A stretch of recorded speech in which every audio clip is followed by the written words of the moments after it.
India Inc.'s best and brightest. I'm delighted to be sharing with you of such distinguished fellow businessmen, bankers. It's just lovely to be back on this NDTV jury. I have been a fan of NDTV for a long time. Many of the nominees are extremely close together in terms of what they've done. Gender parity to be reflected while we choose leadership as well. It's also important that how they are reshaping the industries. We got a fantastic jury and we've left all decisions to the wisdom of the jury. Who will earn India's top business honors? Find out on 3rd July at the NDTV Profit Business Leadership Awards.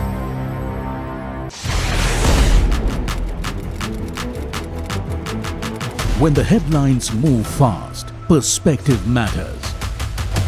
On Editor's Cut, our editors come together with experts to distill the week's information plates into clear perspective. Down the stories shaping the world, from markets and the economy to global conflicts and what lies ahead.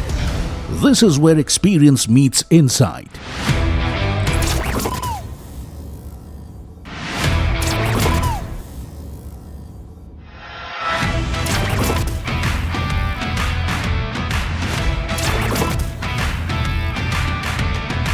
No noise, no hype, just sharp takes on what to watch next. Editor's Cut, every Friday, 3:30 p.m. only on NDTV Profit. The news, Ayush. Since when do we do scripts? Fair point. Picture this. The biggest stage. Floodlights. Wow. 4K, the works. Where's the hook? There's going to be celebrities and guaranteed eyeballs. Where's the hook? Think about this. Front page advertisements and hoardings. Bro, where's the hook? Cross-platform, digital first, virality. Without a hook, no way. The message is clear. It's 2026. You gotta be real in a world of reels. You gotta be original in a world where everything seems generated. That's it. That's what we're looking for.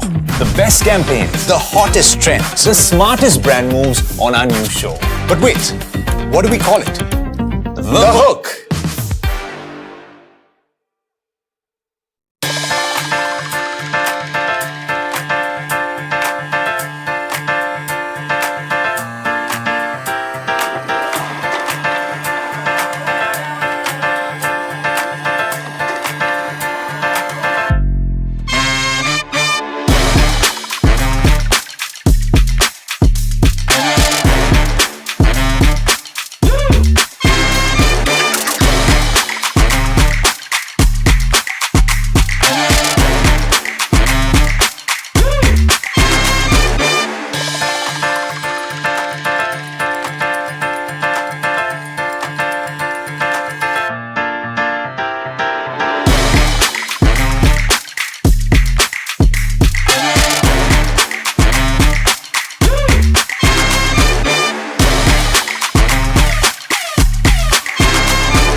This is where the future shows up first.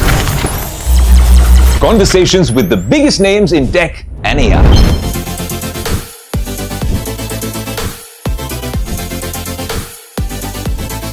Putting tech through its paces. No fancy jargon or spec sheets, just what matters. If it's shaping the future, you'll see it here first. The Tesla Model Y. This is Tech 360, real talk, real reviews across the NDTV network. Hi, I'm Tamanna Inamdar. Watch me on NDTV Profit, where I break down the day's biggest business stories. What happened, why.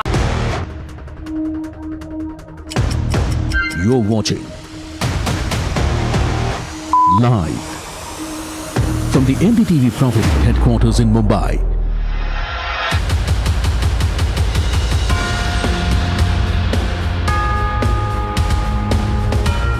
This is India Market Open with Tamanna Alex and Neeraj.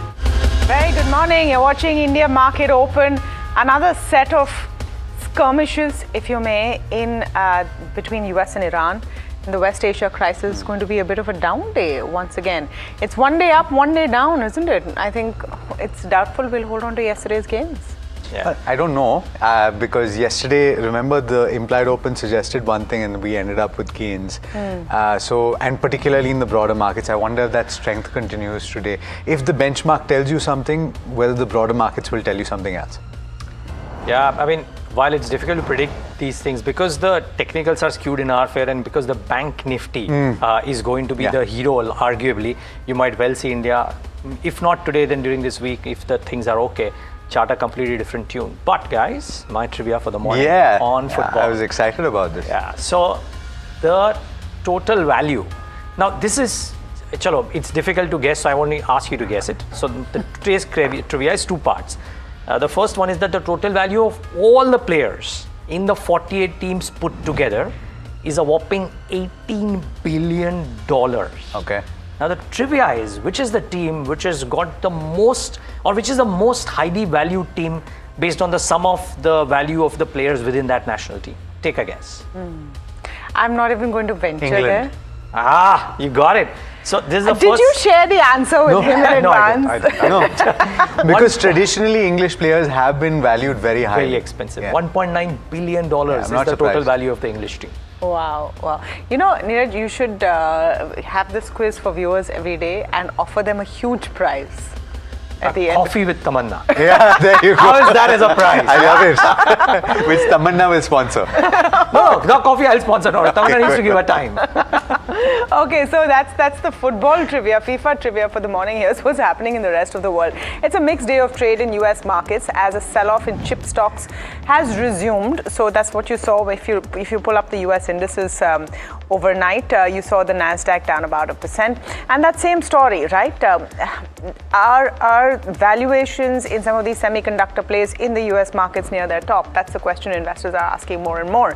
The S&P 500 was 0.25% down. Dow Jones was okay. But take a look at the futures. Future trade showed weakness after US has struck Iran. They're saying it's in self-defense for downing an Apache helicopter.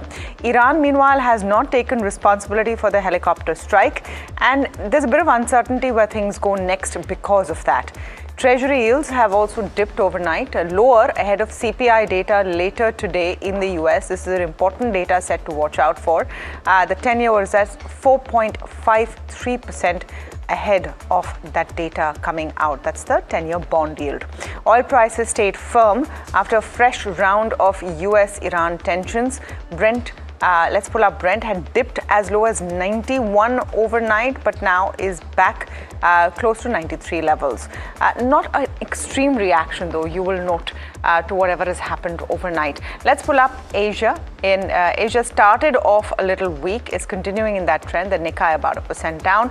The implied open for India will also show you about a 70-odd point downtick at open, but we have to see what really pans out through the day. Rob Subramanian joining us. He's head of global macro research at Nomura. Rob, thank you so much for joining in today. I'm going to start with a question on crude, where at least where the Brent is moving is seeming more resilient in the last few weeks to fresh news flow coming out from the West Asia crisis, whether it's strikes on Lebanon, whether it's Iran saying something, whether it's Trump saying something.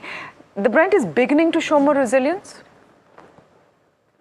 It has been. I think that's absolutely right. I think if you go back a couple of months and you ask most people if the Strait of Hormuz was going to remain closed right through to nearly the middle of June, where would oil be? I think most people would say higher than now. I think what has partly explains it is that China has significantly scaled back its imports of crude, and also the US has really ramped up its exports, and that's helped ease the demand-supply imbalance to an extent. But, I think it's still the case that the longer the strait stays closed, the more pressure there's going to be on the energy prices. But I think the important to note, not just energy, right? There's fertilizers, there's petrochemicals, there's helium, there's sulfur, there's aluminium. There's a whole lot of other commodities where the global supply chain is potentially going to be disrupted more the longer this goes on. And I think, markets, we can be numbed by not it being going on for so long and not seeing much action in terms of commodity prices. But I think the pressures are continuing to build from an economic perspective. Rob, morning, Alex here. I was reading a report by Nomura from the 5th of this month, and part of what it said was that it did not believe that rate hikes would be effective in dealing with the forex pressure.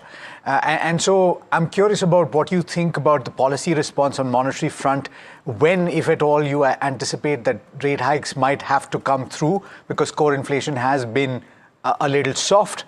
And what do you think of the policy measures that have been taken at the end of last week to support the currency? Yeah, thanks, Alex. So we think the policy measures aimed at trying to attract much stronger net capital inflows are going to be very significant. So the non-resident foreign currency offshore deposit scheme, we think could attract as much as $40 billion. And we think that's a conservative estimate. And then there's the external commercial borrowing scheme, which has also been sweetened. That could attract another $15 billion. As a conservative estimate, we think we could have net capital inflows of around $55 billion on just those two schemes. Our estimate of India's balance of payments deficit for FY27 in total is around $70 billion.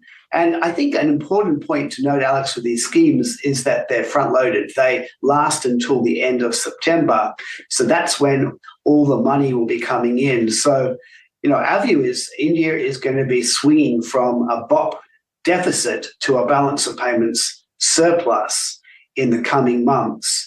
And we do think dollar INR, which, as you all know, has been rising, we think it will start to reverse course. That plus low underlying inflation, so core CPI is running at around 3.5.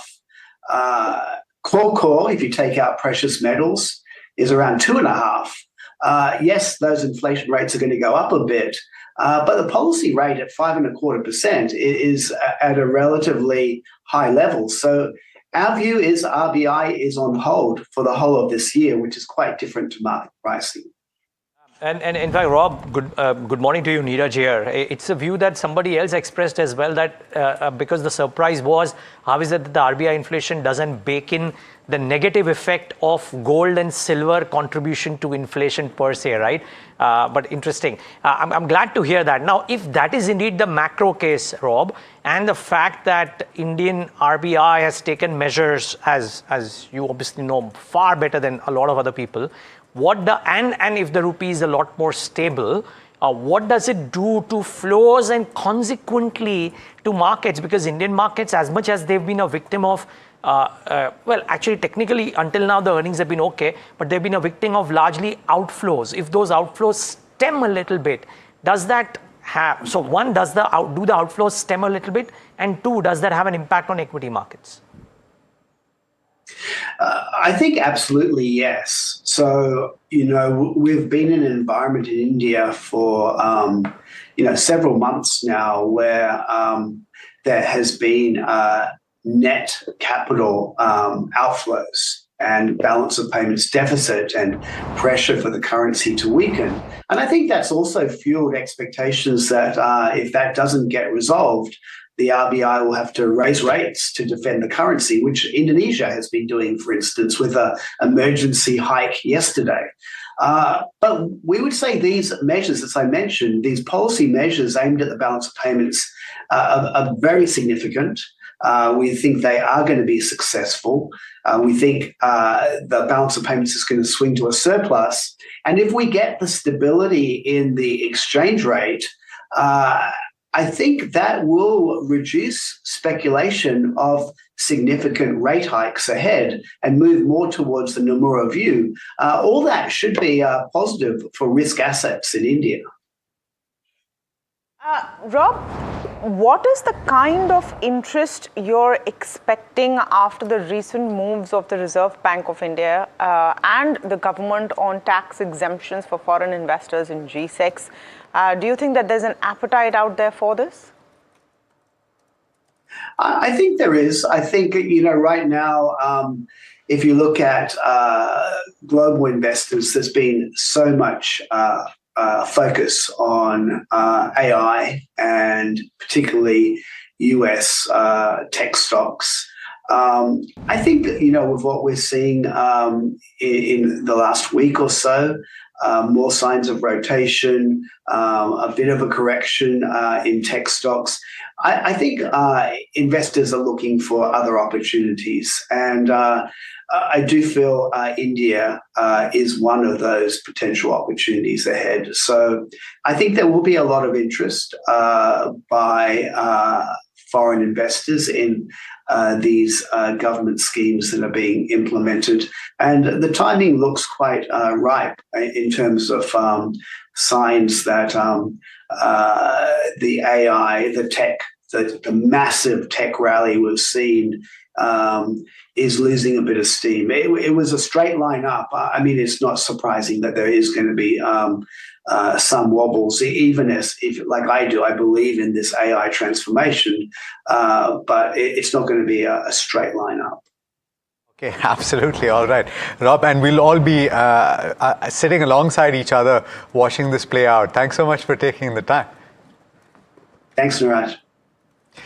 All right, well, let's talk about the recap from yesterday. And it was a pretty decent day of trade. You had the equity markets that gained, recouped some of the losses from Monday. But it remains to be seen whether Tamanna is right when she says it's 1 day forward and 1 day back. Let's see how that plays out today.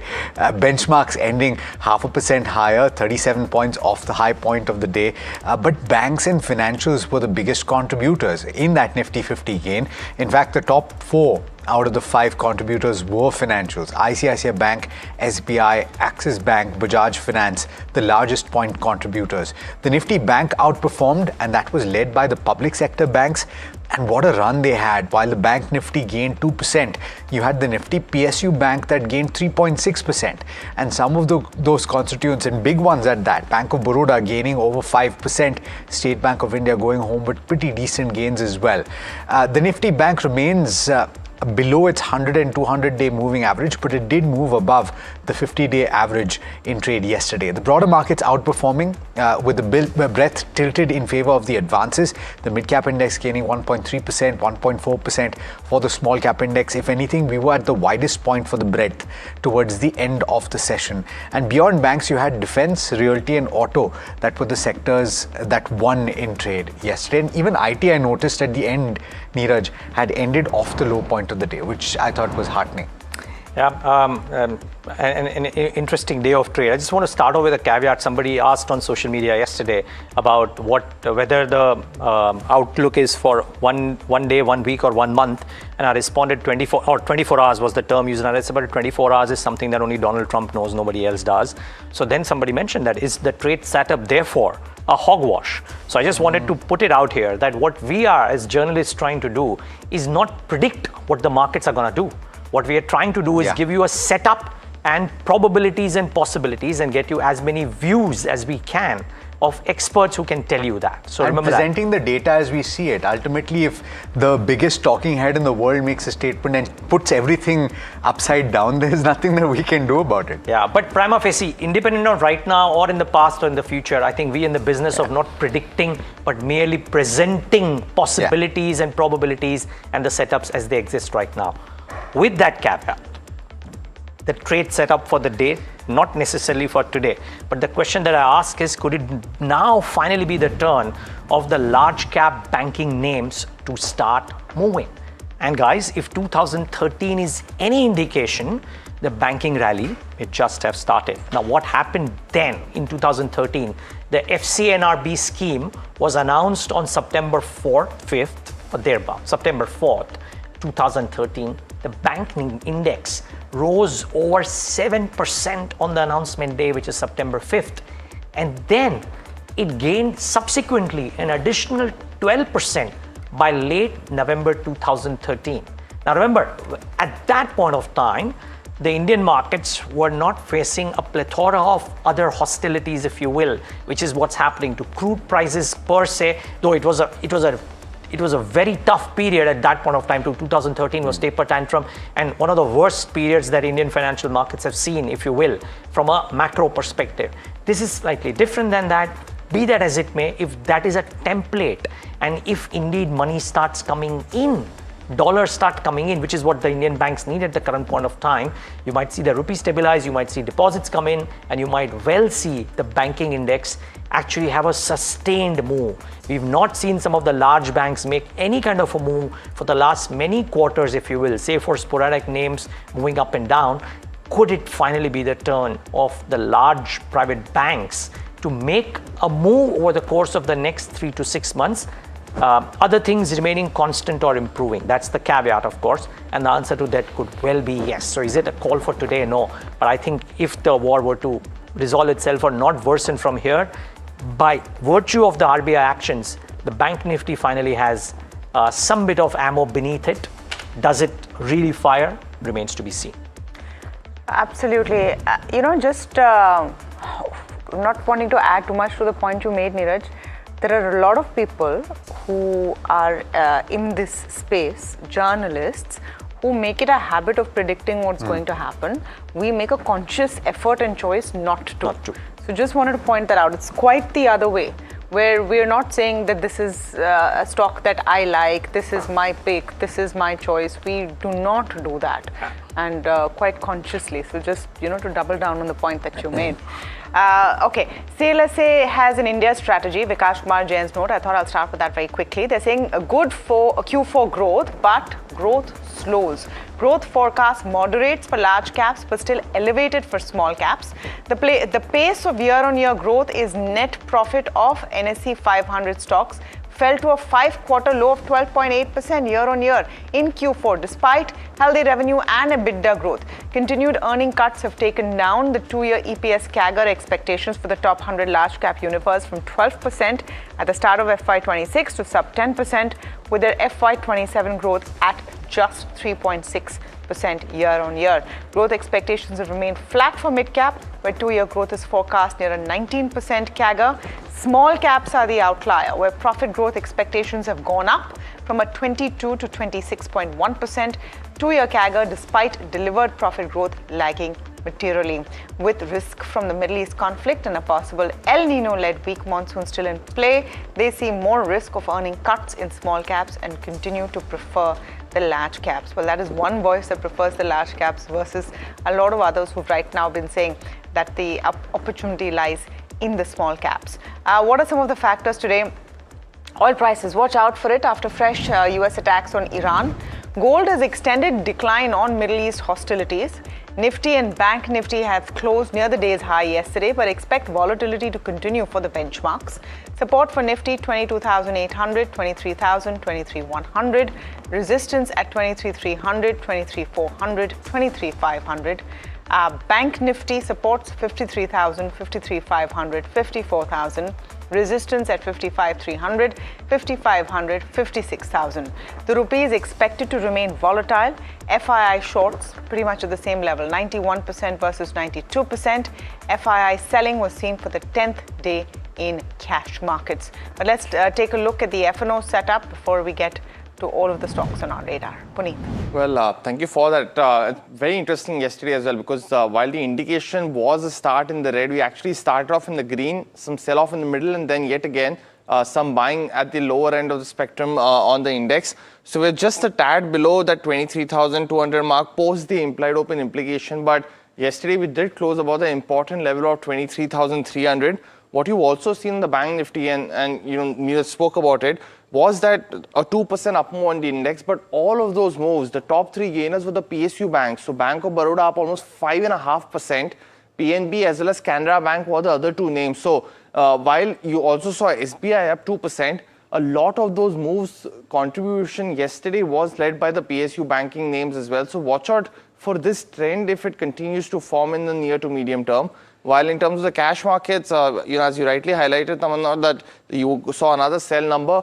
There's been buying on the F&O side of things though. So calls have been added. So the index long was yesterday very depressed at 7.5%, not too great either at 9.19, but seen some buying in the F&O market yesterday. And 91% shorts still maintained. Open interest distribution also shows you this trend that 23,900 still continues to attract the highest open interest for calls, while we've seen 23,000 see the highest open interest for the puts. But what's been interesting is that while the index has tried to, you know, move through within this range of 23,000 and 23,500, you've seen all levels being activated either by calls or puts. So not sure for traders where they are going with this, but out of money call options and put options both being bet on at this point of time. And in stock-specific action, there wasn't too much, to form a trend. Apollo Hospital, Bank of India in gainers. And for losers also, you didn't have the open interest change too much, apart from for Federal Bank as well. So the index level conversation continues to be what has to be in focus for both the Nifty as well as Bank Nifty, at least in the near to medium term. Okay, let's talk about specific stocks. And I have 3 stocks which are all based on what brokerages are saying, and all from the so-called new economy, new industries, or at least relatively recently listed. So I'm going to start off with Jefferies on Meesho. They've initiated a buy with a target price of 225 rupees. So fair bit of an upside from where it is here. Why? They're saying Meesho is building a scale-led value commerce platform anchored in affordability, discovery, and logistics efficiency. They have a loyal user base supported by a deep MSME supply network and is driving a strong flywheel.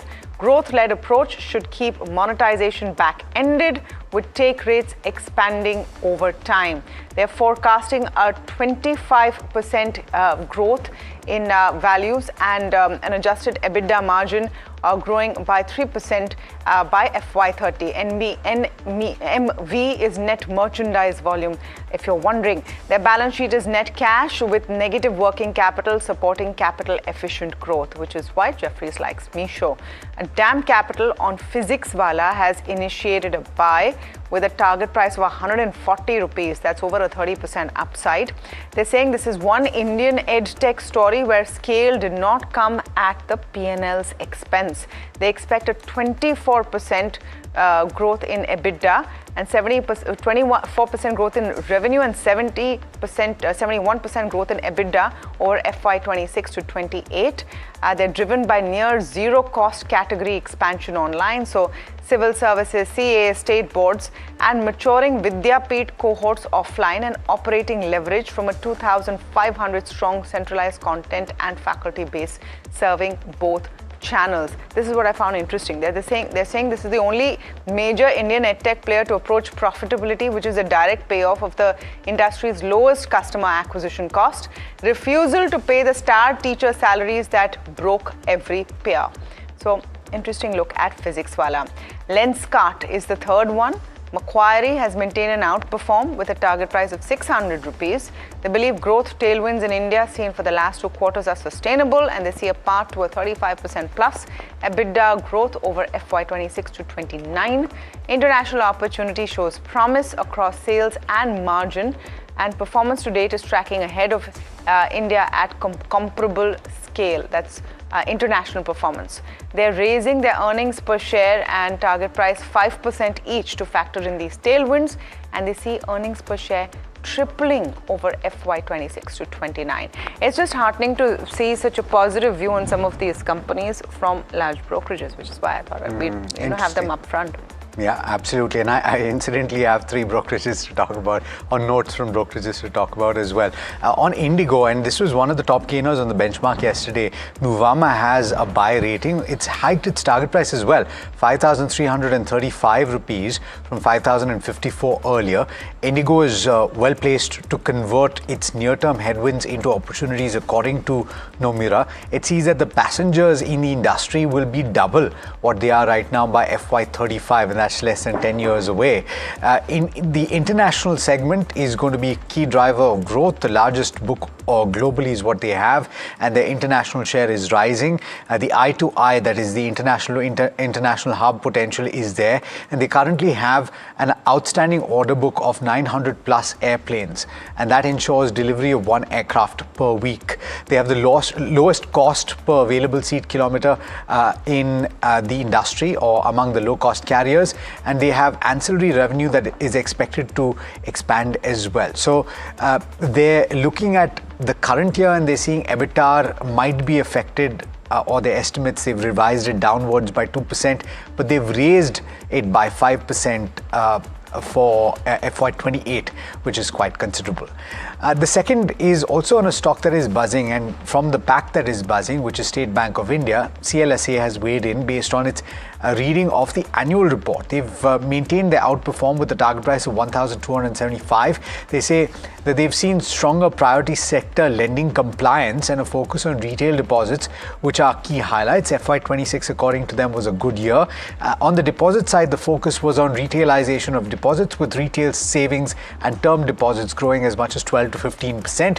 Corporate salary accounts have also grown pretty robustly. Now, here's where it's interesting. RIDF, which is essentially it is the Rural Infrastructure Development Fund assets. They've been stagnant since FY24, and that's a good thing, because this is where banks have to deposit money when they're not meeting their priority sector lending targets. And if that is indeed the case, those deposits have to be made, that is usually a drag on the NIM. That has not been taking place, which is a positive for State Bank of India, according to CLSA. So all told, they're positive on the bank. HSBC on Nalco, this is an interesting one as well. This is a buy rating with a target price of 480. They say that rising bauxite prices have pushed up alumina. The large domestic aluminium premium increase in first quarter is being seen. Guinea's bauxite export curbs have driven bauxite and alumina prices higher, and this is positive for Nalco. They estimate Nalco's domestic aluminium prices are 17% are plus 17% as domestic premiums have been reset higher. Nalco remains a clean aluminium and alumina proxy with attractive 5.1x EV to EBITDA valuation as things stand right now. Yep, 3 names. The first one is Hinduja Global Solutions, and the number is not there here, but so many companies are getting orders related to all forms of infrastructure. In Hinduja Global Solutions case, Uttar Pradesh Chief Minister Mr. Yogi Adityanath has flagged off Project Ganga. It's an initiative in association with HGS's broadband vertical to connect 20 lakh households. This seems to be a large number. Let's see if there is some bit of a reaction to this. Afcon's Infra, it had a terrible quarter, and the stock was duly punished, but it's got a very large order, 5,300 crores LOA, rather, not an order, it's a LOA, but almost an order from Wadhwan Port project. It's the contract for breakwater project for the port. So reasonably large. I'm sure it's spread over multiple quarters and years, if you will, but a large order win, and therefore this should hold the stock in good stead. So keep an eye out for Afcon's Infra. And Newgen Software has an issue at hand. Their CEO, Virender Jeet, has resigned from August 31st, but the resignation is due to personal and professional reasons, both. Let's see if there's a bit of a stick on the stock today. So keep an eye out for this one. I thought these 3 were interesting on a day when the quantum of stocks in news is slightly low, if you will. There is some corporate action on manganese ore imports, etc. So maybe MOIL reacts a little bit here and there, but it's difficult to kind of pinpoint. I think Glen Pharma, their outlook, their investor note, and their outlook is interesting. Some ambitious targets there. Dixon has announced new measures and new areas they're getting into, so they seem to now finally be getting into that data center space. So there are a few stories out there that we should talk about, and we will. But I just want to focus on this very important conversation that we've had with the Chief Economic Advisor. It's an exclusive conversation with NDTV Profit, where he says that India's growth story remains resilient, but dark clouds on the global front are beginning to weigh in. Listen in. You know, the growth numbers has surprised many of us. What's your outlook for FY27? And as the Modi government, completes 12 years, what's your assessment on the economic progress so far?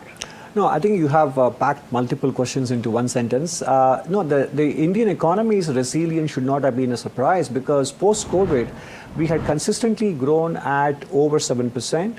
And I think some of the effects of the lagged effects of the reforms starting from 2014 were beginning to show through, particularly the supply side capabilities in the economy having improved so much, and the fact that fiscal consolidation and fiscal prudence brought down the interest rates for the government, and naturally spilling over into the private sector borrowing costs, etc. I think there shouldn't be a sense of surprise at how well the economy was doing before the West Asia conflict began. Now, talking about the outlook for 26-27, naturally it is clouded by uncertainties. We were very confident on February 27th about the growth rate being 7 to 7.4% for the current financial year. Obviously, that's going to be a very humongous task to get there. It will be more likely in the range what the central bank put out on Friday, 6.6% with downside risk. But that should not take away from the fact that once the conflict subsides and energy prices return to pre-conflict levels, India's growth trajectory will bounce back towards the 7+% range that we had gotten used to post-COVID. So you expect that 7% once we will get into the recovery mode, but you kind of refrain from giving up specific estimates for FY27, and you said during your briefing also that you will go with the RBI projection, the latest one, but wanted to understand if this drag on and for a longer period, do you think that the growth will spill below 7%? No, I think for the current financial year, I think 7% looks like a stretch. There's no question about that, which is why I said I'll go with the RBI's projection, which is 6.6, with the downside risk attached to it. I think that's a fair characterization.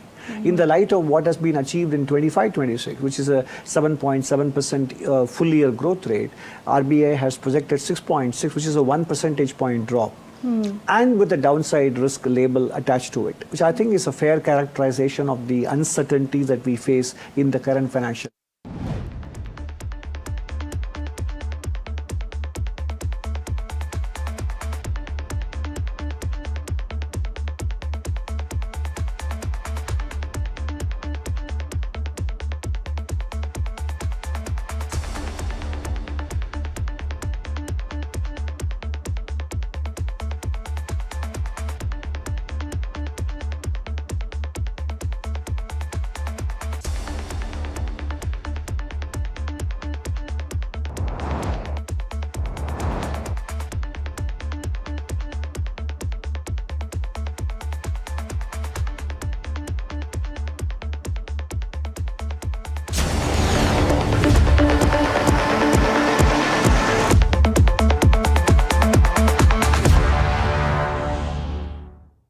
This is where the future shows up first.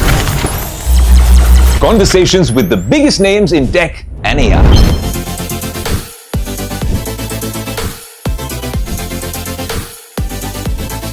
Putting tech through its paces.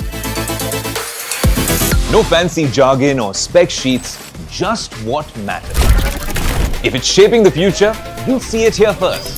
The Tesla Model Y. This is Tech 360, real talk, real reviews across the NDTV network. Hi, I'm Tamanna Inamdar. Watch me on NDTV Profit, where I break down the day's biggest business stories. What happened, why it matters, and what it means for your money. Hi, I'm Neeraj Shah. Watch me on NDTV Profit for the most incisive market intelligence and meaningful corporate conversations. And I'm Alex Matthew. Markets, mutual funds, insurance, personal finance. I help you cut through the noise and make smarter financial choices. And here's where you can watch us.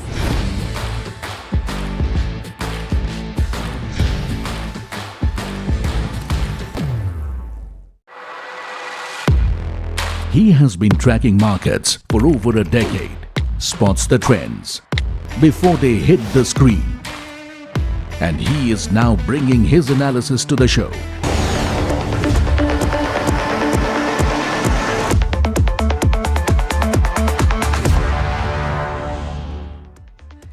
Back with India Market Open right here on NDTV Profit. Now, call us infatuated with banks, but with Parag Thakkar on the table and banks finally starting to make a move, you got reason to be. But there's additional reason for this, by the way. So just before I go to Kush Bora and Parag Thakkar on arguably the most important topic right now, which is what banks will do, here's a note. By the way, gentlemen, welcome. Here's a note from Bernstein on PSU banks versus private banks. And Alex, you might find this interesting. They are saying that PSB's outperformance is now showing signs of fatigue. And with Q4 seeing PBBs gain earnings momentum after an extended period of weaker earnings growth, some key drivers of PSB, you might well see this happening. Now, key drivers of the PSB's outperformance was excess liquidity, ultra-low credit costs, which are now, according to Bernstein, nearing exhaustion. Funding dynamics are turning less favorable for PSBs despite continued growth outperformance. I don't know, I doubt that, but be that as it may, Pranav Gundapalli is a fabulous banking analyst. Would love to talk to him about this tomorrow. And they continue to expect a convergence in the performance between the two sets of banks over the next few quarters. Private banks better position, PSBs, the asset quality tailwinds are peaking with ECL impact ahead, so maybe that also has an impact. Now, the point is, do you have to choose between PSBs and private banks right now, just a day after what RBI has done? Or can the September 2013 template come back, Parag Bhai, and therefore banks as a whole move higher? Because then when this move was done, Bank Nifty had a ferocious up move on the day and post that. Absolutely. We relatively had a muted one. Sorry. So at that time, before that, PSU banks cracked. Yeah. If you remember, Mr. Subbarao increased interest rates by 300 bips overnight. And PSU banks crashed. Agreed. And then these FCNRB deposits were brought by Raghuram Rajan to bring foreign capital flows. And then banks started rallying, right? So what could happen banks especially. So now this time the scenario is very, very different. Although the purpose is same, to bring foreign capital flows. But this time banks' asset quality, all those things are very much in place. So I would say that my packing order is ICICI Bank, Kotak Bank, Axis Bank, HDFC Bank, SBI, BOB. These 6 large banks, which includes 4 private sector and 2 PSUs. And why I'll tell you, asset quality is holding on. That's the most important thing. See, what every other hedge fund in the world might have thought and so shorted Indian banks is that this West Asia conflict is there, so there will be asset quality problem. But asset quality is holding up very well for at least the 6 banks. Okay, NIM you can argue can go up by 5 bips here or there because cost of deposits are going up. Okay, and growth is picking up because corporate credit growth is good. Some of the banks like Axis and Kotak are also, and ICICI also are also saying that on the unsecured side also they are seeing good traction in personal loans and so I would say that most of the pieces are well in place. Most importantly, valuations are very, very attractive. But Parag Bhai, the loan growth in the system, and nobody's saying that a 12-15% in certain cases for a large bank is not good. But if there is a relatively smaller bank, and I'm not talking about the very small lenders, I'm talking about the mid-sized lenders that have decent asset quality, good asset quality, and whose loan books are growing at 20%, shouldn't you prioritize those? No. So basically, we also have, for example, RBL, City Union Bank in our portfolios.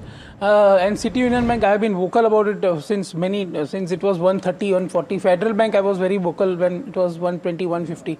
So yeah, I agree to it. But the point is, see, right now, what I am trying to tell you is, if there is a if there is some problem also, spillover of this West Asia war conflict, or it lasts longer than we think, and if there is some asset quality issue on the ground, it will be with the borrowers who are borrowing from small banks at a higher cost. Right? The banks like ICICI Bank, Kotak or SBIs of the world, they lend to large borrowers or borrowers who have a very good rating and they cannot default with just 3 to 6 months of conflict lasting. That is my entire thing. That RBL citizen, I am also bullish, but the point is that in current scenario, if the worst case scenario plays out and if there is actually a problem on the ground in terms of asset quality, then also these 6 large banks are most well placed and most importantly because of heavy FII selling, they are very attractively valued. Follow up on the lending side very quickly because we're talking about these FCNR deposits and you spoke about it yesterday. It's going to be made attractive, etc. Right? But they're taking in dollar and they'll give back dollar 3 years down the line, right? 3 to 5 years. 3 to 5 years. In the meanwhile, they're going to have to lend that. So the thought will be that they will lend to corporates. Is there appetite for that? Do you think that will take off? So that is to be seen, but at least it removes a little bit of problem of deposits. For the problem banks. was deposits, right? And now because the system is deposit starved. Right? And on one hand, you have a very good credit growth because, as I explained yesterday, working capital requirement has also gone up. The bond rates have gone up, so corporates are borrowing more from banks than bond market. Sure. Yeah, no, this will help, and some of the larger corporates are actually doing some splendid capex, so that should help. But Kush, so Parag bhai didn't answer that question, so I'm going to ask you. 2% rally हुआ है. मैं बोल रहा हूँ last time 7% in 12, 19% हुआ था. I'm not saying 19% होना चाहिए, but is there more juice left from a technical perspective? The fundamentals were always in place for the move to happen. हो नहीं रहा था.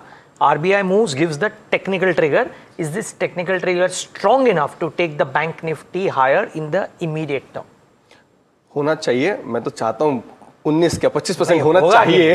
होगा कि नहीं? That's the. आप ये बताओ. That is the. पराग भाई ने फंडामेंटल स्टैक कर दिए हैं. अभी आप टेक्निकल्स बताओ. देखो टेक्निकली हम बैंक निफ्टी पे काफी टाइम से बुलिश रहे हैं.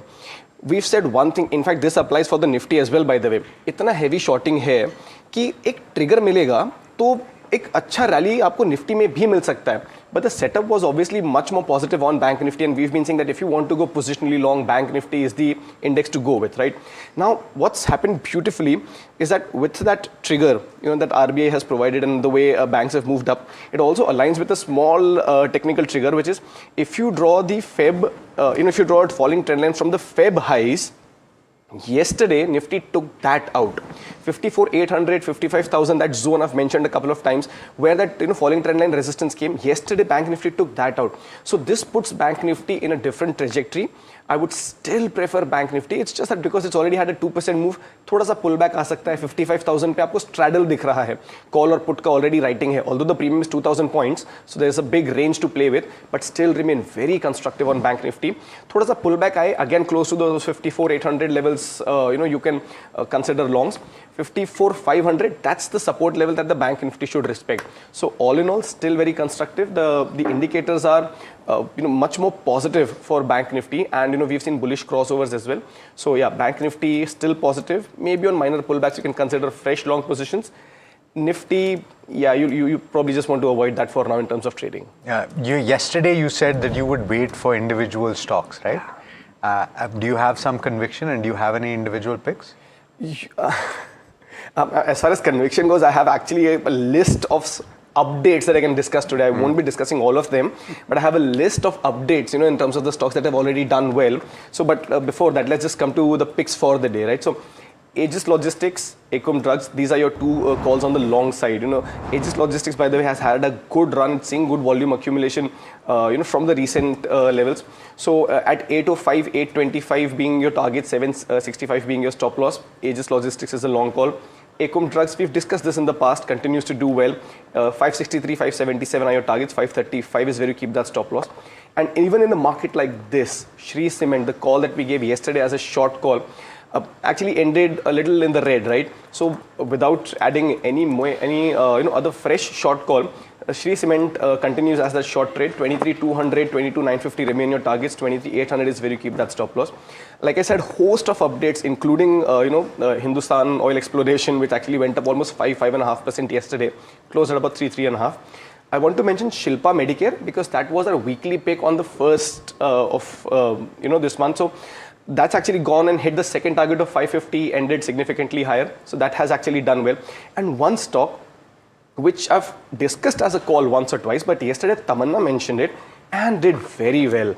Bellrise.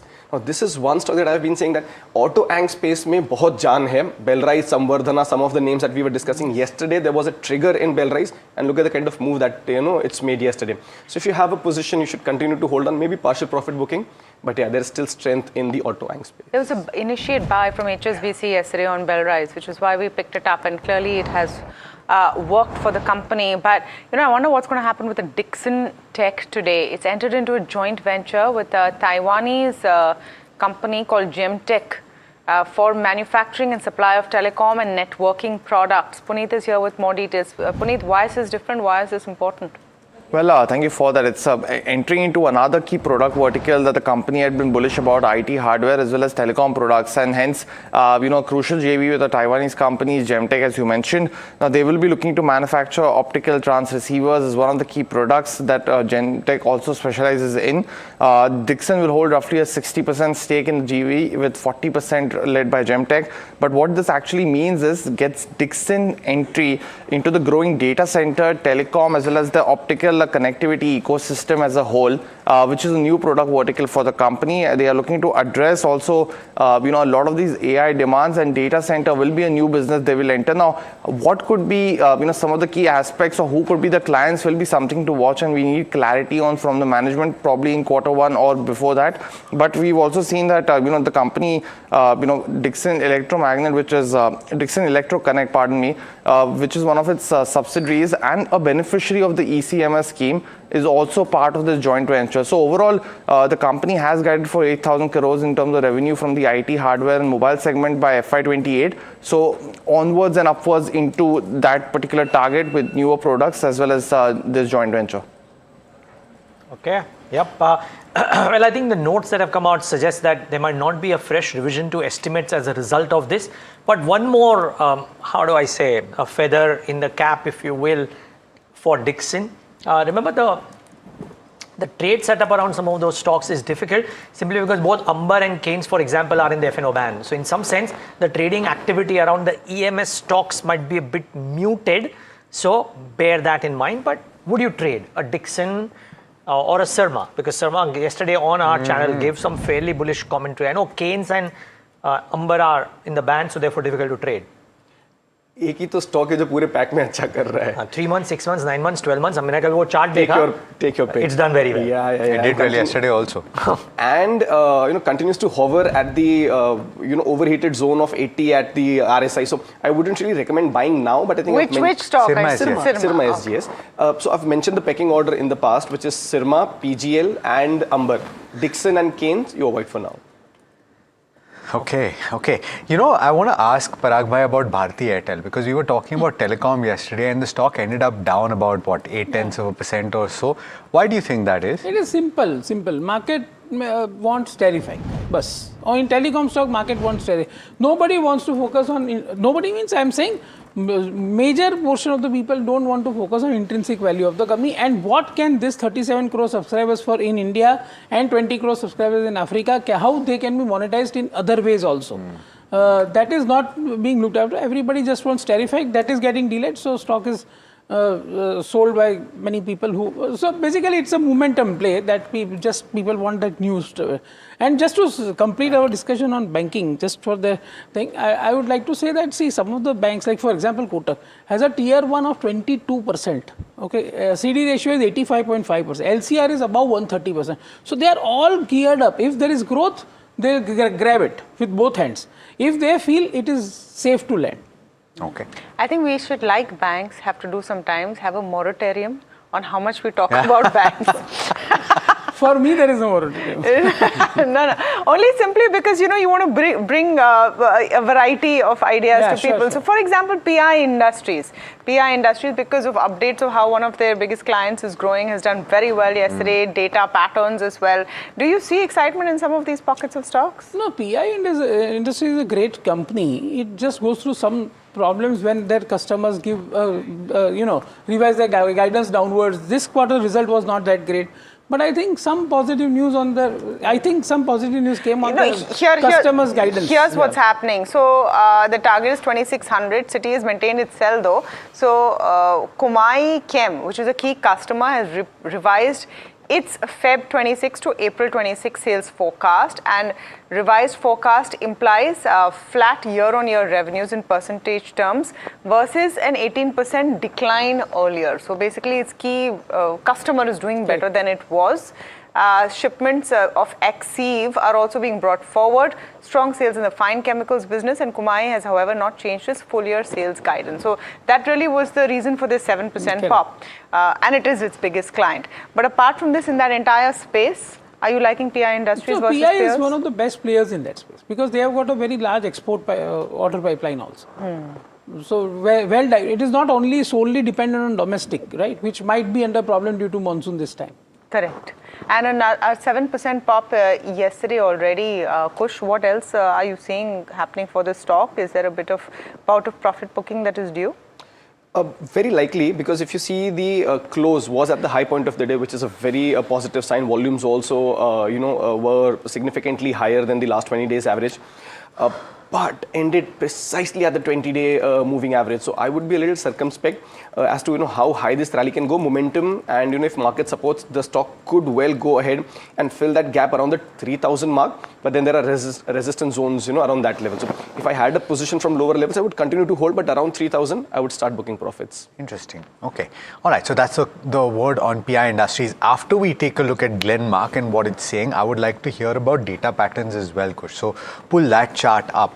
Glenmark, by the way, is sharpening its growth focus on India and emerging markets while expanding US generics and Europe. All of this is coming through from an Investor Day presentation that they've put out on the exchanges, and Varsha is joining in to tell you what exactly they're saying. Varsha, is it exciting? Oh, I would say, everything is known. But by you have to tell everybody else. So already they already mentioned this all in Q4 con calls, but let me revise also. They are focusing on India and emerging markets, of course, to drive branded growth, and they're scaling US generics and building Europe presence. The sharp focus is on oncology, dermatology and respiratory, and they have a stronger pipeline of new molecules and biologics. Let's see what 2026 to 2030 target or strategy is. They want to focus on commercializing innovative products, building leadership in US respiratory and injectables. From 2030 to 2035 vision, if I were to talk about, they want to dominate key therapies in India and emerging markets, and the respiratory, oncology and dermatology remain the key segments. Talking about a lot of drugs are actually under development. You have ISB 2001 and ISB 2301. Growth targets, they're guiding almost 13 to 15% of CAGR growth over medium term, and EBITDA margin are expected to at 23%, which will be led by change in product mix and of course operating leverage, targeting zero net debt by FY26 and moving towards a net cash position as well, and they are aiming to sustain ROCE about 23% and ROE of 20% going forward. Okay. So Glenmark, Varsha is not too excited. I wonder if anyone over here is, when we're talking about pharma and we're talking about Glenmark.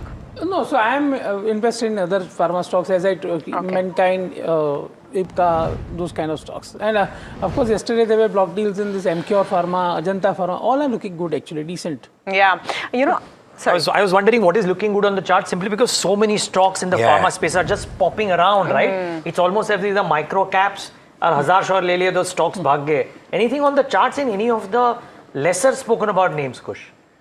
Cenovus, Ajanta, Acoms that we already spoken of, these still remain, very healthy picks. Ipca to add to the list. There are a lot of names, Neeraj, in this. So I would still go with something like a Cenovus. It's already had a profit booking yesterday. You saw that revival move on the back of very healthy volumes, mind you. So I think this could be a very good positional bet. Recent swing highs of 1175, 1200. I mean, ठीक है, अब आप near-term targets ले सकते हो, but positionally I think this is geared up for, a lot higher levels. And then Ajanta Pharma also sees a round of profit booking, then continues to revive and continues its movement, move higher. Nice. So yes, there are a lot of stocks within this space. Guys, I don't know how you think about it, but here's a thought, right? July 2005, we saw Glenmark and Ichnos and that whole out licensing deal that Glenmark did, which was a landmark one. Yeah. Then you've seen Wockhardt and Zenix. Then you've seen Panacea do this at the African dengue vaccine. And this is not large balance sheets doing R&D for a number of years and eventually coming out with a world innovation drug, right? These are mid-sized balance sheets, if you will, including Glenmark at that point of time. This is very heartening. Indian pharma is kind of making a leap beyond being the factory to the world, which is quite stunning, really. It is, and not to be a dampener on that very exciting point of view, but you have to also look at what Indian pharma is doing in connection with what their global peers are doing on innovation. And there's some crazy things happening out there. For example, there is now it's not a vaccine, it's a single shot injection that you can take for cholesterol. Yeah. You take it once and you don't have to keep taking medication. And this has been innovated, and this is now being tested for how soon it can come into market. Yeah. It's this really next level stuff happening in the world, which is not to take away from what these guys are doing, but at some point, at least in this space, you have to compare to what global peers are doing, because that's how connected that sector is. Yeah, I mean, hopefully there are some and Indian you want to sell to the rest of the world, right? Agree completely. No, but I'm just saying, which is hopefully at some point of time in the next 10 years, there are pharma balance sheets which support that kind of heavy R&D expenditure to be able to do that level of work. I'm just happy that smaller balance sheets have done this, which is really good, right? Because otherwise the balance sheet of and even on the limited point on the cholesterol drug, right? The way that it's being priced, I don't know what kind of volume today it is going to be able to look at semaglutide prices from now compared to the last 1 year. It's, I mean, it's just crashed completely. So that's another thing with pharma prices. But what our brokerage is saying, they've turned positive on pharma with the Pentagon's crackdown on Wuxi AppTech. I hope I'm saying that correctly. Opening up a big opportunity for Indian companies. Varsha, this Wuxi AppTech is a Chinese company. Am I saying it right? Is it called Wuxi? Wuxi. Wuxi. It's Wuxi. Okay.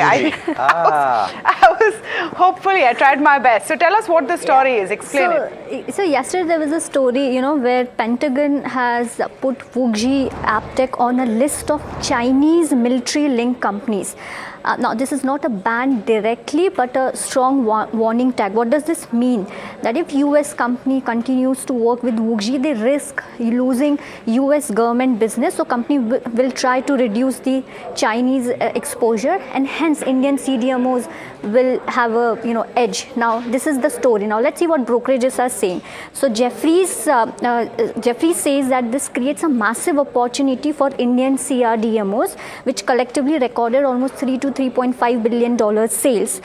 They believe the key beneficiaries will be firms with stronger small molecules plus peptide capabilities. And China Plus One is, of course, an incremental revenue opportunity for all the Indian CDRMO companies. And the top pick for Jefferies is Sai Life Sciences and Divi's Lab. Let's see what Macquarie is saying. Well, they've maintained outperform on Divi's Lab, Cohance and Syngene, and what they're saying, this signals private companies to shift their supply chains eventually, and they're estimating Indian CDMO sector to be $7 billion, representing 4% of the global CDMO market, could meaningfully accelerate Indian CDMO market growth, and market size could double in the medium term, and they remain positive in CDMO companies like Divi's, Syngene and Cohance. So overall, both the brokerages are actually bullish when it comes to the CDMO companies, considering Wuxi has a very big market share in the global CDMO market. Okay. So Sai Life, Divi's, some of those that are the names that are popping there. Just a view on any of them, Parag bhai? Yeah, so this space is structurally positive, and Divi's is undisputed leader in this, and Sai Life is also doing a good job. I think I also like both these names. Are they buys at current valuations and levels? Divi's, you can say that you can wait for some decline. Because this companies cannot deliver you compounding returns. There will be lumpy quarters. In one of the quarters is where they falter in, actually they should buy, because long term, if you give 5-10 years, it's a great story to be in. But is it that time now? It's not. After a pop, definitely I would not recommend, but on a bad day you can buy. On the charts? For very different reasons, both of them remain a buy. One, Sai Life's already actually run up quite a bit, but still continues to have volume accumulation, not overheated, has fair share of profit bookings every now and then, hits the 20-day moving average and then rebounds. So yeah, I agree that, if you want a good and a healthy risk-reward ratio, you should buy close to the 20-day moving average, which comes close to 1130, those zones. So if you do get a dip close to 1130, 1150 levels, that's when you buy. The momentum is good on this one.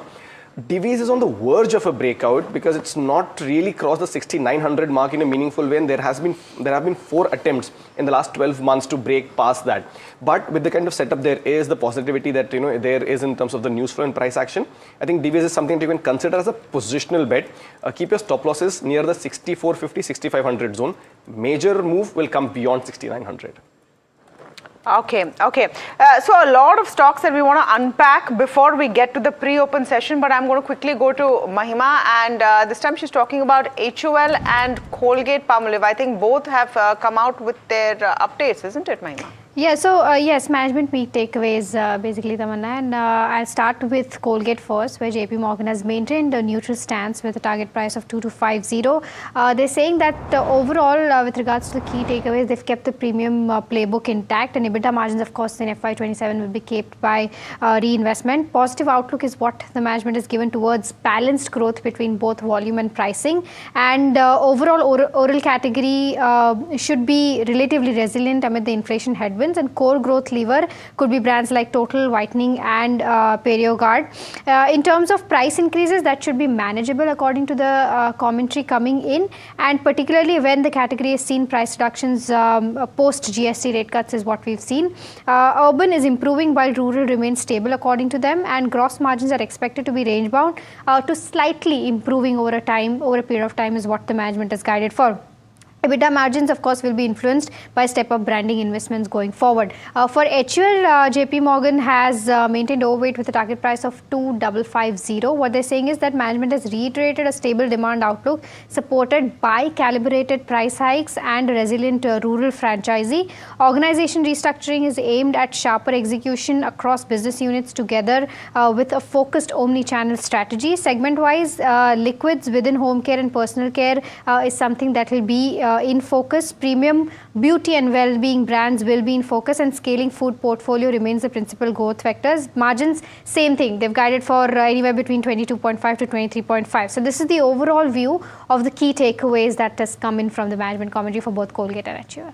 Very interesting. Thanks so much, Mahima, for that. But the question remains for these companies, though, and the larger entities are able to control prices, right, and pass things on. So therefore, what would be your pecking order when you look at this? Because before the Middle East crisis or the West Asia crisis, you had a pickup in demand that was evident in the macro, that was evident in the volume numbers. All of those things were looking good, but now you have problems. Yeah, so after GST cut and after that destocking phenomena got over, there was a good demand in FMCG, and now the environment is a little bit more clouded because on one hand your crude oil energy costs have gone up, so packing costs have gone up, and on one hand we are staring at a monsoon which is going to be below normal. But I would say that is now reflected in the prices. I think HUL at around close to 2,100 and my favorite remains of course Marico within that pack. So I would say that FMCG is also approaching a very good levels. In case if there is some positive surprise on the monsoon side or some positive surprise on rural demand side, I think, plus HUL has said one very interesting thing, right, that they want to bring premium products out of their global portfolio into India, and they want to play this premiumization drive in beauty and cosmetic space. So that's a very interesting thing, and historically if you see, HUL doesn't go below 40 times 1 year forward PE, and that is where it is today, even on a depressed earning. Okay. Okay. Now, before we just take in some more stocks, because the markets have started, just want to mark what the Nifty and the Sensex are doing on open and what some of the specific names are might be up to as well very quickly. So starting off all over the place, of course, as would be the case, but the usual suspects and some of yesterday's winners would be PI and Bellrise, etc., which all did well. But today, so we should get them up. But today's newsmakers, so Hinduja Global Solutions, Ultratech in their investor presentation reiterating the numbers that they spoke about, should bring that one up for you. Afcons Infra, a very large order win. Is that stock reacting on open? Let's see. 20%, let's see if that happens. Newgen Software, the CEO has resigned, and is it bringing the stock down today? 2.5%. Schaeffler had a gas leak at the Pune plant. Couple of workers were killed, unfortunately. 3 workers were injured. Well, no, not too much. And Glenmark had this investor presentation. Not too many people are very excited about it. The stock seems to be doing okay on open. Yeah, so which is the point that Alex was making. Not everyone knows everything at all times about what a company is doing. LIC, another 5.5% up. Max Financial Services, there's quite a bullish note out on Max Financial Services. That's why you're seeing some excitement there in that entire space as well. And since we are speaking so much about financials, just want to get a view on insurance, because you had some of the insurance data out yesterday. This was the monthly data that comes in, and it looked fairly decent. LIC is something that you're excited about? I always like LIC. It is very cheap stock, 0.5 times price to embedded value. The only concern is OFS. There's nothing else, which is... there was a buy set of stocks from, I think, Jefferies, if I'm not mistaken. Honasa made that cut to 2.5%. That stock also looking interesting today. I want to look at a Meesho, a PhysicsWallah, a Lenskart. We talked about all of these companies on our watch list. All of them have initiate buys from various brokerages. They're doing okay this morning. PhysicsWallah about 1.5% up. Bharti Hexacom, another 3.5% up. Aegis Vopak Terminals also looking exciting. That's another stock that we've been talking about. And just want to get Sharad in, because he is picking up Aegis as the big brokerage call of the day. What is JB Morgan saying on it? Well, yes, of course, JP Morgan has stated that the EPS estimates, that's expected to go up in the coming days. And if you look at the numbers, that's going past that 10% mark. Also, if you look at the overall momentum, the LPG supply normalization is expected to come in from the second quarter of FY27. Q1 has been a little bit of a washout, but this shortfall which is there, that is easing. Also, if you look at it, the EPS estimates, they have risen by almost 14 to 18%, and they have maintained an overweight rating and a slight increase in the target price coming in from 1,010 to 1,150 rupees. 2-3 important points to be made. The gas division profitability improvement is largely driven by the distribution segment, and the company itself is believing a 7,000 rupees per ton EBITDA should sustain in FY28. The gas distribution volumes, they are expected to increase by 2 million tons in FY28 as well, and volume expectations is also expected to be strong for FY27. So bullishness coming in for Aegis Logistics. Okay, it is, of course. Thanks so much, Sharad, for that. It's up about 1% or thereabouts, 792. You want to refresh your call or rather remind us what the levels were, because this was one of the 3 stocks or 2 stocks that you identified today. Yeah, so immediate targets on this one, 805, 825, 765 stop loss. It's got a few things going for it in terms of the technicals, obviously, and that's why it makes the cut. And I think, this Jefferies call will perhaps give it that, extra push as well. So, yeah, I mean, very much to be considered for the day. I'd asked you about data patterns. It's starting off in the green seemingly today as well, after that significant pop that it saw yesterday. How do the charts look? Not bad at all. In fact, the pop was actually a helpful one. If you go back, just a few days or a few sessions, the stocks, the stock had resisted quite a bit around the 4,300 mark. Yesterday's move actually takes it past that, and in a very convincing way. Volumes and momentum indicators are still, very healthy on this one. I wouldn't really book out if I had a position. Do you buy immediately? Not really. Maybe another 40, 50 points of pullback, and you can go long. But definitely something that you should hold, not overheated after the moves that it made yesterday. To add to the list, one stock which is relatively less discussed in this space, and it's on my radar, hasn't turned into a call, but I'm just sharing because it's it's been doing well. Krishna Defense. Very, very interesting accumulations on this one. Major resistance around the 1130, 1150 zone. That's been taken out. in the last week or so, and the stock continues to do well. So maybe if the momentum sustains, it might convert into a call. But right now, just something to put on, the radar for the viewers. I think we may not have been able to pull up the chart, but it seems like it is up. That's the one. Okay, there you go. It was up about 7% in trade yesterday, so it's building on those gains. Krishna Defence currently now higher by about 0.7%. All right. So some interesting names. Indigo. There was an interesting note today that I highlighted, and they were talking about the prospects being good, and there's a raising of the target price that has taken place. This is Nuvama, which has hiked the target price to 5,335 from 5,054. Several aspects being spoken about. What do you think? Yeah. So I have always maintained that the company which survives such a big stress always emerges out to be a great winner. I have seen this with Bharti Airtel, I have seen this with JSW Steel and various other times, Hindalco at some point of time. And this company has also gone through various stress tests again and again. And it has a net cash balance sheet. So I would say that it will emerge stronger out of this problems. Yeah, today I think a couple of brokerages have upped the target also after day before yesterday when the targets were brought down post the results and analyst meet. Chandan Tapare, head of technical and derivatives research at Motilal Oswal Johnson. And Chandan, if I'm not wrong, you've been constructive Indigo, right? Or am I wrong? And independent of what your past view was, what do you do with an Interglobe Aviation today? Let's start with that. Yeah, good morning. Thanks for having me. So I'm not having view on Indigo from last couple of months. Okay. Stock got stuck in a range.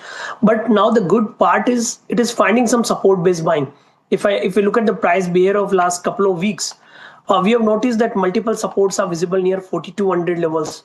Yesterday, it witnessed a bounce from 43.75 to 45.50. But overall, still it's in a range where it's trading below key moving averages. However, it requires a decisive leg of rally, and rising crude oil prices is a key reason here.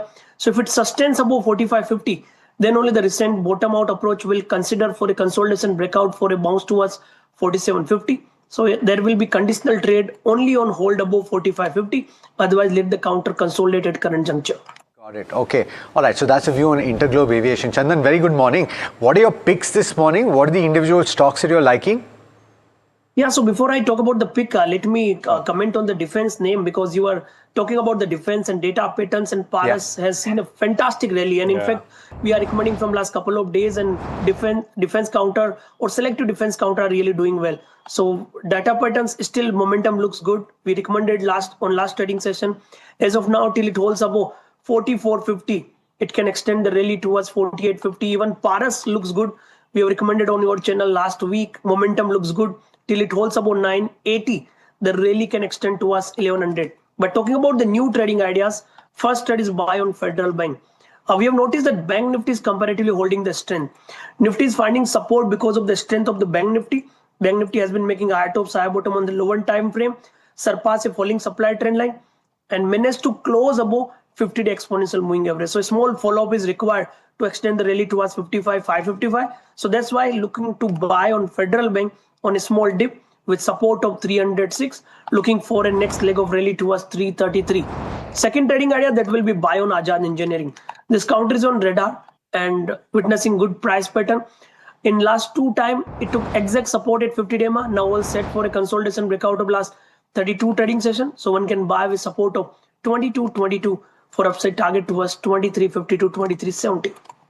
Okay, Azad Engineering, Federal Bank, some of the ideas this morning. Look at what's happening to fertilizer stocks. RCF, FACT, Chambal Fertilizers, all in focus with some gains. So there is a news report saying that the Fertilizer Ministry has sought a doubling of subsidy to keep in mind the surge in prices. So watch out for some action in fertilizer stocks. In fact, it came up in conversations yesterday as well as, as an idea that we were talking about yesterday on India Market Open, as fertilizers as one space that needs to be looked at as we're going into the monsoon season. You have international rates of some of those components going through the roof, and there will be a need for more monies to come in. Is it something that you would look at? Kush, let me come to you first. Any of the fertilizer stocks? So they're on the verge of breakout, I would give you that. But do they have enough and more to suggest that there's a massive breakout already underway? Underway, yes, but they haven't really given those kind of moves. So resistance is right at the onset. So for example, a Chambal has a resistance at 469. Fact has a resistance at about 900, 920. So while positionally they are starting to trend higher, momentum is something that I really don't see yet on the charts. So if you want to be preemptive and buy for gradual up moves, they make a good buy. Like I said, they've made their the bottom formation is in place. It's just the momentum that's gone missing.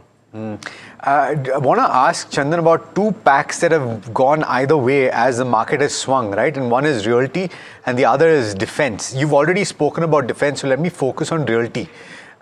What do you make of the pack as a whole and any opportunities that you see? So we are avoiding Nifty Realty from last couple of weeks because the structure and the setup is mixed. However, Nifty Realty has major support near 735, holding below and hovering near is 50-day exponential moving average, but momentum is missing. If I look at the DLF, got stuck in a range, multiple supports are near 550, hurdles are visible at higher levels. If I look at the Oberoi Realty, it has been consolidating in a range, but supports are there, momentum is missing. If I look at the Lodha developers, here also the same kind of setup. So if you ask me one name, I'll focus on counter like Anantraj with the view that it may consider into the AI and data center. Here, comparatively buying interest could emerge. However, in last 2 days, it witnessed a decline, but holding well above its rising support trend line. So with the support of 510, any decline towards 520, 530 can be bought for an upside target towards 570. Clean Max Enviro. Let's just pull that up very quickly before we go into the first opening bell. They've partnered with Meta on renewable energy capacity in a project in Rajasthan and Karnataka. Let's just pull up the Clean Max Enviro chart if we can. I also want to see very quickly what an Afcons is doing. They're already 10% nearly in the pre-open session. Let's see if Afcons is held up with that 5,000 crore plus order win which has come out. You have a view, Chandan, on an Afcons and a Clean Max? Yeah, so talking about Afcon, yes, the positive price setup is visible now. It seems that consolidation of last 8-9 weeks is now getting over. On the monthly chart, counter which was making lower top, lower bottom is negating. So with support near 310, it can bounce towards 350, 365. Okay, last picks, gentlemen. Kush, I'll come to you first. Anything that you've seen in the pre-market that looks good? Something that has a fundamental and a technical trigger, both. Aegis Logistics, so 805, 825 to reach target, 765 stop loss. Chandan, 30 seconds left. So something that you've not spoken about, perhaps something that you can buy? I think I've discussed everything, so I'll focus on those names as well. No, but one, your top pick. Okay, so then I'll focus in counter like Paras Defense, looking for next leg of rally with support of 1000, look for 1080, 1100.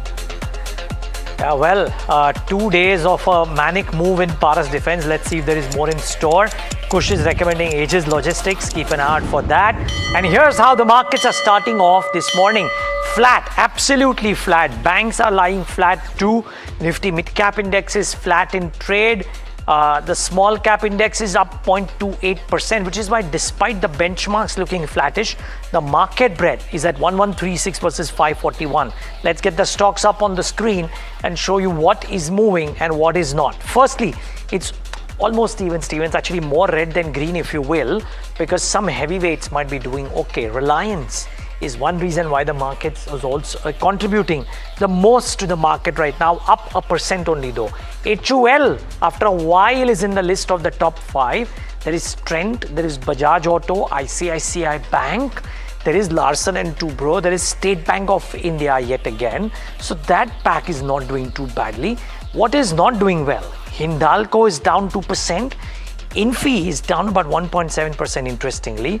Bajaj Finserv, Tech Mahindra, HCL Tech. So IT is actually under a bit of a cloud. It is effectively Reliance Industries, and I don't know if it's got to do with this news of the Meta, the JV with Meta, which and a business project coming upstream soon, but 1.48% higher.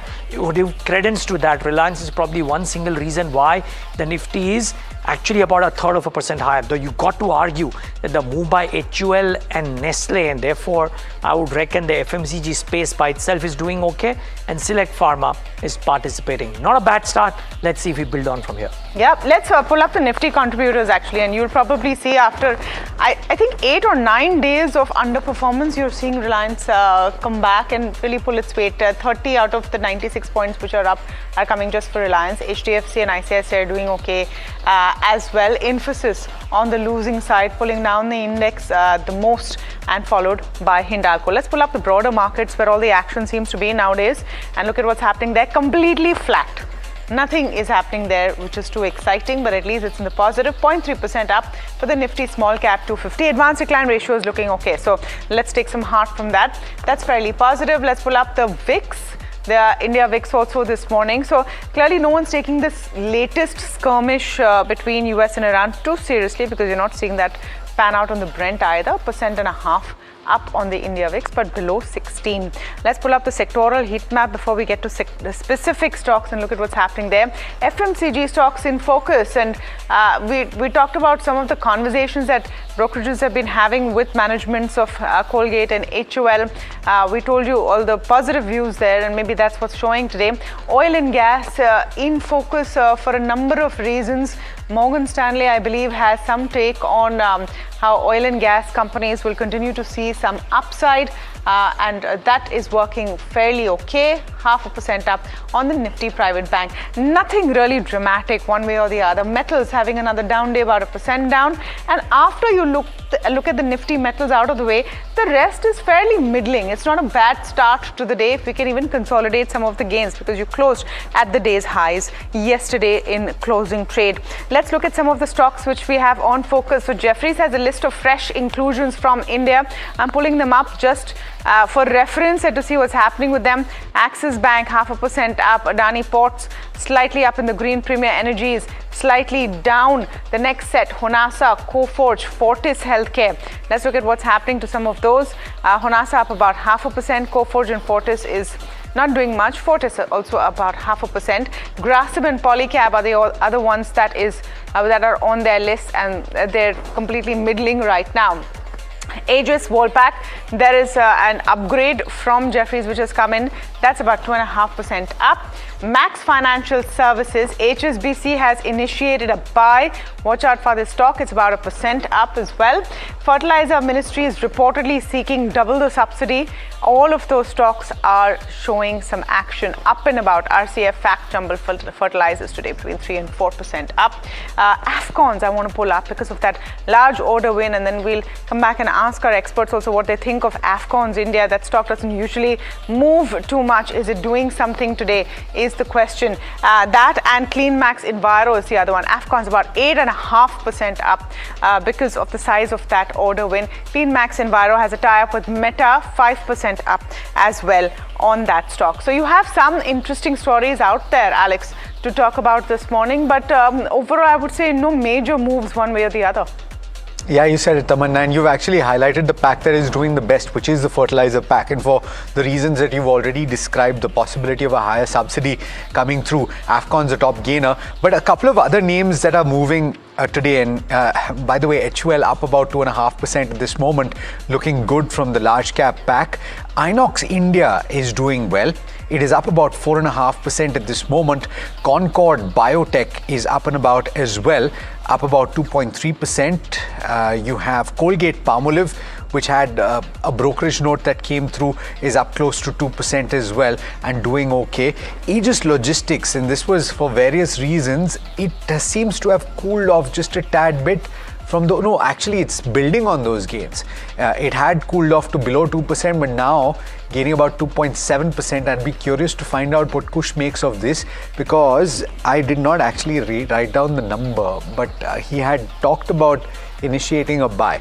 804 levels, would you hold on to this at this moment? If anyone got in really early when the market started, definitely 805 was the first target, 825. But like I said, with the kind of volume accumulation, the breakout that the stock is giving, this is poised for significantly higher levels. So with the closing of yesterday, you could still hold on to this if you got in really early. and continue to hold. Okay, pull up the metals index and the components of the metal index, because this is the one pack that is not doing particularly well. You have Hindalco, you have Hind Zinc, it is now at the low point of the day, and you have Hindalco, Hind Zinc that are both losing well above 3% each. Vedanta are down about 3% or so. Nalco, despite positive brokerage notes coming through, still losing about 3% or so. Hind Copper about 2% or thereabouts. So Chandan, on the charts, is there any mitigating factor, any reason why you would say maybe use these opportunities and these dips, or would you stay away from this pack? I think just wait and watch, because the sentiment and setup in gold and silver or most of the precious metal has drifted lower. We have seen a corrective move in the gold and silver, and other metal like aluminum are also declining. So let them get some stability, because counter like Hindustan Zinc or Hindustan Copper has been making lower top, lower bottom on the daily chart. So as of now, the trend seems negative in medium term or the short term. So some sort of stability is required at lower levels before going and hunting for the bargain buy. If you look at the level wise, I believe Hindustan Copper has major support near 485, 490. Talking about Hind Zinc, it has major support near almost 525. Okay, all right. So that's the metal pack for you. By the way, we were speaking about the EMS space and specifically one counter that has been bucking the trend, if at all. But today it is losing ground and possibly profit taking coming through for this counter that was doing particularly well in trade yesterday, and that is Sirma SGS. We spoke to the management as well, and they were speaking about FY28 revenue of, well, in dollar terms, they were talking about $1 billion, but they were talking about it being negative in terms of the depreciation of the currency. So anywhere between 8,500 and 9,500 crore rupees for FY28 as a whole, an uptick, a considerable uptick of 30% in the EBITDA. But on the charts today, how does it look? Not bad. Not bad at all. I know the 4% gash looks a little scary, but then the kind of run-up it's had, this is mere profit booking. Some negative divergences were propping up. It still ranks, number one on my, picks from this space. Wouldn't obviously suggest buying now, because the stock's actually seeing that profit booking. You want to see where this halts, but support zones come in at about 1150, 1155. So if it does come to those levels, then the risk reward ratio becomes that much more favorable. This right now seems more like profit booking than anything else. Okay. Gentlemen, thank you so much for taking the time out and being with us this morning and talking to us about most things that mattered today morning. In fact, let's add on to that, get a special market voice. Pratik Agarwal, MD and CEO of Motilal Oswal AMC, with us on the show. Pratik, good having you as always. Thanks for taking the time out. And with all the moves that the authorities in India are making, including the RBI, government, etc., are you turning constructive, or is it still too sketchy a situation to be very bullish? No, so what the authorities have done for the rupee is definitely very good. It will get in Forex, which is something that people are watching. It will stabilize the rupee, and that should help on the margin some sentiment for people who are looking at India from the outside. That said, lot of what's been happening, has been tailwind for our kind of investing. If oil prices are high, becomes very clear that you need to focus on domestic sources of fuel.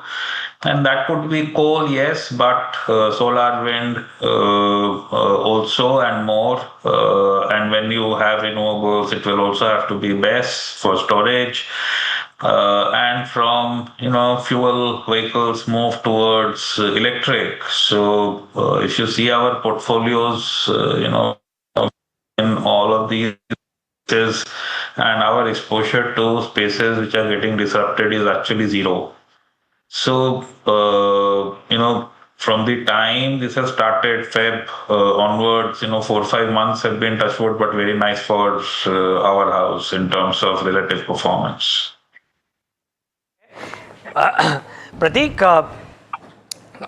the talking point has been that while the large caps and the Nifty has been flattish or marginally lower, there is almost a parallel or a silent bull market at the broader end of the spectrum. And that also includes companies which is from 101 to 200, right, in some sense. So they're not small caps. They're actually fairly large companies, just that they don't fall in the Nifty 100. Could that continue? Could that divergence well continue because of the FI selling in the large cap end of the market?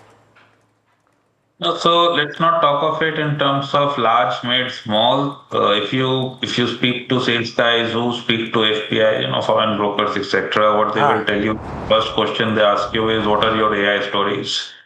Now, when they say this, it means what are your growth stories? While we may not have so much of AI, but we have lots and lots of growth stories. Just that they are not there in the indices. So FPI never came to India to buy value. It doesn't exist in this country. Our metal mining stocks are way more expensive than what is available globally. Our banks are way more expensive. Our IT is way more expensive. They came to buy your growth. They bought IT when it was strongly growing. They bought banks when they were strongly growing, and they bought more of private versus public for the same reason. Today, these spaces are not going, and that's the problem in the construct. So they have to, as per this thing, take out monies from spaces which are not growing and get into spaces which are growing. But incidentally, today these spaces which are growing are not large, and hence on the net we keep getting foreign outflows. And I think this is something that can continue for some time. Don't look at it cap wise. If something hasn't done well and has dropped from large to mid and from mid to small, just because it resides in that cap league doesn't make it good. You have to look at newer spaces where growth tailwinds are strong and shall continue for a very long time. Okay, so then Prateek, as much as there is bottom up at this moment, and there are so many opportunities, you've just described them. What is the growth story? But it seems like the sentiment is focused on all of the negatives for good reason, right? Because your external front is a problem. Of course, the government is stepping in and the Reserve Bank is stepping in to mitigate the impact of that. But maybe we've not seen the entire effect play through. You've looked at earnings season in Q4, it looks pretty rosy. Q1, we'll see there could be some cracks in the armor, or chinks in the armor. How do you contend with that though, Prateek? Do you ignore that and say that it's noise at this point? It's not noise, but then versus the fear that is there for Q2, it will be there. Logistic costs will go up. Many companies will report that. Some companies have already reported that in terms of sourcing raw material, for example, there has been issues and it got deferred to Q1. And Q1, one should expect to see, problems in terms of selling the final product, that getting stuck somewhere or the other. And of course, higher logistic costs. But think of it in this manner that most products sold globally, priced in dollars. Now, Indian fuel costs haven't gone up. Globally, they have gone up, right? So for a guy who is in India, he should be making more margin rather than less. On top of it, there is a tailwind of the currency depreciation. We are amongst the weakest currencies globally, and for our exporters, that's a tailwind, right? So while yes, there will be disruption on one side, and one has to account for it, but there are tailwinds as well. If you're pricing in dollars and you're bidding it against competing countries, since our logistic costs haven't moved up, Government of India and PSUs have taken a huge amount of shock on their this thing. So oil marketing companies are becoming the shock absorbers. The rest of the economy is preserved just now. So, there are tailwinds plus currency depreciation. So, the positive effect of that should also be accounted for. And then if you look at many spaces which, and when there is a negativity, the spaces to focus on get that much more clear. If you see those spaces, a lot of them are not getting impacted by whatever is happening. Okay, some of them may be encountering some amount of input price increase, But, if the whole environment is inflationary, the ability to pass it on should be high. Oh, Prateek, that's exactly what people are looking for right now. Where do you see that resilience and where do you see that earnings? The thesis broadly is when raw material prices are going up, packaging costs are going up, those that have market leadership have the ability to price better, to pass things on and to retain margins. So therefore, are you going with the leaders? And if you are going with the leaders, then it goes counter or contrary to the stories that a lot of people are talking about, saying that in the broader end of the spectrum, the growth and the earnings growth is intact. So, once again, if you are looking at new tech, okay, there is one company which is large cap, everything else is mid and small. If you're looking at EVs, there is nothing even mid cap, everything is small. And if you're looking at defense, there's actually tailwinded, no impact, but we have only, two names which are large cap, everything is mid and small. So in many spaces that are tailwinded today, a lot of what you see is residing in the mid and small spaces, not in the large. And yes, you can be with the leaders. So in fact, if you see our portfolios, we are with the leaders. Are you as put off with large caps as a lot of the market seems to be with all of the excitement on small caps and mid caps? Or do you think that there are exceptions to this rule? We don't think caps. Thinking caps is a very, very old-fashioned thing. Let's get over it. Think businesses. Okay. There are great businesses in large cap, strongly growing. It could be in financials, for example. They could be in electricals, for example. They could be in new tech. We would own, to our mind, all of them. There are great businesses in mid. There are great in small. If something has just started 5, 6, 7 years back, very little chance that it will be large. It may be a great small cap, getting into mid cap. So, where you reside in terms of cap tables is chance. Thing is, you should be, the construct is growth. If the space is tailwinded, it is experiencing value migration. These chances of growth sustaining for longer is higher. And there, if you choose names which are amongst the larger ones in the space, better. Chances of them winning, is higher as they have already demonstrated some amount of fire in the belly. No, so Prateek, I take your point completely. It might be old-fashioned to think about mid caps, large caps, and small caps. That's also how the indices are sometimes split. And the fact is that the mid cap has been outperforming the Nifty now for the last few weeks. So in that context, do you think that there is now a reversal in play for those large caps as they are now defined, or will they continue to sort of languish for a bit? So we have been saying for a very long time now, over 3 years, that this is time for alpha. Alpha meaning better returns versus large cap indices. See, when there are winds of change for the newer set of companies where growth is tailwinded, it will take quite a while to get into large cap indices.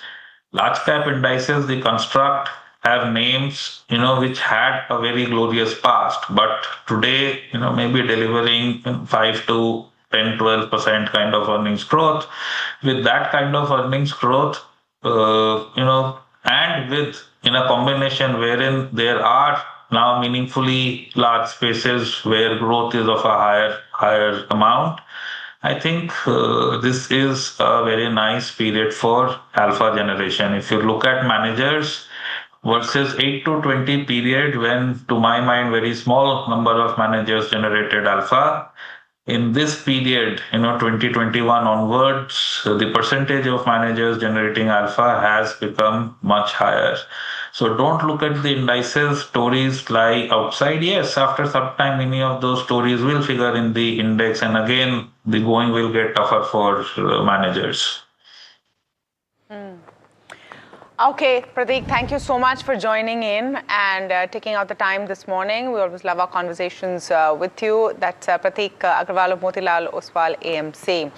We're turning the spotlight now on solar cell availability. Concerns have resurfaced after the implementation of local sourcing requirements from the 1st of June, with some non-integrated module manufacturers flagging supply constraints and rising costs. However, MV Group believes that domestic capacity additions should be sufficient to meet demand. We're going to be speaking with Suhas Dhonti, the president and CEO of the MV Group. But before we have that conversation, Varsha joining in to set up the chat. Now, Varsha, these are rules that were to come in from the 1st of June with a tighter hold on exceptions, right? Yes, absolutely. And hence, solar projects were expected to use Indian-made solar cells, and hence industry, or rather non-integrated module players, have flagged shortage and rising solar cell cost. And the concerns are, this is due to the availability after local sourcing rule from June 1.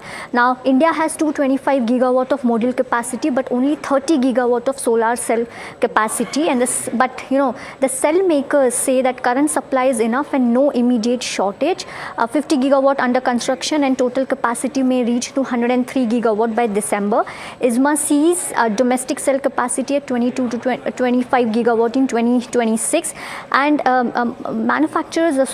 industry says that the domestic projects will get adequate cell supply in 2026. Lastly, where does MV stands over here? If you see the installed capacity in terms of module, stand at around 10.3 gigawatt. New 2.5 gigawatt addition has been done in May and December 2025, and the cell capacity stand at around 2.94 gigawatt.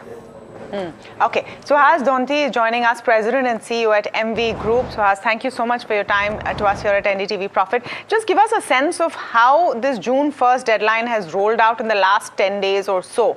What has been seen on ground? And then, of course, we'll come to you for impact on you specifically for MV Photovoltaic. Yeah, thank you very much for having me here, and it's always a pleasure. This ALMM2 rollout, or the policy implementation that has taken place on June 1st was with a long-term view of self-reliance, and it's important to understand the markets that were using domestic cells and modules were the rooftop solar markets, the Kusum markets, which was like the agricultural scheme of the PM Kusum scheme, and also some CPSU schemes. So these were already under the regime of domestic content requirement, where cells have to be sourced from India.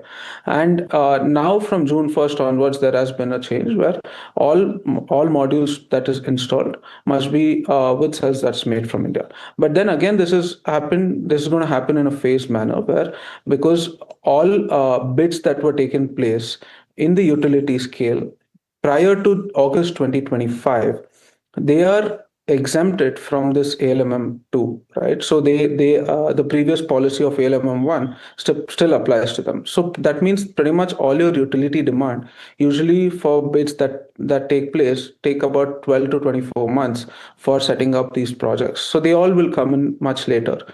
So if you look at it, these 10 days is more, I think, an adjustment and the pulse, but it's not really a shortage. And one thing I'd probably put across is that it's probably not right to look at the module capacity versus cell capacity. Rather, look at what exactly is the run rate or the installation of India versus what exactly are we doing. So today, if you look at last year's installation of demand in India was 55 gigawatt, right? 55 gigawatt was the consumption. For 55 gigawatt, where majority of the chunk of that demand came from the utility segment, which is right now exempted more or less for this year.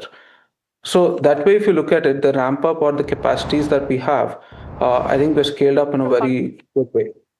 When you say that a majority of the demand is utility, what is the quantum though, Suhas?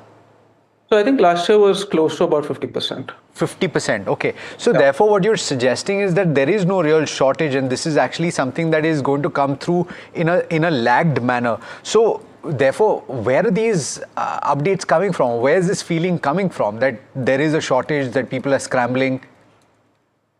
See, it's been less than 10 days since the implementation has come in. So there is a timeline that usually takes for the market to settle, right? Like there has to be people have to find the markets of both buying cells, or it could be buying DCR modules. So that just settlement has to come in, and that I believe is just about some time. What about pricing of cells, and what are the trends that you're seeing there? As the domestic sourcing goes up, what are the implications for pricing?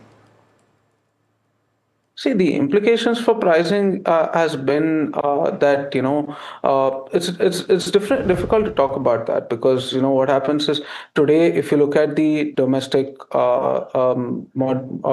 domestically produced modules, if it sells that is domestically done, I think the prices have been attractively going on a down attractive size, where last year we supplied our modules, we would see around 20 rupees of average price, and that seems to be what we're looking at right now. So I think that's been it's been quite stable, but there have been some raw materials and exchange rates that have to be considered, and it's been quite stable otherwise. So, as morning Neeraj here, you probably one of those players. Not everybody has this meaningful cell capacity. This 10, I believe, 10 gigawatt modules, etc.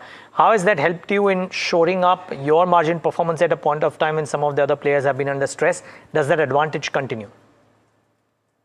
So margin performance is very different, right? Like for us, when we were doing only modules, our margin profiles were somewhere between about in the mid-teens. But when we started manufacturing cells, the ROEs are slightly different, and that is something that has been stable before the ALMM2 installation, as well as we don't expect it to change much even after ALMM2, both on the positive side or the negative side. We expect it to remain constant. And as what's going to be important for us this year is a year of execution and delivery. We're scaling up our cell capacities to match the demand that's going to come in from the utility in the next year, and that's going to give us a very important transition. We are out of time completely, but I would love to know, you had a great FY26. The order book is looking strong. What is the outlook like for FY27? In a minute, if you can tell me that. Absolutely. I mean, see, FY26, if you look at our Q4, we did about 751 crores of EBITDA. And the guidance that we provided in our earnings call is that we intend to maintain that levels of absolute EBITDA going forward the next 4 quarters, as our capacity expansion is coming only during the end of this year. So we've been quite stable and strong. So you do 3,000 crores of EBITDA in FY27, roughly, give or take. 2,300 to 2,400, yes. Oh, I thought 715 to 4. Okay, fine. 2,300, 400. Great. Good to know that. We'll, of course, tally post your Q1 results as well. But Suhas, all the best for the times ahead. Thanks for taking the time out and being with us today. Thank you very much. All right, let's quickly move tracks to the next one in a similar space, if you will, as in the sector, if you will. But Quality Power, it's announced that it signed a term sheet to acquire 100% of the equity shares, capital of Win-Win Specialty Insulators at an EV of approximately 315 crores. Before we get the management, Varsha Johnson to help us understand the deal and what it could mean for the company. Varsha. Well, yes, absolutely. Deal value is 315 crore, and the closure is expected in the next 3 months. Now, what will company gain out of this? They're going to enter into ceramic insulators up to 1200 kV, and which will also add polymer insulators up to 400 kV. And the capacity of 18,000 MTPA has been added with automated plant with European technology. Lastly, with all this, what's the rationale for this? They're going to boost market size and customer share. Will also move towards integrated HP player. Mr. Bharanidharan Pandyan, Joint Managing Director of Quality Power, Johnson on the show. Mr. Pandyan, did I get your name correct? Morning. Yes, I think you should get used to it by now. No, but am I pronouncing it correctly? Is it Mr. Pandyan? Yeah, perfectly. Perfect, great. Yes. Thank you so much for being with us. Now, so much to talk about, but I want to start off with the acquisition, right? And Mr. Pandyan, and did we get it correct that the valuation is circa 300 crores? And is the last reported revenue of the company, which may be FY25, is circa 15 crores. Are those numbers correct? I believe they are correct. Let me give you a small quick overview of the project. This was bought on an asset value basis, not an EBITDA multiply basis. This company was a state-of-art company owned by WS Industries Limited, started in 1961. One of the earliest pioneers in 1200 kV insulators for this country. This plant got destroyed in 2014 in Cyclone Hudhud, bought by new investors in 2022, totally refurbished with state-of-the-art machinery with German technologies. And we did an asset swap basis where 50% of the equity will be swapped with them on a preferential share basis. The total net consideration for payout is about 285 crores and about 30 crores of debt that the company will be taking on the books. So Mr. Pandyan, eventually you paying for the asset value will bring about monetization of the asset or squeezing of the asset for revenues and profitability, right? What does this therefore add to your business, let's say in FY27, let's say in FY28? Give us some sense. So to give you an idea, we would like to get more into the HVDC space, where we already have reactors, instrument transformers, high frequency filters already as a part of our scope of supply. By adding insulators, we believe we increase our TAM by another 500 crores in the HVDC space. Also, access to insulators means all our product divisions can grow rapidly internally, because this is a critical supply chain shortage we had across the segments. Also, we have a greater leverage over our customer spend. Also, across the world at a 400 kV and 765 kV, currently the deliveries are north of 18 to 24 months. With a leverage of almost, with all the approvals in place, with the capabilities of the factory, I believe we should be able to turn it around in 6 months' time, where we will start showing numbers. Mr. Pandyan, good morning, Alex here. So, as we're just showcasing on the screen, since 2022, you've been fairly acquisitive. You've been making several acquisitions. So the question is, at this point, with the kind of integration that you've been working towards, and you're working towards the latest one in the next 6 months, do you think that you've reached a fairly comfortable level, or will you be acquisitive in the future as well, in the near future? I believe we have a historically acquisitive attitude. The intention is to become a Hitachi Energy from India and just not a component player dominating one component line. Eventually, we'll end up dominating every component that we do business in. With regards to the next few acquisitions, I believe it will take us a couple of more quarters before we do something more till we integrate it. Every acquisition we have turned around very, very quickly, including you would see the first quarter numbers from Sukrut in. We had already curtailed the losses Sukrut did in the first quarter that we did with Yash. I think the first quarter will reveal what we did. Same thing with Meru. We took them from a 6% margin to a 20% margin in 12 months' time. Even in this company, we have already shipped 4 containers of insulators to the US. Being in a SEZ area, our primary customers eventually will end up being in the US or European markets, where the price realizations are quite high. With the brand recall that we have, we believe we will get some premium than what other market players have. Okay. That's a pretty big statement to make, Mr. Pandyan, and I think a lot of your shareholders will take heart from that. I'm just wondering though, in FY27, based on the acquisition and the quick integration that you plan for this latest acquisition, what are the top line, bottom line numbers that you're anticipating? We do not see any benefits of the acquisition coming eventually in the first year immediately. Our focus is to ensure that we go in, get the deliveries in the US, get all the approvals in the US and Europe as fast as possible. We already have all the credentials for both composites and porcelain. We are already getting customer calls since past night once the market knew that we had the insulator supply in. So with the approvals coming in, I believe this factory should be able to deliver north of 200 crores next year.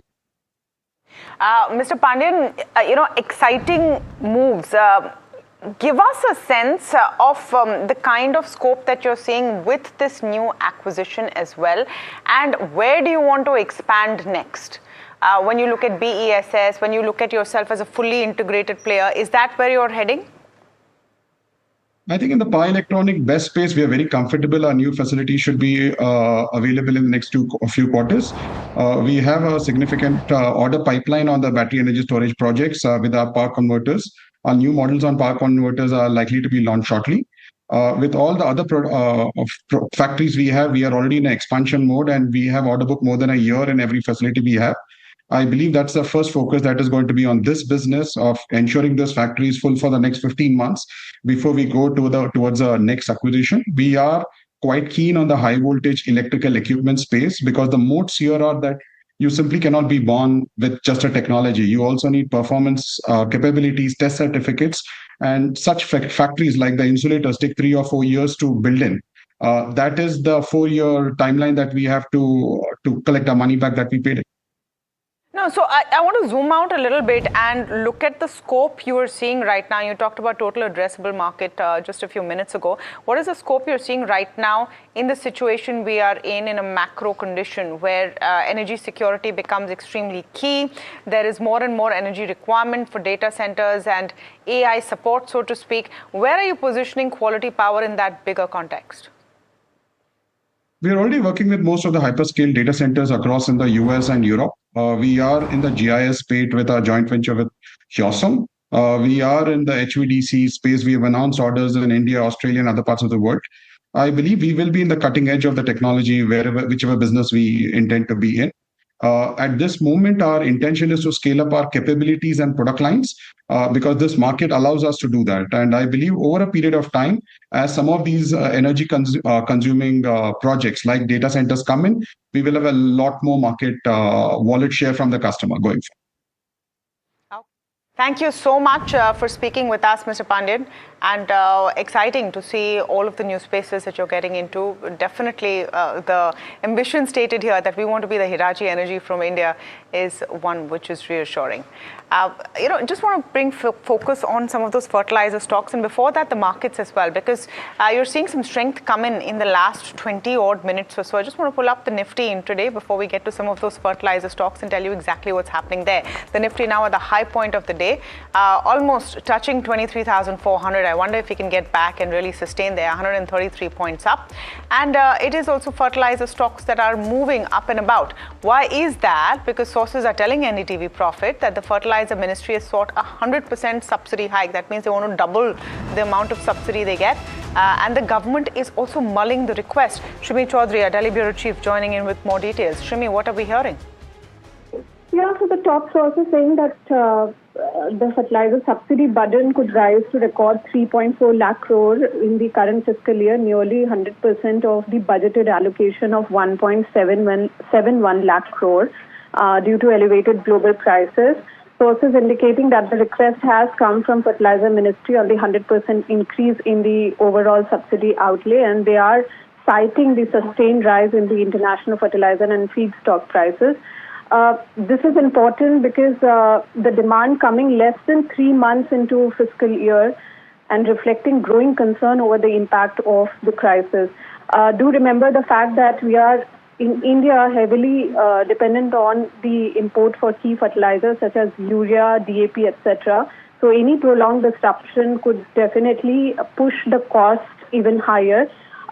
We are also picking that government is keen to shield farmers from rising input costs and is unlikely to allow a significant increase in the fertilizer prices during the sowing season. So we will definitely hear very soon from the Finance Ministry on the decision on the subsidy bill, but this will definitely add a fiscal pressure at a time when Centre is targeting a fiscal deficit of 4.3%. But we need to wait and watch because Finance Ministry is reviewing the Fertilizer Ministry request on increasing the budgeted allocation. Okay, thank you for that, Shimi. Let's look at what's happening with those stocks. Chambal Fertilizer, RCF, FACT, all of them up and about 4% up on a Chambal Fertilizer, and FACT is also doing pretty well today, about 4% up.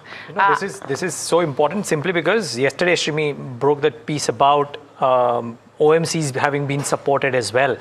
The fisc math is going to get altered meaningfully because of crude and because of fertilizers. I wonder if that is going to force a rethink on divestment on divestment strategy, because ultimately, okay, so you have the Something RBI. has to give. Yes, Something has to give. you have to have so you have market borrowing, which is going to be stable. You have RBI dividend, which is slightly more than expected. No, but RBI dividend may get impacted next year, because exactly, who's going to come and fund all of this largesse no, but to I'm saying foreign investors? this year it came through more than expected, right? Yeah. So therefore, towards the end of the year, in the second half, when you have to have this larger subsidy burden for fertilizers in particular, you have to fund it somehow. I hope that happens, because the RBI dividend should be for your means of last resort, if you will.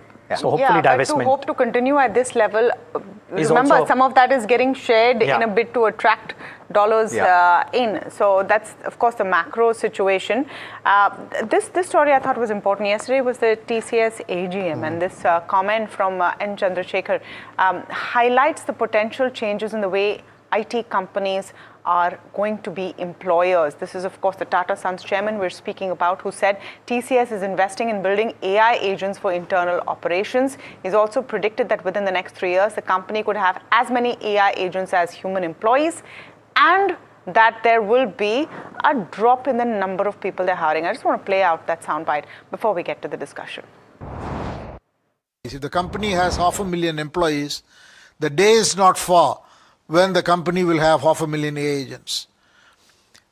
So the question will be, what all can be done by agents? And those things will be done by agents. And the company's employees and the AI agents will work together. And that will be the future. But some of the work that is being done will go to the AI agents. That will be the nature of the transition that we have to go through, not only as a company, as an industry, and as a country. Okay, so this is of course the largest speaking about this. What does it mean for the industry? Neeti Sharma, CEO of Teamlease Digital, joining in with her perspective. Neeti, now I'm not asking you to comment specifically on what TCS said, etc., because they said that from their perspective. But when the largest company in that space makes a comment like this, it's safe to assume that this is laying the path for a lot of what others will do. Are we actually going to see a huge drop in hirings in this space? Yeah, morning, Tamanna. So yes, I think in the IT services industry for the past 18 to 24 months, any which ways we had seen a lower hiring requirement coming in.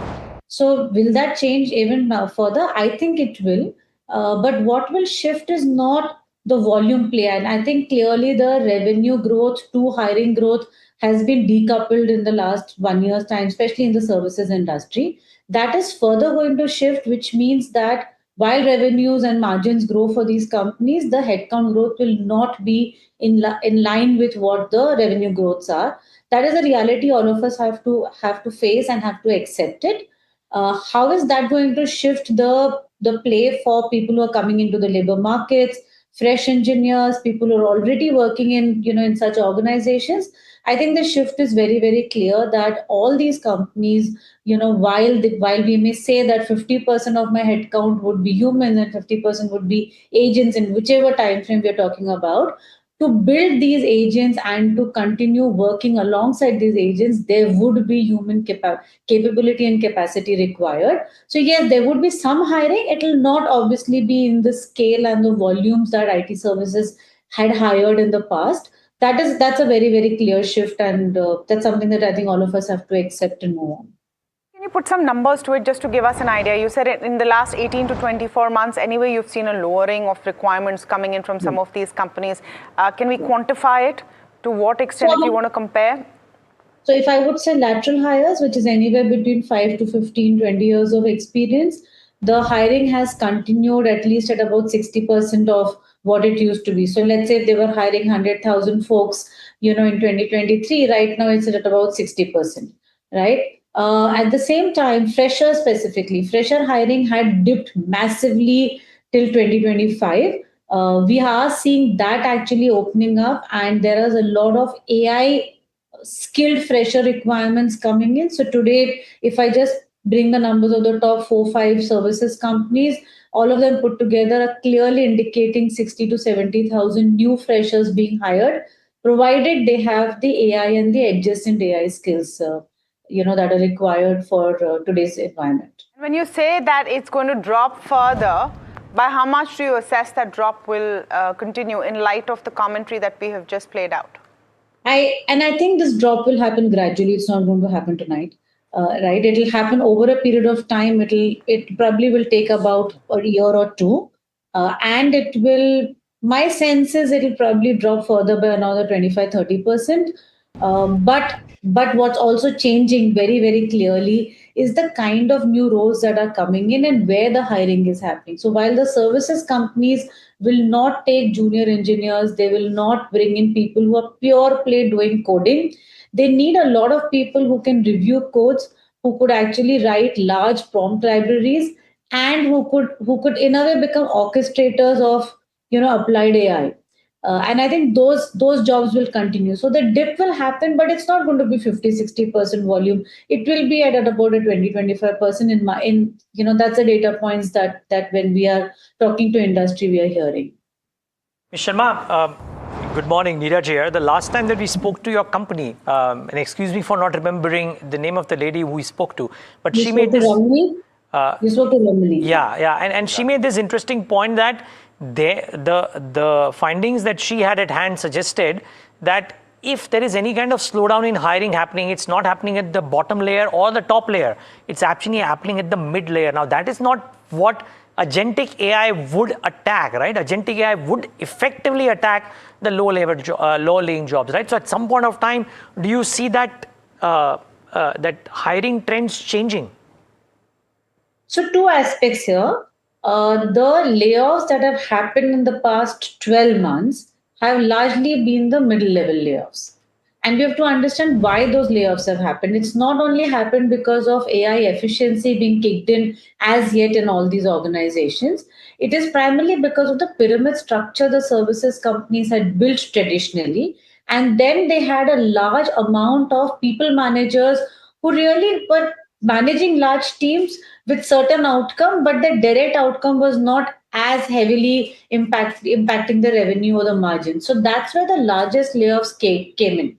Where is AI going to impact? You are right, absolutely. AI has actually taken away manual assessment, roles, which were really the entry-level jobs for fresh engineers. AI is taking away the basic junior software developer role. But AI is also creating jobs at an entry level for software reviewers, software orchestrators, and a large amount of jobs even in the middle layer, which we call it as a forward deployment engineers, which is a combination of domain and technology. So yes, the last 1 year we've seen massive layoffs and disruption in the middle layer. But the junior layers, like I called out even a little while ago talking to Tamanna, is that fresher jobs, and entry-level employment is actually increasing as long as the candidates have the right skill sets, which is really AI and AI adjacent skills. Got it. Okay, well noted. Ms. Sharma, thanks so much for being with us today. It's an important topic, something that we'll have to talk a lot more over the course of the next 12 to 18 months as things unravel. But when N. Chandra says that you stand up and listen, and great to get your view on this very subject as well. Okay. Well, a very important thing. I don't think we've seen the last of it, of course. Yeah. I'm so happy to see a new listing in which the premium has looked good after a while. We'll get that ambience up. CMR Green Technologies. There. Let's just get that audio up of them actually ringing the bell. That's usually the best part. He's trying to do it again. इसका जो नाद है वो हमारे कानों में बजता रहेगा. Oh wow. And it will give us inspiration to work more hard, more for the betterment of the company. Kudos to the MC there to make that bell sound so exciting. Finally. Good 35%. job. Yeah. I mean, it's a solid debut. It's a solid debut at a time when we are used to seeing pretty dismal debuts for companies. And not on a day which is rara. The day is also flattish, if you will. So, Okay, let's go across to Varsha, understand a bit about the company. It's opened up about 35% up to its opening price. Varsha, tell us more about CMR Green Technologies. Well, onto this, first of all, there was a lot of interest also. The subscription data which was subscribed, IPO was subscribed 127 times, and a lot of interest coming from QIBs and non-institutional investors, including retail as well. Now, about this company, well, it's a non-ferrous metal recycler and is also into secondary aluminium market, specializes in aluminium and zinc die casting alloys. The core products, if I were to talk about, they manufacture aluminium alloys in both ingot and liquid form, also produces zinc ingots and furnace ready metal scrap, offers a wide range of products. Now, they are also expanding into aluminium billets for automotive and non-automotive use. Onto the competitive strength, the key highlights, they are leading supplier of liquid aluminium alloy and have a strong and diversified supplier base for sourcing raw materials. They have long-standing relationships with their customers. And also talking about the financials, so over here the highlighting point is, if you see the margins, EBITDA margins in 2024 were around 3.6%, which has inched up to 5.1%, and company which was a loss making in 24, which had almost 84 crore of loss, have turned profitable to in FY24, and in December 25 had a profit of around 164 crore. So overall a good candidate, strong subscription data, and also financials also are improving. Okay, thanks so much, Varsha, for that. I want to address some of the numbers that are flashing at the bottom of your screen, and this is the AMFI data. Now, first number that you should look at is, in fact, the active equity number, where you have inflows falling quite dramatically. Let me, in fact, go to the wall to tell you about this, right? Because this is something that is going to be tracked very closely, and we don't yet have the SIP number. I would hazard a guess to say that might have taken a bit of a knock. We'll know in the next few minutes. But this is the most important number to focus on outside of that. In the previous month, 38,440 crore came through, and this is on the back of a pretty strong March as well. A lot of people bought the dip in March. That flowed through in the month of April as well. It has fallen dramatically to just about 23,000 crore rupees. The net AUM standing at about 83.5 lakh crore rupees. This is not as important as the previous number though, and I'll get into some of the other numbers. Of course, it's the middle of the quarter, so there were outflows from fixed income mutual funds as well. That has had a bearing on the total. There is a net outflow of 64,000 crore rupees. This is because there is an outflow of about 96,000 crore rupees, or over that, just under 1 lakh crore rupees from fixed income. This is that number. It's not as important as the active equity number, where you're seeing a substantial fall to just about 23,000 crore rupees. As I look at the individual schemes within that though, flexi cap funds were getting inflows of close to 10,000 crore rupees. That has fallen on a net basis to just about 5,000 crore rupees. It is halved in the month gone by. You have sectoral and thematic, which has actually risen on a net basis to about 8,000 crore rupees. People seemingly going towards the tactical investments in the month gone by. Small cap, mid cap has actually retained at about 3,800 crore rupees on a net basis. The primary fall seems to be in the way of large and mid cap funds, which have only gotten inflows of about 2,500 crore rupees, and flexi cap funds, large cap inflows at about 1,600. So here too, people are holding back just a tad bit. You know what else to look at? You would need to look at gold ETFs, where you've gotten inflows of about 3,300 crore rupees. Other ETFs have actually been substantial. So people are seemingly moving towards buying ETFs and not buying active equity, because in the ETF category, you have inflows to the extent of, or rather, actually, you have 700. Oh, so let me amend that. I'm looking at a total outflow of 725 crore rupees from gold ETFs, and 620 crore rupees of an outflow from other ETFs as well. So let me amend that. It's not a pretty picture. It's actually a pretty bleak picture. You have outflows of as much as 650 crore rupees from ELSS, 650 crore of net inflows into sectoral and thematic. I'm looking at a very small screen. So, but bear in mind, 23,000 crore rupees of inflows versus 38,000 crore rupees in the previous month is actually a big headline for you to focus on. The SIP number, Tamanna, Neeraj, is going to be very keenly watched. Yeah, I'm being told that SIP number will be on the call, which is going on right now. That's an ongoing call that we're tracking. So just to understand this a little better, Alex, because you track this space so closely, usually when you speak about this data to participants in the industry, they'll tell you that why are you looking at only 1 month? Sure. Some of this could be misleading. This doesn't mean that people are putting in less money, and you've been very conservative in the way that you track this. Yes. But this time, you're seeing some red flags? So here's the thing, and the context is important, right? March end was when we hit the absolute lows in the market, right? And in that month, a lot of people seemingly went in with lump sums. And that number was pretty robust. It was over 38,000 crore rupees into active equity. That held through in April. But what happened in April? You had a gain of 7-8% at the benchmark level for the Nifty 50. You had a 17% gain in the small cap index. You had a 13-14% gain in the mid cap index. It's possible, looking at the kind of headlines out there, that people have taken some money off the table. It's not something that should be too alarming. I won't be surprised if you have a drop in the SIP number, but it may not be as substantial as the numbers, at least on the lump sum figures, might be suggesting. But I'd be curious about where that stands. For me, what it's telling is you are already seeing a drop in sectoral and thematic. It has actually come down further. So 650 crore rupees, people have seemingly burnt their fingers there.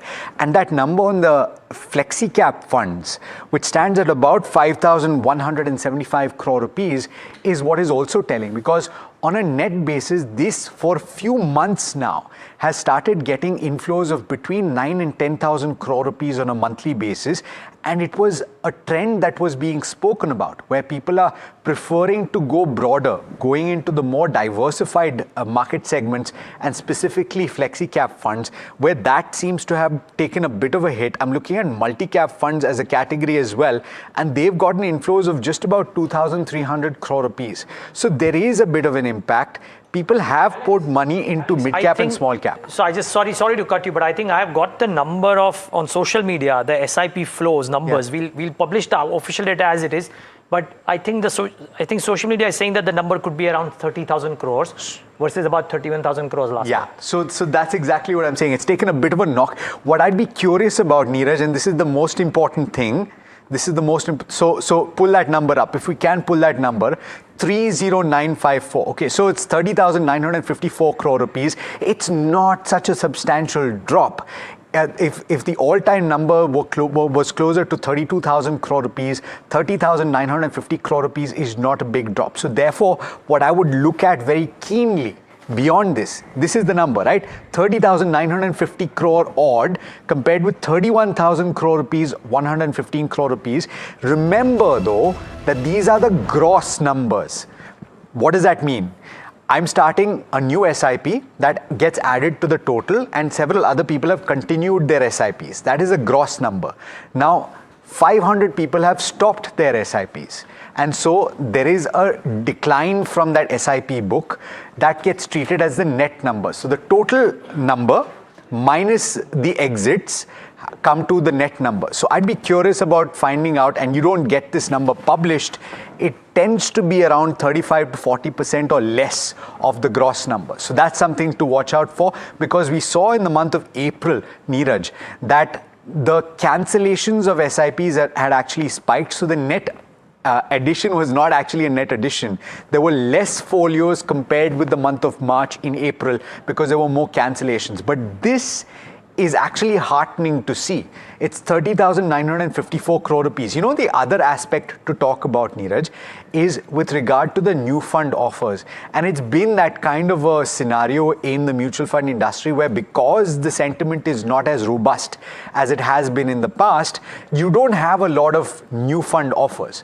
So when you compare the month of April and you compare the month of May, it's not a very substantial number that comes through in the way of new fund offers. You know, Alex, I wonder if you concur, but what this tells me is that the SIP numbers where the advisor is involved are probably intact, but a lot of MF investments are now happening via DIY platforms, and that's where you probably have seen the cracks come in, maybe not on the SIP side, but on redemptions and on lump sum investments. So that could well be the case, Neeraj. The tendency is that when you are going through distributors, you tend to have a lot more in the way of SIPs, so there could be a little bit of churn in that book as well.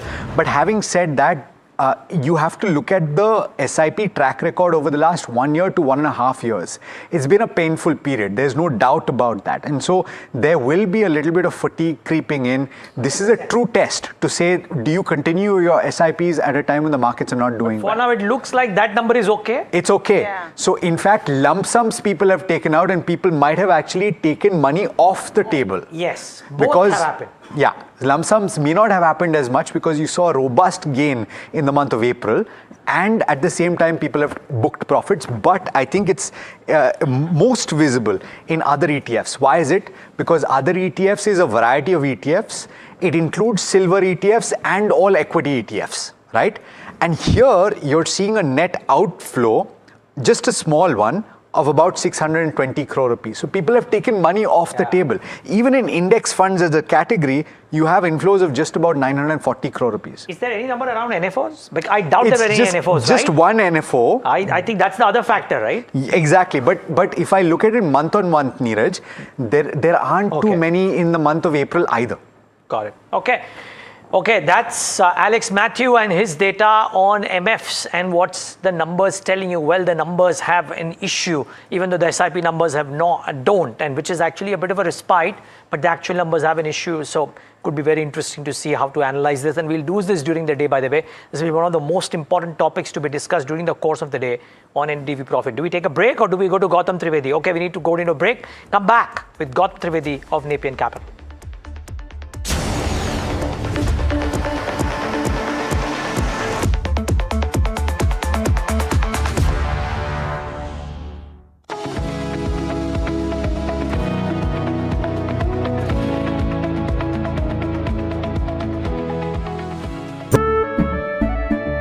केसरिया से मन जोगी हुआ रे दिल झूमे देखो मतवारा हुआ रे केसरिया से मन जोगी हुआ हर पल मनाओ केसरी त्योहार विमल बोलो जुबान Kesari.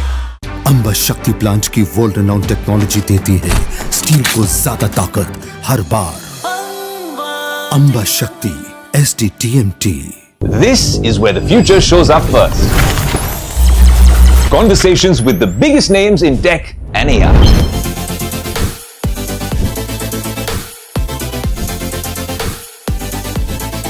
Putting tech through its paces. No fancy jargon or spec sheets, just what matters. If it's shaping the future, you'll see it here first. The Tesla Model Y. This is Tech 360, real talk, real reviews across the NDTV network. Hi, I'm Tamanna Inamdar. Watch me on NDTV Profit, where I break down the day's biggest business stories. What happened, why it matters, and what it means for your money. Hi, I'm Neeraj Shah. Watch me on NDTV Profit for the most incisive market intelligence and meaningful corporate conversations. And I'm Alex Matthew. Markets, mutual funds, insurance, personal finance. I help you cut through the noise and make smarter financial choices. And here's where you can watch us.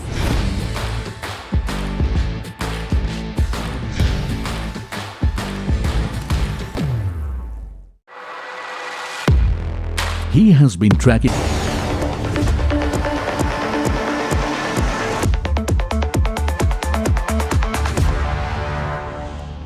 Welcome back. You're watching India Market Open. Gautam Trivedi, co-founder and managing partner at Nepean Capital, joining us this morning on Talking Point. Gautam, great to have you on. Are you finding exciting stories right now in Indian markets which FIs don't managed to see at all?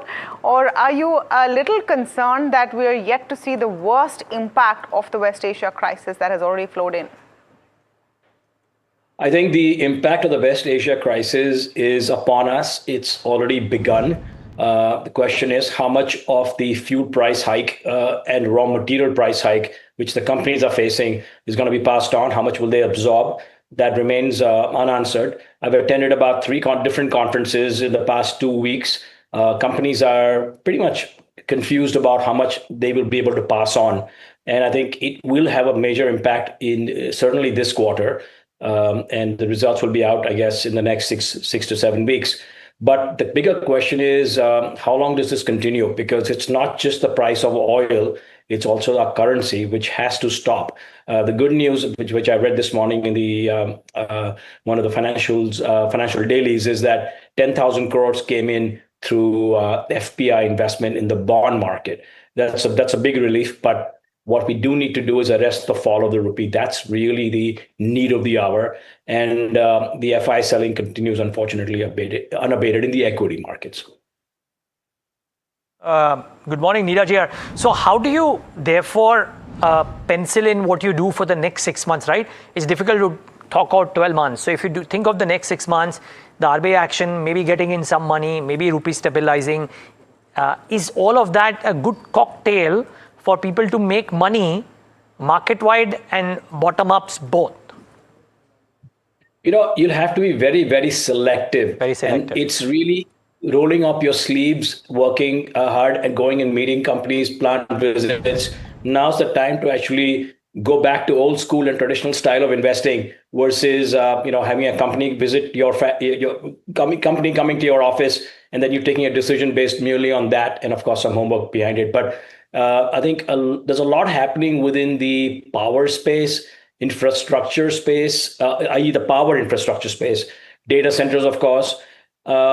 I think there are enough opportunities here. Exports, I think exporters, should I say, will be a big beneficiary of the upcoming FTAs with both the United States and the EU. So I think there are pockets of opportunities which are not cheap, but nothing's cheap in India anymore anyway. So and it's not going to necessarily get cheaper. So unless there's a big miss, in a certain quarter. So I think these are opportunities and sectors where one should focus on. Gautam, a buzzword right now in the market is about all of the surround sound around data centers. It was described yesterday to us as plumbing around data centers and AI, which is available in India as an opportunity as opposed to core AI trades. You're already seeing some signs of that happening today as well. Is that a space that is exciting you? And is there an element of discovery there that you've gone through in terms of interesting ideas? Yes, I'm glad you brought that up because the fact is, you're not seeing this sort of capex in a single sector in India in a long, long time. It's $100 billion of commitment, 15 billion alone from a single company, i.e. Google in Vizag. So I think the opportunity set throughout the entire ecosystem of the data center industry is going to be gigantic. And you'll see a lot of mid and small cap companies that will be beneficiaries. And I'm sure a lot of these small caps will become tomorrow's mid caps and mid caps, at some point becoming large caps. So yes, that's a big area of focus for us for sure. Having said that, there's no direct way as yet to play data centers. Yes, I'm seeing Anant Raj pop up on the screen. Again, they've done a pretty good job of starting to get into that business through a subsidiary. But pure play data centers are still not listed as yet. I believe a specific one has filed a DRHP, and hopefully that gets listed soon. But I think until then, the best way to play it would be to try and work around the ecosystem that's being developed and the whole supply chain between now and the next 10 years for the data center industry.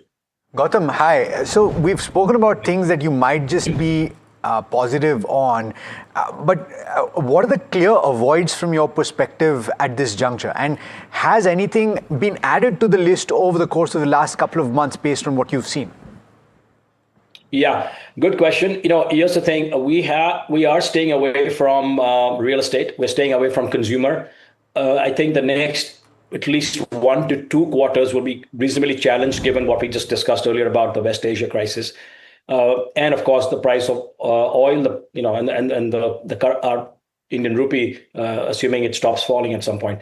But when I look at those areas and potentially a super El Nino, not potentially, I think everyone and their mother's talking about it, so it's probably happening.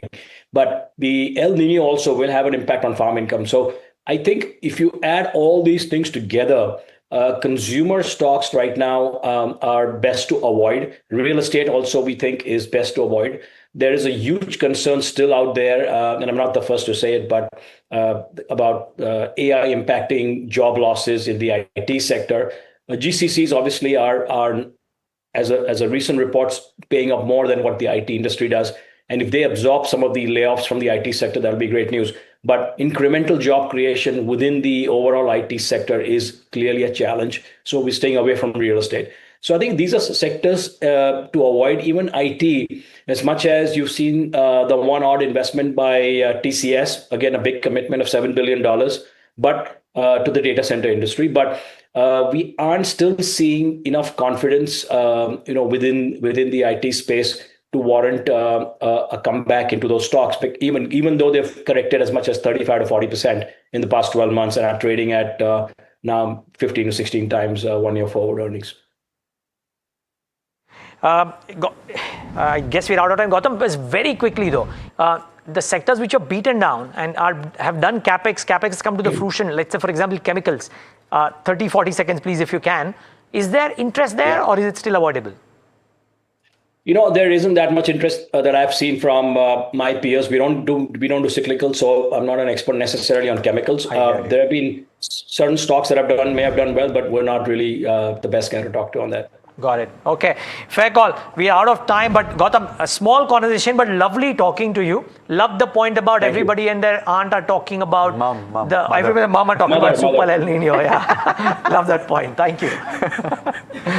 Bye-bye. Bye-bye. Okay. Well, guys, not a bad space the market is in, off the highs of the day, but still about a third of 1%. Not bad. No, chugging along fairly well with everything concerned, and I think you will have a few sectors which are exciting. But since this is a market where you should have your specific stocks in place and on radar, you should stay on for the next show. That's all the time we have from India Market Open, but stay tuned. Ask Profit up next, where we answer all of your queries. We're back after a very short break. So I think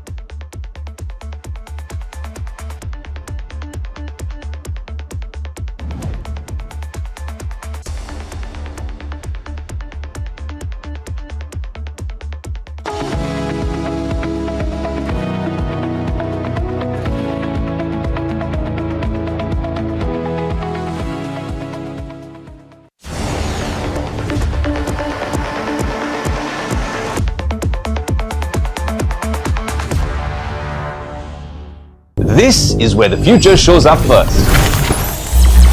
Conversations with the biggest names in tech and AI.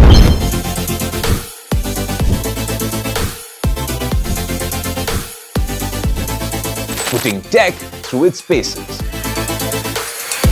No fancy jargon or spec sheets, just what matters. If it's shaping the future, you'll see it here first. The Tesla Model Y. This is Tech 360. Real talk, real reviews across the NDTV network. Hi, I'm Tamanna Inamdar. Watch me on NDTV Profit, where I break down the day's biggest business stories. What happened, why it matters, and what it means for your money. Hi, I'm Neeraj Shah.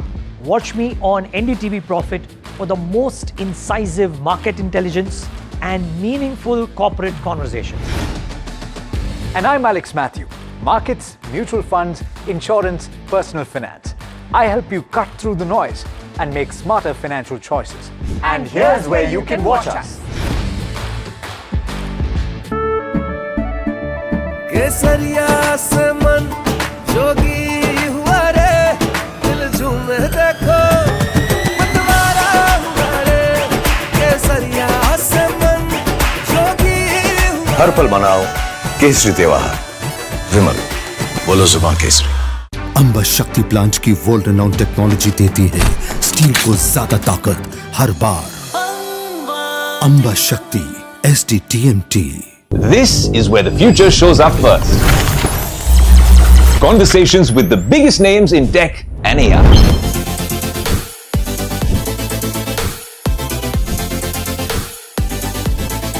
Putting tech through its paces.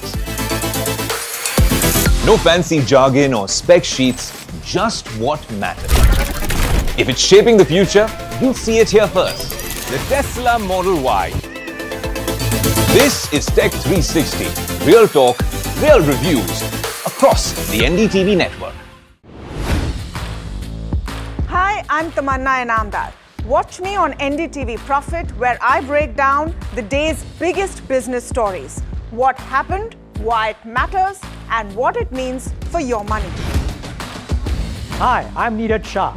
Watch me on NDTV Profit for the most incisive market intelligence and meaningful corporate conversations.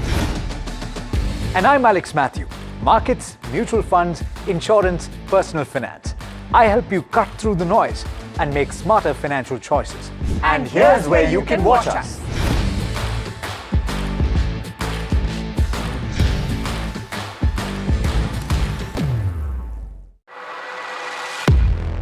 He has been tracking markets for over a decade, spots the trends before they hit the screen.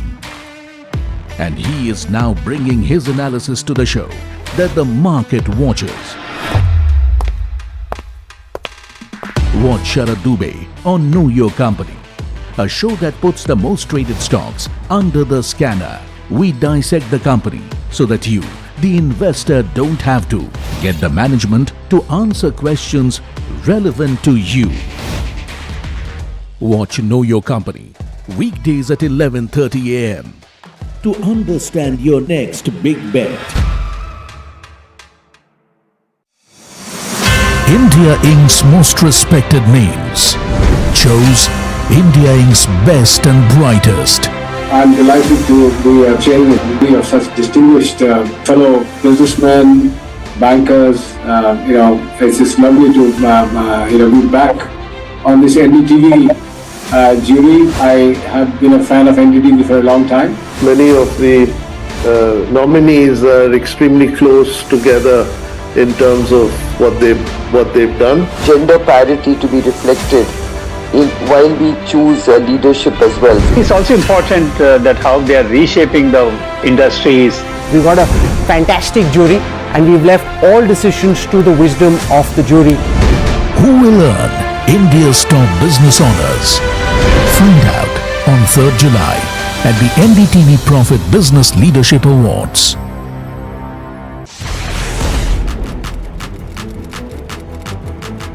When the headlines move fast, perspective matters.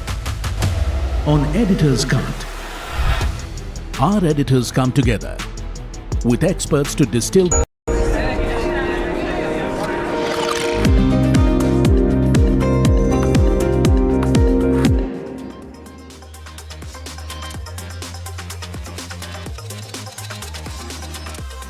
welcome. You're watching Ask Profit here at NDTV Profit. I'm Mahima Vachharani, and with me, as always, is Puneet Zaveri. And Puneet, I think the markets right now are, doing at least a tad bit better. The Nifty 50 is up by about 0.4%, hovering around at the 23,200 levels, 23,300 levels for the Nifty 50. But it's sort of a range-bound trade is what we're seeing. We'll have to see as to whether going forward the resistance of 23,400 is broken or not.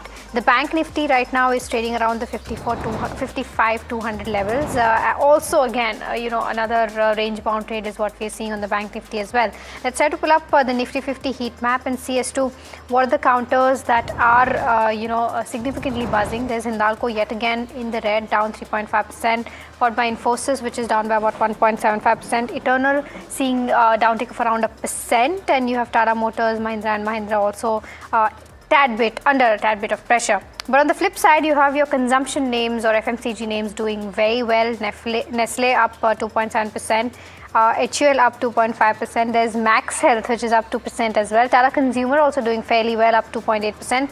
Trent for a change in the green today, up 1.5%. And there's Kotak Mahindra Bank and ITC, both up 1% each. So that's with regards to where the Nifty 50 goes. Let's try to pull up the sectoral heat map.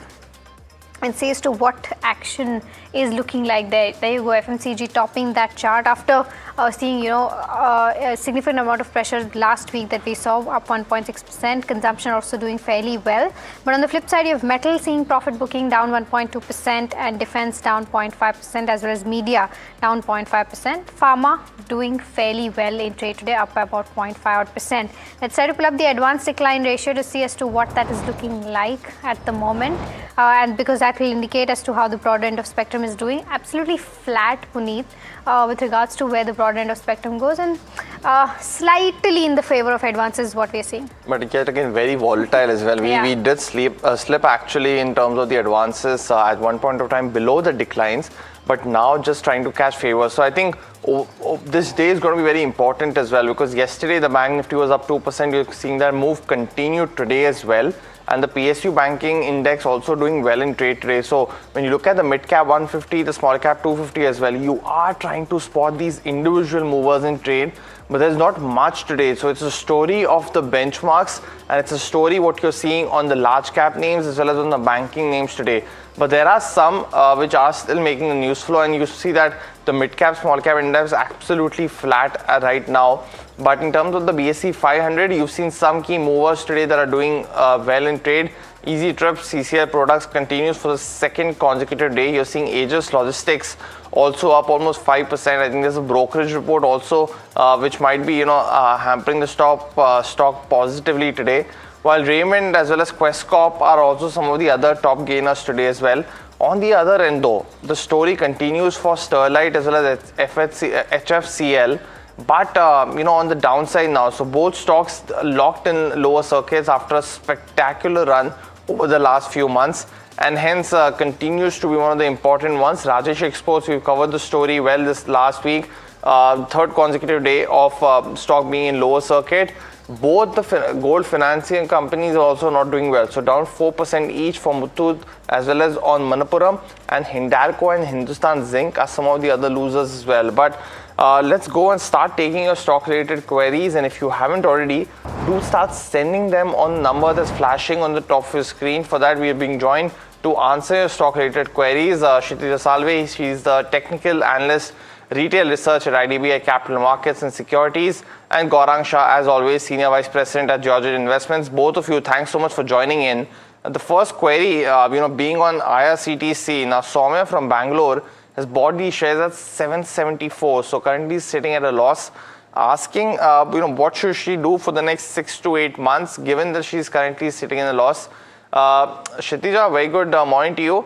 How are you seeing this counter? Is it a good time to maybe buy, or should Soumya exit IRCTC? Okay, good morning, everyone. So if we look in IRCTC daily chart, so stock is almost forming a lower low continuously and almost at a downtrend stop. So I feel 500 is our next support level. If 500 breached, then we could see a further selling pressure. So currently, suggestion will be the exit on a rally for IRCTC. Got that view, Kshitija. But the next question that comes in now, and this one's on Dr. Reddy's. Our viewer G. Shrikant is holding on to these shares at 1308. So currently sitting on a slight loss, but holding 330 shares. He's mentioned, that the last quarter 4 results were, very weak at this point of time. But Gaurang, his question being that with the semaglutide injection launch, what's the expectation in the near to medium term as well as the 1 to 2 year view? Any coverage on DRL, Gaurang? What's your view? Hey Puneet, morning to you and to all the viewers of NDTV Profit. Thank you so much for having me on your show. A small disclosure before we go any further, that all recommendations that I'll be sharing with you this morning on your show, Puneet, they are part of our fundamental research team recommendation from a long-term point of view. Our company, Georgette, or myself, we do not have any kind of personal investments, no financial interest, no conflict of interest, but we give similar investment ideas to our clients. They might have their investment interest. So talking about Dr. Reddy's, yes, semaglutide, and not only limited to this product, Puneet, my sense is that there are going to be plenty more new launches coming in from different pharmaceutical companies in India. What matters is the approval in the overseas market and the sale of that, and that positive impact reflecting on the top line and bottom line. So while fourth quarter numbers were a little bit shade lower than what the street estimated, but my sense, Puneet, also is that don't look at just one quarter and decide on your entry exit or whether you need to hold or buy it. There are times when 1 or 2 quarters are bad, and that could be for any particular sector and any company in those sectors. Long term, we have a positive coverage on Dr. Reddy's. Stay invested. Okay, all right. So that's the view coming on Dr. Reddy's. We've got, I think, P. Vora was calling us from Pune. A very good morning to you. Go ahead, ask your question. My question is regarding Gillette and Gujarat Pipavav port. Are these fundamentally good to buy at present? Okay. Can you choose one stock? Because both of these are from different sectors. So just want to get a sense as to which one is your preferable bet right now. Gujarat Pipavav port. Gujarat Pipavav. Okay. All right. Then I'll take this up with Gaurang. Gaurang, any view on Gujarat Pipavav? Well, we remain positive on the sector. Mahima, thank you so much. Morning to you as well. But no specific coverage on Gujarat Pipavav.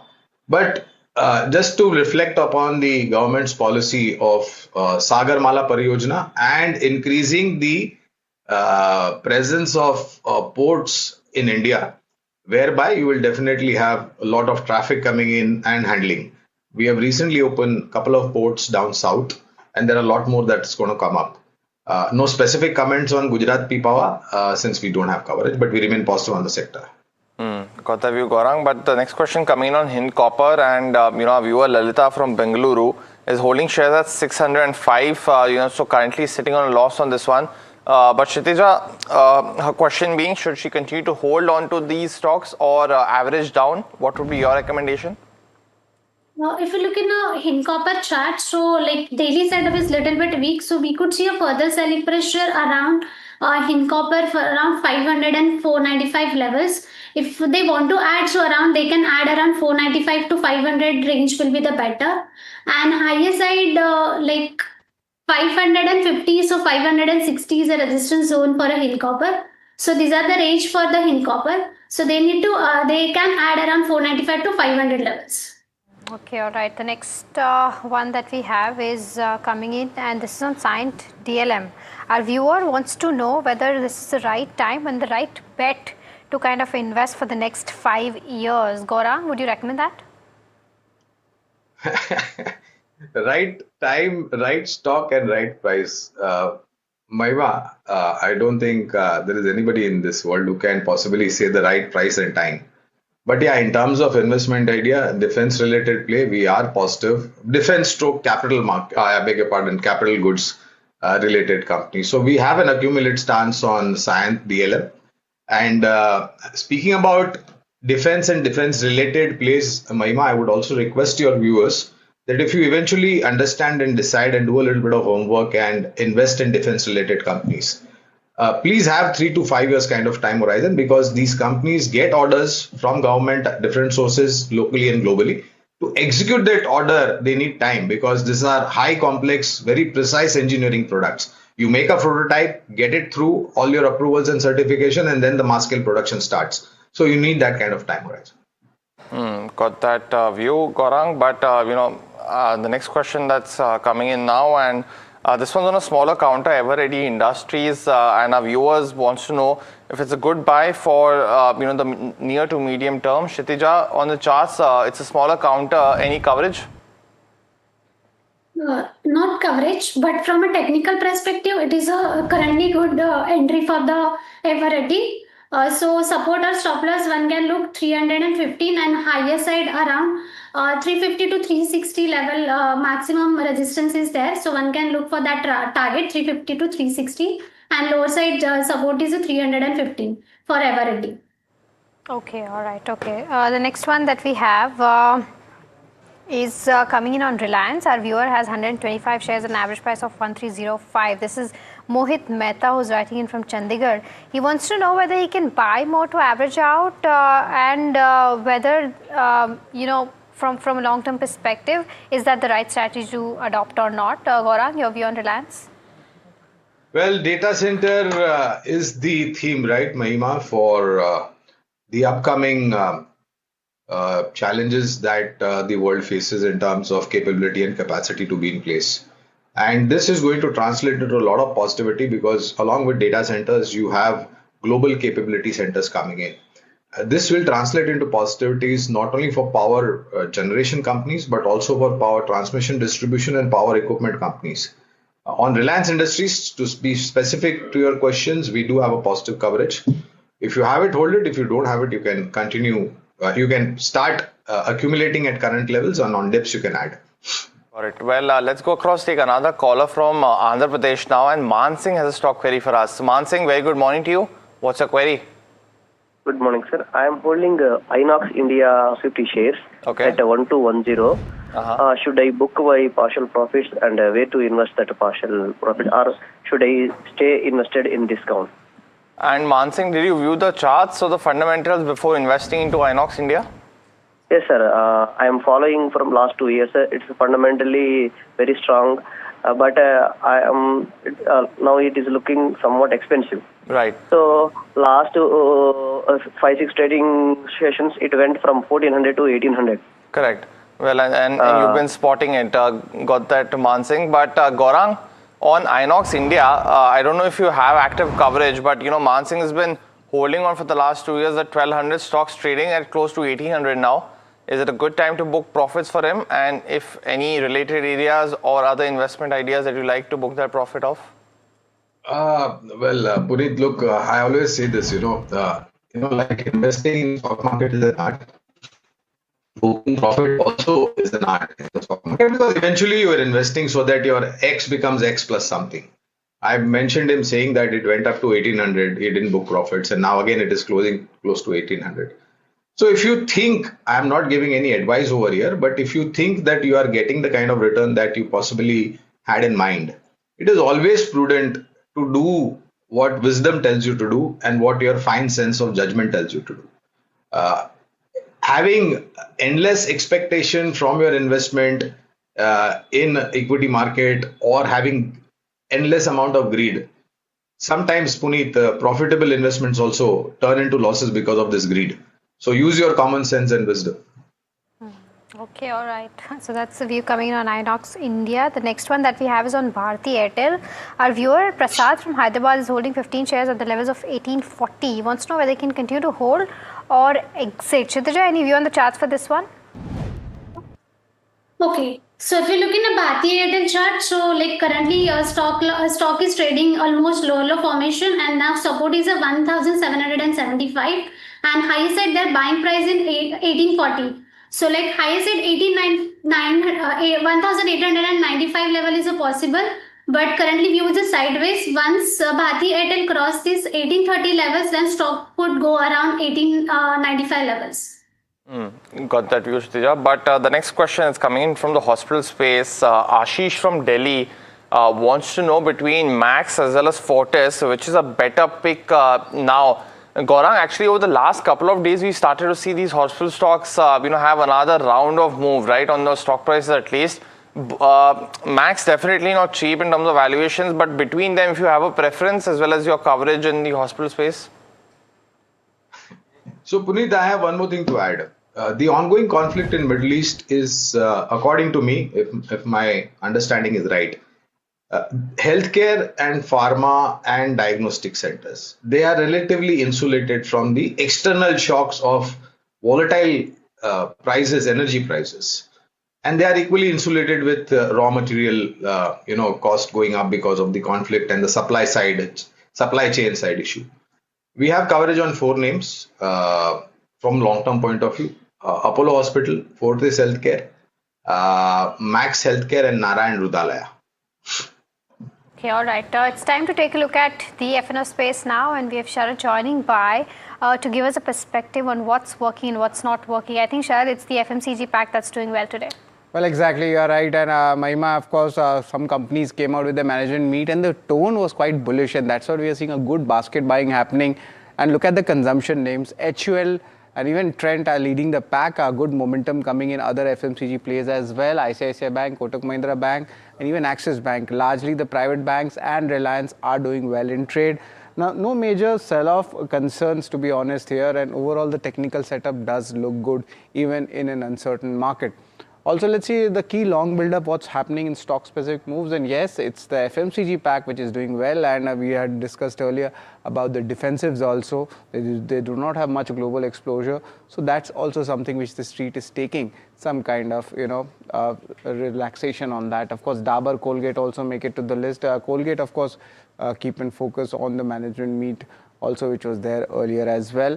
Apart from this, apart from the FMCG names, long unwinding happening for Indian Bank and Sammaan Capital, a little bit of concern the brokerages have raised, especially if you compare PSU banks and the private banking space. So yes, a little bit of sell-off is there in select PSU banking names. And lastly, I'd like to point out the short build-up that's happening for both of the gold financing companies. Gold has, of course, reversed, but it seems like a sell-off has intensified for both of these counters, Manappuram Finance as well as Muthoot Finance. So these are the stocks which should be on your radar in the day's trade.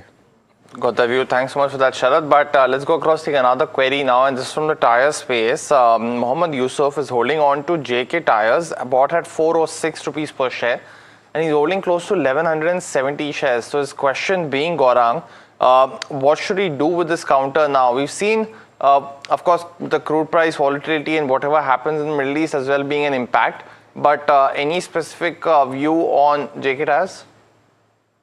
Three names, Puneet, for the better understanding of your viewers. We have positive coverage: JK Tyre, Apollo Tyres, and Balkrishna Industries in the market. BKT Tyres, they are known, but basically for truck and bus radial tires.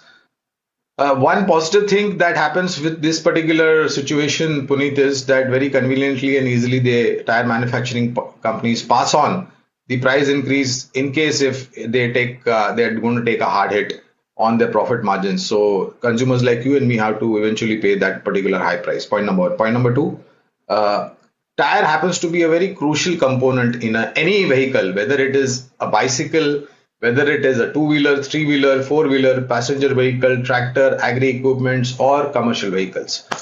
Without this, the vehicle is useless. So along with that, the third point, Puneet, is that extremely strong new order markets with the kind of numbers that we are seeing and new launches that are going to be lined up. And equally strong, Puneet, is the replacement market. So positive on these three names in tire manufacturing companies.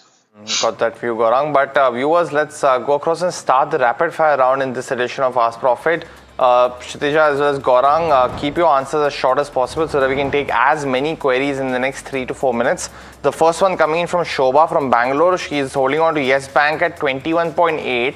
Kshitija, is it a good time to book profits for her? Hold. Okay, the next one is on Union Bank. Our viewer is bought it at the levels of 170. Rakesh Gupta wants to know if this is a good hold from a long-term perspective. Gaurang? No specific coverage, would prefer Bank of Baroda or SBI. Vijay from Chennai wants to invest 50,000 rupees in Samvardhana Motherson for the next 1 year. Gaurang, should he do that? Auto ancillary space, outperforming company and great export market opportunity. You can definitely buy for long term. Okay, ITC is a good buy for the next 10 years. Gaurang? This is pretty long, Mahima. Nobody can predict that. But yeah, we are positive on ITC from a long-term point of view. Kavita from Australia is holding on to Century Plyboards at 770. What's the 3-month view, Kshitija, on this stock? Exit on a rally because stock is almost trading near support zone. So if it is bridge, then we could see a further selling. Okay, the next one is on Uno Minda, if it is a good buy from a long-term perspective. Gaurang? Again, another one from auto ancillary space, and we are positive from a long-term point of view. You can buy for long-term. Next one that's coming is from Ram from Chennai, and he wants to buy into Aurobindo Pharma for the long term. Gaurang, any view? Mid-cap pharma-related company, and as I was just referring to, yes, you can definitely buy Aurobindo from a long-term point of view. Okay, Marksans Pharma is the next one. 1,000 shares bought at the levels of 310. Continue to hold. Venkat Ramani from Bengaluru wants to know. Kshitija? Hold. The next one's on Anantraj, bought by Bhairav at 488. Kshitija, should he continue to hold? Hold with the stop loss of 530. Okay, Kalyan Jewellers bought at the levels of 350. 2,000 shares what Kamali from Chennai is holding. Continue to hold from a short-term perspective. Kshitija? Exit on a rally. Support is around 345 level. If it is breached, then we could see a further selling pressure. Next one's on GE Vernova T&D. Stock's been doing well, and Jeet wants to know if it's a good time to enter. Gaurang, would you recommend that? Positive on the sector, Puneet. No specific coverage, but yeah, power transmission, distribution, power equipment looks very good. Okay, the next one is on Coforge. Our viewer wants to, Ishwar from Kolkata wants to know if this is a good stock to continue to hold from a long-term perspective. Gaurang? Extremely positive. One of the outperforming mid-cap IT stocks. Continue to hold, or you can buy as well. Karthikeyan from Thiruvananthapuram is holding on to PFC as well as REC. Of course, Gaurang, an impending merger there, but does it make sense to hold for the long term is his question. Well, again, related to power and financing of power projects, PFC and REC, we heard the finance minister speak about possible merger, if I remember that right, Puneet? Yes. No specific coverage, but definitely strong companies in the sector. Got it. Well, that was the end of the rapid fire in the first half of Ask Profit, but Gaurang as well as Kshitija stay on. A lot more stock related queries on the other side after this very short break.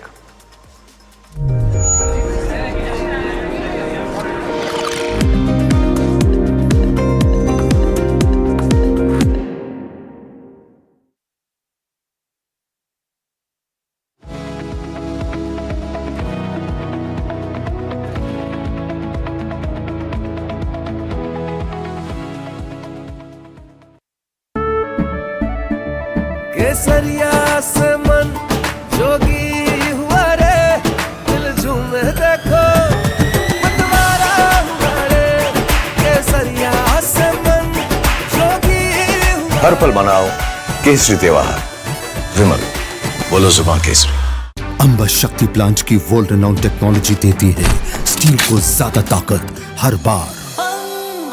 Amba शक्ति SDTMT। This is where the future shows up first. Conversations with the biggest names in tech and AI.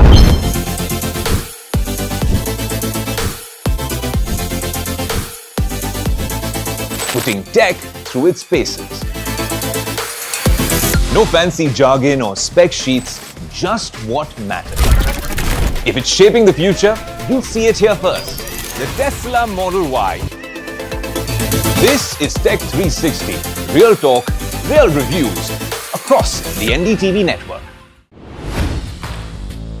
Hi, I'm Tamanna Inamdar. Watch me on NDTV Profit, where I break down the day's biggest business stories. What happened, why it matters, and what it means for your money. Hi, I'm Neeraj Shah. Watch me on NDTV Profit for the most incisive market intelligence and meaningful corporate conversations. And I'm Alex Matthew. Markets, mutual funds, insurance, personal finance. I help you cut through the noise and make smarter financial choices. And here's where you can watch us.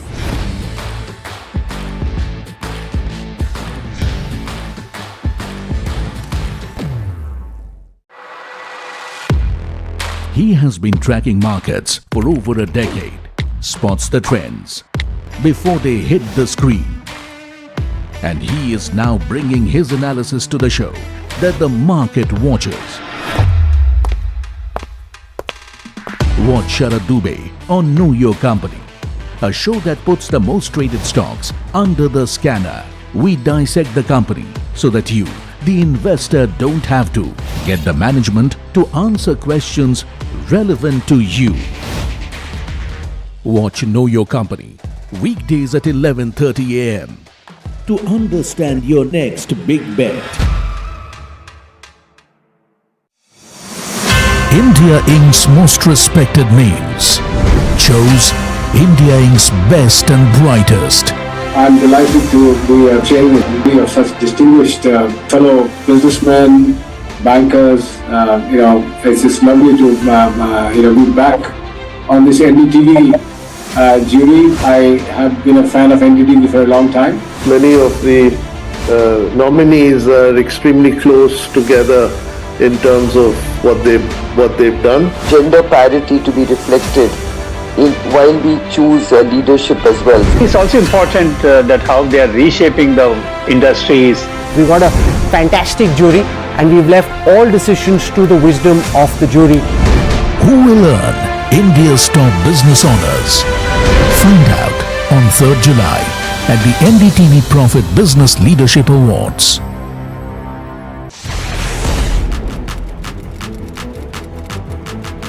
When the headlines move fast, perspective matters. On Editor's Cut, our editors come together with experts to distill the week's information blitz into clear perspective. Down the stories shaping the world, from markets and the economy to global conflicts and what lies ahead. This is where experience meets insight.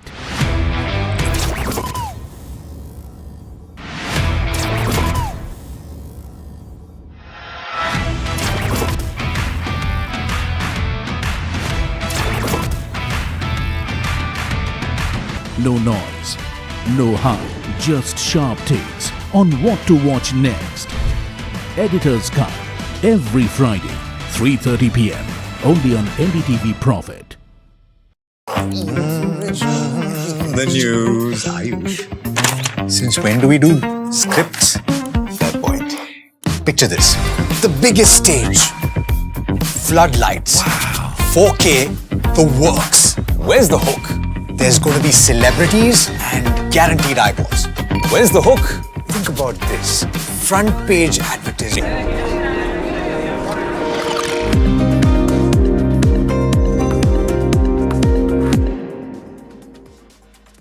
Welcome back. You're watching Ask Profit right here on NDTV Profits, and let's continue with the stock-related queries. The next one that's coming in, it's on Amar Raja. Our viewer, Raja Rao, is from Hyderabad and holding on to shares, but at 930 for this counter. So it's currently sitting on a loss. Asking what he should do with his 400 shares. Gaurang, in the battery makers, there's a very huge investment cycle going on the lithium-ion side of things. And that's putting a constraint on the return ratios as well. But how are you viewing Amar Raja at this point of time? Is it a good time to buy? So Puneet, like we were discussing about tire, battery also happens to be one of the most important component in any vehicle, whether it is a fossil fuel driven vehicle, whether it is CNG or flexi fuel, as we have recently seen a launch from Maruti, or more importantly for an electric vehicle. So investments are taken into consideration in this particular sector depending upon the futuristic outlook by the managements. So while the capex and new investments will augur extremely well in the future, maybe in the short to medium term it may put pressure on the cash flows and the financials. But long term, we remain positive on Amara Raja. You got in at higher level. If you have investable amount, you can add as well. All right, well, but let's also quickly pull up a stock that listed on the bourses today, CMR Green Technologies, and it's one of those rare ones which is listed with a 30% uptick, and in such a volatile time. So it's a good time to speak to the company as well. We're now being joined by the management of the company, of course, Akshay Agarwal, whole-time director, as well as Yugal Kishore Garg. He's the chief financial officer of the company. Gentlemen, both of you, thanks so much for joining in. Akshay, let me come to you first because, in the recycling space, of course, that you operate in, very lucrative at this point of time. But this largely an IPO being completely an offer for sale. So just in terms of how you are, securing yourself in terms of your capacity increase as well as the cash that you have on the books, there won't be any need for any further infusion over the next 1 to 2 years, of course, since just post-listing? Thanks for having us. The reason this was an all offer for sale is because we had a private equity investor who had been very patient with us for a long time, and they needed an exit. As far as expansion plans are concerned, the business is capable of generating cash, and even though this is the third time that we are coming to the market, we have made projections every single time, and we have met them without having gone public, and we believe we can continue to grow, and having this flexibility finally in the longer term will be promising, and that's an option that we can exercise when the right opportunity arises. Also, since a lot of your revenues, come from the cast alloy segment as well, that's, directly linked to the auto segment. and we've seen that segment has gotten a big benefit of the GST rate cut. So just in terms of your current order book that you have, I know you can't give too many future forward projections, but does it continue to be very strong here? Because H2 of last year I'm sure was very strong. Are you seeing that growth momentum continue in FY27? Yes, the auto industry has proved to be extremely resilient. The GST 2.0 rate cuts have proven to be a real lifesaver at this point. And at the moment we can see a strong order book. We can see that, and we are just at the cusp of entering the festive season as well, which historically we have seen has proved to be a very strong season for auto industry. So we have our fingers crossed and we hope for the best, and we have strong demand at the moment.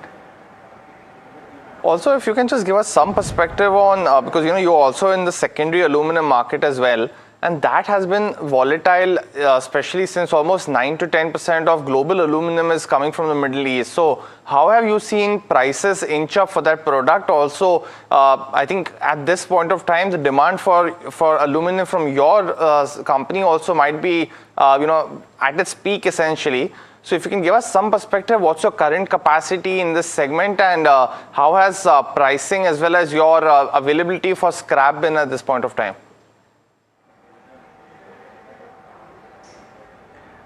Yes, so I think this crisis has created, it's mainly affected in terms of production the primary aluminium market. As far as the secondary is concerned, since our scrap is imported from around the world, so we have seen long delays in shipping because of build-up at ports, and this did create a shortage at a time when demand was at its peak.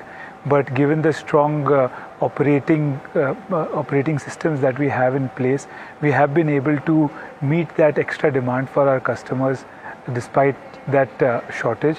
As far as scrap is concerned, scrap is something that looks like will continue to be imported, while we are growing our share of domestic procurement as well. However, since India uses very little aluminium per capita, so we see it being imported, and of course the import supply chain brings its own set of challenges. However, we believe that we have the right relationships and systems in place to tide over storms as we have in the past. And what does your current capacity stand at this point of time? Yeah, company current capacity is 6,05,000 as of now, and company operate around 70% of its utilization. Though company, whenever the requirement is there, company will increase their production capacity. However, we have a sufficient margin up to 70% to increase up to 90%. In the case of auto segment, we can increase up to 80%, and in other like UBC recycling or billet sheeting, we can increase our capacity up to 95%. So if additional capacity is required, company will always ready to increase their capacity. Our company has purchased their land for the EV expansion in the Shoolagiri near Tamil Nadu, Hosur. So whenever the demand is there, we will increase our capacity. Got it. And just one last question, because of course we'll get into the detailed numbers post your next quarterly filing as well. But just in terms of what we've seen from the listed players, they have diversified into other materials as well. Like copper has been one of them, where a lot of recyclers have gone into as a next venture. Just for you, if you can give us some perspective, if you're looking at copper, lithium-ion cells as one of those other diversification opportunities from the current aluminum business as well. So about 78% comes from aluminium as far as our top line is concerned, and the balance 22 includes various other metals like stainless steel, copper, brass, zinc, magnesium. So we have luckily a good exposure to those markets as well. And at the moment, what we are focusing on is diversifying into various forms of aluminium. At the moment, bulk of our sales is cast aluminium, but we have recently diversified into wrought aluminium through billets, as well as used beverage can scrap recycling for making new cans here in India as well, which interestingly happens to be for a primary player. So we are seeing a very strong aluminium demand, which is at the moment keeping our hands full. However, we have our eyes open and we are ready for opportunities as they arise. Got it. Well, of course, a longer chat warranted post our next quarterly results. But Akshay as well as Yugal, thanks so much for joining in, giving us perspective about the company as well as many congratulations on that blockbuster listing today. Thanks a lot. Thanks for having us. Well, that was the management of CMR Green Tech. Of course, bumper listing, but also bumper subscription that we saw on this company as well in terms of the IPO. But let's continue your stock-related queries now. We are, getting a query on car trade tech now. Rajiv Kumar from Delhi is asking us that he's bought shares at 1994 and he's holding on to roughly 110 shares. Stocks up almost 9% now. But Kshitija, on car trade tech, is the momentum expected to continue? Should he continue to hold on? I will suggest that book a partial profit around this level, and higher side he can hold around from here 2500 levels to 2600 levels, and support is around 2300 levels for a car trade. All right, okay, so that's the view coming in on car trade. The next one that we have is coming in on Vedanta. Our viewer Priya wants to know if this is the right time to make an entry into this counter. Kshitija, I'll stick with you for this one. What are the charts indicating? Charts suggest that there will be a more selling pressure a little bit in the Vedanta. So entry, we need to wait for the fresh position. So around 290 level will be the entry position for a Vedanta. So 290 is currently support. So 290 will be the best position for entry.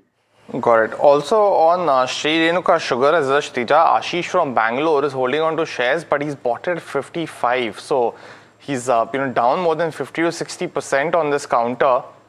Asking if he should exit or hold on to this to Sri Renuka Sugars right now. Would you recommend that? No, sir, because daily weekly setup is a negative only. Stock is almost trading lower levels only. So suggestion will be exit only. Okay, all right. The next one that we have is from Priyam, who's writing us from Hyderabad. Yet another short-term query. So Hindalco is the counter that he wants to know about and wants to know if this is the right level to kind of enter into this counter for short-term gains. Would you recommend that, Kshitija, considering that it's seen quite a good amount of profit booking? Yeah, overall in the metal space, there is a profit booking currently going on. So for a Hindalco, 1020 level will be the best entry level for Hindalco, because stock may come around this level, 1020 levels. And higher side resistance is around 1090 levels for Hindalco. The next question, that's coming in from Ishwar, and he's writing to us from Kolkata, asking, that he wants to take an investment in the auto space, and if M&M is what his choice is, if he should go ahead and buy this counter. Now, Gaurang, from those highs of almost, I think, 3,800, 900, we've seen a correction on the stock now, and the long-term plans of the company, of course, stay. Do you feel it's a good time to buy into M&M right now? Long term, I think one of the best plays in the four-wheeler stroke commercial vehicle, Puneet, Mahindra and Mahindra.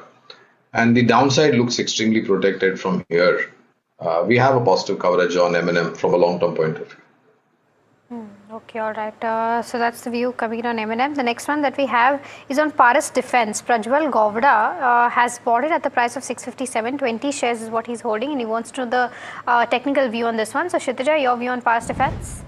View is currently positive, but after a strong 4 to 5, 6 days rally, we could see a little bit profit booking. If you have already position, you can hold it. For the fresh position, you need to wait for the little bit correction. 930, 935 level will be the best entry point for a Paras Defense.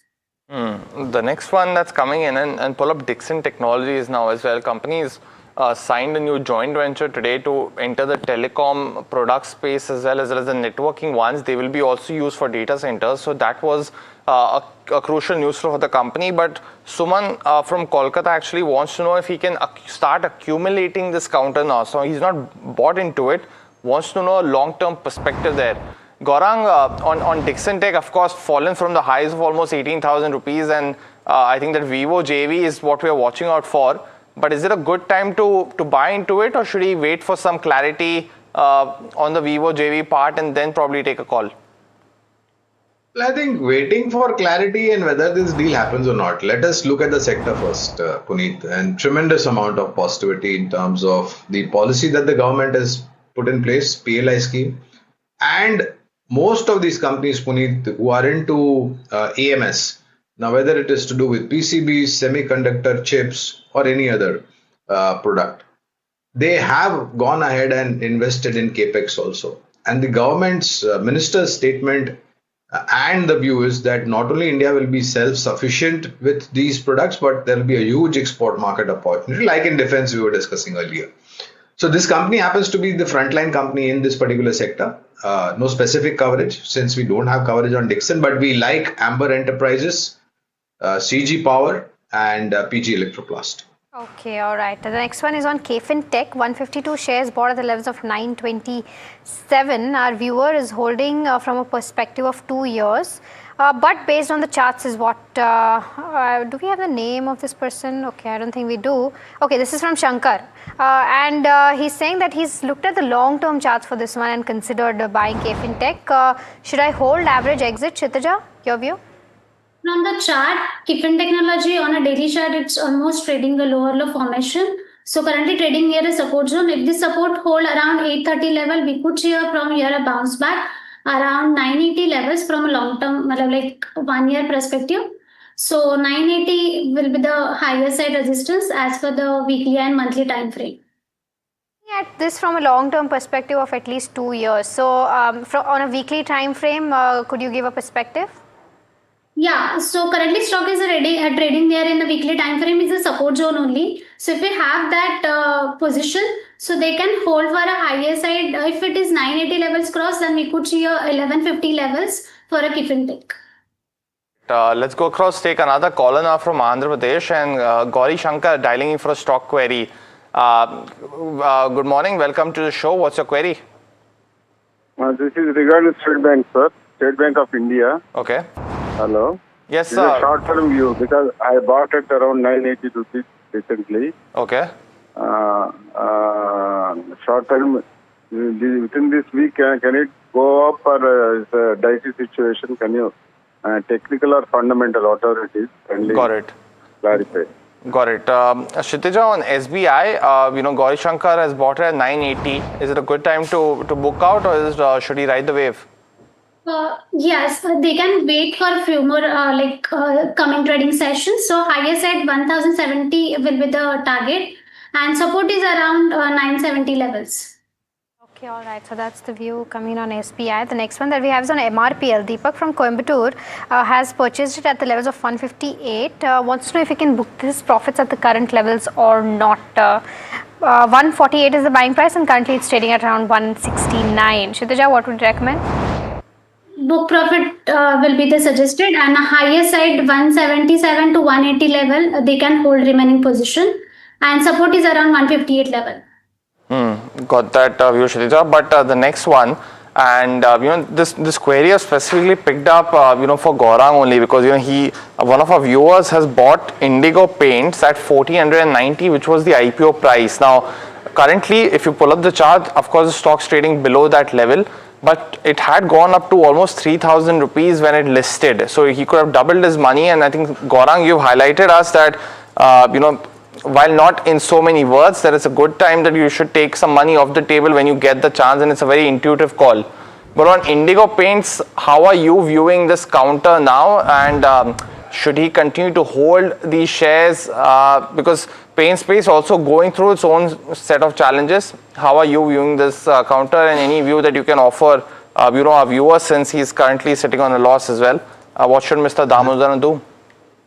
Well, it's been quite a while since we had the IPO of Indigo Paints. Puneet, I really don't recollect whether we did cover Indigo Paints during the IPO via IPO note.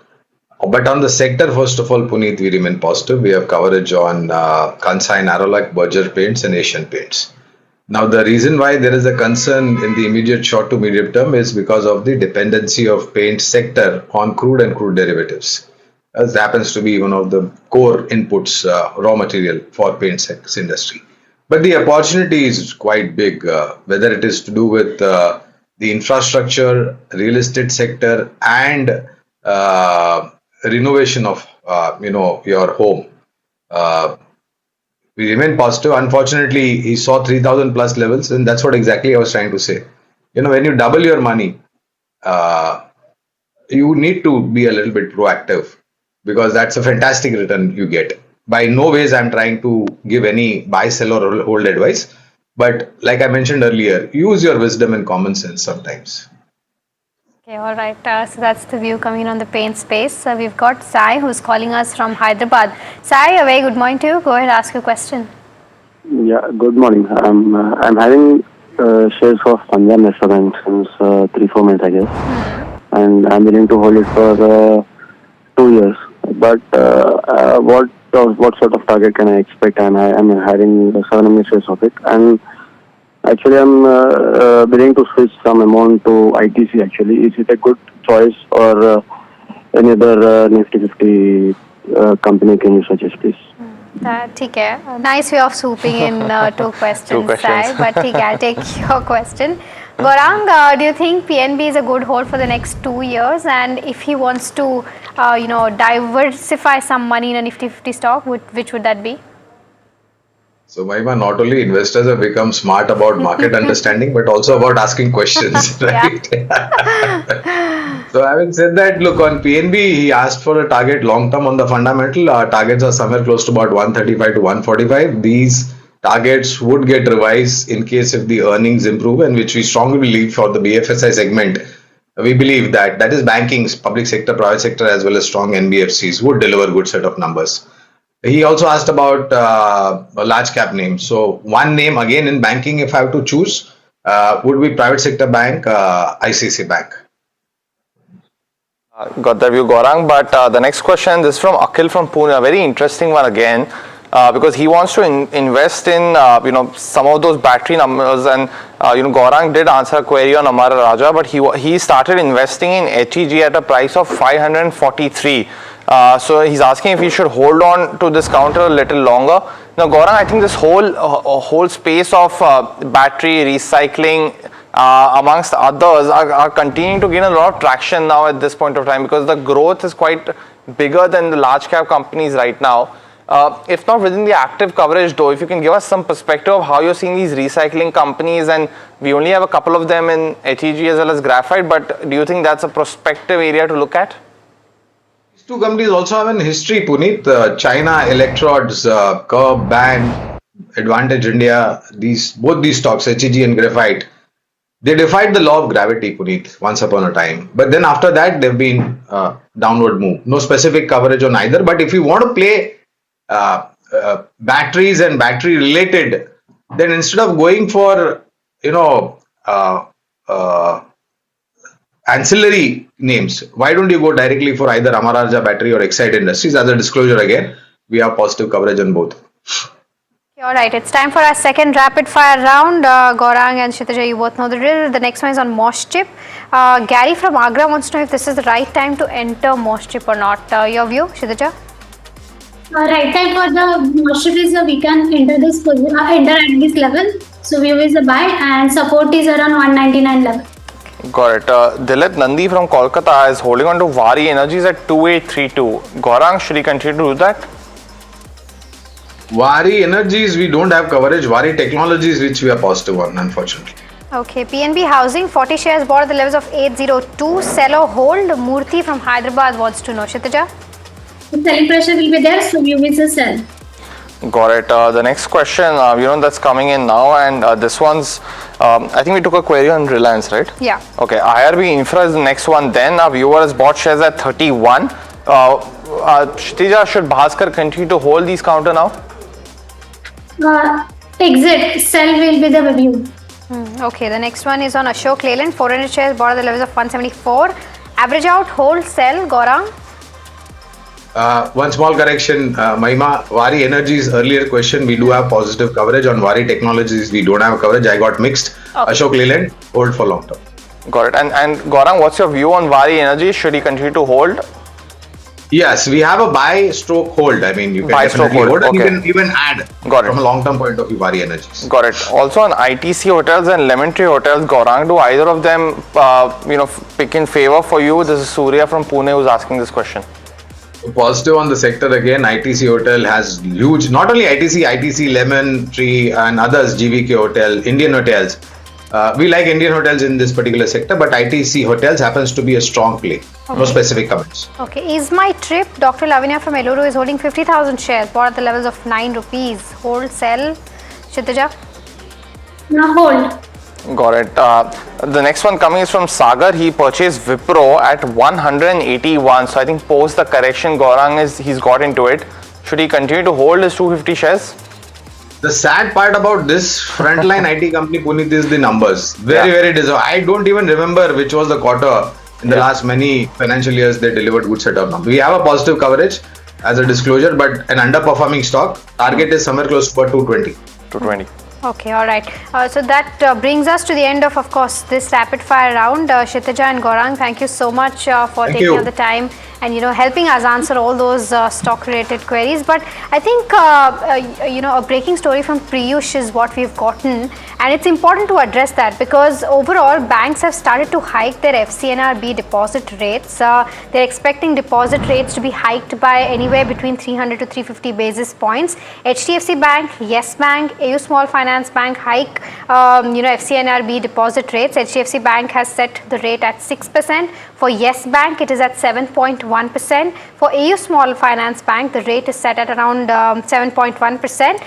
This, of course, is on the back of RBI that will fully provide for FCNRB hedging costs, and facility available till September end is what sources are telling us. So this is an exclusive story that our reporter Piyush has brought in. So that's with regards to the updates coming in for the FCNRB deposit rates. But with that, viewers, we're completely out of time on this edition of Ask Profit. Do stay tuned. KYC comes up next.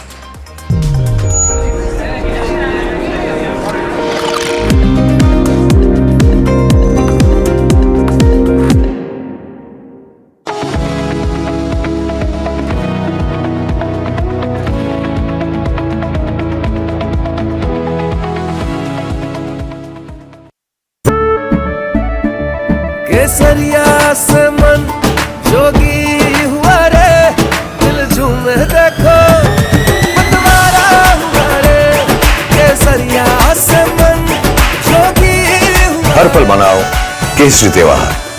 विमल, बोलो जुबान केसरी। अंबा शक्ति plant की world renowned technology देती है steel को ज्यादा ताकत हर बार। अंबा शक्ति SDTMT। This is where the future shows up first. Conversations with the biggest names in tech and AI.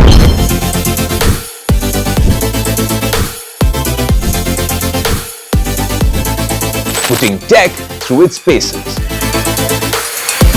No fancy jargon or spec sheets, just what matters. If it's shaping the future, you'll see it here first. The Tesla Model Y.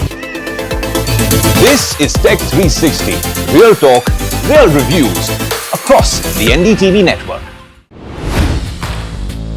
Hi, I'm Tamanna Inamdar. Watch me on NDTV Profit, where I break down the day's biggest business stories. What happened, why it matters, and what it means for your money. Hi, I'm Neeraj Shah. Watch me on NDTV Profit for the most incisive market intelligence and meaningful corporate conversations. And I'm Alex Matthew. Markets, mutual funds, insurance, personal finance. I help you cut through the noise and make smarter financial choices. And here's where you can watch us.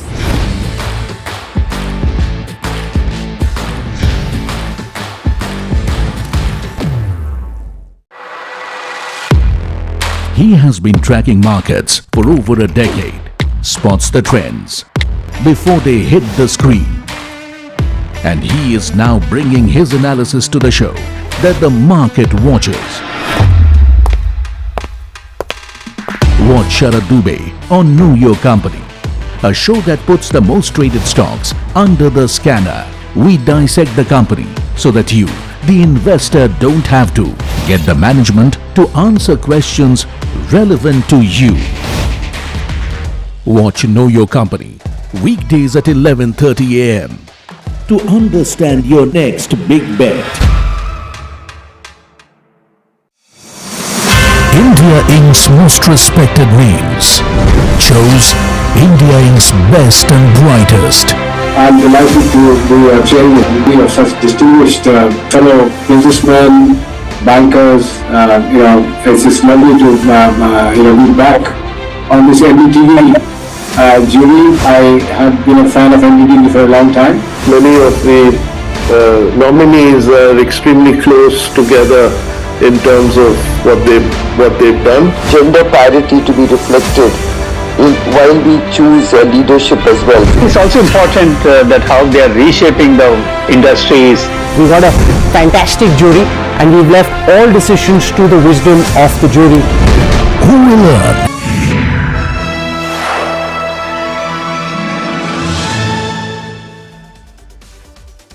Hello and welcome to KYC. You are watching NDTV Profit with me, Sharad Dubey, and this is the show where I get you interesting mid caps and small caps, and at times even large caps also, and try to give you the story behind the sector and the company as well. But before that, try to guess the company which we are getting today in KYC. First one hint is it's a dairy company founded in the year 1992. Second hint, it's backed by ace investor Sunil Singhania's Abacus fund. Pretty interesting, right? Let's talk about the third hint. The stock is up just 48% in the last 5 years. So definitely they have, tested the investor patience. The company plans to grow their ice cream segment revenue by 5 times by 2030. Pretty interesting to understand this company. And the company in focus, I'm sure you know there are 3 to 4 listed dairy companies. But the company in focus is going to be Heritage Foods. Yes, this is the company which we are going to talk about in KYC. But why are we getting this company? Earnings season is over. What's so special about this company that has taken my interest? The first is the company's strategy ahead, especially with the focus on the ice cream segment. That is where everybody's talking about it. Recently, a lot of companies are moving from oil to milk. So it'll be pretty much interesting how premiumization plays out in the ice cream segment. The margins, will there be under pressure in what was seen in FY26, or will there be any change in FY27? How the milk procurement prices and volumes looking like, and most importantly, any impact of El Nino in the milk industry. Also, I'll be asking the company about the share of the value-added products versus the milk segment, and I'll give you the breakup also of these revenues, the growth expansion strategies ahead for the next 2 to 3 years for Heritage Foods, and of course, another important question to be asked will be the reception of the newly launched product, especially in the paneer and the organic milk segment, how things have panned out, and any other further ancillary acquisitions which the company is planning, maybe a D2C acquisition or not. To understand the entire process, we'll have Shrideep Kesavan, the CEO at Heritage Foods, where Shrideep will answer most of our queries. But let's try to understand and get in more about this dairy company. It's of course located in the south region, but let's get into the details about it, the history about the company. So it's a dairy company. It was co-founded in the year 1992. It's backed by Sunil Singhania promoted Abacus. That's around 1.4% stake is being held by them right now. Operations, they span of course 16 states of serving millions of customers. And also, what are the products? Dairy, value-added dairy products, which we talk about it, be it curd, be it your shakes, everything is covered in that. This is the overall capacity, the processing capacity as well as the chilling capacity. While on the other hand, there are totally 18 plants and closer to 7,500 distributors and 225,000 retail outlets as well. But how does the revenue show up? What's the revenue breakup like? Milk is still higher, 56%, and every dairy company has a story that they are moving towards higher contribution from VAP. VAP is your value-added products, which is high margin. Demand is also pretty much decent, especially in both rural and urban areas, and that is why the street might start giving value to the stock or the sector if this contribution goes up. So this is the revenue breakup for Heritage Foods. Also, let's talk about the industry growth potential. Interesting data. Ice cream has an organized market share of 40%. Compare that with paneer is just 4%. But let's look at the CAGR growth for the next 7 years. 18 to 20% is for ice cream, for dahi curd it's 21 to 23%. Look at paneer, 23 to 25%, and if you decode the ghee segment, it's on the lower side, roughly 9 to 12%. But remember, there is a good potential and India is a consumption story play. What are the key numbers for the Q4? Of course, the numbers were quite, you could say, mixed. Procurement prices that increased by 8% on a year-on-year basis, and if you look at the average selling price, there was a slight increase from 55.6 last year to 57.8 per litre. Apart from this, the value-added product, look at that. That is where the growth is coming in. That is up almost 18% on a YOY basis. And there are some consumption packs also, if you talk about it. Ghee, butter and VAP, which is the value-added products, that's also seeing a revenue uptick of almost 22.5% on a year-on-year basis. But what may work for the company? That's the question you'll ask me. Of course, the valuations are attractive. There was once a euphoria 2 years ago. 4 out of 5 analysts have a buy rating, so coverage is less, but nevertheless it's quite bullish. The milk output is likely to remain strong in the year FY27, and this is despite the El Nino impact. Ice cream business, they are quite bullish on. From the current revenue, they're expecting it to go up to 5x, almost 500 crores by FY30, and this is where we are focusing. But what may not work for the company, let me get you that reason. FY26 has been impacted by severe milk shortages. The pressure was coming on the margins, procurement inflation and a weak flush season. So of course the FY27, will it improve or not? That's a big question. Sector is out of Street's favor. Though it's not in that flavor also anymore. The working capital numbers may get stretched. That is where a little bit of concern comes for me, which I was just checking the numbers. So definitely concern is there in the sector as well as the industry. But another important place for concern is our KYC ratings, and KYC ratings we try to understand with these 8 parameters on how we get our final rating on the company. Of course, this includes income statement, balance sheet, cash flow. This is of course there, but we also get in the ROC numbers to see, is there a pressure coming in the company.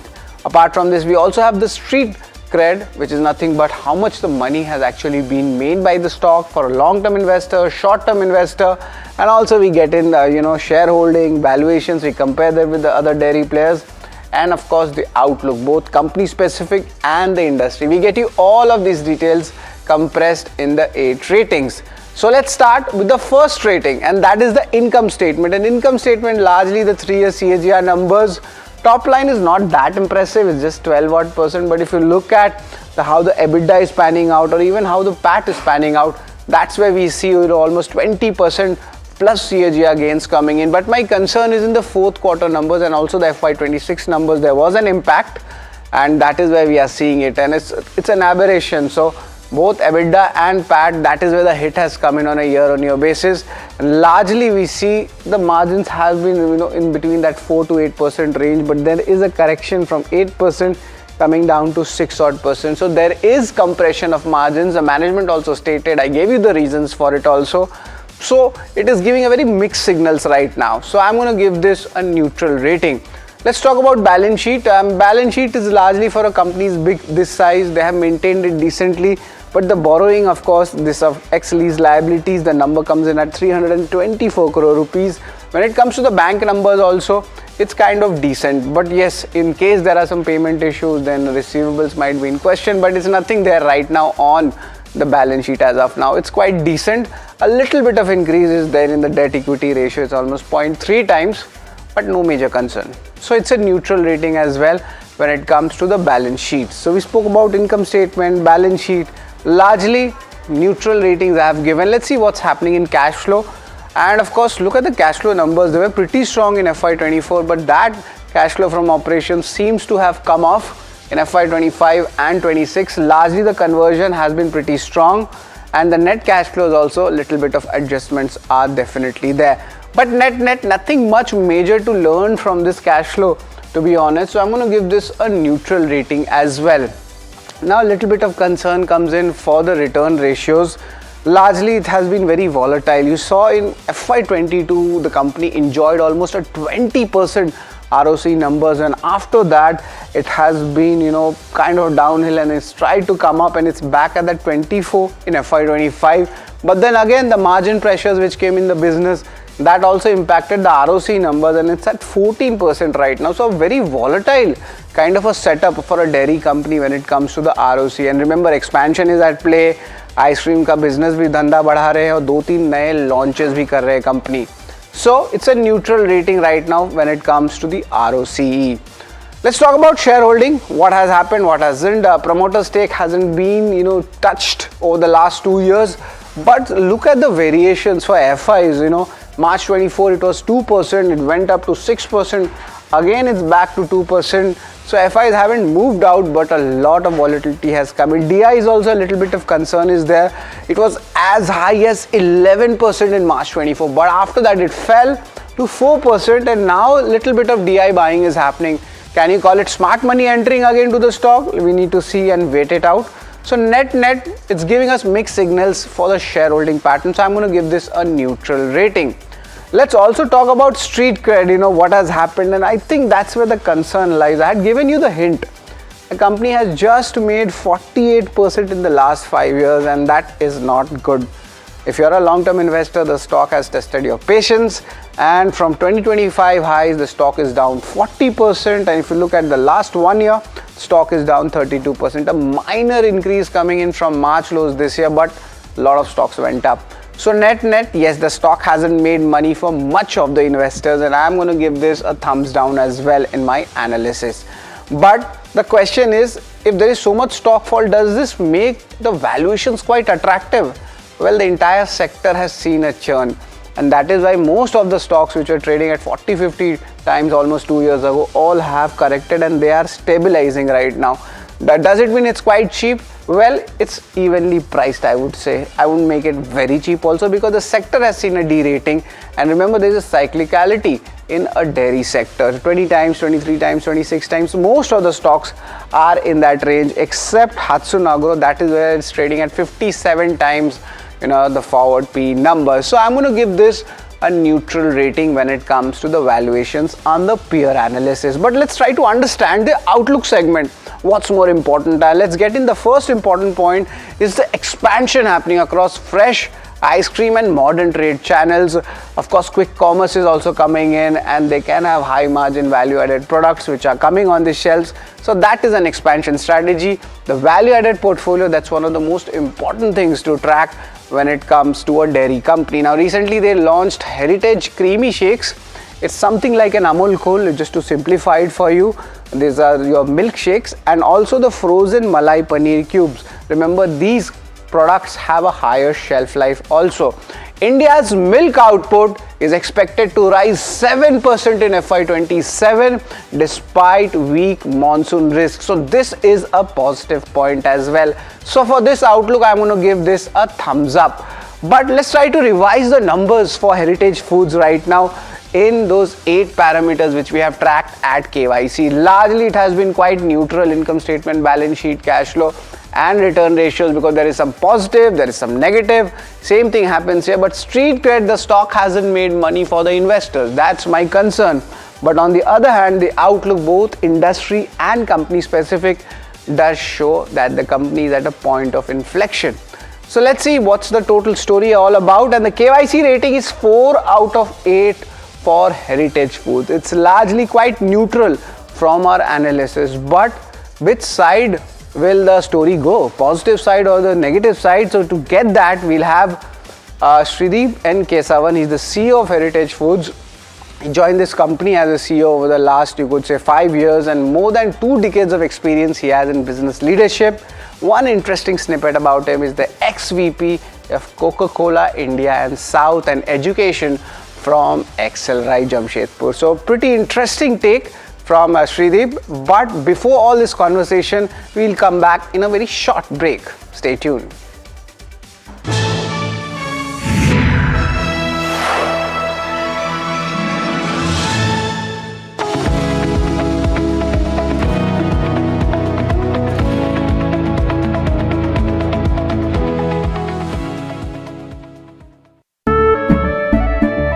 केसरिया से मन जोगी हुआ रे, दिल झूमे देखो पतवारा हुआ रे।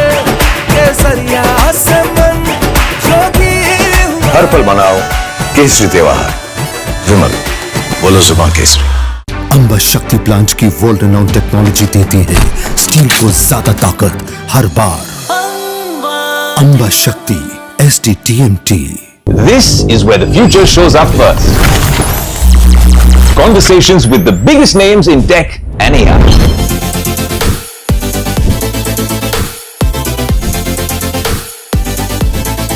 Putting tech through its paces.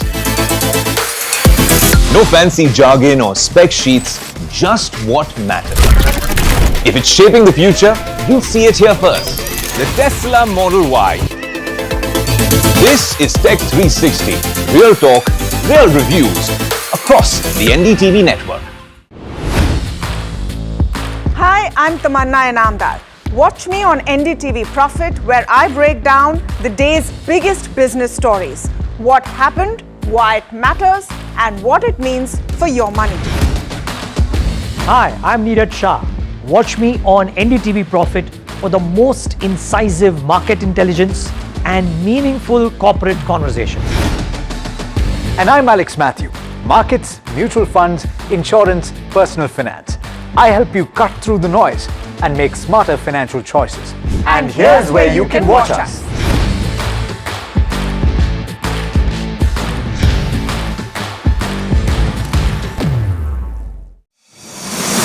India Inc.'s most respected names chose India Inc.'s best and brightest.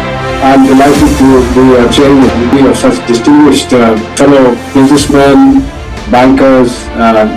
It's lovely to be back on this NDTV jury. I have been a fan of NDTV for a long time. Many of the nominees are extremely close together in terms of what they've done. Gender parity to be reflected while we choose leadership as well. It's also important that how they are reshaping the industries. We got a fantastic jury and we've left all decisions to the wisdom of the jury. Who will earn India's top business honors? Find out on 3rd July at the NDTV Profit Business Leadership Awards.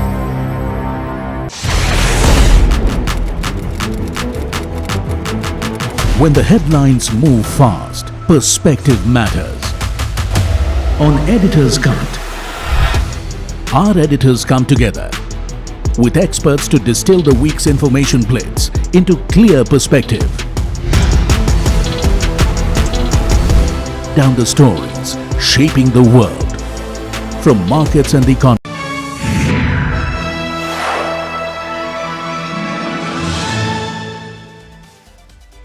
Welcome back to Know Your Company, and now we are joined in by Shrideep N. Keswan. He is the CEO at Heritage Foods. Good afternoon, Shrideep. It's always a pleasure to have you with us, and it's a summer season and everybody's talking about ice creams, and I'm sure you have also given a very strong bullish guidance on the ice cream segment. A lot of news flows are happening across this segment. As a company, how do you see this ice cream segment going? Of course, you have a plant also now. So just let's get some details in, and of course, almost a 5x jump in revenues we are expecting by 2030.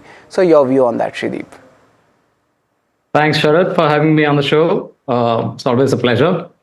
Yeah, the summer we are a vertically integrated dairy company, which means that we procure milk from the farms to selling the product. So whenever we have very harsh summer, it's excellent news as far as the consumer side is concerned.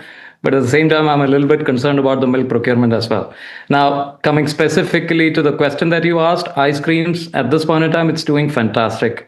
We commissioned our greenfield ice cream facility sometime earlier this year. From the month of March of 2026, it's been operational. In fact, we are scaling pretty well. It's actually working exactly on budgets, on our plans. And the viewers might also remember that earlier this year, we had acquired controlling stakes in a new age ice cream company called Peanut Butter and Jelly. These are makers of the very famous brand Getaway, whose entire business comes from quick commerce.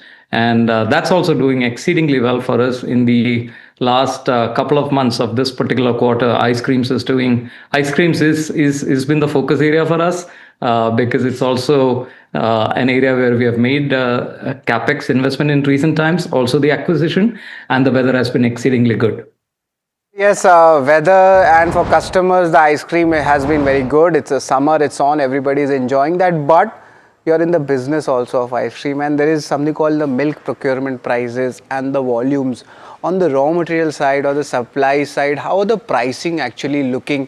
Are they firming up? And it's pretty much interesting to understand, even your butter prices. I was just checking a very interesting take you have put in your presentation. It looks very nice. And you've given more details, so kudos to your ideas on that. But I want to understand this pricing, the raw material pricing. Is it still on the higher side, or is there an impact of El Nino which you are factoring in also? Yeah, see, the raw milk prices started going up from Q1 of last financial year. In fact, if I look at Q1 of FY26, the raw milk prices were up about 4.5% compared to same quarter in FY25. That 4.5% went up to 6.5% in Q2, and eventually we closed the year with 8.3% higher raw milk prices in Q4 compared to Q4 of same period last year, right? So that has been the kind of steep climb that we had seen through the last financial year. In a way, the raw milk prices, the price increases were due to two factors. One, on the production side, we had seen a mild decline while the volume seems to have grown across the nation, but grown at a rate of about 3.5%, whereas the ask or the demand in the market would have been about 5%. So that gap in supply demand is probably one thing that affected. And the second thing is actually the input raw material cost increases for farmers. If you recall, actually, I was watching your presentation before I was brought in for this interview, where you analyze the numbers from FY24, FY23 onwards. And if you've seen FY24 and FY25 were reasonably good run for the company, because we had very stable milk prices at that time. So, you can call it law of averages or evening out. Right. The raw milk price had to happen because the farm sector was also under pressure because the input raw material prices were going up for the farmer. So in terms of farmer profitability, this had to happen. Okay. So this is, of course, right. Shrideep, so this is basically an industry specific thing. It's not company specific, and it's we understand that what's happening. But I want to understand the margin outlook. Will that pressure continue in FY27 also? Because FY26 we saw a little bit of pressure was there in the margins. I'm talking about the overall consolidated margins. So will that pressure continue in FY27, or any signs of bottoming out right now? Right. So going back to what I was saying, in the Q4 of last financial year, we had seen procurement prices increase of about 8.3%. And as a company, we had been able to pass on about 5% of that to the consumers, not purely through price increases alone, but also through expansion of value-added products. Price increase per se would be around 4% or 4.1%. The balance 1.5% expansion in our net revenue would have happened because we expanded our value-added product contribution by about 3%. Last year, we closed at about 40%. So the reason why I'm giving all these details is for the viewers or investors to unpackage what's happening. They need to understand these dynamics, and different companies might be operating at different level. And I can explain you how this works out for us. That 8% increase in raw milk prices is not going to come off in a jiffy. And this is something that everybody should understand. It will come down naturally because with volume expansion that is expected to happen, and we are already seeing early signs of that, this will come off, but probably it will take about 4 or 5 months or 6 months for it to happen. We are expecting probably towards the end of this calendar year, the raw milk prices should stabilize, at least 1 or 2% should come down from the current levels. But that's not going to happen in a jiffy. But that said, we should expect going forward increasingly resilient behavior from our company because of our because of operating leverage kicking in, because of productivity improvements, because of value-added product shares increasing over a period in time. Right, and Shrideep, apart from this, let's talk about the growth and expansion. You already have a proper nationwide network, but are you looking at any geographies for more expansion here? Not immediately. Within our geography, we are spreading our value-added products in a more effective fashion. For example, we have always been present in Maharashtra as a state with the acquisition of Getaway, as well as our own ice cream plant coming in. We are looking at expanding our ice cream portfolio into Maharashtra. So if you call that as a geographic expansion, that is there. But if you're looking at any totally new markets being entered in this particular financial, no. Enough. And there were two new products which I was just checking that had been recently announced. Paneer with a longer shelf life and organic milk also, even though they are quite niche right now, but there's a big huge market for it, especially in the urban regions. So I wanted to understand how is the reception happening right now, initial feedback, what's coming in. Yeah, though your question is on frozen paneer cubes, I'll demystify that. Primary market for that is actually exports. Exports is a growing part of our portfolio. We do not export commodities. Our exports are primarily on B2C branded products, and we are slowly and steadily expanding our presence in Southeast Asia as well as Middle East Asia. So these are markets that are the primary targets for this particular product. Even though we think that there'll be a small minor opportunity in India as well. In India, because fresh paneer is available, we feel that the opportunity for frozen paneer would be limited. But that said, as a company, we've been innovating continuously in the last several years. And primarily, we have been able to achieve that because of our superior consumer advantage, consumer knowledge, and our R&D capability.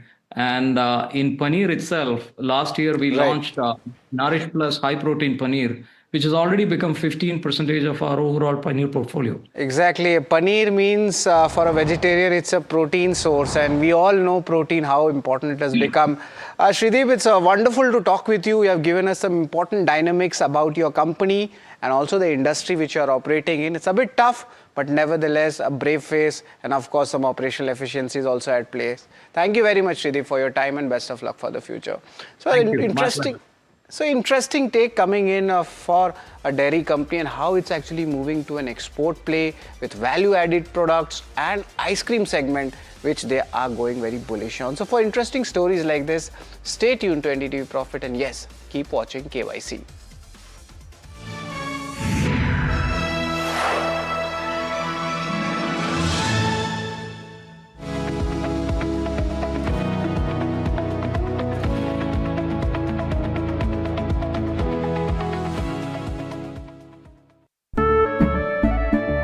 केसरिया से मन जोगी हुआ रे, दिल झूमे देखो मतवारा हुआ रे, केसरिया से मन जोगी हुआ। हर पल मनाओ केसरी त्योहार। विमल, बोलो जुबान केसरी। अंबा शक्ति प्लांट की वर्ल्ड रेनाउंड टेक्नोलॉजी देती है स्टील को ज्यादा ताकत हर बार। अंबा शक्ति SDTMT. This is where the future shows up first. Conversations with the biggest names in tech and AI.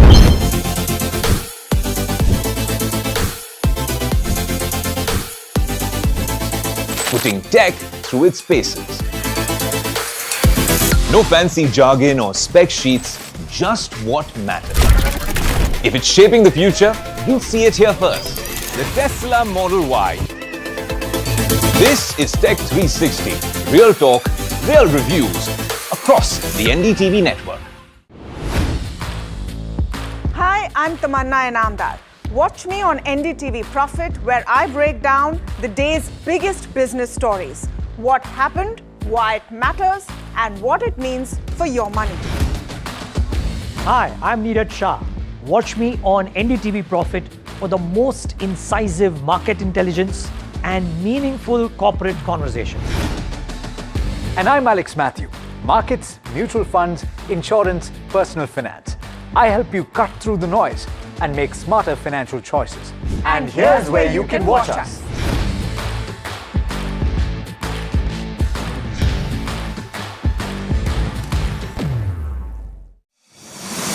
India Inc.'s most respected names chose India Inc.'s best and brightest. I'm delighted to be chairing a committee of such distinguished fellow businessmen, bankers.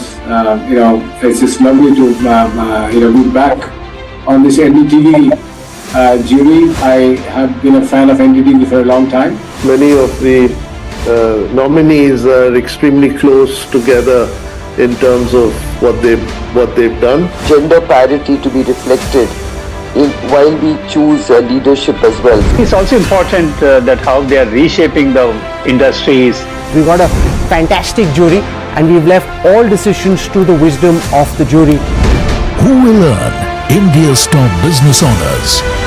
Find out on 3rd July at the NDTV Profit Business Leadership Awards.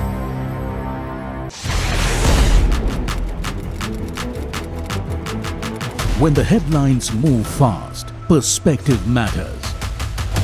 On Editor's Cut, our editors come together with experts to distill the week's information plates into clear perspective.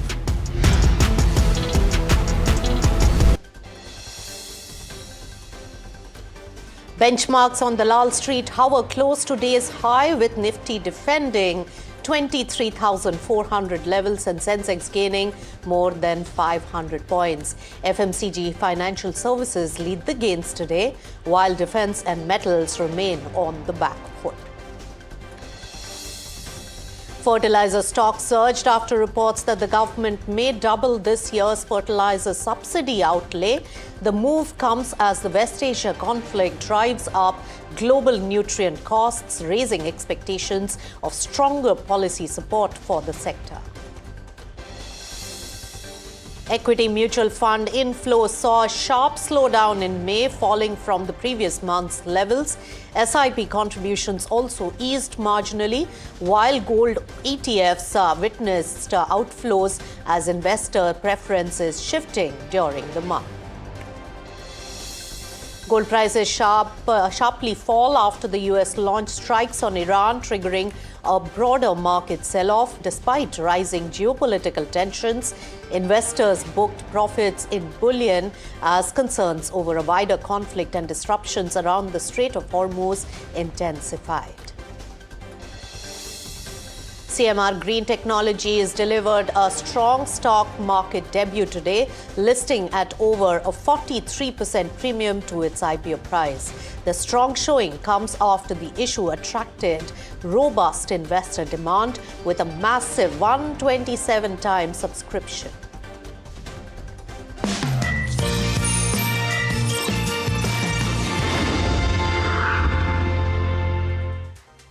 Hello and welcome. You've tuned into Markets at 12. I'm Nisha Podar and let's get going on the market. And yes, it's a good day of trade today with the market really gaining, Nifty 50 gaining almost 0.7% in trade. It was trying to defend that 23,400 odd levels, but just slipped lower than that at a kissing distance nonetheless. But let's take a look at what's really working in the market and what's not. Well, in terms of the contribution to Nifty 50, take a look at the banks, and some of the large banks are the ones really are the biggest gainers, like ICICI Bank. Even yesterday it was gaining. Axis Bank, HDFC Bank, Big Boy Reliance Industries, L&T are all the gainers, adding to the momentum of Nifty 50. But on the downside, remember, there are IT companies as well as metals are not doing well. So those are adding to the pressure points when we talk about the markets. When we talk about also the sectoral play today, it is clearly the FMCG as well as financial services. And remember, financial services is to a large extent a quasi-consumption story in India, and these two sectors are really doing well in trade. But on the downside, there are sectors like media still beaten down. Even defense, metal, energy, PSU banks are the ones which are really the laggards. Nifty Bank, even though not outperforming the key indices today, but at least is pretty much in line with the gains today. So that's adding to the momentum. IT also flattish in trade, not a drag as much. But when we take a look at the broader market, that's where the news lies, because in last few trading sessions, the broader markets had come out with exuberance, outperforming the key indices, while today it's a down day. Also keep an eye out for crude movement, because a large part of our market sentiment is driven driven by crude still and the war-related discussions. So slight bit of escalation in US-Iran war, but on the other hand, crude prices remain softened. It's down about 0.5% when we talk about Brent crude. Is at $91 per barrel, and that's a good news. Also take a look at rupee, because the RBI has come up with several measures, and that's really strengthening our rupee momentum also. So there you go, 95.15 is where rupee is. Let's get chatting more about markets and how to really plan the strategy for making returns. Ashi Anand is the founder and CEO of IME Capital, joins in now. Good to have you on NDTV Profit. My first question, it has been a volatile market with different themes really emerging, but the constant is the uncertainty. How do you play a market like this, and what are the pockets that really look good? Hi, firstly, thanks so much for having me on the show. Yes, it is clearly a market with a large amount of uncertainty, and it's just extremely difficult to predict what's happening in the US-Iran conflict, and hearing a lot of conflicting signals, and week to week, you're kind of expectations around potential resolution are actually changing. Now, it is important to understand that India is quite directly impacted by what's happening with US-Iran. Oil prices at around 100, between 90 to 100. Every $10 increase in oil prices leads to a $15 billion negative impact on the trade deficit. If passed on to consumers, you're looking at about 25 basis points impact on inflation. So until there's not some clarity around what's happening on US-Iran, we are actually choosing to remain defensive. So we hold between 8 to 10% cash across the portfolios that we manage. And we probably remain with a bit more of a defensive stance, because if you don't see a resolution over the shorter term, further downsides in the market cannot not be ruled out. In terms of the kind of sectors that we like and the sectors we're really focusing on, one, we very, very clearly like new age digital platforms. So these are companies like your Eternals and the Paytms and the Nykas, etc. We see a very clear and a very strong value migration from traditional businesses towards these new age digital platforms. And we believe this is a theme that will actually continue over the entire coming decade. So that is a space that we clearly do like quite a lot. We are also aware of this very large global AI data center capex that is taking place. And while India really doesn't have a great number of companies which are exposed to the computing hardware part, electricity demand is likely to move up very substantially, and you are seeing large increases in capex across all global markets when it comes to the entire electricity sector. There are certain companies in the capital goods space that are actually direct beneficiaries of this demand. These are kind of vendors to the global supply chains of major electric companies such as ABB, Schneider's, GE Vernova's, etc. So that's another space that we have actually been quite aggressively building out exposures to. All right, so lots of aspects there that you mentioned, Ashi. Let's now focus our discussion more on what could be a value buy in terms of the midterm, and also the themes which really remain for the long term. You mentioned about the new age companies, the consumer, digital trust given companies, and you are playing defensive. So any recommendations on what could be value pick? Because also some of the valuations have gone all over the place in terms of the uncertainty as well as the inflation really playing out.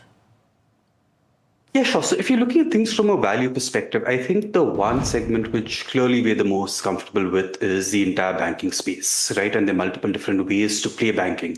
Either the highest quality banking franchises, traditional corporate banks that are actually seeing an asset quality normalization, as well as some of the smaller banks, and PSU banks also fit within that larger asset quality normalization space. What we clearly like about banking is that while valuations are quite attractive and a lot of these banks haven't really performed too much over the last 12 to 18 months, it is a space which has structural growth. These are companies that can grow quite consistently at the mid-teens plus. And depending on some of the higher quality private banks actually can grow closer to the 20%.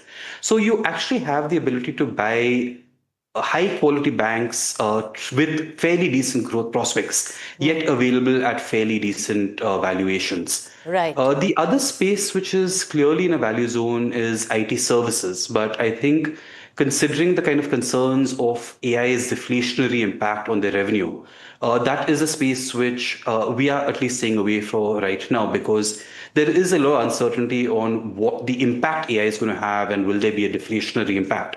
So until there's not some clarity around there, while value is very, very attractive, we'd probably stay away until you don't have greater clarity on business momentum. All right, Ashianand, quite a bit of, those topics and themes that you like, you shared. Thank you so much for joining us right here on NDTV Profit. So that was about market. Keep an eye out on Nifty 50, also defending its 23,400 levels. But the stock that we are really focusing on currently is Wakefit. It's a new entrant in the public markets, debuted in December 2025. And the price at which it debuted was around 180 rupees per share, but now it's trading at 123. If we really take a look at the 1 month momentum, also this is the highest level. In fact, the chart that will really show you how things are really moving. All right, in today's trade, it has really picked up to over 7% gain, and now a slight bit of profit booking has taken place, but still carrying on with 4% gain. Ankit Garg, who's the chairman, CEO and executive director of Wakefit, joins us now to discuss more about the discussion on how the company is going to grow. Ankit, good to have you on NDTV Profit. Of course, the company has expanded its strategy to many more plays of having a full house when it comes to home decor and all things needed for a beautiful house. Give us a sense on the strategy and vision of Wakefit. Yeah, so Misha, I think we are currently looking at expanding our horizon, which has been a case for in the last 5 years. We started as a mattress company, and then we eventually got into sleep solutions, specifically selling bed sheets, pillows, mattresses, and trying to improve quality of the products which you're using while sleeping. Eventually, the dream elaborated to become a complete home solutions company. The idea is to make a destination for consumers where they can buy really good quality products at a very affordable price. And all the extension that we have done in the recent past, which I'm sure some of you would have noticed in terms of new categories, whether it is fertilizers or building materials, etc., it is in conjunction to be launching a new format store, which is a jumbo store, we're calling it internally. It is a very large format, about 1.5 lakh square feet sizable format. We are opening up in Bangalore, and hence we took a permission to make sure that we are able to give an exhaustive experience to our consumers when they walk into our store. They should be able to see plants, and hence when you're doing plantation at your home, you should be able to buy fertilizers. Similarly, products like that. So this whole extension of new categories is in combination to making sure that the new format store should be able to accommodate a larger set of solutions for the consumers when they walk in. Right. So, Ankit, definitely trying to capture the consumption of India. But on the other hand, you started like an online company where the costs were lower. You could be competitive with this shift and a bigger shift towards offline with much larger stores as well. How is the profitability going to pan out, and what will be the difference from online to a big shift towards offline? So, Misha, I think it is in conjunction to how the company has grown and how the consumers are also evolving in the online D2C world. I think we started our journey in 2022. We launched our first store in Lucknow, and when we saw some of the metrics in those early stores, we were surprised that a lot of people who were buying online, they wanted to actually touch feel a lot of products as well, and hence if there was a hesitation to not buy a product, that converted into an excitement when they walked into a showroom. So as a result, our AOV improved, our number of categories that we could sell to a consumer improved, and we could let them try a lot more beyond mattresses. As we said, right, we wanted them to sell sofas. We wanted them to buy sofas, beds, dinings, etc. A lot of products that we have, and when they walk into a store, they're able to experience and buy that. So essentially, what has happened because of the offline journey, the profitability is still very good because a lot of customers who walk in to buy one product category, they end up buying a lot more categories in a long period of time. And hence, the same customer, let's say we were doing 20,000 rupees worth of transaction in 5 years, because mattresses once in a while you buy.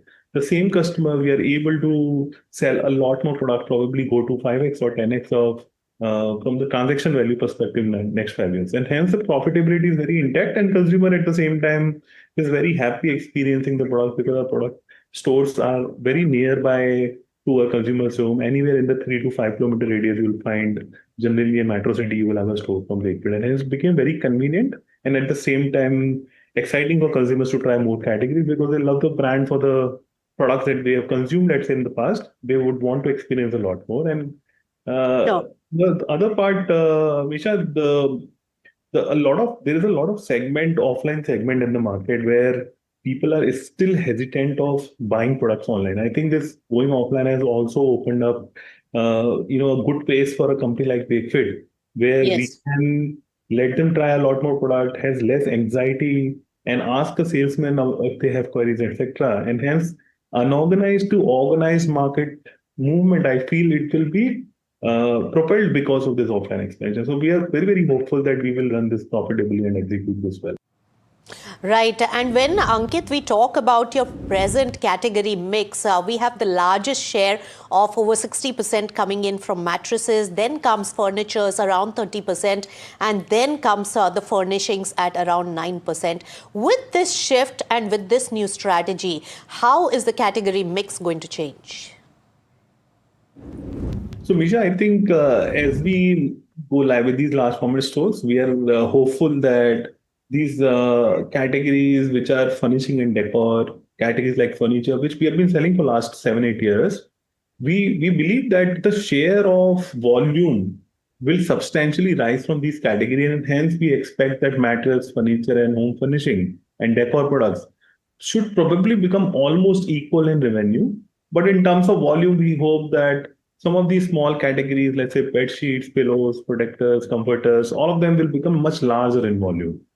So our expectation is that revenue basis, all of them might end up contributing almost similar in revenue, but volume basis, some of the low SP categories will do really well. And what is the target for going live with these stores? Give us a sense on the timeline. We are expecting, first to the second quarter of the coming fiscal is when we should go live with this format. All right, so that's quite fast. And then what about the profitability as well as the capex aspect over here with this? Give us a guidance on that. You already said a little over 100 crores in the stores. Any other capex requirement for this, and how will profit and profitability will get impacted? Because you had a journey of converting loss into profit. Will that sustain? So, Misha, I think in terms of these categories that we are speaking about, I think many of these categories have been existent in Wakefit for a very, very long period of time. So we have figured out what right capex, what kind of machineries, what kind of land, what kind of sheds, what quality of people, etc. are required. And it's not a new subject for us. I think today what you are seeing as an outcome in financials of Wakefit, it is already contributed by some of them. But when it comes to logistics, let's say from a large product standpoint, I think Wakefit started, we knew this problem would occur to us way back in 2019. Right. Until then, we were using all 3PL partners. We were dependent on them to deliver products to across India. But we realized that, heavy and bulky is a very tricky category. And if you are not investing early in the stage to build the supply chain yourself, you will end up depending on someone who's not focused on building this supply chain, specifically on heavy and bulky, because a lot of heavy and bulky is still regional, very local. So what we did is we invested in this, and today I think we own about 37 distribution centers. We have a large mile, very large fleet who does delivery at the end of the consumers. Almost about 2/3 of the products that we manufacture and ship, or take orders from our customers, we deliver ourselves. So I think today, while it looks like that it's a new forte for Wakefit, but I think in reality, we have been in this market for quite some time, and we have been building these blocks and making them very efficient every quarter on quarter, so that when we have an opportunity like this jumbo store, large format store, we should come and deliver very solid experience to our consumers. Right. So you are present in many of these categories. But one thing that stands out, Ankit, is that you are not asset light. You are looking at, owning a large part of the infrastructure for supporting this business. What is the kind of cost efficiency as well as the capex, and how will it impact profitability?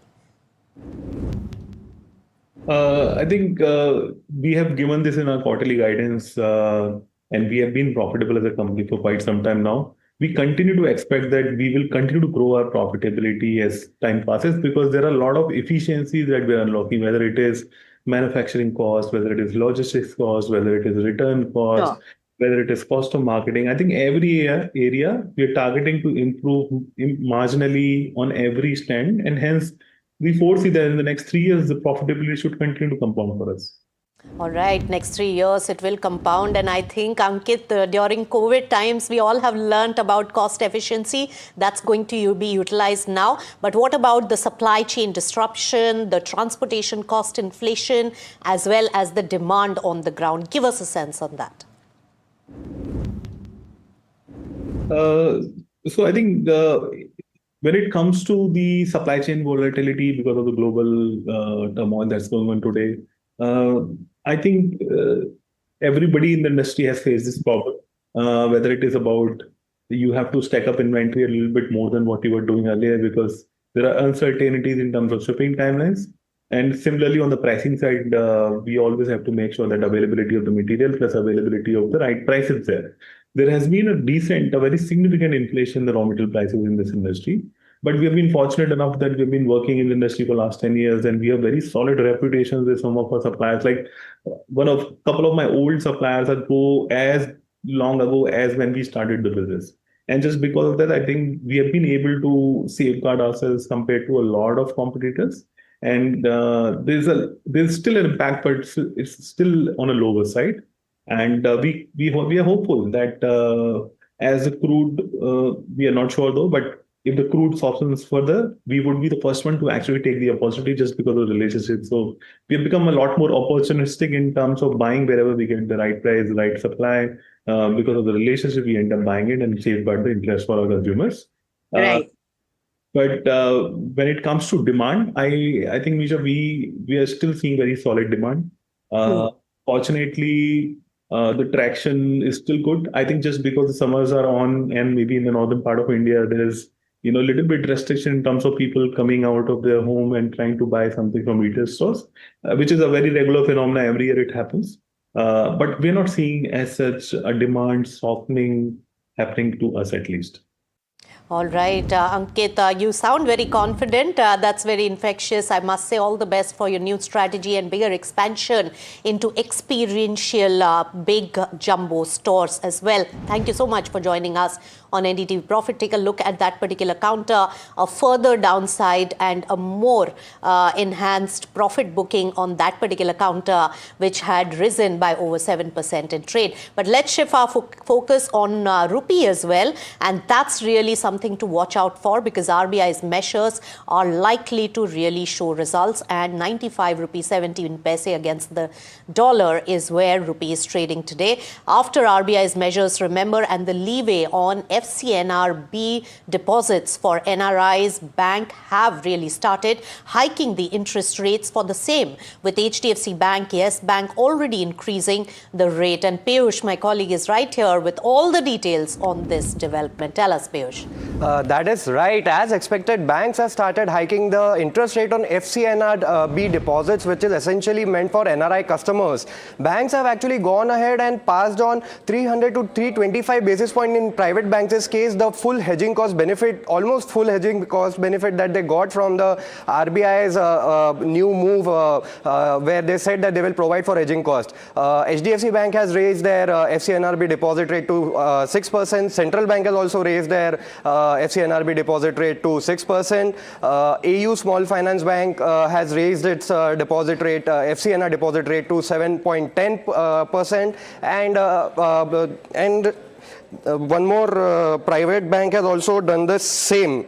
we are aware that banks are in a requirement. They require deposits to fund their credit growth. This, as the RBI is bearing the hedging cost, this is a cheaper source of funding for them. That is why banks are going all out and raising as much FCNR deposits as they can to fund the ongoing credit growth and expected credit growth that they will see in the current financial year. All right. Thank you so much, Piyush, for getting all those important details. But now, currently completely out of time on this edition of Markets at 12. But a lot more about markets and news and views on the other side. Stay tuned to NDTV Profit. And thank you so much for tuning in.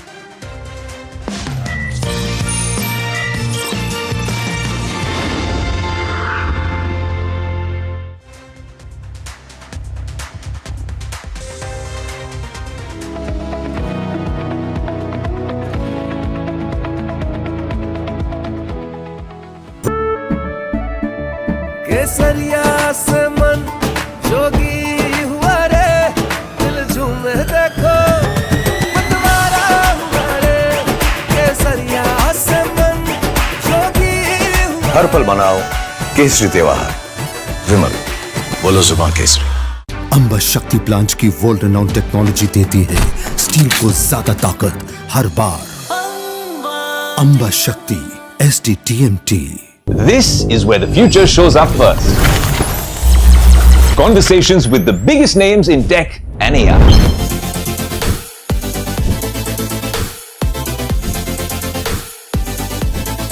Putting tech through its paces.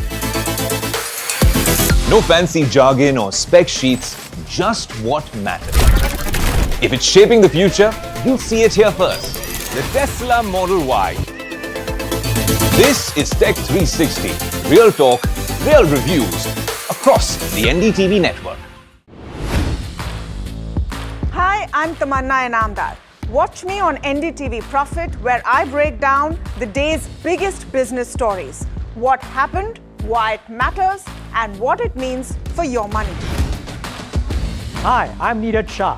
Watch me on NDTV Profit for the most incisive market intelligence and meaningful corporate conversations.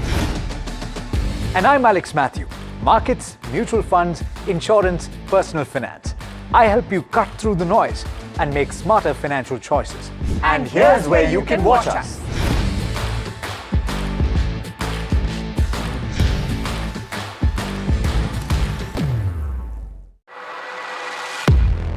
He has been tracking markets for over a decade, spots the trends before they hit the screen. And he is now bringing his analysis to the show that the market watches. Watch Sharad Dubey on Know Your Company, a show that puts the most traded stocks under the scanner. We dissect the company so that you, the investor, don't have to get the management to answer questions relevant to you. Watch Know Your Company weekdays at 11:30 a.m. to understand your next big bet. India Inc.'s most respected names chose India Inc.'s best and brightest.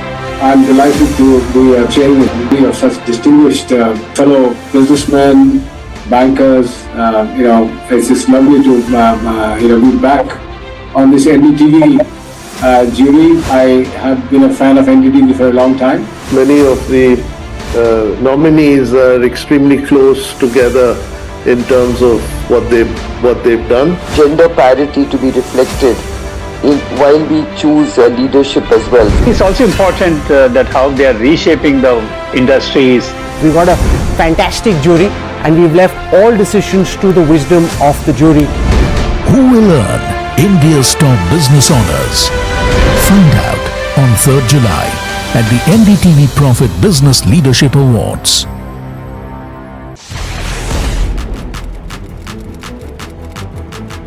When the headlines move fast, perspective matters.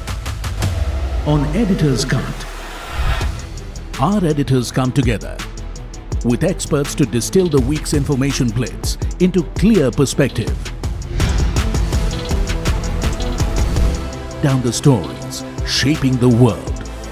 From markets and the economy to global conflicts and what lies ahead. This is where experience meets insight.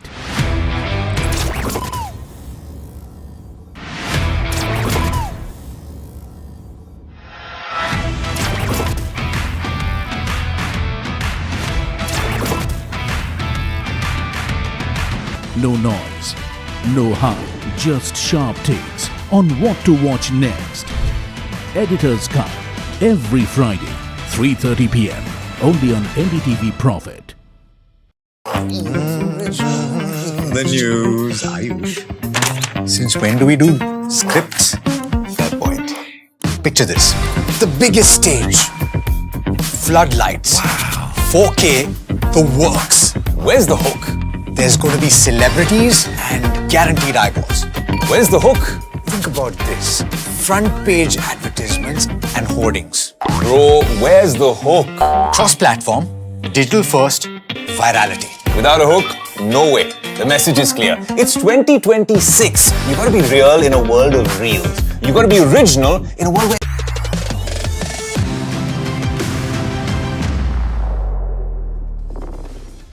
Hello and welcome to NDTV Profit. You're watching Trending Stocks with me, Hiral Dadia, and Sharad Dubey, who's standing at the Profit Market Bit. Sharad, good afternoon. An interesting day of trade. You know, the kind of enthusiasm that I'm seeing in terms of the consumption pack, very interesting. A lot of stock-specific action is what you're seeing as well. And you have banks which have now started increasing the FCNR deposit rate, which is also one of the positives that we were hoping for. What are you picking up so far in terms of markets? Good afternoon, Hiral. Of course, consumption and banking is something which good buzz is happening in these segments. But remember, there's a little bit of sector churn as well. Looking at Nifty, we are near the day's high level and it's sustaining. It's not going bad. So that's a good technical support coming in from Nifty. Nifty Bank, we have already seen that up move much more better than Nifty. So some signs of exhaustion is coming in. So we'll talk about that as well. But let's look at the factors today on the day's trade. What's actually working and what's not. First and foremost, the strong technical momentum is there for the Nifty and it's comfortably at almost 140 points up in the day's trade. Nifty sustaining above that 23,400 levels. If it goes past that, a new range opens up between 23,600 to 23,900. So this is something which we'll be watching out for, at least in the closing session. Apart from this, the Nifty Bank, the up move is likely to get capped at these levels because we are seeing some signs of, the numbers coming down. Benchmark indices are outperforming SMIDs today if you compare that with the broader markets. So definitely a little bit of index management is also at play here. And buying is coming in the FMCG pack, as Hiral had mentioned, a good commentary coming from some listed players and selling pressure coming for the gold financing companies and metals also. There has been a downtick in majority of the metal prices from their highs and now that selling is intensifying.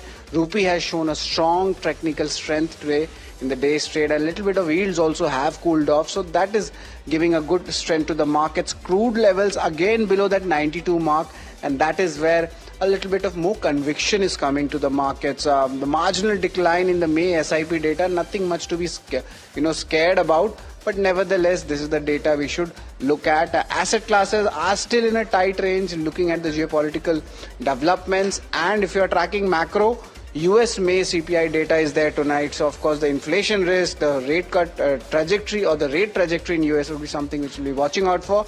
But net right now, good index management is at play and Nifty showing a better technical momentum than Nifty Bank. Absolutely, I mean, that's reversed, right, Sharad? All last couple of days, the momentum, the setup with regards to banks was something that everyone was watching out for. So interesting moves coming in there. But in terms of the watch list, RIL, you have Meta, which is partnership for an AI data center. And RIL, along with that, you have CleanMax Energy as well. Both of these counters are buzzing in trade. You have HFCL at a 87 PE versus a 14 times industry median. If you look at the stock, I mean, you've seen a major rally. What's in store? Inox India, the stock is up 21% in 5 days. AFCON, order win worth 5,000 odd crores, 50% of the market cap of the company as well. Black Box is up 33% in a month. Kaplan Point also buzzing and seeing some good trend. Kempro has also had strong volumes. FMCG companies are buzzing in trade. You have a bullish outlook coming in from the management and from the brokerages as well, and that's what has kept the sector afloat. I think one of the top gaining sectors in today's session. Hindalco has extended selling pressure. And as Sharad was pointing out, it's the metal pack which is down and about in trade. Is My Trip also doing pretty well with the CCL products, which is seeing some buying momentum. You have a TD Power, which is down 11% in 5 days. So company has come into a correction mode. Where from here on is the question. Oil India, ONGC, you have Morgan Stanley preferences on both these counters. Aegis Vopak, Jefferies has upgraded the counter along with Aegis Logistics, where JP Morgan has maintained an overweight. PI Industries, yesterday we saw some strong momentum there, but now Citi has maintained a sell rating on the back of the same news, and that stock is under pressure. Misho, another one, Jefferies has initiated a buy. So that's what the watch list is looking like. But Sharad, over to you to take the rapid fire with Kripali Prakash Kumar Nakar. Thanks a lot, Hiral, for that. Good afternoon, Kripali. It's always a pleasure to have you. And we'll start our rapid fire segment. First, a stock in focus is Inox India. Your views on it? Earlier, of course, some positive corporate developments had come in 2 to 3 days ago. But technically, what's looking good here? Hi, Sharad. So I believe the stock has just made a new all-time high. On Monday, it jumped around 7%. With heavy volumes, it touched around 1698. And in 1 week, it has gained around 17%. So while Sensex fell 0.5%, but stock has performed very well. The company make a cryogenic tanks for industrial gas, LNG and hydrogens. So first year 26 revenue was up around 1587 crore with a profit of around 258 crore. So business is excellent, but the stock is currently expensive as PE is trading around 60 times more. So existing investors should stay invested. If you new investors are there, then they should wait for corrections. Right. And Kripali, a short technical answer coming in for Hindalco. Of course, selling pressure coming in the metal pack, but any important levels to look at, any trade to be made? Roughly around, so for Hindalco, if you see, market cap is around 2.37 lakhs. So it is, current revenue is 2.75 lakh crore. So profit is around 13,000 crores. So it in US, because of the US Army novels recovering the market. So if you see around 1150 to 1200 is my target for this stock, around 6 to 12 months. Buy on dips is recommended. Buy on dips. A CCL product stock has been doing really well. Good momentum coming in. Good time to book some profits in this counter. Yes, definitely. And if a new buyer is there, then they have to buy with stop loss near 1100. Because the only risk here is that coffee bean prices can squeeze the margin in the future. Right, and TD Power, the next stock in focus. Your views on this? So I believe that existing investors should hold and book profit around 25 to 30% of the profit. No fresh buying at this price is expected because PE is around 80x. So I don't recommend buying at this level. A brokerage downgrade also coming in for Oil India, and also some reversal happening in the crude prices, which is of course negative for this counter. Do you see this counter having more selling pressure going ahead? Yes, definitely. If any new investor wants to enter, then that investor can enter around 460 to 490. You can accumulate wealth around 460 to 490. A sharp fall in crude price is expected.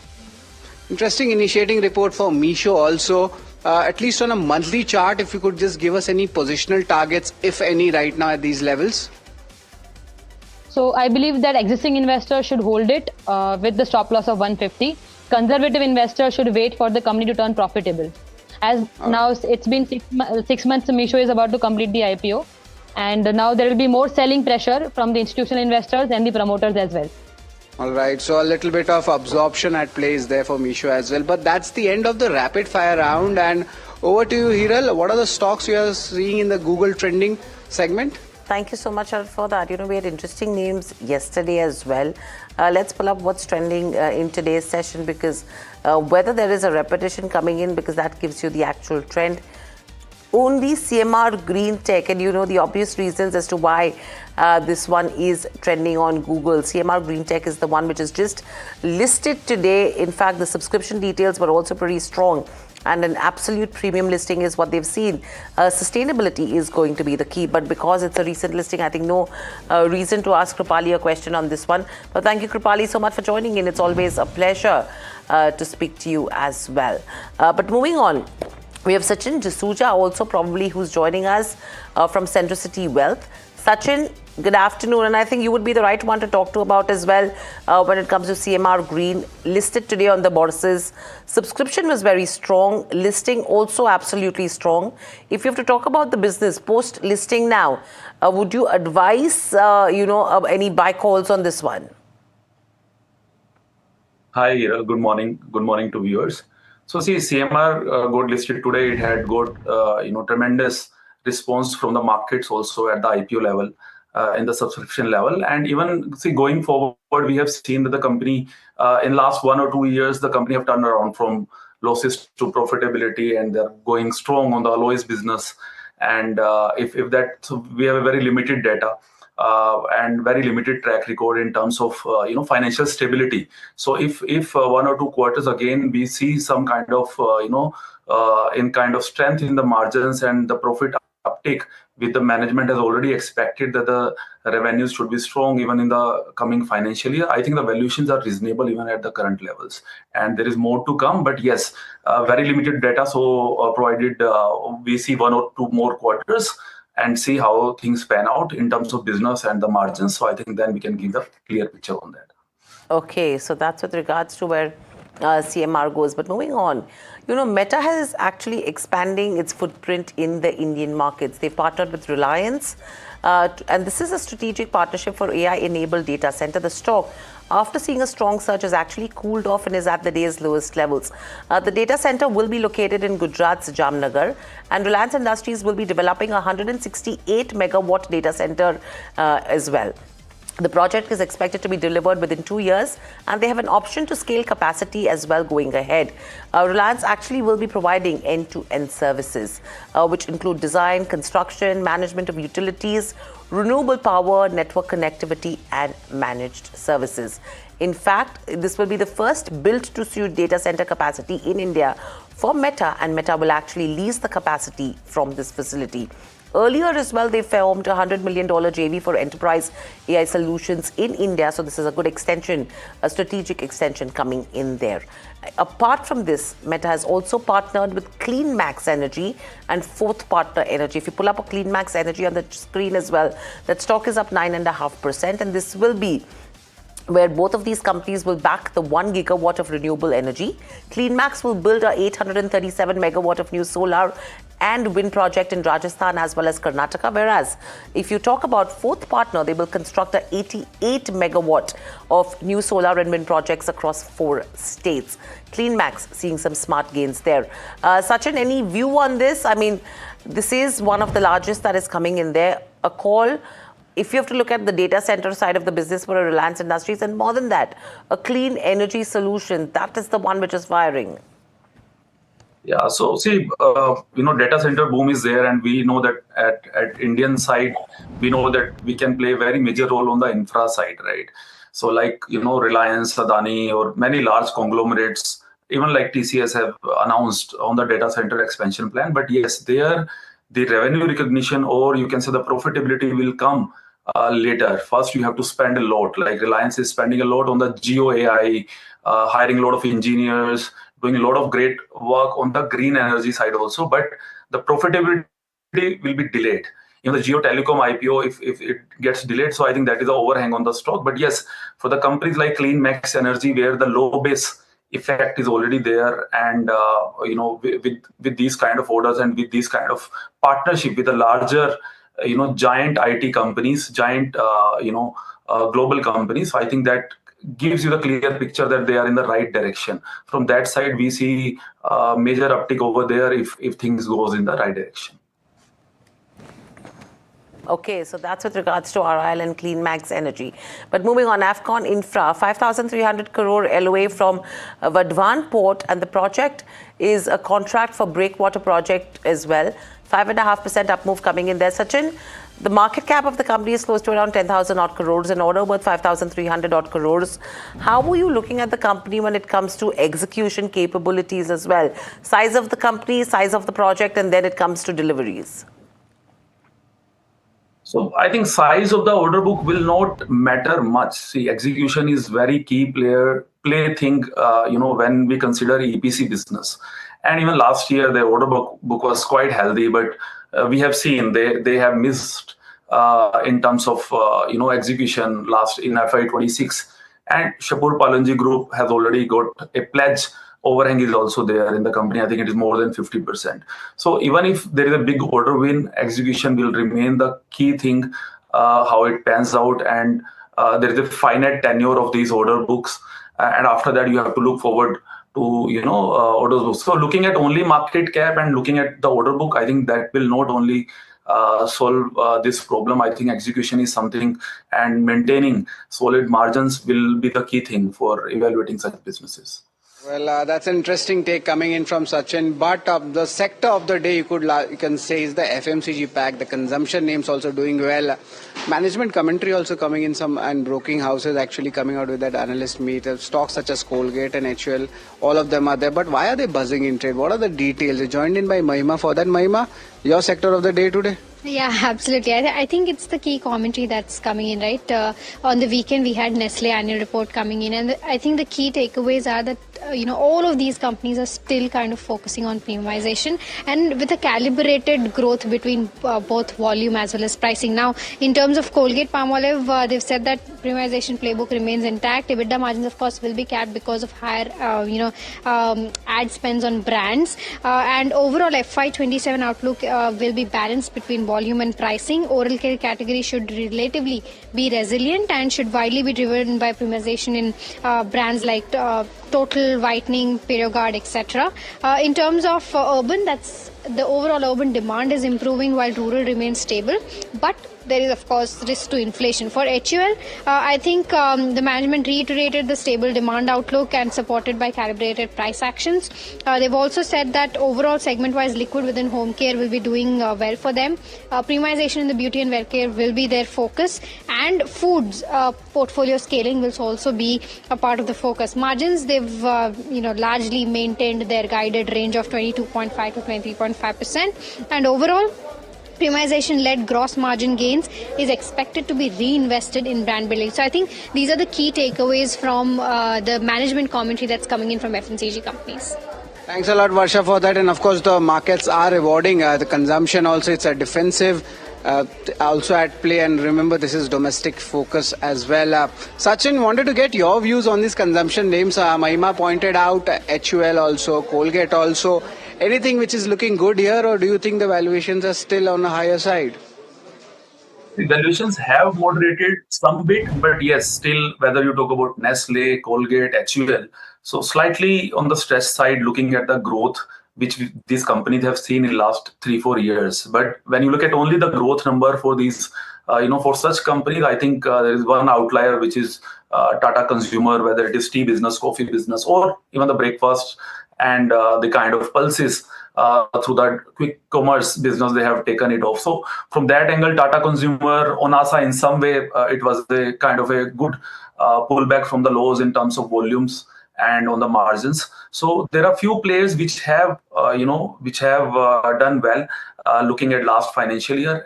But yes, HUL, Nestle, huge respect for these kind of companies. Even at a larger base, they have been maintaining their, even it's a meager growth, but they have been maintaining that kind of growth.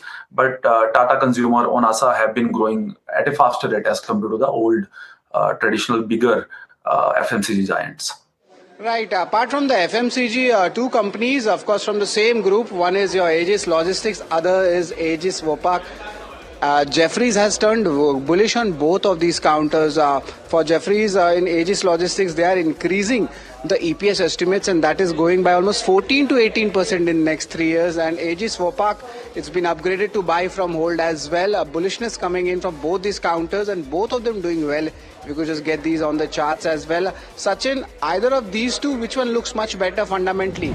Aegis Vopak Terminal or Aegis Logistics? Both look good, but yes, I think we can discuss on this. See, LPG, LNG, these segments are growing well, right? And specifically for Aegis Logistics, who is in the partnership for, with the Netherlands company for the Vopak terminal. So that company, because of the ammonia thing, the new product which will be added and maybe contributing by more than 50% growth in coming years. So as the management expect, that they can actually grow by 60-70% also for next 2 to 3 years. So yes, growth is more with the Aegis Vopak, but yes, the valuations are also stretched as compared to Aegis Logistics. So I think if you look at only on the growth prospect, I think both the companies have reasonable kind of valuations, even though these have run up. But looking at the creating infrastructure for the energy transition theme of India, I think these companies can play a very vital role in coming years.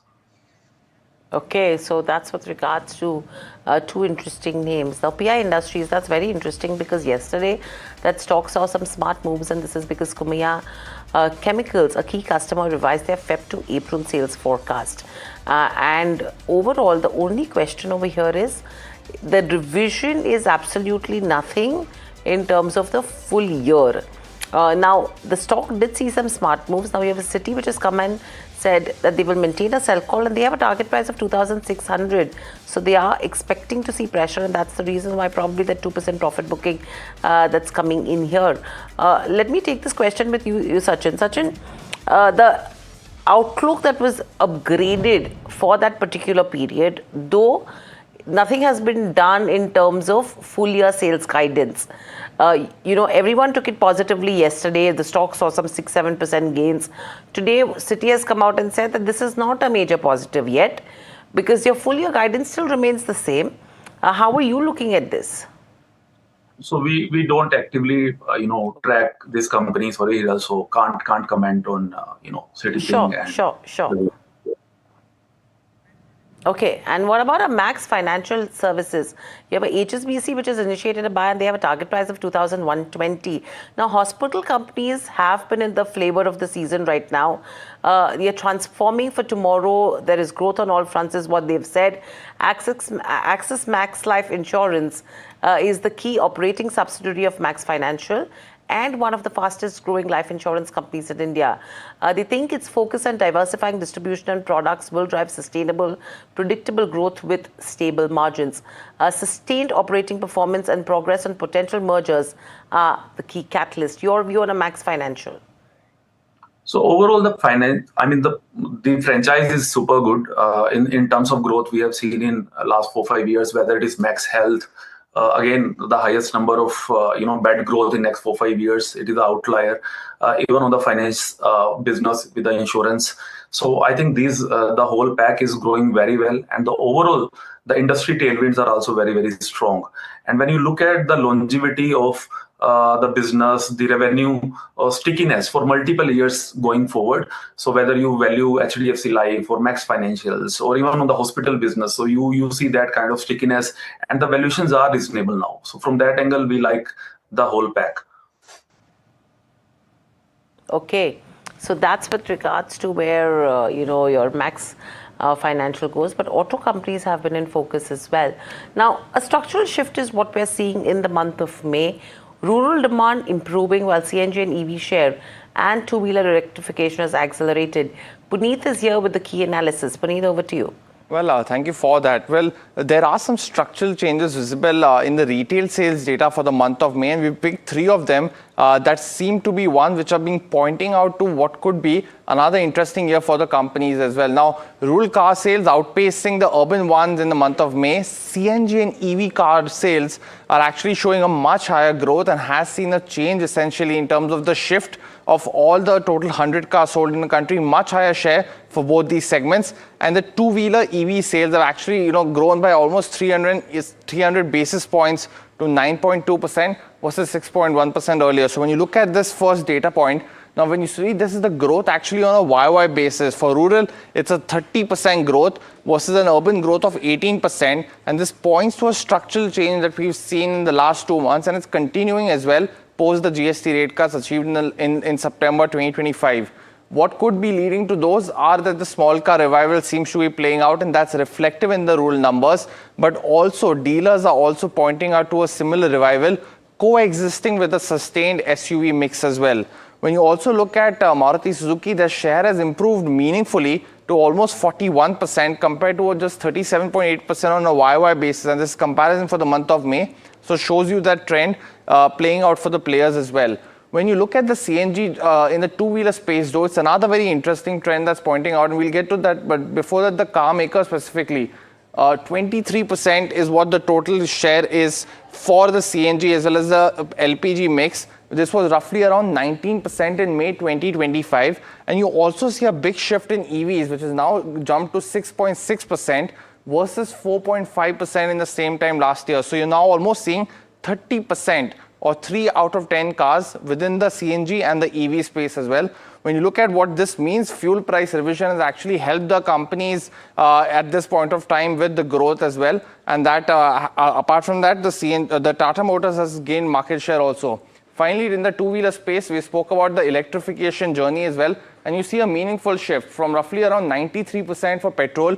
The two-wheeler sales have dropped to 90%, and the similar jump is visible in EVs at this point of time. This means that the structural growth trending is playing out for the EVs, and only TVS and Ather have actually gained market share on a YY basis. Finally, what you have to watch out for, price hikes will have an impact on demand, so you could see a higher shift towards CNG and EVs, and the momentum could continue with new as well as entry-level launches as well for both the EV space, and the growth within the hybrids, that's a global trend, is yet to play out in India right now. A lot, Puneet, for that, and of course the EV has picked up, CNG segment has picked up. Sachin, wanted to get your views, especially on the EV players, especially Ather and Ola Electric. Out of these two, if you had to compare them, which would be better option right now, looking at the fundamentals going ahead? And remember, Ola Electric for last 2 to 3 odd months has been seeing an increase in their registrations as well. Yes, you very rightly said, Sharad. But see, when we look at very, very long-term picture from the automobile segment, we know that any good company who does superb execution will come up with a superb technology, can actually become a 5 lakh crore company also. But when you look at from that perspective, you look at actually, Ather doing that kind of work in next 4-5 years, I think that is very well placed to play that game. We know that the companies like Bajaj Auto, Hero Moto, or TVS kind of companies are nearing, or they have closed 1 lakh crore kind of mark. So Ather is at 34,000 crore mark. Even though agreed that they are at around maybe 3,000-4,000 crore kind of sales, but they are growing very, very fast. Unit economics are getting in better shape for Ather as compared to Ola. Right, so we'll Sachin.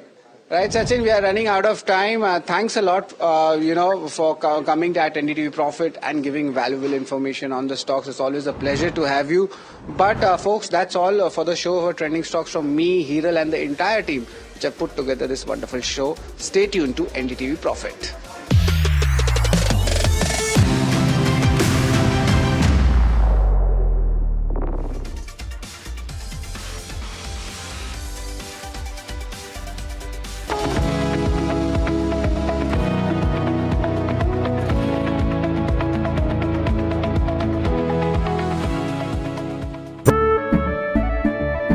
केसरिया से मन जोगी हुआ रे, दिल झूमे देखो मतवारा हुआ रे, केसरिया से मन जोगी हुआ। हर पल मनाओ केसरी त्योहार, विमल बोलो जुबान केसरी।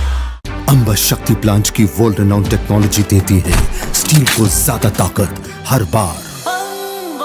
अंबा शक्ति SDTMT. This is where the future shows up first. Conversations with the biggest names in tech and AI.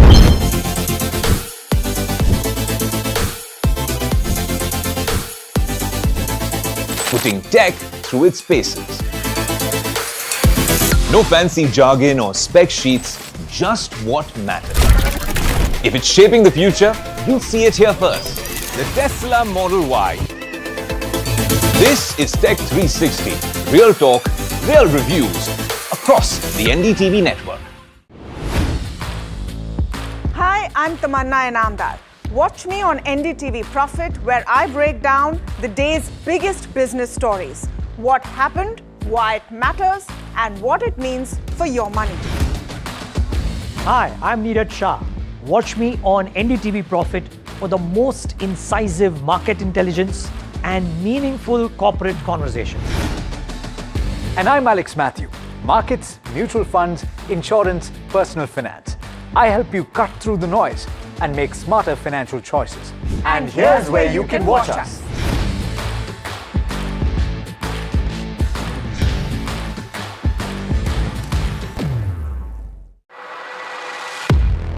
He has been tracking markets for over a decade, spots the trends before they hit the screen. And he is now bringing his analysis to the show that the market watches.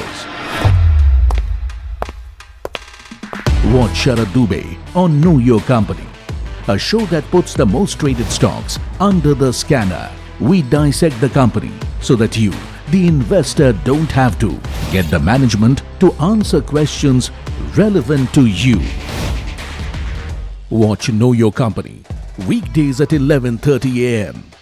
to understand your next big bet.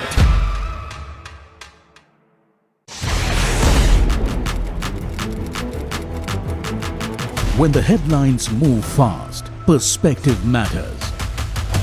On Editor's Cut, our editors come together with experts to distill the week's information plates into clear perspective. Down the stories shaping the world, from markets and the economy to global conflicts and what lies ahead. This is where experience meets insight.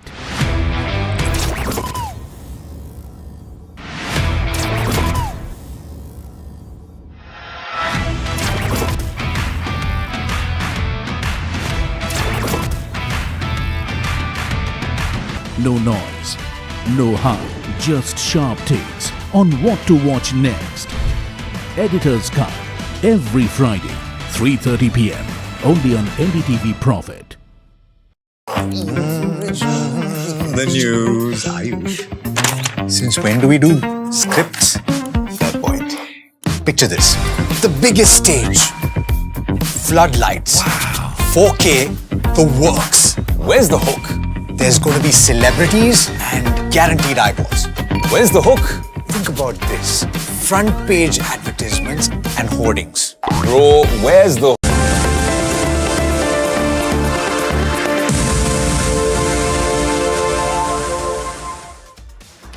Hi, thanks so much for joining in. One of the big talking points today has been the data released by the mutual fund industry for the month of May.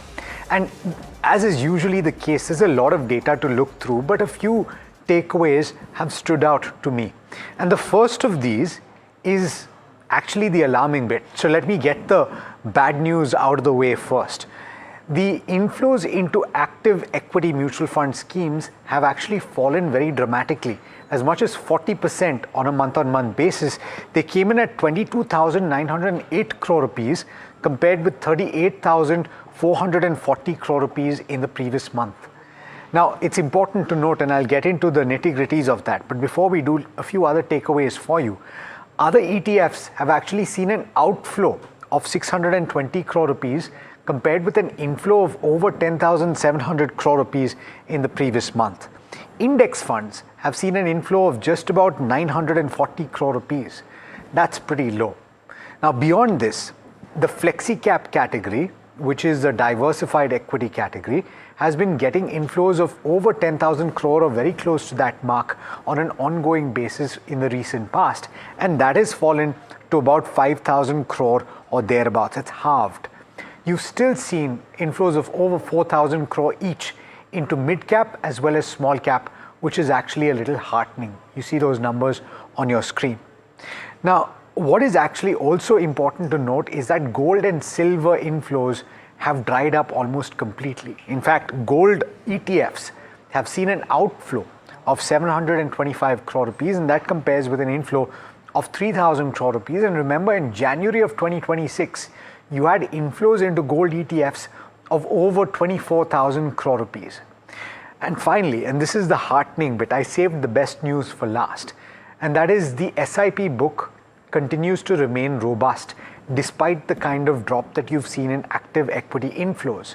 It stood at 30,954 crore rupees in the month of May compared with 31,115 crore rupees in the month of April.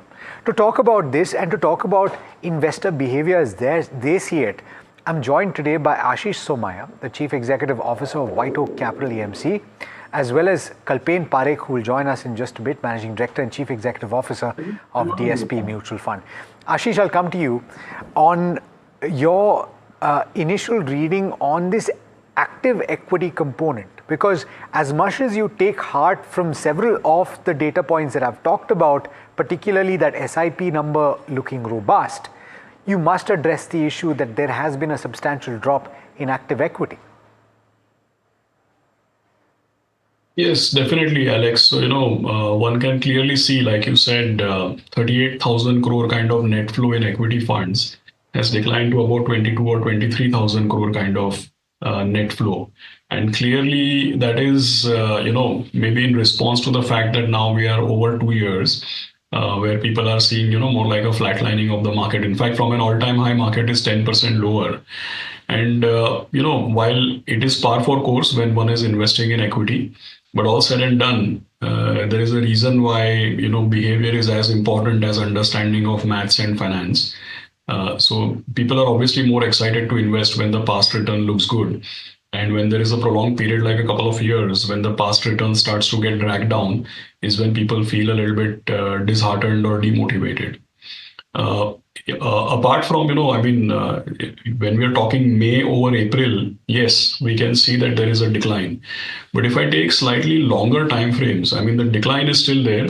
But if I, since you mentioned a lot about different categories of funds, if I actually go back and look at a slightly longish comparison over the last year or two, what is worth noticing is that the biggest decline, actually almost the entire decline, is attributable to sector funds and thematic funds.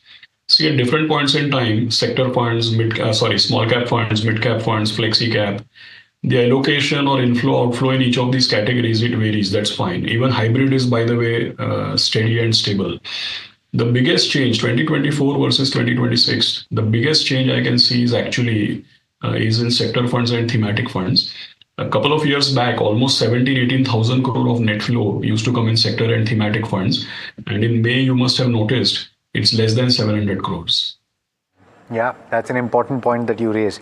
In fact, people use this as tactical allocations. Kalpen Parekh joining me as well. I introduced him earlier, but Kalpen, I do know that you don't look at these numbers on a month-on-month basis. You may not give too much attention to it, but I'm still curious about what you think about the ongoing SIP number. Because when I looked at the active equity flows for the month of May, I must confess that I had butterflies in my stomach because I wondered, had the SIP number cracked at all? And the fact that it has not is something that I personally take heart from. What do you make of that? Alex, SIP numbers are very lazy numbers. They take a lot of time to build, and they'll also take a lot of time to unwind because they are like fragmented across crores of investors. So it doesn't change in a hurry, but the lump sum numbers change very fast. So, this drop in the month of May versus April is primarily where some redemptions from the stock of assets have happened and larger ticket size redemptions have happened. And typically larger ticket sizes are more connected to what's happening day to day. They enter early or they get out early, could be, combination of both.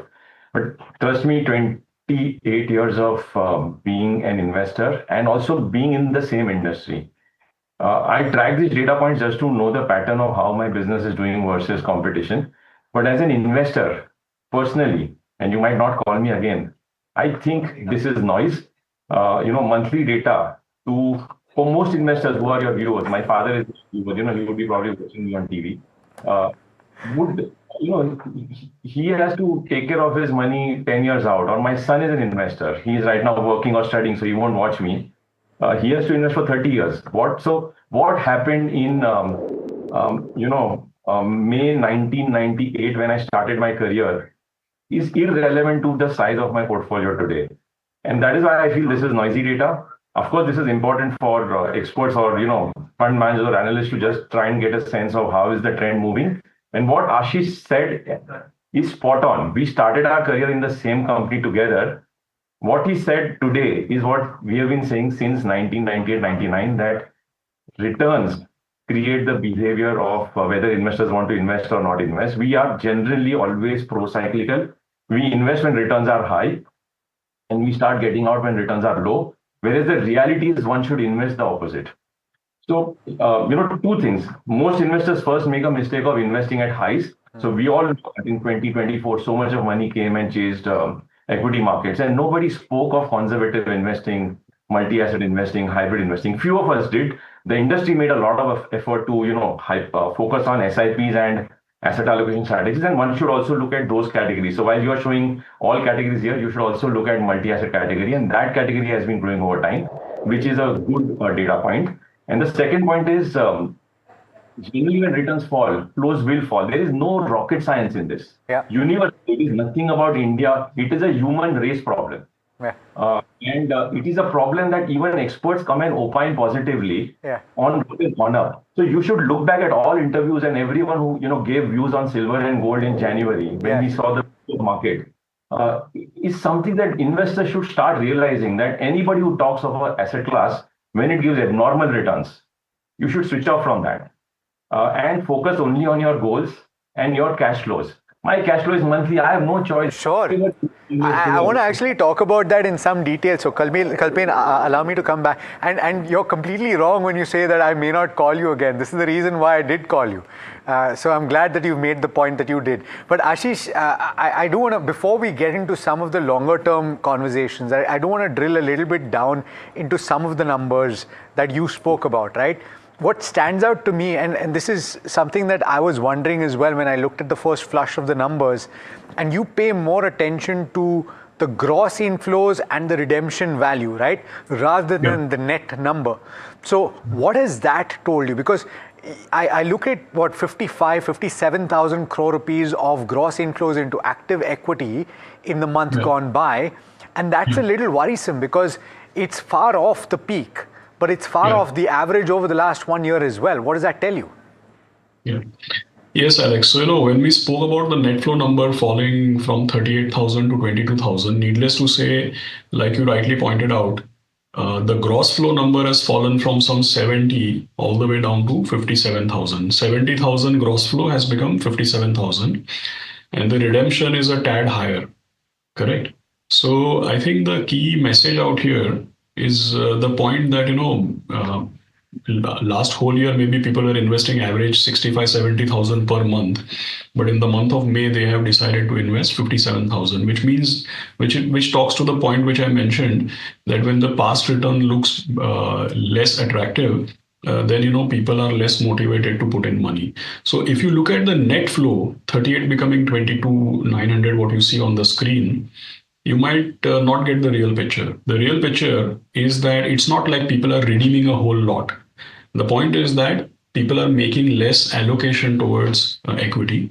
And that is where also the point comes that, in the last couple of years, the big decline is in sector and thematic funds, and the parts of the market which have held relatively steady. If you look at diversified categories, even if you look at small cap, mid cap, large cap, multi cap, flexi cap, all the diversified categories, they've been relatively stable. All the hybrid categories, except for arbitrage, they also have been relatively stable. While there is a decline in May there also, but if I take a longish sweeping view, like a couple of years, that also is stable. Again, I'm repeating, the big decline in numbers over the last couple of years is sector and thematic funds. And that's what happens, right? I mean, when 2024 market was booming, the narrative is very different. And now, in 2024, everybody wants to do sector fund, thematic fund. In 2025, everybody wants to do gold and silver. And today, everybody wants to invest abroad. So that is how things move, unfortunately. Yeah, it is. In fact, which is why a lot of people say the contra indicators are something that you should watch out for, and moving against the crowd is not often the easiest thing to do. But speaking of that, and Kalpen, now I want your view, because on our very platform, there have been views that have been described in the very recent past about SIPs being the root cause of several problems. At least this is a view that has been it's been described, and this is a platform for all views. So I'm going to invite both of you gentlemen to talk about what you think about this as well. The view that has been suggested by Shankar Sharma is that the SIP is resulting in an avenue for foreign investors to exit at a very decent price. It is leading to, in his words, a hemorrhaging of your forex flows and significant outflows over a period of time. So he's actually called for a stoppage of SIPs. Kalpen, question to you, is the SIP such a unique proposition? Is there nothing in the world that describes the same kind of monthly inflow? Because ultimately dollar cost averaging existed in 1955. So how is this dramatically different? You have the answer to your question. Anything, of recent past should not be extrapolated in the future. I think Shankar's point broadly is, on one hand, there is merit that if there is a lot of buying from one constituent, there is selling from some other constituent. But let me again take it back to why are we discussing this? The question is, I am a retail investor, and I take myself as an investor who earns his salary every month. On the 20th of every month, I do my SIP. And I've been doing it for 28 years. And I'm a very happy investor. There are periods of 3-4 years where everything will disappoint because nothing goes up permanently, and particularly when we are retail investors, we don't keep jumping our portfolios frequently. For the last 3 years, I am proud to say that most of our flows, 65% of our flows, have not come into equity or gold funds, but they've come in hybrid funds or multi-asset funds, and our investors are very happy with that. So I think the learning for all of us is that if risk in a certain category has risen in any point in time, we guide investors that, okay, if you are a long-term investor, allocate to this category or that category. That is all we need to do. And investors need to also, take care of their greed accordingly. Actually, the best time for SIPs starts when we feel that SIPs have stopped working. So who has said that every year SIP will make money? It is not a fixed deposit. It is not meant to deliver fixed deposit returns. We have data to show over 30 years, since 1996 till 2026, 74% of times a rolling 5-year SIP just in Nifty 50 would have earned more than 10% return. And most likely this will be tax-free because this is for retail investors whose tax slabs are very low. 74% times it has earned more than 10. So enough percent times it would have earned 12, 14, 15, 18 also. So why should I complain if on a rolling 5, and if someone is coming for SIPs for 1 or 2 years, that's not the right category. SIPs in an equity fund should have minimum 10-year horizon. Now, if I extend this to 10 years, the number will improve. We've done this analysis for almost 25, 30 countries. In almost all countries where markets are volatile or any asset class which is volatile, SIPs work if you allow them to work by purchasing more units when the NAV is lower. SIPs obviously will also purchase units at higher NAV and peak NAV also. But left to ourselves, most investors end up only buying in the peak of the cycle. At least SIPs are averaging it out. So SIPs are not like the holy grail. But what option do you and I have if we are going to earn our inflows every month? If we earn every month in a market of high risk, do a SIP in a hybrid fund. In a market of low risk, do a SIP in an equity fund. It is as simple as that. We should not overcomplicate this. I think it's a brilliant product. It generally works 95% of times and for 95% of investors. 95% of time. So the point has been made in the past that getting average returns is not the easiest thing to do. But I would like to invite Ashish to weigh in on this whole debate on the SIP and whether this is the root cause of a lot of problems as things stand right now. I think it's a little unfortunate that we are drawing that conclusion. I don't think it was programmed or predicted or it was managed or it was deliberately done that way. So I think after something happens, it probably is a misattribution, because I'll tell you an example. In 2008, when the global financial crisis happened, FIS sold $15 billion. Nobody asked us whether you'll be able to absorb the supply or not, but they did sell $15 billion and we were down 55%.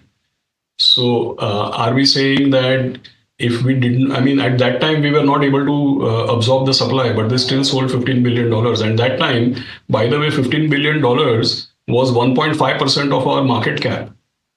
Okay. So they sold 1.5% of our market cap without mutual fund being a big player. And we saw what happened. So now they have sold, let's say this year they have sold $20-25 billion. I don't think it is 1.5% of our market cap. It's a smaller percentage and the market didn't decline. And yes, it so happens that on the other hand, if somebody is selling, there is somebody buying. And I can tell you in 6 to 12 months, there will be a day when FIs will be buying and we will be selling. That's how the market works, because there is that many number of people. Second point is that I think that we should look at also the other perspective.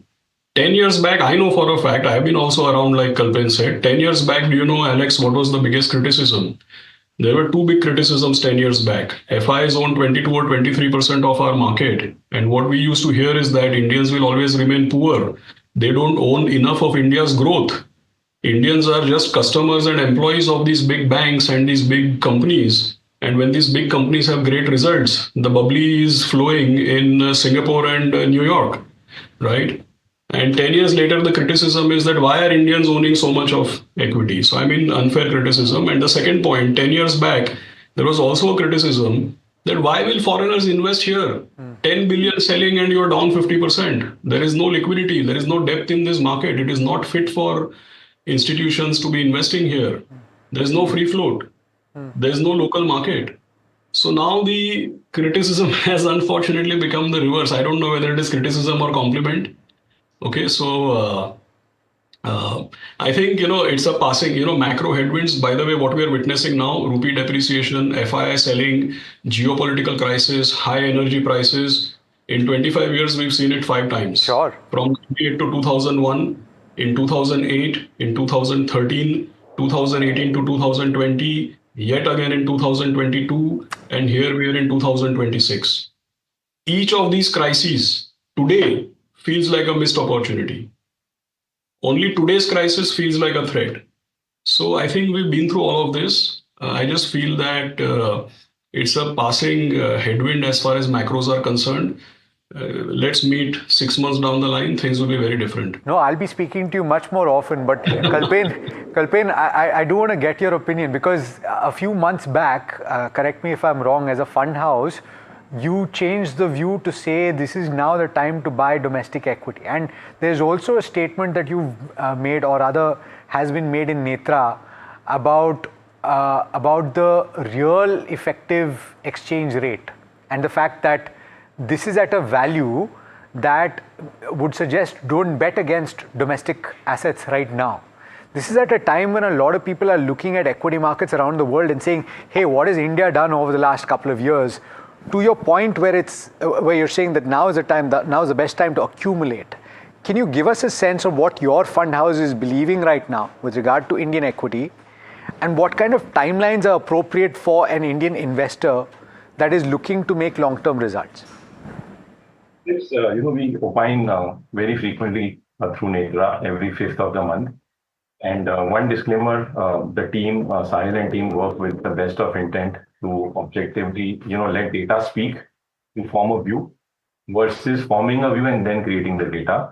And broadly, 2/3 of the time, our views go wrong. 1/3 of the time, they don't work, or we are either early or we are wrong. Even the last Netra doesn't say that, jump in all in. It just says that start accumulating because we are coming closer to fair value. Every market has an intrinsic value or a fair value. And there are different, templates through which you assess that. There is some bit of art, there's some bit of maths in that. But broadly, what we feel is that some components of our market have given, zero returns almost for 5-6 years, have seen 20-30% correction from their peaks. And these are solid businesses, good businesses, having headwinds right now. So there is an opportunity to start accumulating that. Equally, there are some components in our market where growth rates are moderate, but valuations still remain high. For example, we have said small and mid-cap fund NAVs are almost at all-time high again. So while all of us are struggling that there is market correction, people are anxious, nervous. But when I look at the small cap and mid-cap funds, the fund managers have done a reasonable job to not be in stocks which have corrected 30-40% because their NAVs are closer to all-time highs. So there are pockets where there are opportunities, there are pockets where there are still risks. We still believe this is not a time to be very excited. This is not a time to be very scared. We have to be in the middle, and that is how it always should be. I, as an individual, and we as a fund house have never had a very clear binary points in the market. That we can give you only at extreme points. Like 2 years back, in February 2024, we highlighted that our margins are at all-time high and revenue growth has started to slow down and valuations are at almost 2 standard deviation. So this is a setup of risk. Now, we didn't know that this will mean tomorrow onwards markets will correct. It took 6-7 months for markets to keep rising and then start to slow down. So our view is we should be, moderate in our assessment. We should be invested in hybrid funds still more. And if our portfolio has to be built for very long term, then equity funds are, a better point to start today. We are at a much better point than 1 year back or 2 years back. If we were all bullish 2 years back, we should be more bullish today. We still will have headwinds. We may still have a period of 1 year of, moderate returns or returns that we are not happy about. But it's never possible to forecast in advance. Remember 1 year back in March, almost so many people said that, stop your SIPs. And since that day till today, the SIP investor has been a better investor because he averaged out all through the low. So I think personal finance is more personal and less finance. When markets are correcting, the risk is coming down, not going up. And when markets are rising sharply, the risk is rising, but we always think of it the opposite. So our house view is that, invest through SIP for a 5 to 10 year period. If you're doing equity investing, it has to be long term. It cannot be short term. If you do not understand volatility and cannot sleep well with volatility, you have an amazing range of hybrid funds across 45 mutual funds. You can pick and choose. You have a choice. Nobody is telling you that invest only. I think investors need to also start listening to right advice and then building the portfolio. Okay. So good points. Ashish, just closing comments. We're running out of time, but I'm still going to give you the opportunity to describe what the White Oak Capital call is right now when they look at Indian equities and global. So I think I'm also in the camp that, there are all the contra indicators in place when the narrative, you have to think in terms of the pendulum, which Howard Marks very ably describes as the market cycle. I think we are on a left swing. The beauty about any pendulum is that if it swings further than what you thought, you should keep patience because it will swing that much more on the right extreme also. So I think we are getting to a place where people should seriously start investing. At least if they can't invest, they should just continue the SIPs and do what they're doing because that's how they will benefit. And the second, Alex, one thing I'll tell you is that in 2024, if I told you that instead of a clean majority, we'll have a coalition government, Mr. Trump will impose tariffs, there will be a war between India and Pakistan, there will be Iran and Israel, there will be billions of FIs selling, there will be a war in West Asia, oil will cross $100. If I told you all of this, a couple of years back, you would be sitting in cash. But guess what? Our mid-cap fund NAV is positive from the market high in September 24.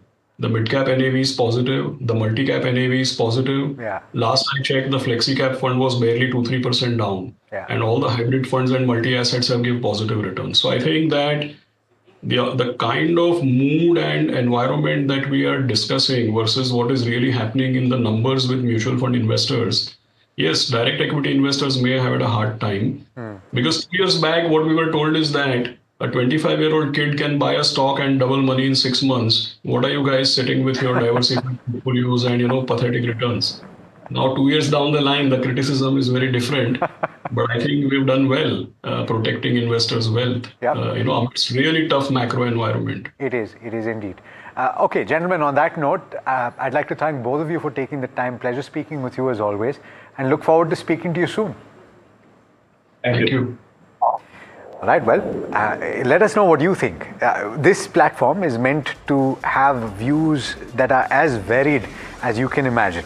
And we've got one view yesterday, we've got a different set today. Let us know what you think. And in the meanwhile, stay tuned, lots more coming up in just a bit. This is NDTV Profit.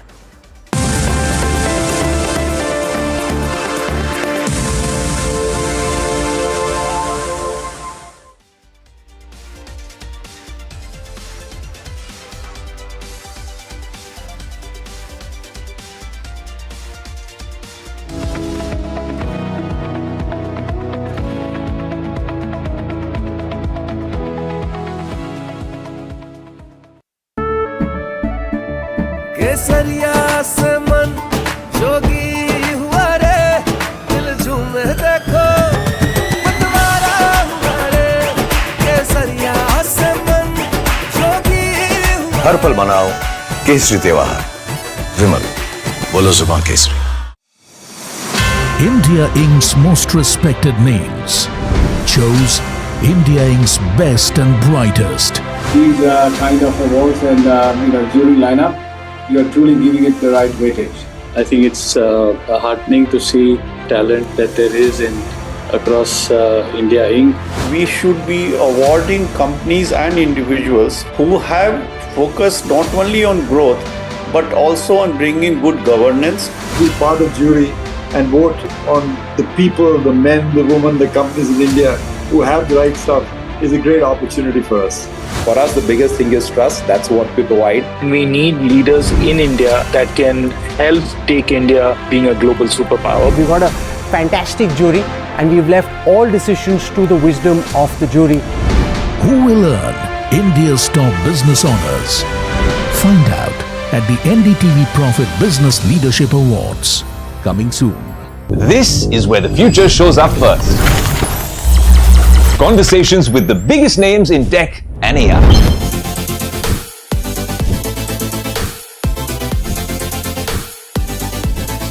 Putting tech through its paces. No fancy jargon or spec sheets, just what matters. If it's shaping the future, you'll see it here first. The Tesla Model Y. This is Tech 360. Real talk, real reviews across the NDTV network. Hi, I'm Tamanna Inamdar. Watch me on NDTV Profit, where I break down the day's biggest business stories. What happened, why it matters, and what it means for your money. Hi, I'm Neeraj Shah. Watch me on NDTV Profit for the most incisive market intelligence and meaningful corporate conversations. And I'm Alex Matthew. Markets, mutual funds, insurance, personal finance. I help you cut through the noise and make smarter financial choices. And here's where you can watch us.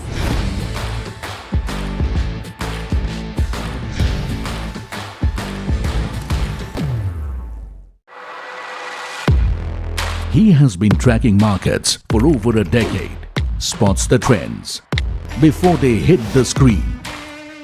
And he is now bringing his analysis to the show that the market watches. Watch Sharad Dubey on Know Your Company, a show that puts the most traded stocks under the scanner. We dissect the company so that you, the investor, don't have to get the management to answer questions relevant to you. Watch Know Your Company weekdays at 11:30 a.m. to understand your next big bet.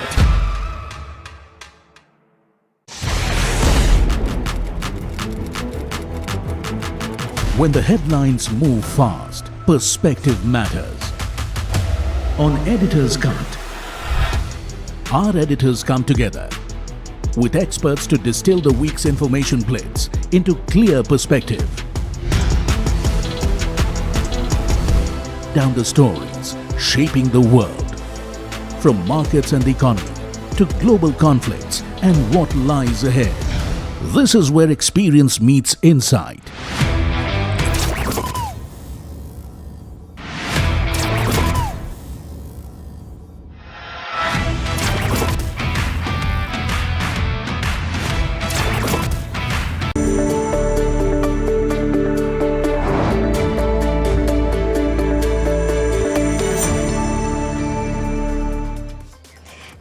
You're watching Small Cap Buzzers here at NDTV Profit. I'm Mahima Bachajani and with me is Varsha Chandani, and this is a show that talks about a lot of small cap names. And let's take a look at what we are going to discuss on the show first today. The first one is going to be Sajal Glass. We're going to speak to the management. Now the company is entering into the railway space. Right now the revenue mix from new products could go to 7% as per the target by the management, and up to 20% by FY28. With regards to where the other counter is concerned, that is Hinduja Global. Let's try to pull that up.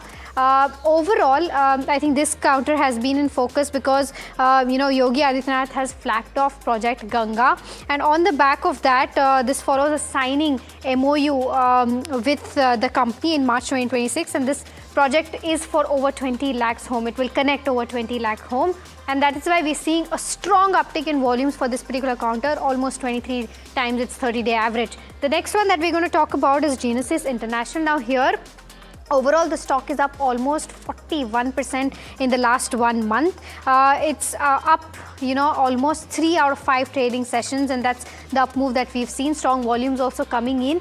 So that is one that we're going to talk about. The other one is Kothari Industrial Corporation. Now, this is an interesting one because last 3 sessions, it did see an uptick in the counter.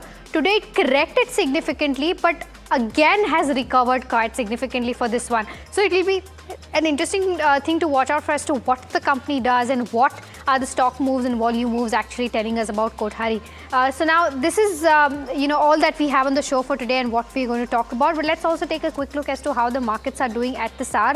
Let's try to pull up the Nifty 50. There you go. It's up at around 0.6 odd %.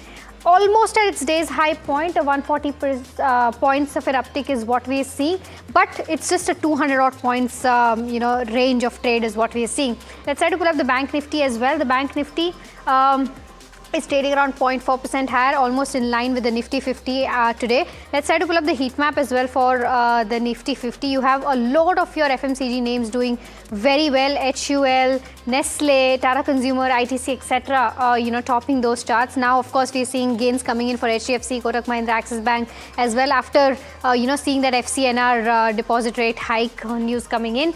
But we have Hindalco that continues to be under pressure, down by about 2.7% Infosys, Tata Steel, Coal India, ONGC are some of the names that continue to be under pressure, Eternal also being one of them. Let's try to pull up the advanced decline ratio and sectoral heat map then to see as to how things are looking like. You have more declines right now than advances, and that gap is unfortunately widening by the hour, and that reflects the pressure in the mid cap 150 and the small cap 250. Let's quickly try to pull that up. The mid cap 150 now.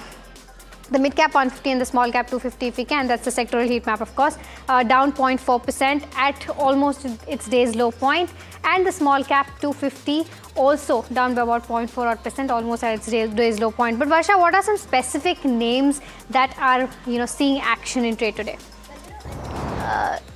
Talk about first is Northeastern Caring Corporation. Let's see what that stock is doing. That stock is up almost 14-15% in trade though. Hinduja Global Solution, as Mahima was pointing out, is also buzzing in trade. You have Unichem Lab, is buzzing on the back of volume. Strong volumes there. The volumes are trading at 25 times of its 30-day average. The stock is up almost 16% in trade. You have Electrotherm also buzzing. Then Easy Trip is also buzzing again on the back of volumes. Volumes are trading at 6 times of its 30-day average. There you go. Stock is up almost 13% in trade. Quality Pharma, well, a huge run-up we have seen in this counter. Overall healthcare sector, if you see, we've seen a strong momentum when it comes to the healthcare stocks. Amanta Healthcare is also buzzing. Over here, this company can actually see a huge margin uptick in the next maybe in 1 to 2 years. Keep a watch on this counter as well. On the loser side, you have Panacea Biotech, of course. Profit booking on the cards. You have ISMO. Anlon Health is also, sulking in trade, but good growth expected there as well. So overall, these are, the small cap stocks which are buzzing. But one stock, which is in focus is, of course, Sajal Glass. We have not spoken to the management since Q4. Company met the guidance. Then they are entering into new verticals as well, considering the railways. But to speak more about this and what's the outlook going ahead, we are here to tell us more about that. We are here joined by Mr. Amrut S. Gara, who's founder and promoter at Sajal Glass. Mr. Gara, welcome at NDTV Profit. Pleasure to have you. Thank you. Last time when we spoke, and after I did go through to your con call also, you are seeing some kind of slowdown when it comes to UAE. Now, considering that, because of the slow demand when it comes to real estate. Now, considering that, how is Q1 looking like? What is the consolidated revenue expected in Q1 FY27? See, particularly looking to the UAE's geopolitical situations, though there is a challenges, but for the Q1 of 27, we are stable, and mostly we will, be at the same at what last Q4. So there will be no deep down on the turnover, and also we will maintain the EBITDA level. So you are saying that you are expecting around 115 crores of odd revenue in Q1 FY27 with 16% of EBITDA margin. Am I right? I think we will little bit of 2 to 3% there will be jump from last quarter, because the domestic will have a little bit more good performance in the domestic. We are ramping up the capacity of our last two acquisitions from the Taloja plant and the Erode plant. So UAE we will maintain the same. There will be little bit of growth in India. So overall, I think we will touch around 120 or 122. Okay. Mr. Gada, hi. Mahima joining this side. Let's talk about railways because that is exciting. If I'm not wrong, you've said that you want to, reach that 20% mark by FY28 in terms of total revenue contribution. Just want to understand, help us identify as to what are the kind of opportunities that you have in terms of, Vande Bharat coaches for the next 2 to 3 years. And when you say that you want to scale this to 15 to 20% mark, what will be the levers scaling it, and do you already have orders in place? If you can help us give some perspective on that, and what is the order growth going to look like going forward? Yeah, Mahima, we have already started, supplying to the railway, and also we have got the Vande Bharat order. But current finance year, I think the railway segment will contribute around 2 to 3%, and going forward, it will be 10% on the total contribution size. And we are more, participating in the railway tenders, and particularly also we are working on enhancing the little bit of the quality parameter for the luxury trains and all. So majorly this year there will be 3% contribution from the railway, and other value added product 5% contributions. And next year, more or less we will cross the 10% of our contribution from this kind of special segment. Okay, got it. And then, just want to understand then how will your margins fare by the end of FY28? Do you think the margins are going to be better as compared to where they stand today? The blended margins, considering that your contribution from railways can go as high as 20% by FY28. See, overall, for example, the situations remains same and little bit of improvement on the geopolitical. We are going to have a 25% growth on the compared to last year. And secondly, around 1.5% to 2% growth on the EBITDA level. So more or less, we will cross 500 crores at a consolidated level, and EBITDA we will touch around 18% or 19% this current finance year. Okay, so 500 crores of revenue and 17 to 18%, 18 to 19% of EBITDA margin. So, I also moderate situations, considering that geopolitical situation will not worst and that will improve.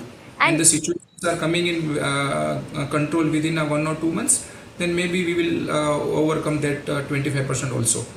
Okay, so minimum 25%, maximum 40% is what you had guided last time. Yeah, because we are driven by more also the India growth story, Viksit Bharat, particularly now Viksit Mumbai is a new Bombay is also growing. So everywhere the real estate boom, particularly in the luxury residential segment, high commercial segment, then the hospitality, hotels, hospitals. So that's also driving us, and also little bit of OEM where the industrial supply for the glass, that also driving us. So we are confident that the India story will drive our product. Right. So 500 crores of minimum revenue that you are expecting in FY27, I got that point, sir. But considering the tax and the depreciation, I also wanted to highlight on the PAT margin, because for FY26, your PAT margins, you did a PAT of around 29 crores, which was in line the guidance that you had given. What about FY27, sir? See, we will, I think, maintain the 1 or 2% higher margin PAT level because of the increasing EBITDA. So last year our margin was 29, plus with the forex income it was a 36 crore. And there will be a little bit of interest margin also. We are going to save the interest compared to last year. And third, there is a 1 or 2 acquisitions on the card, so that also will increase our turnover. Can you give us more perspective on the acquisitions that you're talking about? Are they in the works right now? And if yes, what is the nature of that acquisition? We are in discussions. So I think within 1 or 2 months we will conclude one acquisition in India. Any idea on what side of business that you're talking about in terms of acquisition? That is again the architectural glass and maybe little bit of contributions on the automotive. glass. Okay. So that new segment will be again we are starting. Got it, got it. And how are you planning to fund these acquisitions that you're talking about? I think our own cash generations and little bit of the debt, as because of the last years our preferential issue, our debt equity ratio is quite in comfort zone, and plus we are generating the cash margin every month, every quarter. So we are at this stage for the moderate acquisitions, no fundraising is required.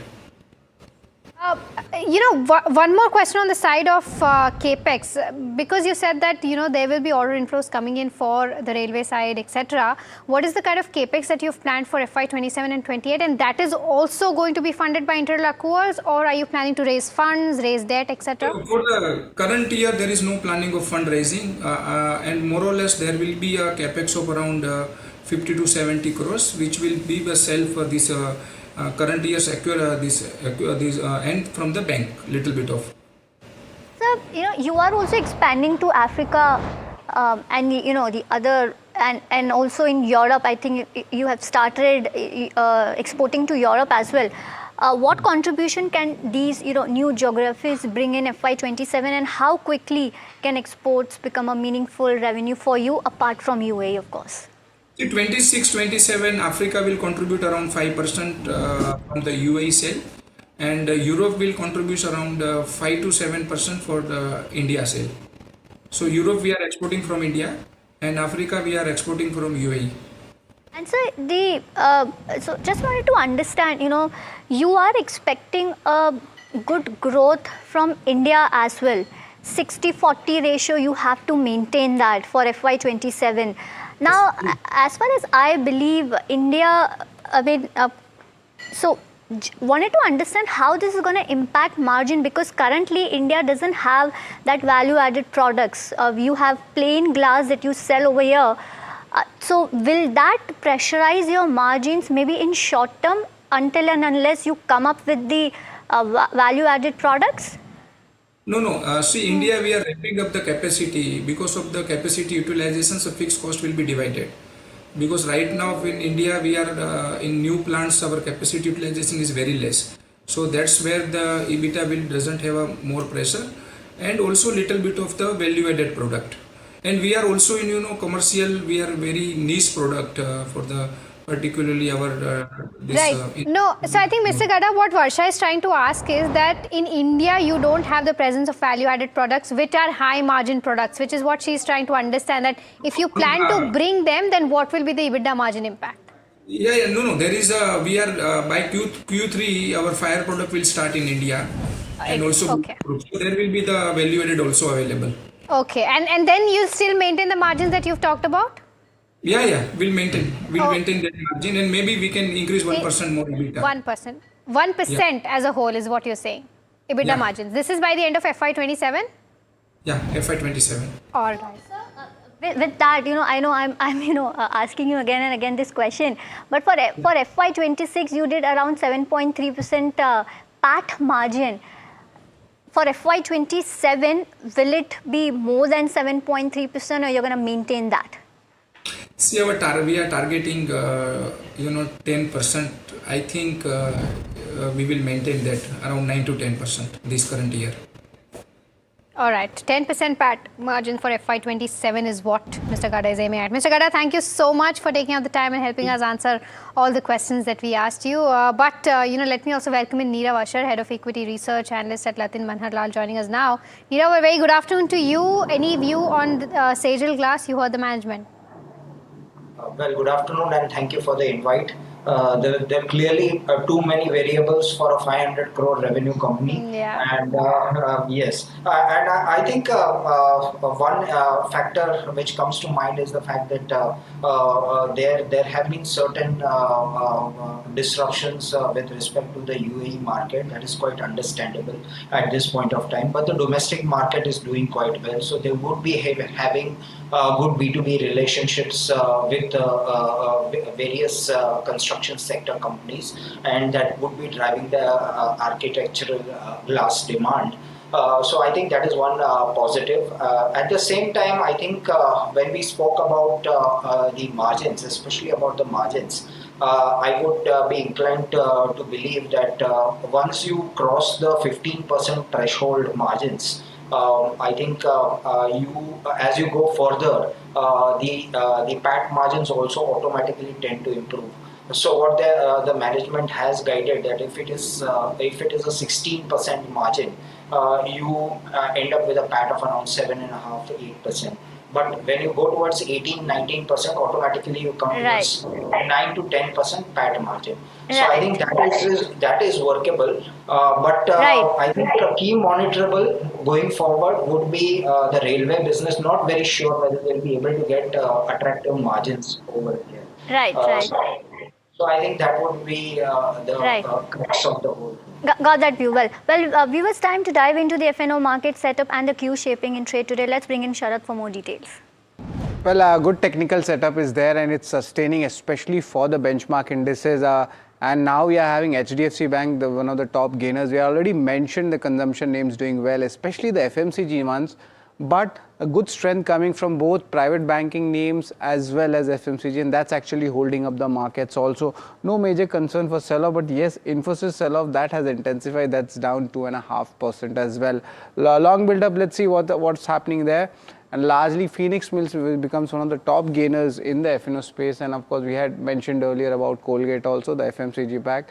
Short covering, we have Shree Cement. That's a new entrant making it to the list in the last time at 10:45, and Kotak Mahindra Bank also showing good volumes. Long unwinding names includes BHEL and Hindustan Zinc's. Metal sell-off has intensified, and of course the other group is the gold financing companies in the short build-up, and yes, one makes it to the list. ONGC, Oil India also is seeing selling pressure. Oil India especially on back of the downgrade from foreign broking house. So these are the stocks from the FNO space which are buzzing in trade. Thank you so much, Sharad, for all the details. Well, viewers, small cap heat continues after this break. Stay tuned.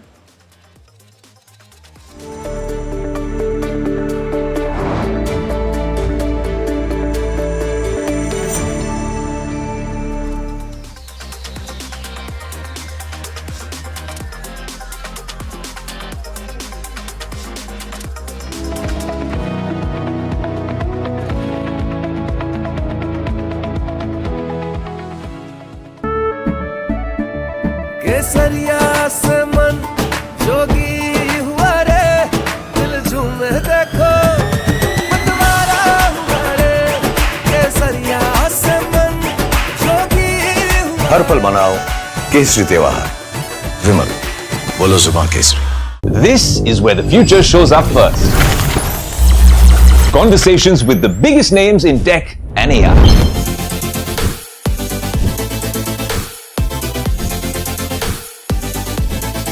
Putting tech through its paces. No fancy jargon or spec sheets, just what matters. If it's shaping the future, you'll see it here first. The Tesla Model Y. This is Tech 360. Real talk, real reviews across the NDTV network. India Inc.'s most respected names chose India Inc.'s best and brightest. These kind of awards and jury lineup, you are truly giving it the right weightage. I think it's heartening to see talent that there is across India Inc. We should be awarding companies and individuals who have focused not only on growth but also on bringing good governance. Be part of jury and vote on the people, the men, the women, the companies in India who have the right stuff is a great opportunity for us. For us, the biggest thing is trust. That's what we provide. We need leaders in India that can help take India being a global superpower. We've got a fantastic jury and we've left all decisions to the wisdom of the jury. Who will earn India's top business honors? Find out at the NDTV Profit Business Leadership Awards. Coming soon. Hi, I'm Tamanna Inamdar. Watch me on NDTV Profit, where I break down the day's biggest business stories. What happened, why it matters, and what it means for your money. Hi, I'm Neeraj Shah. Watch me on NDTV Profit for the most incisive market intelligence, and meaningful corporate conversations. And I'm Alex Matthew. Markets, mutual funds, insurance, personal finance. I help you cut through the noise and make smarter financial choices. And here's where you can watch us.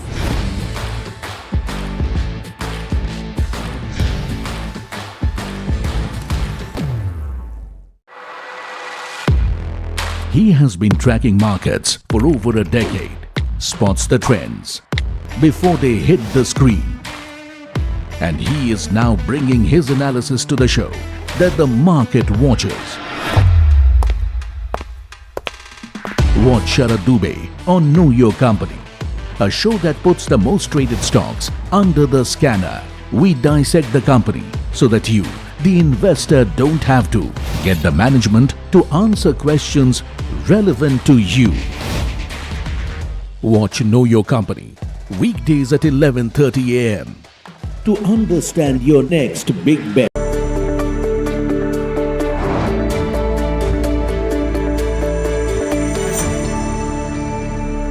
Welcome back. You're watching Small Cap Buzzers here at NDTV Profit. Now, the other one that we're going to talk about is Genesis International. The share has surged almost 14%, 15% in trade today and is up 22% in the last 1 month. What seems to be exciting the street? Let's get in Shivam to understand exactly that. Shivam?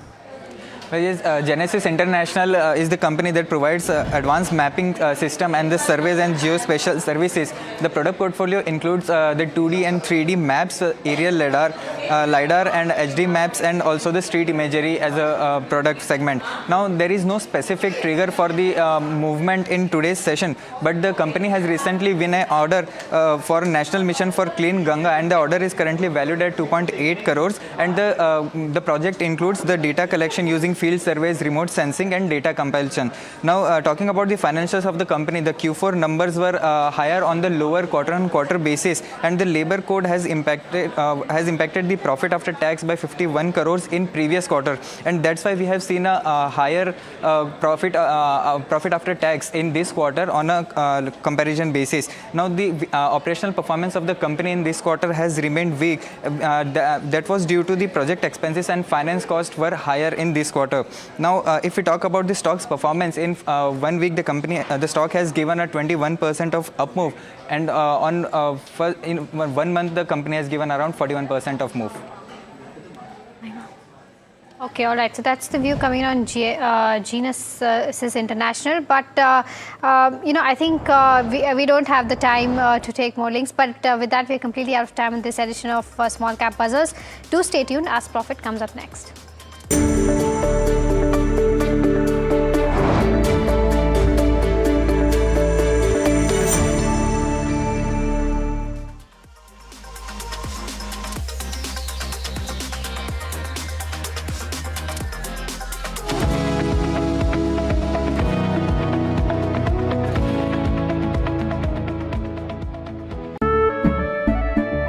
केसरिया से मन जोगी हुआ रे दिल झूमे देखो मतवारा हुआ रे केसरिया से मन जोगी हुआ हर पल मनाओ केसरी त्योहार विमल बोलो जुबान Kesari.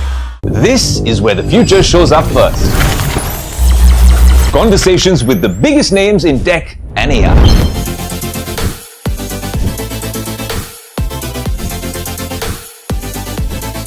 Putting tech through its paces. No fancy jargon or spec sheets, just what matters. If it's shaping the future, you'll see it here first. The Tesla Model Y. This is Tech 360. Real talk, real reviews across the NDTV network. India Inc.'s most respected names chose India Inc.'s best and brightest. These kind of awards and jury lineup, you are truly giving it the right weightage. I think it's heartening to see talent that there is across India Inc. We should be awarding companies and individuals who have focused not only on growth but also on bringing good governance. Be part of jury and vote on the people, the men, the women, the companies in India who have the right stuff. is a great opportunity for us. For us, the biggest thing is trust. That's what we provide. We need leaders in India that can help take India being a global superpower. We got a fantastic jury and we've left all decisions to the wisdom of the jury.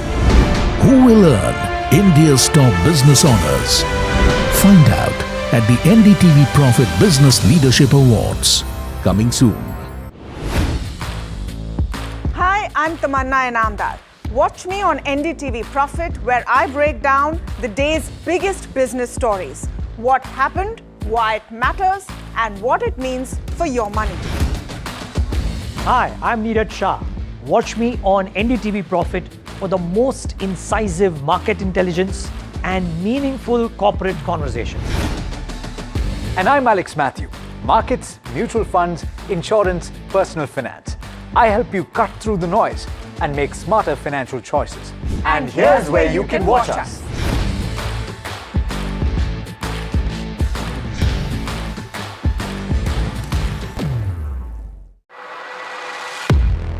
He has been tracking markets for over a decade, spots the trends before they hit the screen. And he is now bringing his analysis to the show that the market watches. Watch Sharad Dubey on Know Your Company, a show that puts the most traded stocks under the scanner. We dissect the company so that you, the investor, don't have to get the management to answer questions relevant to you. Watch Know Your Company weekdays at 11:30 a.m. to understand your next big bet. India Inc.'s most respected names chose India Inc.'s best and brightest. I'm delighted to be chairing a committee of such distinguished fellow businessmen, bankers.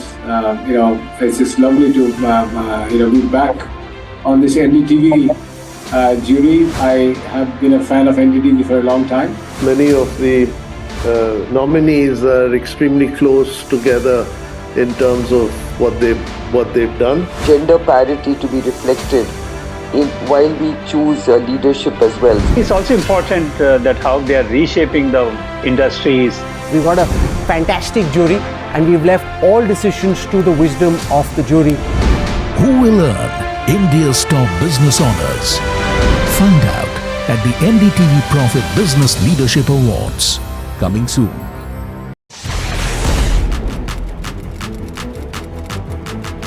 When the headlines move fast, perspective matters. On Editor's Cut, our editors come together with experts to distill the week's information play.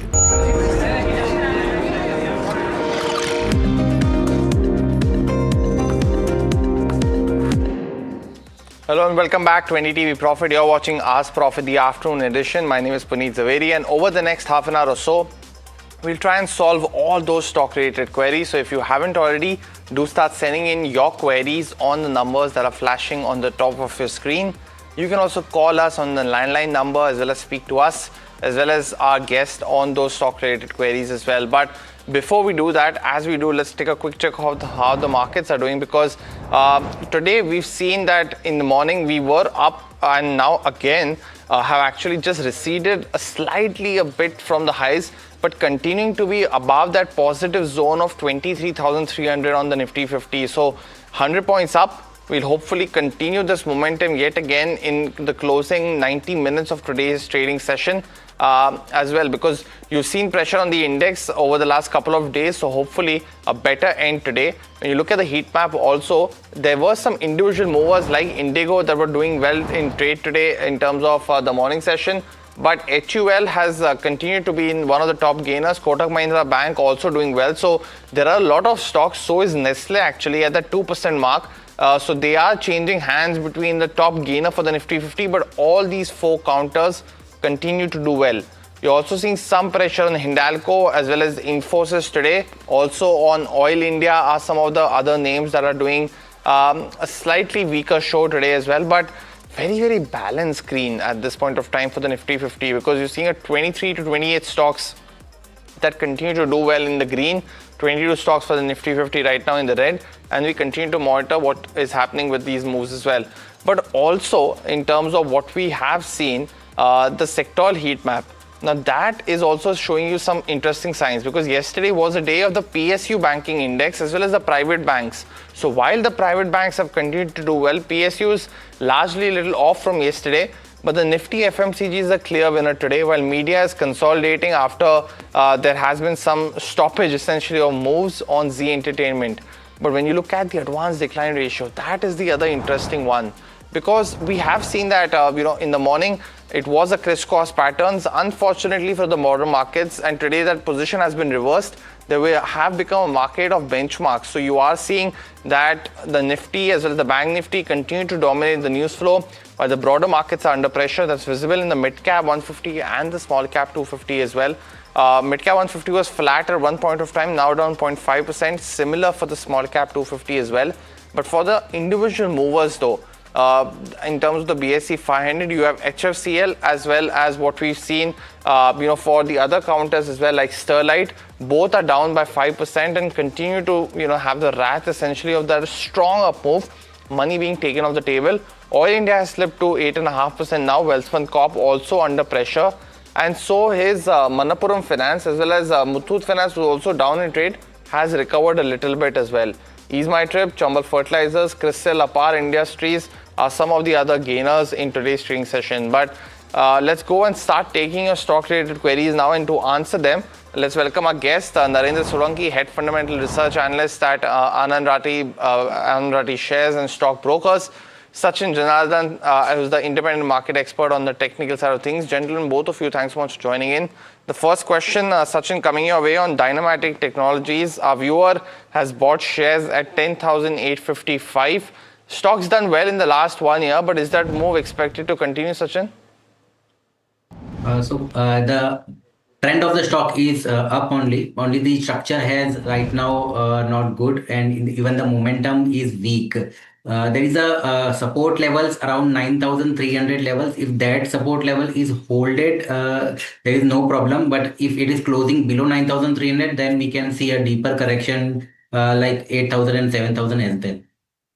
And what is the time frame for this move, Sachin, which could be on the downtick? Is this more of a near to long-term call? So yes, the medium term and the long term outlook will be changed as it will close below the 200-day EMA, and the overall trend will be changed. And the structure is already right now not good. Got it. Well, the next question is from Sriram, who's writing into us from Chennai, and his question being on Shakti Pumps. He's bought shares at 560 rupees per share, asking if he can average down or continue to hold this particular counter now. Let me welcome in, our fundamental guest also at this point of time. Narendra, just in terms of this particular stock, you've seen both Shakti Pumps as well as Oswal Pumps last year. I think because of the delayed PM Kusum scheme, not get too many orders, and hence the working capital was also under pressure. Any coverage on either of those counters that you have? Yeah, definitely. Since Shakti Pumps is one of the leading providers of solar and electric submersible pumps, definitely they are the leading executors of the PM Kusum Yojana. Plus, the next round of PM Kusum Yojana was got delayed, and that's why they have faced short-term problems. But I think medium to long term, when the ordering activity would pick up, I think the performance would come back. And if the person has a time horizon of holding the stock for about 1 year or so, then I think we can continue to hold the stock. Got it. And the next question coming in is now on Mazagon Dock, and our viewer wants to know if it's a good time to accumulate this counter for the next 1 to 2 years. He does not hold the stock, but he's looking to enter, Narendra. Would this be a good level? Yeah, generally we are very positive on the defense sector theme. But just one rider of caution is that defense sector is a very lumpy sector in terms of execution and order inflows as well. And the projects have a long gestation period. So ultimately, to generate a revenue from this point onwards in any defense stock, I think the time horizon should be at least 3 to 5 years, because that is the kind of timeline of execution all the defense projects have. So if the person is ready to invest and remain invested for that kind of a time horizon, then I think this place is very interesting, and the growth room, the headroom for growth is very huge for the sector going ahead.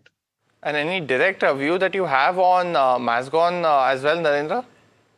Yeah, we have a positive view on the stock as well. And any targets that you're watching out for? See, in the near term, we have. I think we can have a 15 to 20% upside right now. Got it, Narendra. But let's go across and take our first caller for today. And this one's dialing in from Hyderabad. Murli has a stock query for us. Murli, very good afternoon to you. Yeah. Welcome to the show. What's your query?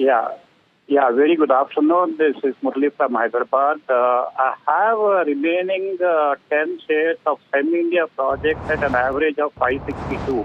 Okay. After booking some profits, I wanted to know if there is still upside. Should I hold it for around 6 months to 1 year? Got it. Sachin, would you recommend that, or is it a good time to book profits on SEM India? One disclaimer I would like to give: this call is open in our investors are also holding. So of course he can hold. There is no problem. From a long-term perspective, medium to long-term, the stop loss will be 900 levels, and we can see around 1300 to 1500 levels in the near term. Got it. Well, viewers, also standard disclaimer: the channel that you're watching is part of the Adani Group, and so is the stock that we just discussed as well. So just to let you know as well. But the next question coming in now is from Gautam from USA. Now, he's a regular viewer. He's holding 2,000 shares of Eternal, bought at 289. So currently sitting on a slight loss. He's asking what's a good view for the next 12 to 18 months on this counter. How are you viewing this, Narendra? Because we are seeing that, of course, in the quick commerce space with Blinkit, they have had a larger coverage compared to its peers. But the stock just doesn't seem to move and has been consolidating at this zone for a while now. How are you viewing Eternal right now? We are very positive on the stock. We also have a buy rating on the stock, and the major part of performance for next 2 to 3 quarters we are eyeing is from Blinkit, where we would continue to see the kind of a strong momentum in the growth, and the market share also gradually rising, and the profit from profitability point of view also it would be the momentum would be sustaining. So we are positive on the stock, and right now we have a target of 400 rupees on Eternal. So that's very interesting, and continuing to be bullish at this point of time with Andrati on Eternal. Has been consolidating though in this zone. But the next question coming in now is from Sagar Pathak from Mumbai, and he wants to know view on Powerica. Has seen some correction over the last few days, but Sachin, is it a good time to add this counter? So overall, what we have seen right now from the all-time high levels, there is a huge correction. The structure has changed of the stock. Basically, the higher high, higher low pattern has been like lower high and lower low. So one support levels I would like to give, which is around 412 levels. If that is hold, then we can see a turnaround in the stock, and it can again achieve its all-time high level. But however, if 412 levels is not holded, then we can see 360 and lower levels. Got it, Sachin. But the next question, we did discuss defense with Narendra just a while ago on the question of Mazgon Dock, and K. Guru from Chennai wants a specific view, and he wants to buy into Zentech or BEL at the current level for the next 2 years. Narendra, you spoke about the long gestation period that investors will have to hold these counters for. But for specifically for BEL and Zentech, do they come in favor at this point of time as a buy call? Yeah, definitely. Bharat Electronics, we do have a buy rating. Zentech, we do not have any coverage or recommendation. But yeah, Bharat Electronics, we are very positive on. And the person can definitely get exposure into the Bharat Electronics. We have a target of around 500 rupees. Apart from BEL, we are also very positive on Astra Micro if he's looking for some small cap, mid cap kind of exposure. And the kind of radar and aerospace orders we are expecting from Astra Micro in the near term are very decent. And I think this stock is also has a very good long-term future. Got that view. And for Astra Micro also today, the interesting news is that they are demerging their space meteorology as well as hydrology business into a new entity called Astra Space Technologies. So how that shapes up will be something to watch, but it's really heartening to see what's happened with these smaller defense companies over the last few years getting scale and now looking at diversification, demerging to unlock value. So keep this stock on your radar.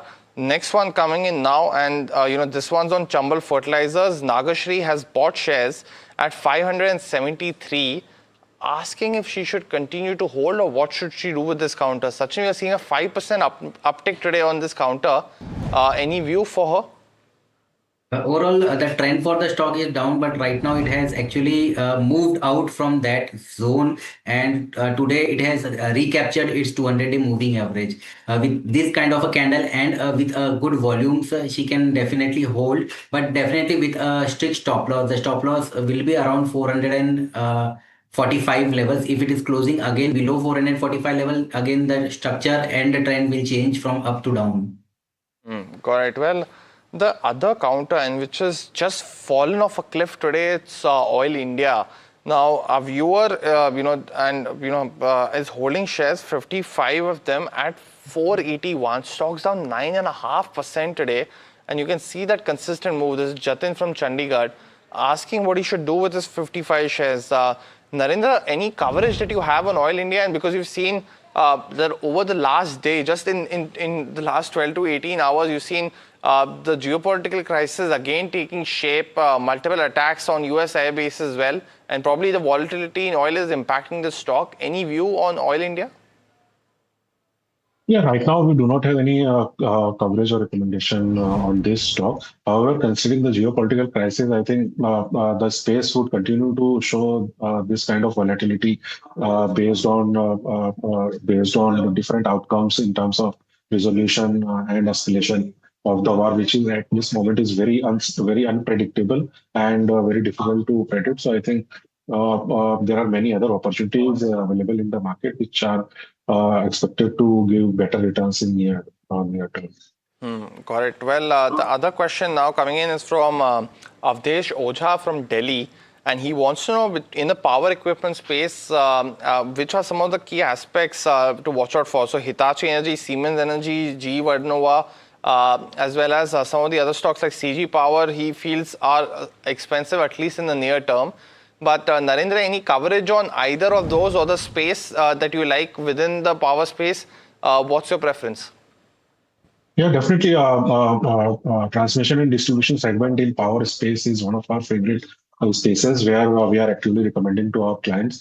The stocks like CG Power, TD Power Systems are one of our top picks. Even we have a recommendation on GE Vernova, but right now it is already trading above our target price, so it is under revision. But yeah, definitely this space is looking very interesting, and the kind of investments which we are going to see, and the kind of demand, the demand for the power, and the need for solar and wind and renewable energies to provide a transmission distribution network so that the power delivery can happen to the consumer clusters. So all these factors are very positive for the T&D segment, and the ordering activity should continue to remain very, very strong for next 2 to 3 years. So definitely we are very positive on this segment. Got it. Well, our viewers, Narendra as well as Sachin, it's now time for the rapid fire round in this edition of Ask Profit. You both know the drill. The first question coming in now on Anthem Biosciences. Our viewer Rajan Iyer wants to know if it's a good time to purchase. He purchased the stock at 776. Narendra, any coverage that you have on this one, and what's your view? No, we do not have any recommendation on this. Sachin, on the charts, any view? We are holding this stock and continue to hold. There is no problem. Got it. Keynes Tech is the other one. Our viewer wants to know if at 3062 is what he's purchased that. Should he continue to hold, Narendra, for the next 2 years? See, as far as coverage is concerned, we do not have a recommendation, but our overall electronic manufacturing space is a very interesting space and growing space. So, from that perspective, the sector is going to perform. However, looking at the valuations and execution, one can take a call regarding the individual stocks. Also on Motherson Wiring, our viewer is holding shares at 43 rupees, currently sitting on a loss. Any view that you have, Narendra, for the long term? I think it's better to switch to another different auto ancillary companies like Minda Corporation and Gabriel India because the company has a high exposure to export markets, and right now because of the global volatility, the stock is not able to perform. So it's better to switch to different auto ancillaries. Well, the next question coming in on Havels, and this is from Pachka from Tiruvananthapuram, holding shares at 1150, Sachin. Asking what's the near-term view. He's just bought yesterday is what he's saying. So the trend of the stock is down. Basically, should not hold this. Correct. The next question coming in now, it's on HCL Tech. Our viewer is currently sitting on a loss of almost 5,000 rupees. Any view, Narendra? Should he continue to hold? Yeah, can continue to hold. Next one's on Bajaj Housing Finance. It's our viewers, Shreyas has bought it at 95. Stocks trading below that level. Is it a good time to average down, Sachin? No, the trend is down. We will not suggest to average basically. On Central Bank of India as well, our viewers bought shares at 40. What's the view here, Sachin, on the stock? Even the trend is down. The view is basically to exit. Got it. The next one's from E. Venkatraman. He's holding shares of both NHPC as well as SJVN, but is in a loss of between 14 to 17%. Any coverage on either of them, Narendra?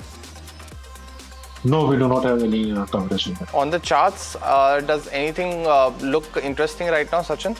All stocks are in downtrend, basically to exit. Got it. S. Sriram from Vishakhapatnam wants a view on the hotel space. Narendra, he's holding on to ITC Hotels, but at 206, and wants a 5-year view on the stock in the space. In hotels space as a sector, we are very positive and constructive right now. And in near term, there are few challenges regarding the inflation rising, and so the near term performance can be disappointed. But yeah, long term, we are very positive on the sector. Got it. Well, that was the last question of the rapid fire as well as this edition of Ask Profit. Narendra as well as Sachin, thanks so much for joining in and giving us your views. But viewers, that's all the time on this edition of Ask Profit. Thanks so much for watching. India Market Close comes up next.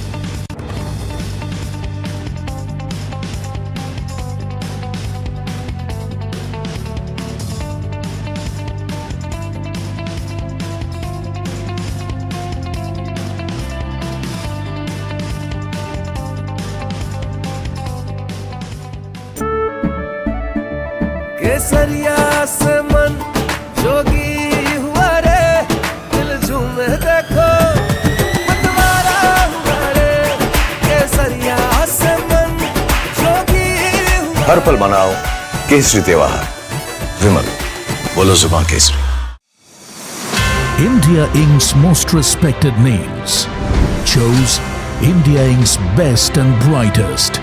I'm delighted to be chairman of such distinguished fellow businessmen, bankers. It's just lovely to be back on this NDTV jury. I have been a fan of NDTV for a long time. Many of the nominees are extremely close together in terms of what they've done. Gender parity to be reflected while we choose leadership as well. It's also important that how they are reshaping the industries.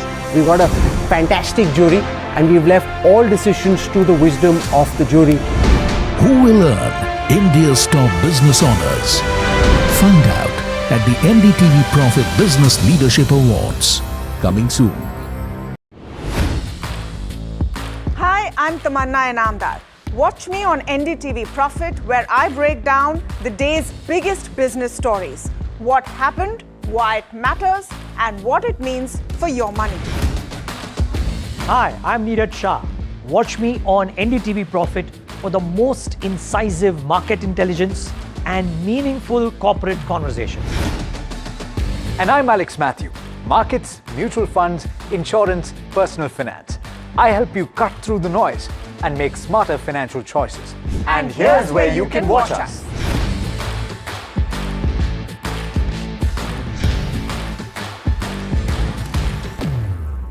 This is where the future shows up first. Conversations with the biggest names in tech and AI.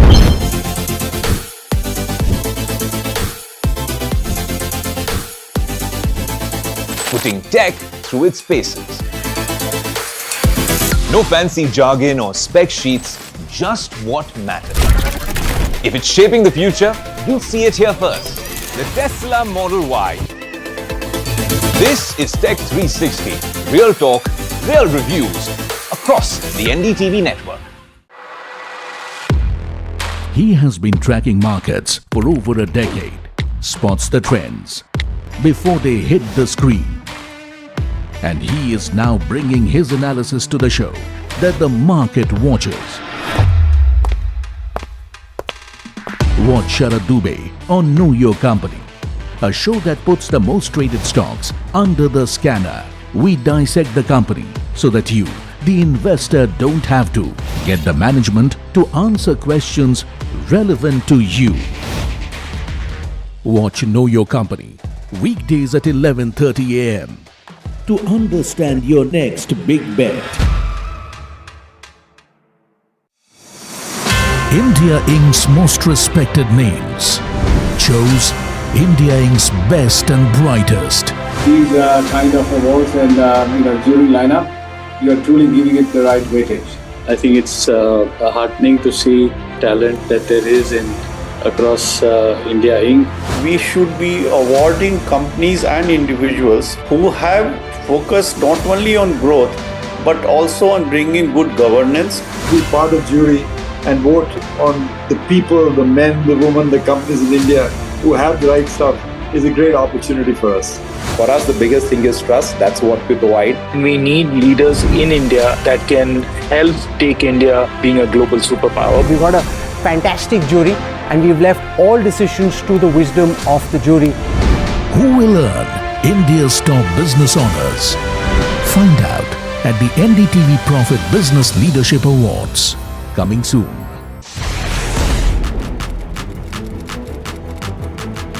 When the headlines move fast, perspective matters. On Editor's Cut, our editors come together with experts to distill the week's information blitz into clear perspective. Down the stories shaping the world, from markets and the economy to global conflicts and what lies ahead. This is where experience meets insight.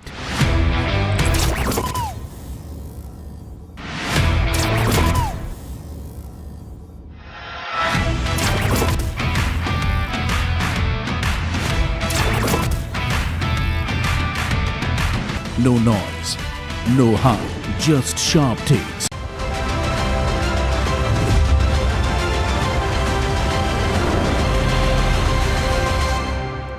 Welcome, you're watching India Market Close, and we've managed to stay up. I mean, that's the headline and that's the best part of it, frankly. 0.37% up on the Nifty. The advanced decline ratio, although skewing towards the sellers as the day has progressed. Pull up the intraday chart of the Nifty.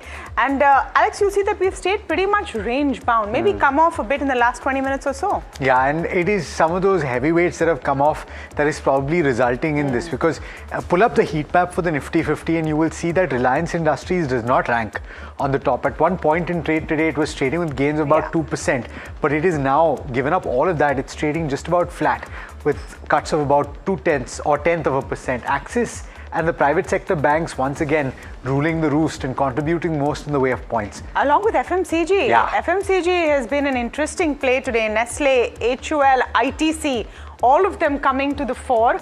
Max Health also looking interesting, but on the losing side, Hindalco continues to struggle. The metal pack entirely, even Tata Steel is out there. You're seeing Infosys taking a bit of a knock more than its other IT peers, and Coal India and ONGC not doing too well. ONGC, because Brent prices have actually come off, and we'll pull up the Brent for you in just a second. But let's just get you the broader indices as well, if we can. And okay, there you have it. You have the Brent very quickly there. See, it's kind of come off. Yeah, it's under the 92 mark right now. So ONGC is cooling off a fair bit as well. Just pull up the broader indices for a second, and that's where, Alex, we have lost steam, isn't it? Yeah, absolutely. 0.6% lower for the mid-cap index. Pull up the small-cap index, similar. And so therefore, what you saw at the beginning with regard to the market breadth tilting very sharply in favor of the declines, that has taken place around the mid part of today's session, and it's widened. It currently is at the widest point. So if yesterday there was considerable strength in the broader markets, what you were saying in the morning today, it's tic-tac-toe. Yeah. It's one day forward and the next day back. Yeah, we're still seeming on the positive, at least for the benchmarks, if that's anything to go by. Let's pull up the sectoral indices for you, and then the gainers and losers, just to round off this quick update. FMCG is firing today, as much as FMCG fires. I mean, 1.5% up, but at the pace that these very large companies move and their stocks move, 1.36% up there. Private banks, like we told you, are the heroes, and so all of that nifty concentration is showing very clearly. On the losing side, media, energy, metal stocks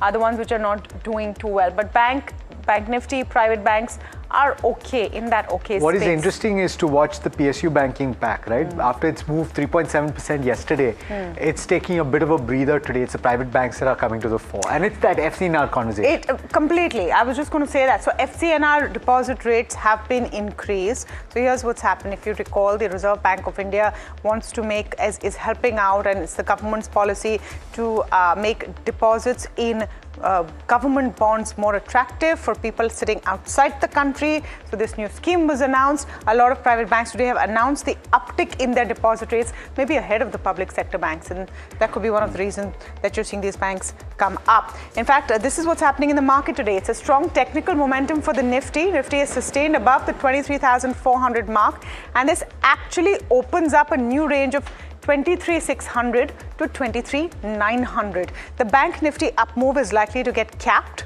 Benchmark indices have outperformed the small and medium companies today, and you're seeing buying in FMCG and banks, selling pressure in gold financing companies, metals and IT. The rupee, meanwhile, has shown strength. Crude levels are remaining below $92 a barrel. And this May data, which came in, is important. Marginal decline in May SIP data. What should you track? The US May CPI data will come in today, and that's very, very crucial. Ajit Mishra, SVP Research, Religare Broking, joining in today. We're also going to be speaking with Dharmesh Kant, Head Equity Research at Chola Securities. Dharmesh, are you excited by seeing this FCNR news with all of the banks talking about their rates, and is private banking looking like it's going to have another run?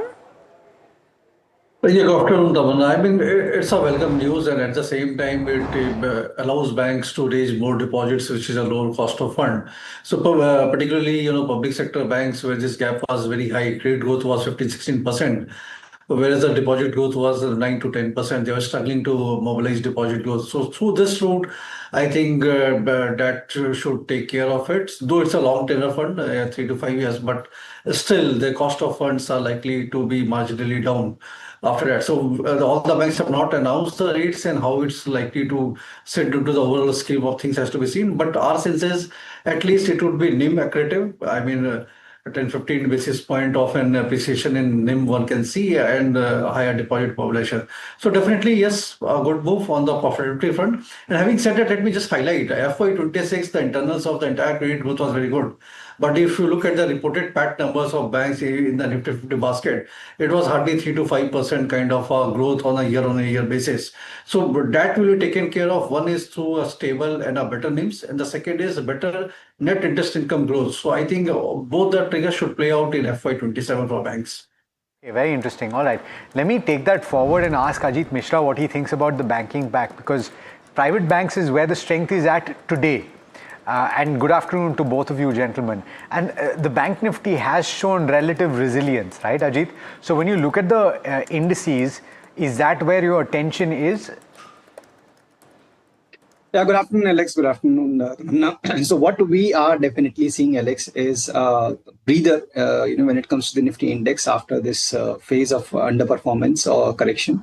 Banking is the major reason why we are seeing the downside momentum capped. Means on every uptick, anyways, we are seeing pressure emerging from one way or the other. But banking definitely looks promising.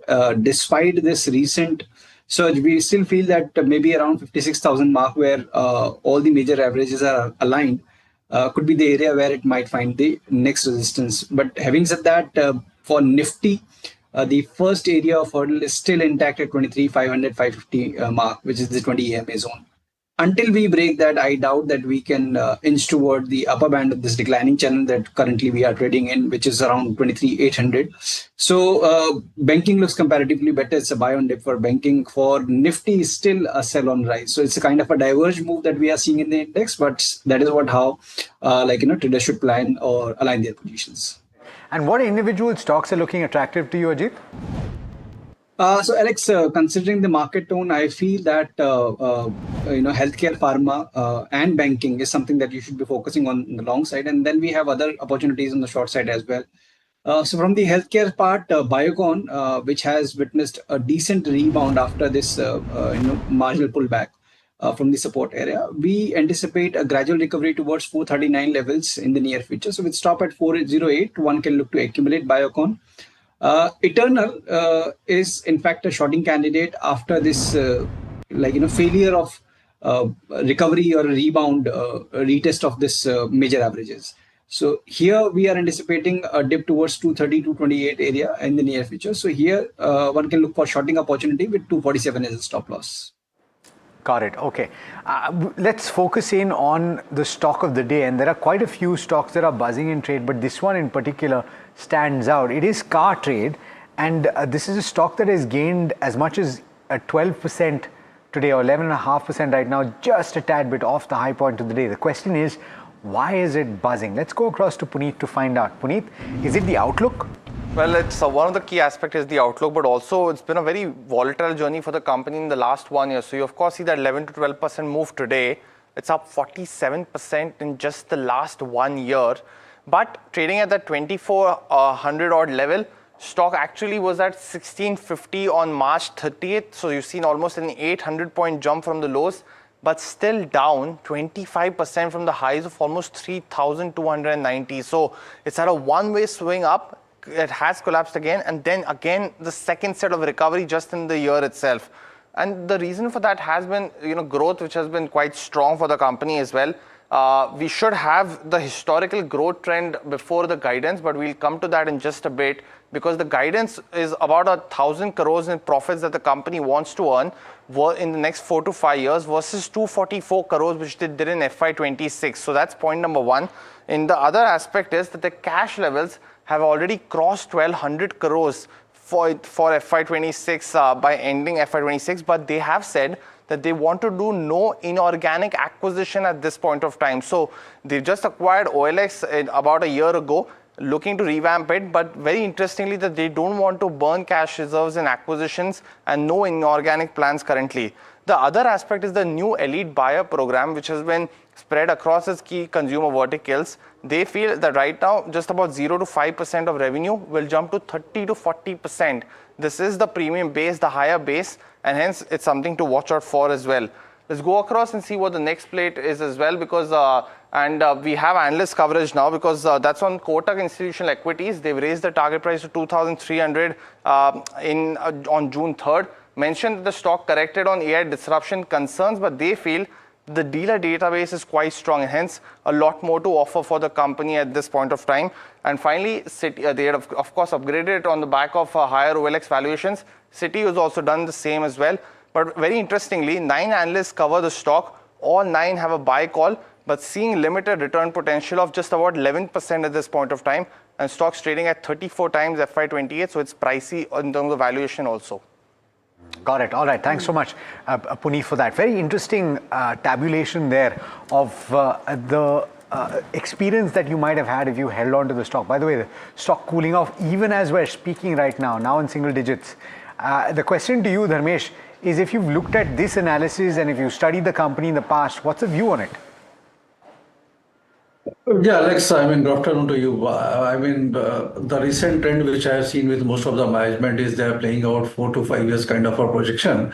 And there the picture painted is very rosy. 4 years down the line, the projection which they have given 240 crores, 2,000 crores on a PAT is doable given the, penetration level of the four-wheeler industry into India. Around 5-6 crores of cars has been sold into India so far in the last 20 years. And if you look at the addressable market is around 30 crores. So premiumization and migration to four-wheelers can happen. How much it will go to, sell a car, but that has to be seen. So we are not very particularly bullish on car trade. We have seen it, but always did not have the, conviction to go on with a report on a buy call on this, so we have avoided it. However, we are bullish on the OEMs. So Maruti remains the top pick out there, along with Tata Motors on the passenger vehicle side. So TMPV and Maruti, any decline should be bought into from a structural and thematic play for the next 3 to 5 years. Volume growth so far has been very strong, and it's likely to be the case going forward as well. Okay, let's talk a bit about FMCG companies, because that's where it's looking really exciting. Outlook has remained steady with premiumization driving volumes and volume-led growth. But having said that, reports today that there are price hikes that have been taken across categories. Let me go across to Mahima for more. Mahima, is that the reason we're seeing that spike? Yeah, so yes, partially the reason. And plus, we've seen a lot of annual report and management key takeaways coming in that suggests positive growth outlook for FMCG companies as a whole. Now, I think it's at this point of time, it's important to take a look at what the key commentary and common commentary has been like. The first one, premiumization is the playbook, is the way forward from here on, and premiumization with a volume-led growth is what the management is aiming at. Margins will remain in the range as they were in FY26 because one, inflation, and two, management is expecting whatever gains in terms of margin happens will be reinvested in brand strategies and growing the brand at the moment. Balanced growth between pricing and volumes, of course, will happen, largely led by volume growth is what the common commentary suggests. Plus, urban demand is improving and the rural demand right now is stable, and that's something that could lead to growth going forward in FY27. Fewer, bigger and bolder bets. This is what a lot of companies are focusing on their key categories and premiumization, and that is going to lead the growth from here on. But overall, raw material inflation will remain the key headwind from here on, because that is something that could hamper margins as well as volumes. But in terms of where valuations go, we've talked about this as to how a lot of these names are trading below their 5-year average. For example, Tata Consumer trading at 52 times 1 year forward versus a 5-year average of 80 times. Something like an Marico at 46 times versus that of 54 times. Something like an ITC trading 1 year forward at 18 times versus that of a 5-year average of 23. If you take a look at a 2-year forward also for something like an ITC, it's at 15 times, which is which has never been the case. So a lot of these names available at attractive valuations. Now, if you take a look at the Bloomberg consensus and see as to what are the stocks with highest return potential at the moment, you have Emami topping that chart with a return potential of 45%, Varun Beverages 27%,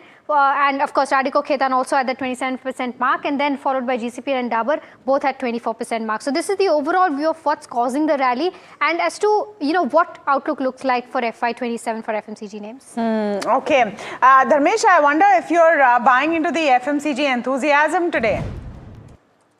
No, Tamanna, I think it's more to do with our trading blip, which we are seeing in the FMCG space.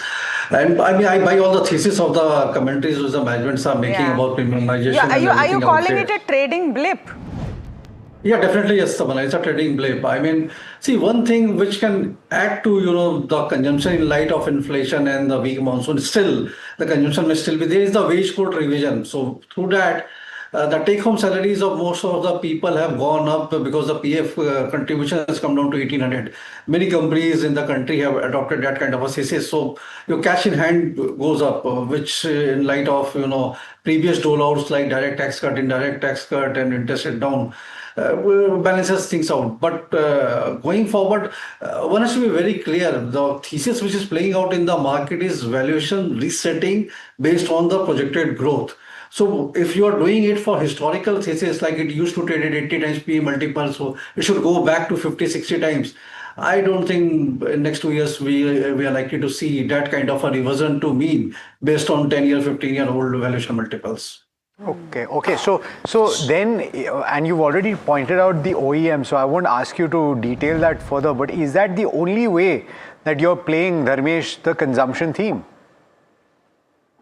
Yeah, consumption theme. OEMs, again, Alex, is a structural theme in the making. I mean, whether it's two-wheelers or four-wheelers, if you're buying that.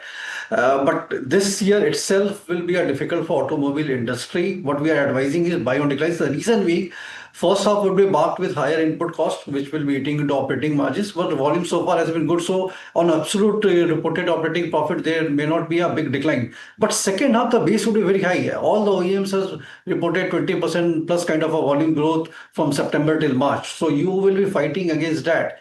And if this situation continues of this inflation, it will be a bit of a spot. But structurally, I mean, it can be a blip for some time.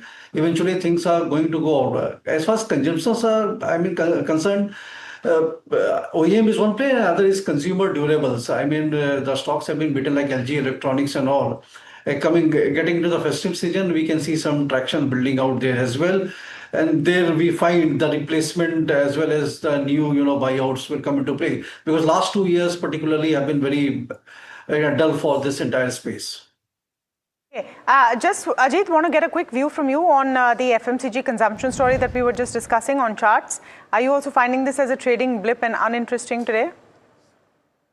So Tamanna, if you see that the price performance, clearly reflects the overall scenario that we are in. Means after IT, I guess FMCG is one of the consistent names wherein we are seeing underperformance broadly from majority of the stocks. So if you exclude a couple of names like Marico and Nestle India, majority of the stocks, they are reeling under pressure on witnessing selling pressure on every rise.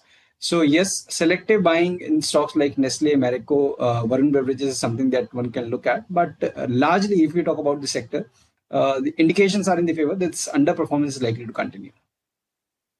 Okay.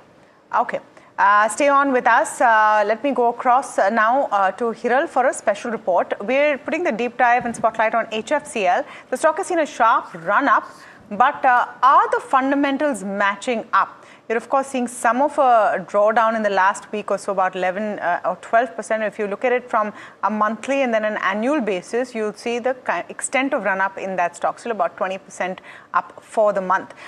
What are the fundamentals? Rich valuations and weak cash flows, among other things, are key concerns. Hiral coming in with that deep dive. Thank you so much for that. Absolutely, if you see in terms of the last 5-day chart, you will see the kind of downtick that you're seeing. 2 days of lower circuit is what you've already seen on this counter, and 11 to 12% is the downtick that is coming over here. Now let's understand the performance. If you see in the last 2 months, April 71% up move is what the counter has seen, May 55%, and from its 52-week low, the stock is up nearly 250%. So that's the run up that we're talking about. But what are valuations telling you? If you look at the valuation math, it's trading at around 87 times price to earnings versus an industry median of 14 times, which is clearly telling you how expensive the stock is and the way investors are really paying heavily for future execution from here on. Very quickly, if you see the price to earnings and the ROCE of HFCL in terms of the peers, here your peer matrix is telling you that the price to earnings is expensive versus your return on capital employed is lower versus what the peers are giving you. If you have to look at the peers, we're talking about names like HFCL, Indus Tower, Altius Telecom, Pace Digitech, Bondada Engineering, and Vidya Telelink. All of them are in that range of 11 to almost 46 times, which is the highest, whereas HFCL is 87 times. Moving from here on, if you have to look at the cash aspect of it. Now, the profits have been constant for the company, but they're not really converting into cash. That's the problem over here. And growth which is coming in is becoming absolutely cash intensive. If you have to look at these charts as well, From FY25, your operating cash flow from a negative 45%, it's actually ballooned to negative 378 crores in FY26. And if you have to talk about your free cash flows as well, from a 454 crores, which has gone down to a negative 723 crores. Whereas your net profits absolutely the same in between FY24 and 26, 338 to 329. That's the number that you're looking at. Now your working capital has also come in under pressure. If you look at the working capital days, they've actually improved. They've worsened from 62 days to 212, which is 3.4 times. Your cash conversion cycle, 10.5 times is the kind of uptick that's come in there. And your inventory days, 3.9 times. So there is a cash crunch which is building up. This is what the numbers are indicating so far. And if you have to talk about the debt, the borrowings, it was at 783 crores in FY22. You see the chart, it goes up to 1,744 crores. So your debt has been increasing. Your interest cost has also been going up. And 1/3 of your profit now is going in terms of paying the interest amount. And that's the concerning area over here. Now, what we need to watch out for from here on is that with all of these concerns, if anything positive has to happen, then the execution needs to justify this 250 percentage points rally that we've seen from its 52-week low. Secondly, a very strong order book. 21,000 crores is the order book that HFCL has been sitting on, where defense, exports and AI-linked fiber, these three are the major opportunity areas for the company. So yes, run-up is very strong, order book is very strong, but the execution has to actually justify the valuation, justify the rally, because your balance sheet matrix are slightly off right now. Very well put, and very detailed analysis there. Dharmesh, you've heard the numbers and you've heard what Hiral has put together. What is your commentary on this stock? Because a lot of people would have thought that they missed the bus because it was pretty much in a one-way rally higher, and now it's been correcting quite considerably. Right now it's at lower circuit. What would you do? Alex, only two comments out there. One is, even if you take the profit for last 10 years and FY15, it has been the same. The range has been 330, 340 crores. It has never reached that. The other is, the last 2 years, the promoter holding has come down from around 39% to 28%. So 10, 11%, promoter holding has come down. And this company has a history of its own. Beyond that, no comments from my side. We don't cover it actively. Okay, fair. By the way, pull up the benchmark Nifty 50 intraday chart, because from where we started this program as well, with gains of about 0.4%, we've erased quite a bit of that. In fact, most of that. We're trading just about flat. Pull up the heat map for the Nifty 50, and barring a few private sector banks that are holding out, it's a gash of red seemingly, and the cuts that you were seeing earlier for some of those stocks have gotten worse. Something like an Infi is now trading with cuts of about 2.9%. Hindalco in any case was under pressure, but some of those heavier weights, take a look at Reliance Industries, and perhaps that's going to explain quite a bit of this. Pull up the intraday chart for Reliance Industries. It is now trading with cuts of about 0.6%. So as a heavyweight, that accounts for about 1/10 of the benchmark as a whole. When you were gaining about 2% at the start of trade today and now seeing cuts of about 0.5%, that is possibly where that pressure is emerging from. On the charts, Ajit, is this the considerable amount of pressure that we're seeing on the benchmark right now? And what would you say about the index and its most recent move? So Alex, like what we have explained it earlier also, that it's just a breather that we were seeing in Nifty, thanks to the banking index, which has not only outperformed, in fact, it has witnessed a decent rebound. But at the same time, if we talk about the heavyweights, like you've rightly mentioned Reliance, IT majors, which have completely engulfed the move or the recovery that we were seeing earlier. And then we have stock from the FMCG basket also, like ITC, which holds considerable weight, Eternal, Bharti Airtel. All these names were putting pressure, or rather they were maintaining the negative tone despite this recent recovery in the banking. So that clearly shows that the recovery is also very shallow. At the same time, the downside, we still feel that there could be a rotational buying in the heavyweights. The pace of decline could be capped. means we might again continue to see some buying interest emerging around 23,000 mark. But broadly, the tone is negative. So that's something that one should be keeping a close eye on until we decisively reclaim 20 EMA mark around 23,550. I feel it's prudent that one should look for shorting opportunities on rise, especially in the Nifty index. Okay. Let me just talk a bit about gold. And yes, in the middle of markets and in the closing hour, we're talking about gold, but there is some impact on gold financing companies as well. The reason we're talking about gold is that the yellow metal is under pressure despite escalating geopolitical tensions, with prices now slipping below pre-conflict levels as safe haven demand remains surprisingly muted. Rising US yields and a firmly restrictive Fed outlook are weighing on bullion, while technical breakdowns and weak investor flows add to the downside. Brokerages like Citi have turned cautious in the near term. Even as longer-term bullish bets remain intact, we're now joined by Kunal Shah, Head Commodities Research at Nirmal Bang. Kunal, thank you so much for speaking with us today. Logically, when you have an elongated period of geopolitical crisis, gold should start showing some strength as a safe haven commodity. Why is that not happening this time around? It's a very good question to start with. The reason for that is gold has risen by 70% in the year of 2025. So the gold prices have entered in a corrective phase and a consolidation. So like you rightly said at the start of your show, the long-term fundamental trend for gold continues to remain very bullish. But in a shorter term, the rising bond yields, the rising inflationary expectation, raising the prospect of the rate hikes across the globe, these are the factors which are pulling investor down. We must not forget about what has happened, what our government has did. The gold imports are going down. So the Indian gold imports are going down. India accounting for one of the major consumer of gold, and if we are not importing, that is going to create some vacuum in the international market. That is also a factor to watch out for. More steps are likely to be taken by government to further curb the imports of the gold. So these are the factors which are weighing on the gold prices. But the good news is that gold prices have corrected. And generally what happens whenever there is correction, people wait for more correction and they don't buy.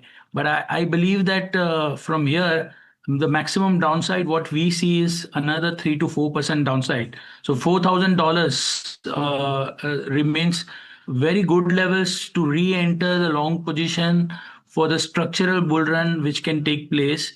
This is a good opportunity because if you look at the Indian prices, you must factor in the 10% custom duty hike, what we've seen by the government. So if you take that out, gold prices are already at 1,40,000 at the peak, which was somewhere at 1,86,000. So another 3 to 4% correction from here.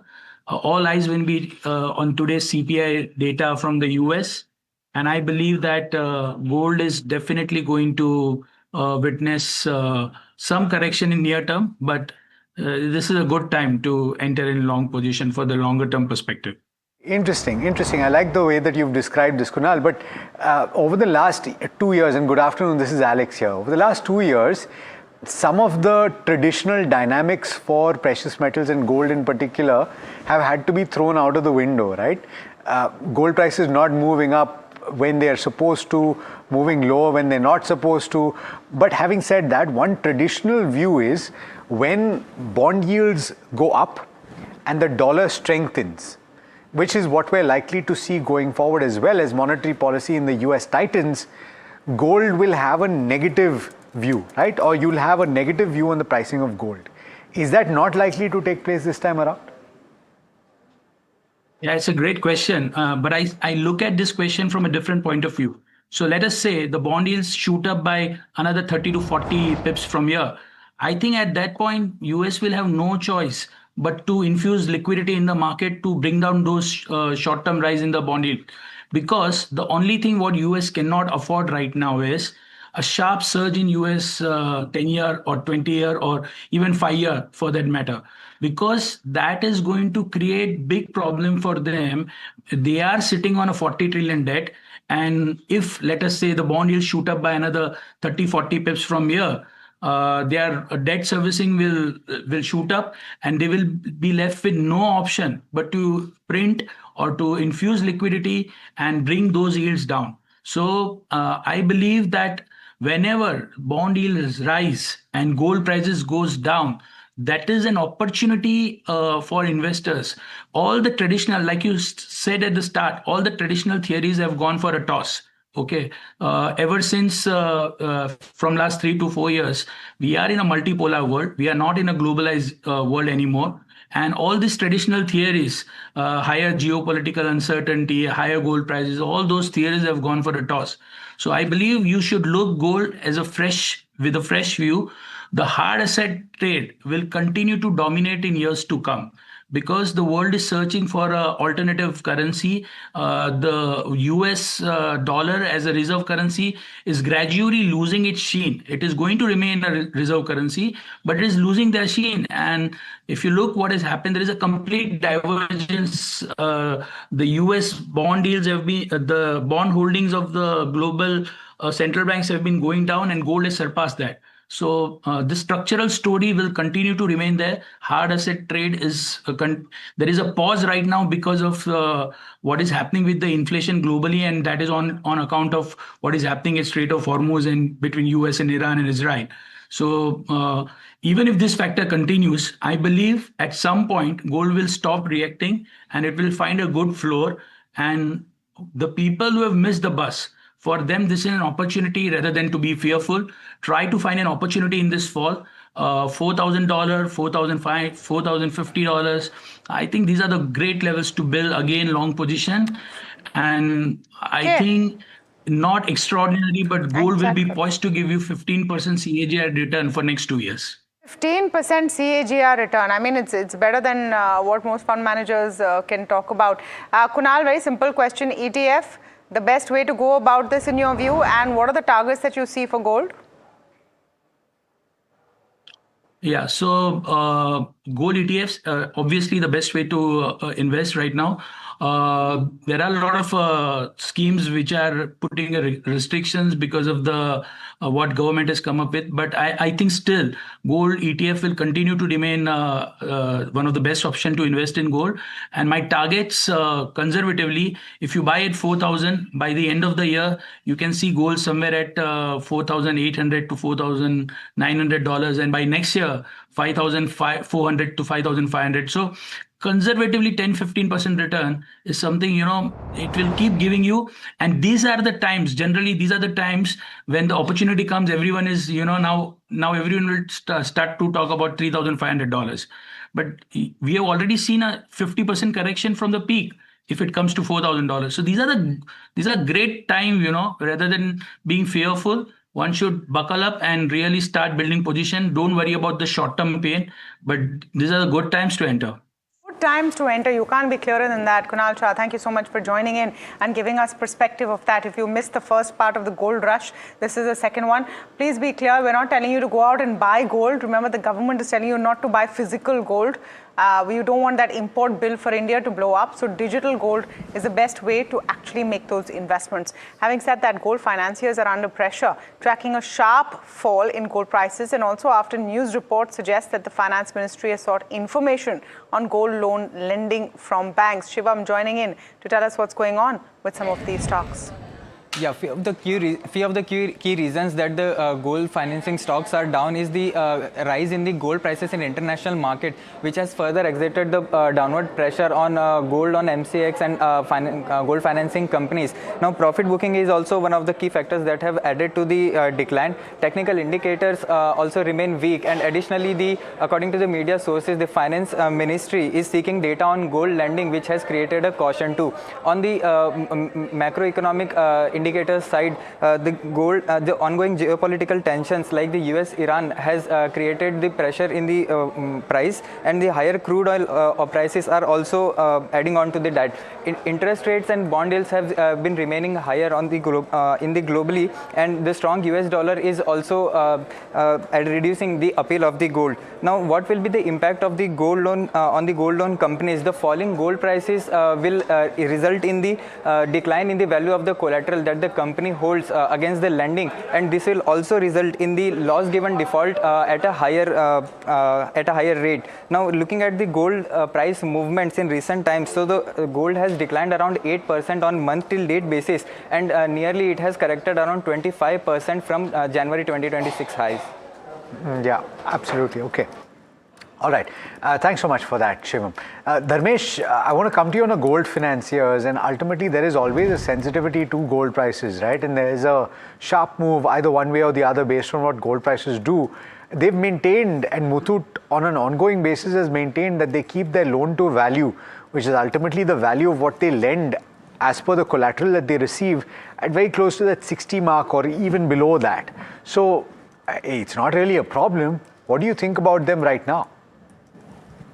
Yeah, Alex, I mean, very true. It's absolutely 60% is the benchmark which both of them sacrosanctly hold to. And I don't think there's a NPA related issue or something like that will happen because they are more than secured. But structurally, I just heard Kunal saying that 70% kind of a movement in gold price was there last year. So typically what happens if you look at 10, 20, 50 year kind of a period, so couple of years for gold price hike when the gold goes for a toss, it's there and then it goes for a sideways kind of a consolidation with correction setting in. I think this is a phase where some correction is setting in. So next 1 year would be difficult for if you are pure play gold financier kind of a company based on the growth rate, because we have already seen a couple of good years of lending happening out there.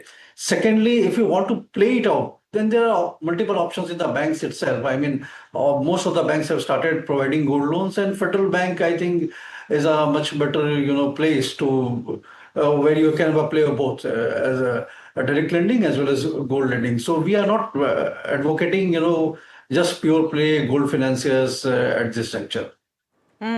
Okay, let's talk about, I would say, a stock that has gotten completely hammered today. That's Oil India. And here's what's happened. Pull up the intraday of that stock and you'll see kind of drubbing it's taken. This note came out this morning actually.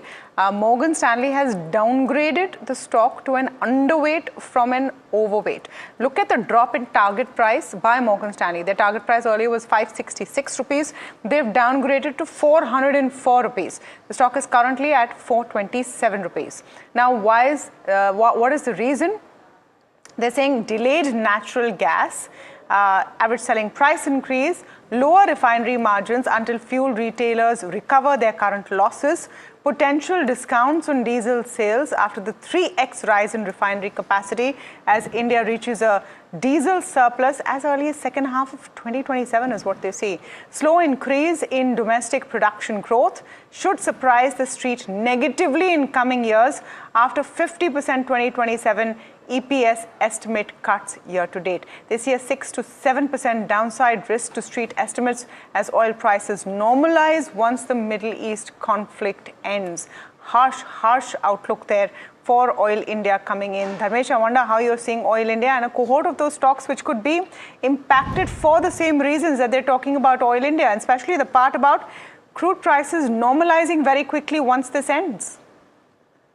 Yeah, Tamanna, I mean, that would be a big blow. And last time also, when I was on your channel, we were very clear that be it downstream or upstream companies, we are not touching any of the oil plays, be it refiners or, upstream plays. The reason being, if you see, I mean, the current data shows the last month, the world consumption of oil dropped to 104 million barrels per day from 106. So there's a contraction happening, and it has speeded up the, adoption of renewable energy and other form of energy as a replacement of fossil fuel or crude oil. So we have been structurally, it was already in a downtrend, and if this things normalizes, our own sense is the oil will fall below $60 a barrel, given the kind of contraction we are already seeing in the consumption space. So, I mean, if you were lucky to get at a lower level, book your profits and be out of it.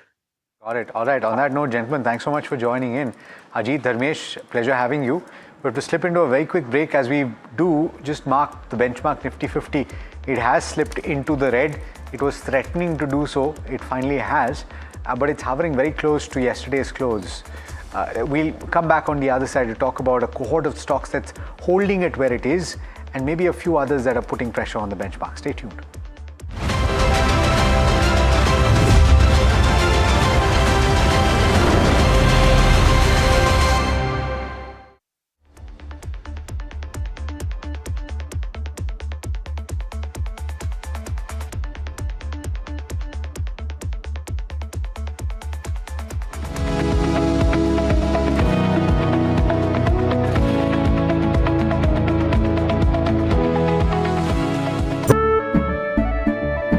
केसरिया से मन जोगी हुआ रे, दिल झूमे देखो मतवारा हुआ रे, केसरिया से मन जोगी हुआ। हर पल मनाओ केसरी त्योहार।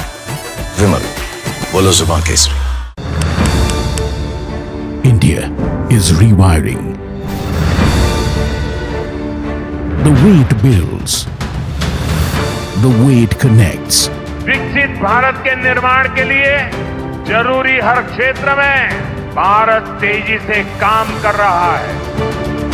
From infrastructure to digital access, from reform to real impact. But the big question is, what will define the next India? NDTV Ignite, the Future India Summit. A closer look at governance, growth and the future of a new India on the NDTV network. This is where the future shows up first. Conversations with the biggest names in tech and AI.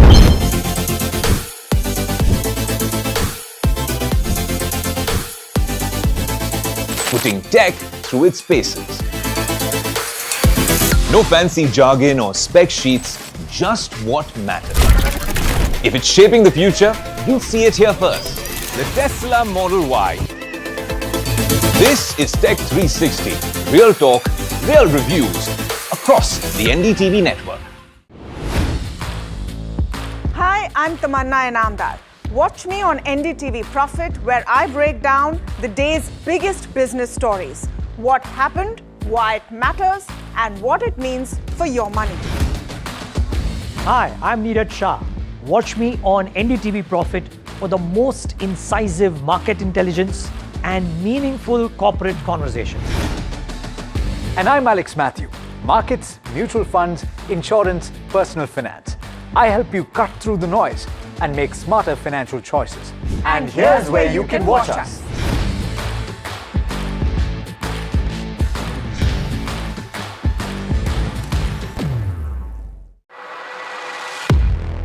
He has been tracking markets for over a decade, spots the trends before they hit the screen. And he is now bringing his analysis to the show that the market watches.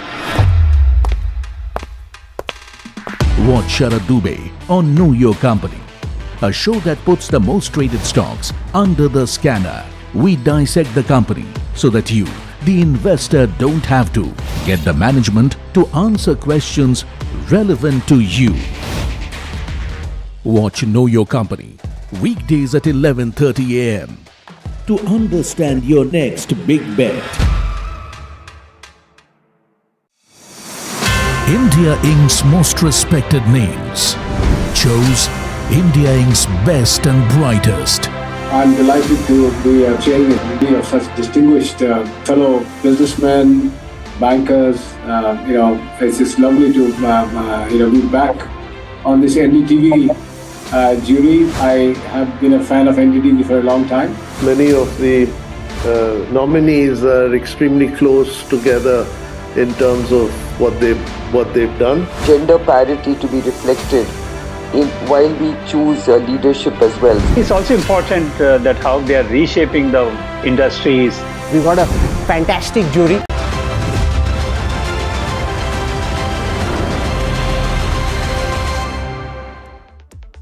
Okay, welcome back. You're watching India Market Close, and we're definitely having a seesaw kind of a day. We talked to you about this on the opening show this morning, that we're looking like we're going one step forward and two steps back. So you're about 200 odd points off the day's high at 23,425. But also pull up the chart to show the current price if we can. And look at what's happening with the Nifty. So it's not a big plunge, but definitely losing momentum from the day's high, just about 20 points down right now. What's doing relatively okay are private banks. I actually want to look at some of those private banks on the intraday and see where the pain is coming in from. Let's pull up Nifty contributors as well if we can. HDFC Bank is doing okay, about 1% up. But in Nifty contributors, what's dragging down the markets even more is an Infosys. Bharti Airtel has also joined in. Can you give me the intraday chart of Bharti Airtel? Just want to take a look at what's happened there. Is a bit of a dive come from Bharti Airtel? Yes, there it is. That's one of the culprits there. Infosys was anyway showing a 2% weakness. Let's pull up the intraday of Infosys as well. And yeah, that's continuing to be weak. But yeah, RIL as well. Reliance Industries is already weak, but has it dropped more? Yeah, it's at the lowest point of the day right now. So it's just some of these heavyweights which is showing that pain coming in. But the reason private banks are up is because of what they have announced today. After RBI's measures and leeway on FCNRB deposits for NRIs, banks have started hiking interest rates for this particular product. These are basically special deposits that NRIs can make. So these rate hikes have been announced with HDFC Bank, Yes Bank, already increasing the rate. Punjab National Bank has increased it as well. Piyush joining in with more details. Banks have actually started hiking the interest rate on 3 and 5 year tenure FCNRB deposits. We have seen banks such as HDFC Bank, AU Small Finance Bank, Central Bank of India and Yes Bank and CSB Bank hiking their FCNR deposit rate. These are the first lenders to take the lead in hiking the FCNR deposit rate. Now depending on each bank, the hike that has been done is around 175 to 325 bips, which is on the higher end of the expectation that economists had. And if we see HDFC Bank and Central Bank have raised their FCNR deposit rate to up to 6%, whereas Yes Bank and AU Small Finance Bank and CSB are offering an interest rate of as high as 7.1% on 3 and 5 year tenor FCNR bonds. Now, why are banks going aggressive? First, lower borrowing cost, as the RBI is managing all the hedging costs for these fresh FCNR deposits. And second, the more deposits the banks get, the more credit they can provide to the financial system. And apart from that, we have seen the RBI has also given some dispensation on these deposits with regard to SLR and CRR. So banks are finding this a very attractive sort of offering for their investors and are offering rates as high as 6 to 7% on the fresh FCNR deposits. Today morning only, in fact, first you are the first channel where I am going to announce. Today morning we had that ALCO committee meeting and we have finalized the rate for 3 years, 4 years and 5 years. Up to 1 million FCNR deposit rate will be 6%. 3 to 4 year period will be 6.05 and 4 to 5 years it will be 6.10. Okay, Shivangi Sada joining us in on this leg of the conversation. She's analyst, equity derivatives and technical at MOFSL. Welcome, Shivangi. Sudeep Bandopadhyay, market expert, also joining us on this leg of the show. Sudeep, I'm going to talk to you about private banks simply because, you know, we've addressed that story right now. FCNR deposit rates have been going up. You've seen a lot of those banks talk about what those rates are. For 5 years, for Punjab National Bank, for example, it's 6.10%. Now, this is better than what the street was also expecting in terms of the kind of hikes they would give. Do you see this as an advantage for banks overall? Fantastic opportunity for the banks. I would especially single out HDFC Bank. They had a structural problem post the merger with HDFC Limited, and they needed to mobilize and still need to mobilize quite a lot of deposits to be in a position to continue their lending and grow the loan book. And there were challenges in deposit mobilization. So this is fantastic for HDFC Bank, and I expect them to go all out and garner as much as deposit as possible. So offering attractive interest rate to NRIs for this deposit scheme is definitely warranted. This actually brings down the overall cost of funds for the bank because RBI is taking the hedging costs. Some favorable dispensation on the SLR, CRR also will help. And of course, this will enable them to lend more. It's also good for all the other banks, including PSU banks. And that's why we are seeing this excitement in deposit mobilization. As a country, I think through this FCNR plus the ECB scheme, we are looking at $78 to $80 billion mobilization, which will kind of repair the deficit which we have in our current account. Okay, I want to get Gurmeet's view in it as well. He tracks the space closely. He's managing partner and CIO at Complete Circle. Gurmeet, we're talking about banks here. We just had one comment that HDFC Bank could be a key beneficiary because of what has happened in these FCNRB deposit rates going up. Do you concur with that? Do you see any clear advantage to some of these banks? And does PSU have it better than private or the other way around? No, I think it's this. I mean, anybody with good NR presence, NR book stands an advantage. I think in relatively smaller size banks, I think Federal Bank has a very strong NR book, especially Middle East. SDFC and ICICI also have both in Southeast Asia as well as overseas, ICICI in particular. So there will be some advantage. We need to see leverage some of these banks offer vis-a-vis the foreign banks. A lot of these foreign banks run a country-specific line, and they are able to offer far more leverage, 6, 7, 8, 9 times sometimes to arrive at a double-digit yield on dollar. Borrowing money in Japanese yen, LIBOR plus 100, 200 basis points, and then giving some spread. So we need to see how much. I think MNC banks also will mobilize a lot of deposits, the likes of HSBC, Standard Chartered in particular. And some of the Indian banks also will do. The game is more of leverage here, but I think it's a clear plus in terms of mobilizing some of these deposits with RBI hedging it and getting some cost of funds also lowered. Even some of the PSU entities will take the ECB route in terms of doing dollar-denominated bonds and do that. So I think it will be a win for most of the sector. But banks like ICICI, SDFC, Federal in private banks have a larger NR base and may get slightly higher benefit.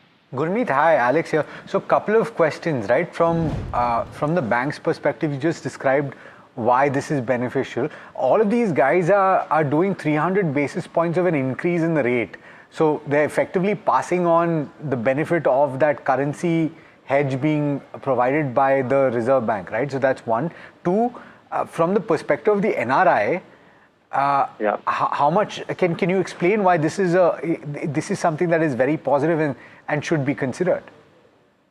So, a lot of these NRs, so RBI has also allowed that deposit to be used as collateral for giving credit if you see the operational guidelines, which means, let's say, for example, Japanese LIBOR is, let's say, 3%. I'm just taking, it could be anything. It could be even in Swiss francs or depending on where the cost of funds is lower for that particular bank. You can borrow at, let's say, a particular LIBOR rate plus 100, 150 basis points, where the cost of borrowing could be, let's say, 4.5%. And you're getting, let's say, an FCNR deposit, let's say, around 6%, from 3-4% to 6%.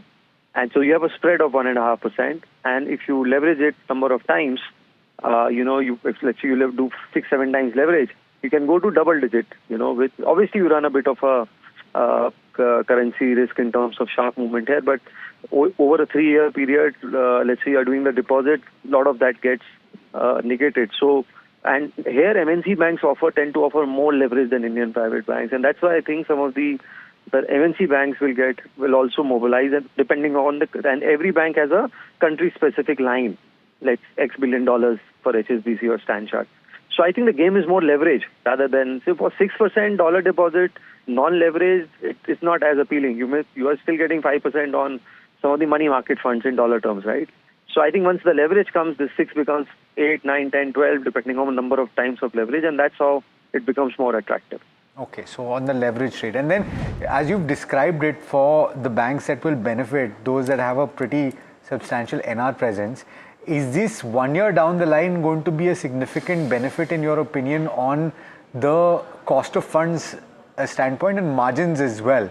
Because if we have hit the bottom of the rate cycle and we're heading higher even at the end of the year, one would assume that even NIMs might have bottomed out?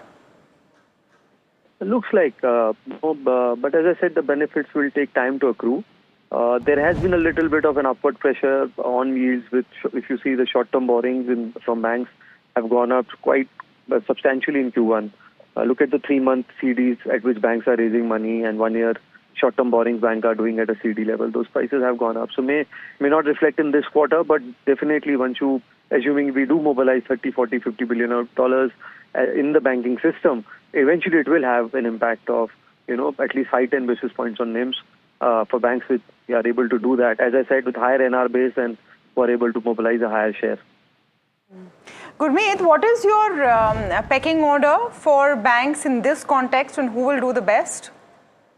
I think federal banks should do well. There's also been a change of leadership there, and it's been an outperformer. Assuming, and I think ICICI Bank should also do well. But the issue with larger private banks has been FII selling, Tamanna, and I think it's now reaching a point where, to me, it's not making much sense. But end of the day, markets are supreme, and you have to respect what market does. And I think this relentless FII selling, and they still own a lot of banks right now, especially the top banks, including some of the PSU banks. And whether they are making space for SpaceX, whether it is an AI trade, fact of the matter is we are losing 4,000-5,000 crores a day, and a lot of it is from these top private banks and IT companies and the Reliance and Airtels of the world. And I think this has to stop for all these things to start getting reflected on the screen. Hopefully, I think we are reaching to a point where I think it's looking oversold, but let's see how it goes. Very difficult to say at what time the tide will turn. Okay. Thank you so much for that, Gurmeet, and for joining us with those views. We're just about 8 minutes left to go for markets to close. Shivangi, any BTST ideas? Absolutely. We've seen the banking stocks in buzz. So, of course, the BTST would be from this space. Of course, we've seen a little bit of a fall from the higher levels, but overall Axis Bank looks quite positive, and it is, on the verge of the previous hurdle zones. It did surpass it today with a little cool off in the last hour. This one looks positive with good amount of short covering. So Axis Bank on radar for the next target of 1350 immediately, and with a support of 1290 levels. Okay. I also want to get a nifty view from you, Shivangi, after the kind of loss that we've seen in the last half an hour of the highs of the day, actually at the day's low just a few minutes ago on the Nifty. The Nifty and the Bank Nifty, what are the levels that you're seeing? Both have given up a lot of the gains through the day. So overall, we've seen volatile cues are continuing in the market, but Nifty, if we talk about, it has been kind of underperforming from the last few sessions. In fact, we've seen that from the last 8 odd sessions, follow-up has not been respected here. So some bit of consolidation and pressure would continue over here. 23,000 would be an important base to look at on an immediate basis. Positional supports are at 22,850 levels, with an upside hurdle intact at 23,550 marks. Talking about Bank Nifty, here, of course, we've seen some bit of profit taking at the higher levels, but strength is likely to continue over here. We've seen a good amount of buying interest from the last 5 odd trading session with buying at any small declines. In fact, very smart buying here. So heavyweights should do the heavy lifting, and the next levels that I'm looking at for Bank Nifty is 55,750 and then 56,000 levels with a support near 54,750 marks. Okay. All right. We've been talking about auto for a few days now, and that's on the back of pretty robust retail sales data that has come through in the face of quite a few challenges. So let's head across to Puneet for a sharper look at what's working in the sector and the few themes that are at play. Puneet? Well, thank you for that. The 3 ones that we're picking out, 8 months post the GST rate cut, you're still seeing structural themes being formed in.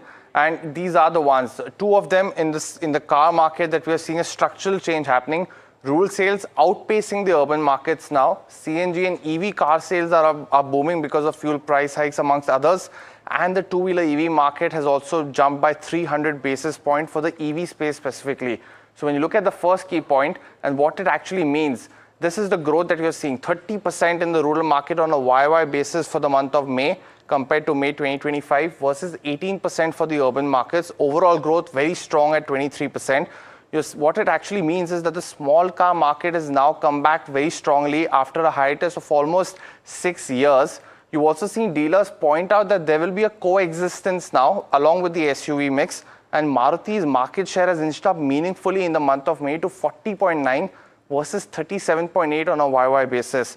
The second key one is on CNG, and what you have to watch out for is the numbers. So it's jumped to 23% of overall car sales out of 100 that get sold in the country versus almost just 20% in the month of May last year. And then is the last row for EVs, jumped to 6.6% versus 4.5%.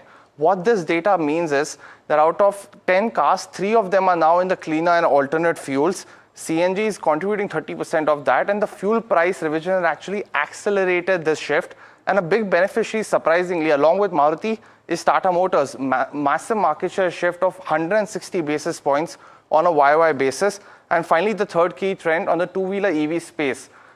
Majority, of course, being driven by petrol, but the mix has now jumped to an all-time high of 9%, which was 6% earlier in the same time last year. And what this means is that structural growth in EV is here to stay, and TVS and Ather are gaining market share. Finally, what you have to watch out for is that price hikes will be impacting demand. That will be something to watch out for. But the EV momentum for entry-level cars and two-wheelers continues to be strong. But what's very interesting is hybrids have not seen that growth yet. So globally, it's a play, but still yet to play out in India. And that's the key takeaways from what the sales data is pointing out from people like you and me purchase right now. Okay. Will those purchases stay up, really, is the question. Sudeep Bandyopadhyay, May was a great month for the entire OEM pack. We haven't seen the impact yet of any consumption pain, West Asia crisis, fuel price hikes. All of that is not being seen yet. Would you bet on this momentum continuing?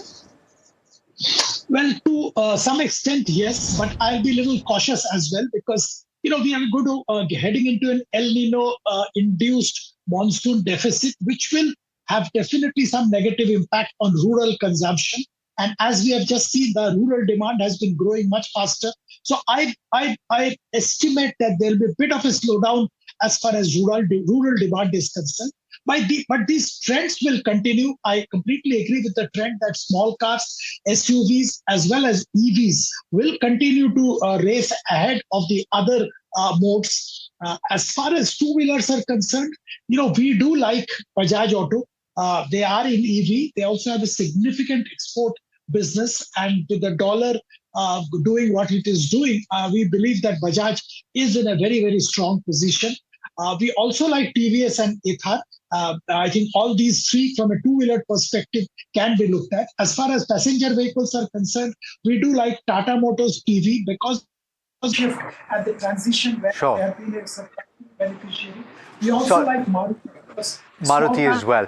Sudeep, apologies, I'm cutting you off because it's just about a minute to go. But thank you so much for joining us today and for speaking to us and to you as well, Shivangi. But we're ending likely at the low point of the day with cuts of about 0.1%, but this is the benchmark Nifty 50. The problem lies in the broader markets, and that is evidenced by what we're seeing here. This advanced decline ratio that has worsened even in the last 1 hour. Pull up the intraday of the mid cap and the small cap, and you'll see where the cuts have come in from. There you have it, that deep dive over there on the mid cap 150, and the small cap actually pretty much the same, all closing at the lowest point of the day. So if you were closing at the highest point of the day yesterday, it's completely reversed. Let's pull up the Nifty heat map quickly, and then we'll get to the sectoral heat map to show you where the pain points are. Nestle, HUL have now come to the top of the pack. Axis and Kotak Mahindra Bank holding on, but Hindalco, the cuts have deepened. So has Coal India, so has Infosys, now closing 3% down. So the weak ones have gotten even weaker. India VIX is frankly okay, so no big issues there. Brent is still under 92, but the sectoral heat map will also give a clearer picture, Alex. Yeah, let's pull that up, in fact. And you will notice FMCG on the top of the list, but gains of just about 1% or so. But the energy pack, and that's because of Reliance Industries, that is down as much as 2%. Reliance Industries ending the day with cuts of about 0.9%. So the swing intraday is as much as 3% from the high point to the down, and media losing ground. Realty once again making it to the bottom of the pack, down about 1.7%. And metal as a cohort, as a pack, has done particularly badly today. Whether you talk about aluminium or you talk about the ferrous metal names, they've all done badly. Let's pull up the top gainers and losers on the broader markets before we wrap out of this show today and look at what's happening there. Okay, the rupee was actually a good chart to show. We can show it for a few seconds more if you want to go through it. But the rupee is ending okay, slightly off the best levels of the day, weakening a bit, but 95.26. Let's go to the BSE gainers and losers while we're at it. And Oil India actually is the one which has gotten hammered with a very critical note from Morgan Stanley. NLC, their offer for sale has now opened up. They've expanded it another 6% down.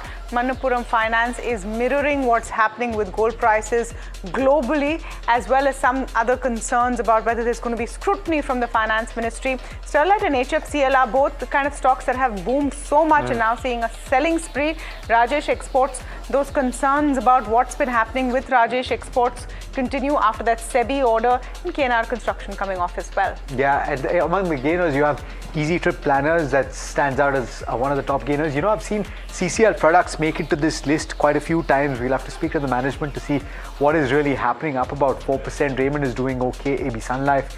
No real big theme that you say. Berger Paints is up about 3.4%, I guess, to a certain extent. You can say that crude is no longer above $100. Fertilizers, a little bit of fertilizers. Okay. Yeah, Chambal Fertilizers doing okay. Chambal maybe. And Berger Paints, I would think, is the crude angle. Maybe. It's not as high as it has been in the past. That's the only reason I would think. And the ability to pass on price increase. Okay, so a bit of a mixed market, closing fairly muted. Important data coming out tonight. The US CPI data for May will be crucial to watch out for. That will also inform what global markets look like overnight and maybe a bit of the morning. But otherwise, we'll have another day where we're perhaps just chugging along. But for now, that's all the time we have from Alexa and the team that put the show together. Thank you for watching. Stay tuned. All of the action on the other side.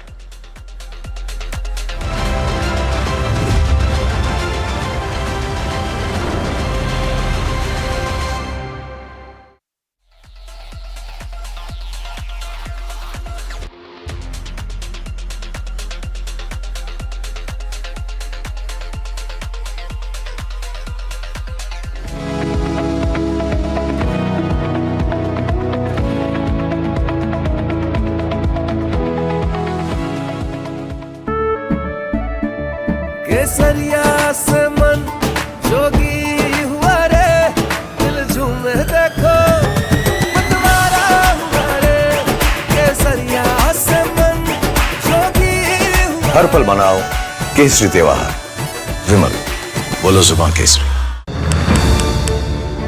India is rewiring. The way it builds, the way it connects. विकसित भारत के निर्माण के लिए जरूरी हर क्षेत्र में भारत तेजी से काम कर रहा है। From infrastructure to digital access, from reform to real impact.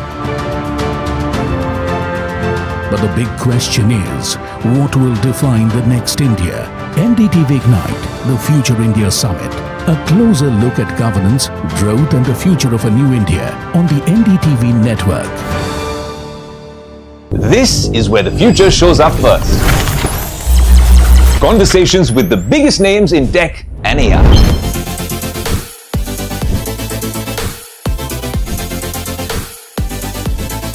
Putting tech through its paces.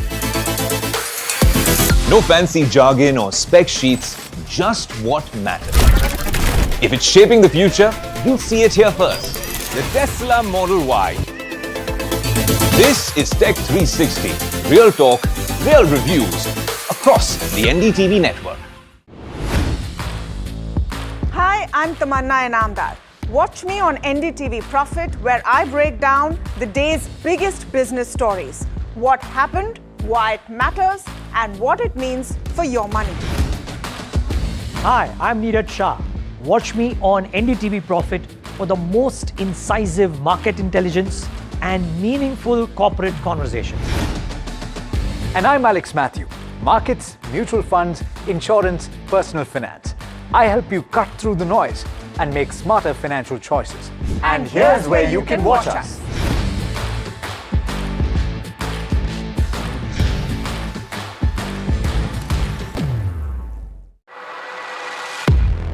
He has been tracking markets for over a decade, spots the trends before they hit the screen. And he is now bringing his analysis to the show that the market watches. Watch Sharad Dubey on Know Your Company, a show that puts the most traded stocks under the scanner. We dissect the company so that you, the investor, don't have to. Get the management to answer questions relevant to you. Watch Know Your Company weekdays at 11:30 a.m. to understand your next big bet. India Inc.'s most respected names chose India Inc.'s best and brightest. I'm delighted to be chairing of such distinguished fellow businessmen, bankers. It's just lovely to be back on this NDTV jury. I have been a fan of NDTV for a long time. Many of the nominees are extremely close together in terms of what they've done. Gender parity to be reflected in while we choose leadership as well. It's also important that how they are reshaping the industries. We got a fantastic jury.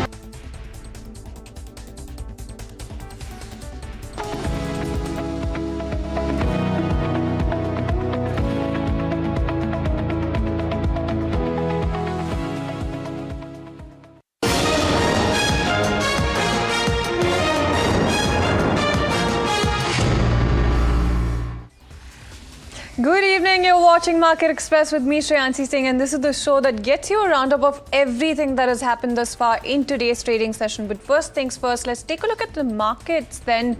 A muted day on Dalal Street largely is what you were looking at. Benchmarks also really ended flat. Nifty holding above that 23,200 level despite seeing some bit of correction, especially towards the second half of the session. Now, when you talk about Sensex, managed just a marginal uptick, as you can very clearly see on your screens, as well, and broader markets also underperformed. Let's also talk about a tale of two sectors on the street today. FMCG names clearly in charge, remaining resilient despite an otherwise tepid market and leading the gains with steady demand plays also coming in. On the flip side, metals and energy stocks dragging their feet, really weighing on the overall momentum.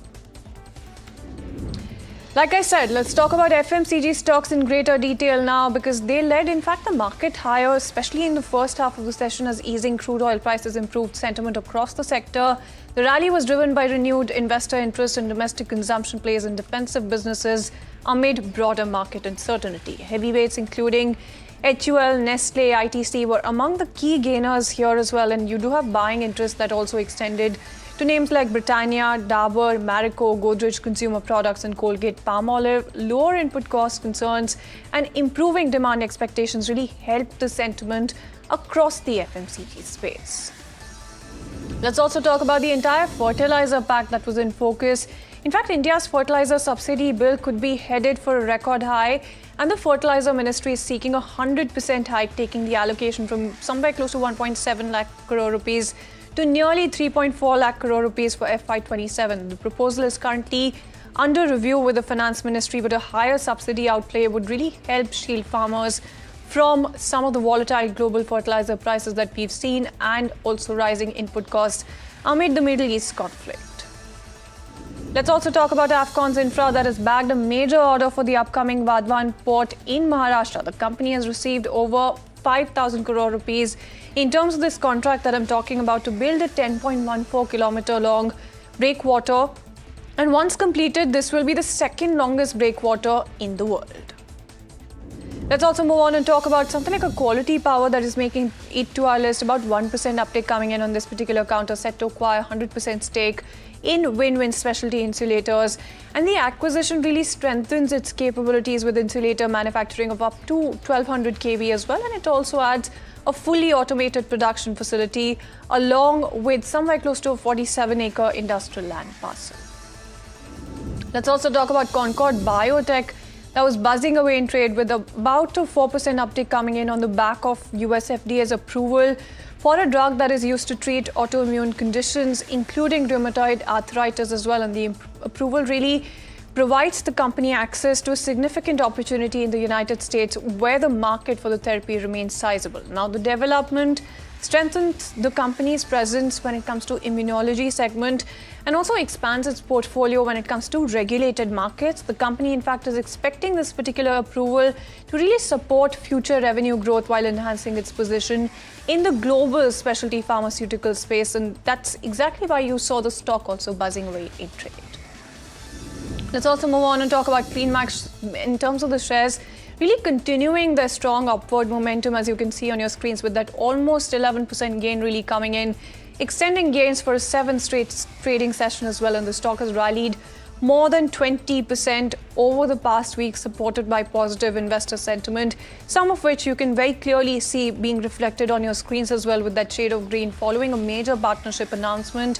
When you talk about this particular company, it's partnered with Meta to develop renewable energy capacity of close to 900 megawatts, marking a significant step when it comes to expanding its clean energy portfolio. And the agreement is also being viewed as a key growth catalyst when it comes to this particular account, or reinforces the company's position when it comes to the rapidly growing renewable energy sector as well. Let's also move on and talk about reports really suggesting that the government is open to fresh bids for the IDBI Bank stake sale and may also ask existing bidders to really revise their offers. Now, the government is also expected to cut the reserve price substantially to make the deal more attractive while remaining committed to privatizing IDBI Bank, and will consider all possible options to really push the sale forward. Let's move on and talk about Inox India, and the shares really surged sharply, as you can see on your screens. 10.2% uptake coming in, extending their winning streak to a 7th consecutive session. And the stock has gained nearly 40% during the period, driven by strong investor interest following a key order win also from a US-based space company. The development has strengthened confidence when it comes to the company's growth prospects, particularly in its specialized cryogenic solutions business. And management, in terms of some commentary coming in from them, they've indicated that similar high-value orders could really materialize in the coming quarters, further improving visibility when it comes to future revenue growth and order inflows. Let's also move on and talk about Macquarie, that has reiterated its outperform rating on Lenskart and raised both its earnings estimates and target price, and citing some of that sustained growth momentum in the country and improving international performance. The brokerage is believing that the growth tailwinds seen over recent quarters are sustainable, and also expects some of that strong EBITDA expansion also over the coming years. Macquarie also, in fact, highlighted the promise of Lenskart's international business, noting that performance is tracking ahead of what the company achieved in India at a similar stage. The brokerage, in fact, is also highlighting that they're expecting earnings to see significant growth over the forecast period. Let's move on and talk about Nuvama, that has maintained its buy rating on Indigo and raised its target price, citing the airline's strong long-term growth prospects. The brokerage also believes that Indigo, in fact, is well positioned to turn near-term challenges into opportunities, supported by structural growth in air travel demand. International operations are expected to be a key growth driver here as well, and the airline's large aircraft order book, also something that they talked about, providing strong visibility on future capacity expansion. Nuvama also highlighting that Indigo's cost leadership and growing ancillary revenue opportunities, which could further strengthen profitability over time, is also something that makes it to their radar as well. Let's also move on and talk about JP Morgan, that has maintained its overweight rating when it comes to HUL following a management interaction. So about a 2% uptick coming in on this particular counter, and you do have JP Morgan really highlighting some of that confidence in the company's growth outlook. Management is reiterating a stable demand environment supported by calibrated pricing actions and a resilient rural franchise, continued urban premiumization as well, and the company's organizational restructuring. Let's talk about that as well, because that, paired with focused omni-channel strategy, are really expected to improve execution across business segments, and that's the word coming in from JP Morgan. In terms of some other key growth drivers, they're talking about that being premium beauty and well-being brands as well, liquids within home and personal care, and the expanding foods portfolio. So that's something that makes it to their radar, and they're also believing that an improving revenue growth trajectory could really act as a next major catalyst for the stock. Let's also keep it going with brokerages and talk to you about JP Morgan in terms of their stance coming in on Aegis Logistics, and they're maintaining an overweight rating here, talking about raising the target price as well following a management interaction, and the brokerage is noting that LPG supply conditions are steadily improving with shortages easing. In recent months, management expects healthy EBITDA levels to be sustained through operational efficiencies and improved procurement ages. In fact, has also diversified its LPG sourcing beyond the Middle East, strengthening supply security, and you do have the brokerage really highlighting strong growth prospects when it comes to gas distribution volumes, supported by capacity expansion and infrastructure projects, and has consequently also raised its earnings estimates for the coming years. Let's move on and talk about India's fuel consumption that dropped 6.5% in the month of May, hit by high prices and global supply concerns amid the Iran conflict.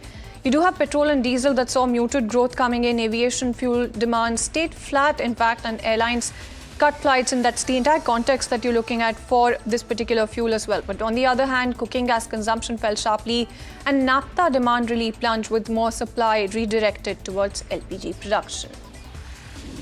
Let's also move on and talk about DGTR saying that India is awaiting an administrative review of steep US duties on solar cell imports, in fact, imposed in the month of February. These include tariffs of up to 126% on shipments coming in from India, Indonesia and Laos as well. And officials are adding that Indian exporters are likely to participate in upcoming hearings as part of the US probe. The government, in fact, is closely tracking this particular case with the review outcome expected to really determine the way forward for India's solar exports to the US. Let's move on and talk about India's also considering additional steps to protect its steel sector as well, including possible anti-dumping and safeguard duties. You do have officials, in fact, saying that more measures are currently under investigation, even as several trade remedies are already set in place. Now, these include ongoing efforts to really shield domestic producers from cheap imports. However, authorities caution that fresh anti-dumping and safeguard duty probes typically take up to a year before any final decision is implemented. Let's also move on and talk to you about some business news. Mutual fund inflows slowed noticeably in the month of May, reflecting a more cautious investor mood amid market fluctuations. So you do have equity fund inflows that really declined sharply from the previous month, with both mid-cap and small-cap categories witnessing a moderation in fresh investments while retail participation remained strong. You do have SIP contributions that saw a slight month-on-month dip, also about 1%, after hovering near record levels previously. Passive investing also lost a little bit of momentum, with index fund inflows really softening compared to April. Meanwhile, gold ETFs, that's also a very important story here because they've recorded net outflows after attracting strong inflows in the previous month. The latest AMFI data is suggesting that investors continue to participate in markets but are becoming a little bit increasingly selective in their allocation. Let's also talk about Anthropic that has launched Fable 5, its latest AI model designed for coding, analytics, and even advanced reasoning tasks. The company said that the model incorporates built-in safety guardrails and places restrictions when it comes to certain cybersecurity and biology-related queries. Now, Anthropic highlighted significant improvements when it comes to coding performance, analytical capabilities, and complex problem solving as well. Access to the model will initially be limited to select organizations under its Project Glasswing initiative. The launch underscores the intense pace of innovation and competition across the rapidly evolving AI industry. Let's talk to you about some national news now. Heavy monsoon rainfall across Telangana led to a tragic incident in Hyderabad where 2 people, in fact, lost their lives due to electrocution in an area as well. And you do have authorities really saying that a low-tension streetlight cable was accidentally damaged during drain excavation work, later remained submerged in rainwater accumulated on the road. The victims reportedly stepped into the waterlogged stretch without realizing a live wire was lying beneath the surface. Despite rescue efforts, unfortunately, by local residents, you do have both the victims losing their lives. The rainfall also triggered severe traffic congestion across several parts of the city. Let's also move on and talk about the Kerala government that has announced free bus travel for women on ordinary KSRTC services under its flagship welfare initiative. The scheme is going to be rolled out from June 15th and will be available to all women without any age restrictions. The state government, in fact, is going to be reimbursing the Transport Corporation for the cost of the scheme in addition to the existing financial support already provided to KSRTC. The government expects the initiative to really boost public transport usage and improve the corporation's revenue performance over the coming months. Let's move on and talk to you about what the IMD is saying about weather alerts across Kerala and Telangana as the southwest monsoon really remains active. An orange alert, in fact, has been issued for parts of Kerala with forecasts of thunderstorms, moderate rainfall and strong winds reaching speeds of up to 50 kilometers per hour. Now, several districts are expected to witness adverse weather conditions through the day. The IMD has also issued a yellow alert for isolated heavy rainfall when it comes to multiple districts of the state. Meanwhile, heavy rain warnings, in fact, remain in place when it comes to 4 districts in Telangana, raising concerns over localized flooding and travel disruptions. The Union Cabinet has adopted a resolution congratulating PM Modi after he became India's longest continuously serving elected Prime Minister. The milestone was achieved after completing 4,399 consecutive days in office, surpassing the record previously held by India's first Prime Minister Jawaharlal Nehru. During the cabinet meeting, in fact, in New Delhi, ministers gave PM Modi a standing ovation and hailed his record-breaking tenure. The resolution recognized the achievement as a significant milestone in India's political history. Let's get you some international news now. The United States has launched airstrikes on Iranian targets after an army helicopter, in fact, crashed near the Strait of Hormuz. An incident that President Trump blamed on Tehran. According to US Central Command, you do have fighter jets that targeted air defense systems, ground control stations and surveillance radar sites in what Washington described as proportional response coming in to recent attacks on US forces and commercial shipping. Iran, in fact, confirmed strikes near Bandar Abbas and Qashm Island and vowed really to respond. The latest escalation has also raised concerns over regional stability, ceasefire efforts and potential disruptions to global energy supplies.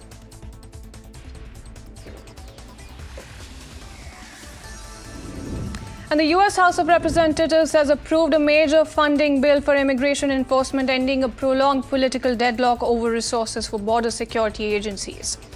The legislation, when you talk about it in greater detail, in fact, it's providing funding for US immigration and customs enforcement and the border patrol through the remainder of President Trump's administration. The measure was passed largely along party lines and now heads to the White House for the president's signature. The vote highlights the continued political divide over immigration policy and border management in the United States.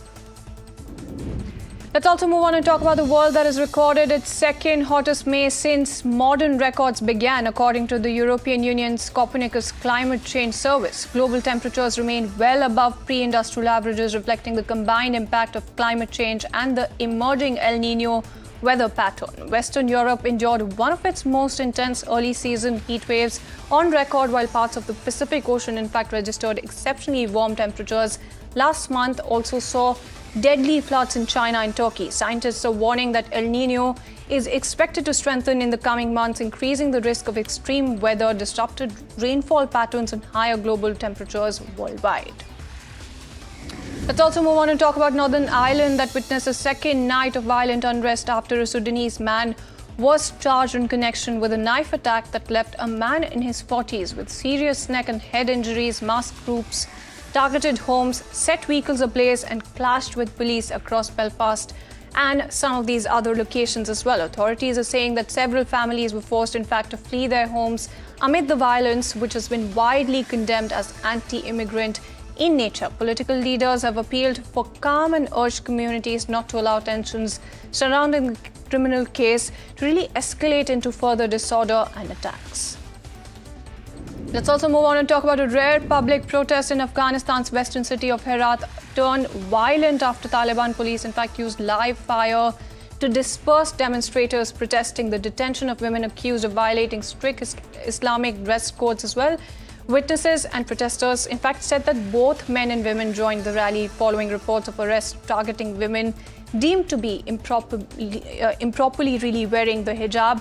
Medics reported fatalities and several injuries, although Taliban authorities denied any deaths. Officials acknowledged responding to the protests, saying security forces acted to maintain public order.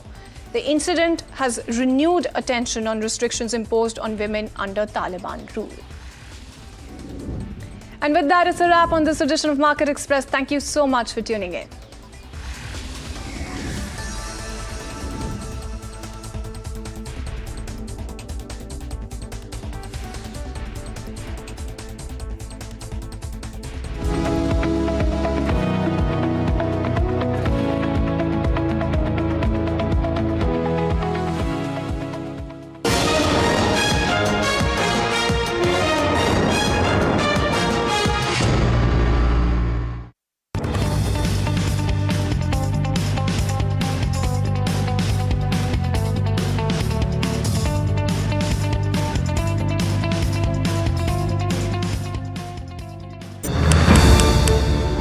India is rewiring. The way it builds, the way it connects. विकसित भारत के निर्माण के लिए जरूरी हर क्षेत्र में भारत तेजी से काम कर रहा है. From infrastructure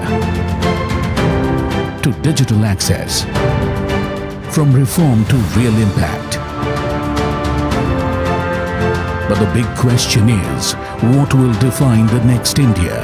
NDTV Ignite, the Future India Summit. A closer look at governance, growth and the future of a new India on the NDTV network. This is where the future shows up first. Conversations with the biggest names in tech and AI.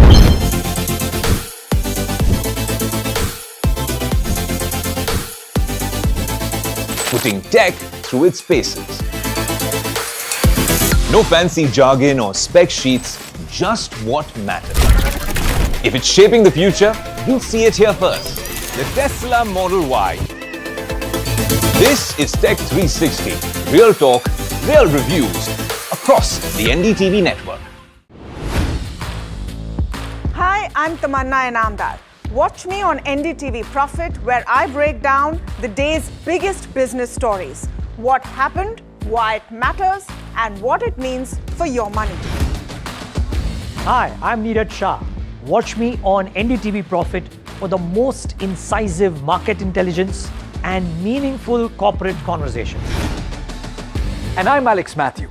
Markets, mutual funds, insurance, personal finance. I help you cut through the noise and make smarter financial choices. And here's where you can watch us.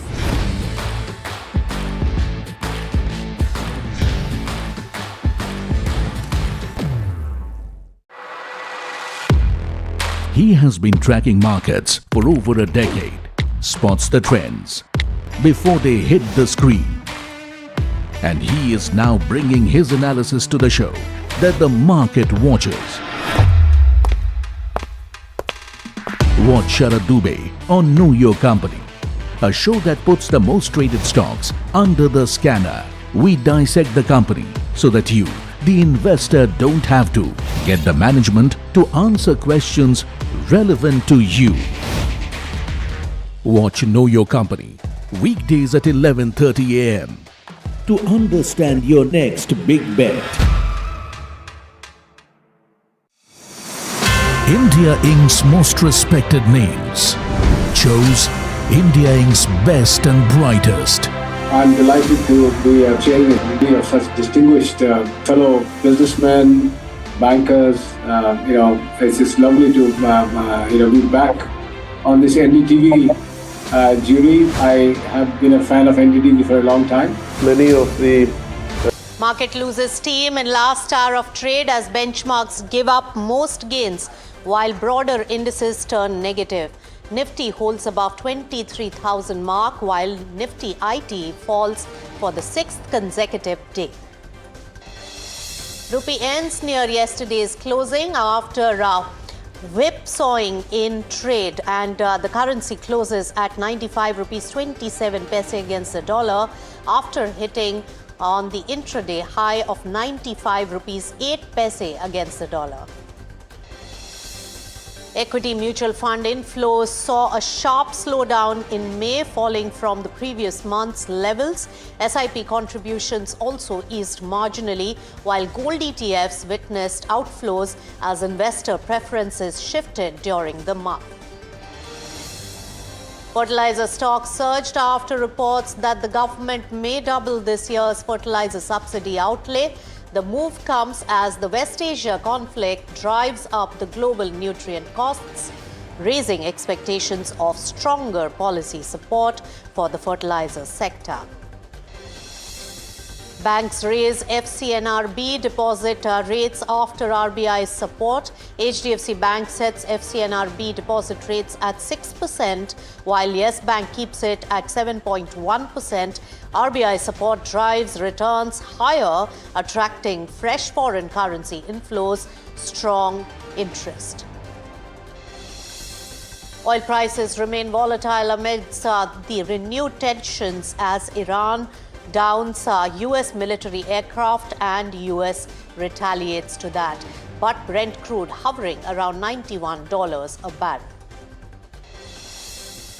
Prime Minister Narendra Modi surpasses Nehru's record as the longest continuously serving elected Prime Minister of India. Cabinet passes a resolution applauding Prime Minister for becoming the longest serving Prime Minister for consecutive terms.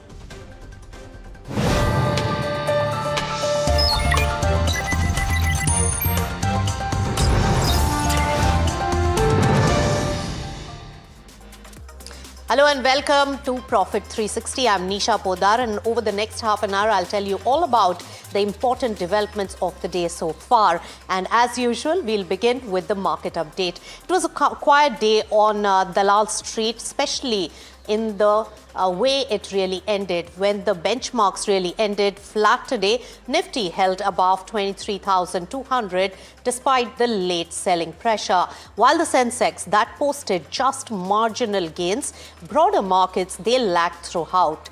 Now, sectorally speaking, well, FMCG emerged as the top performer while real estate led the losses today. Let's take it across to my colleague Parth, who's joining in with the entire market action for the day today. Parth, tell us.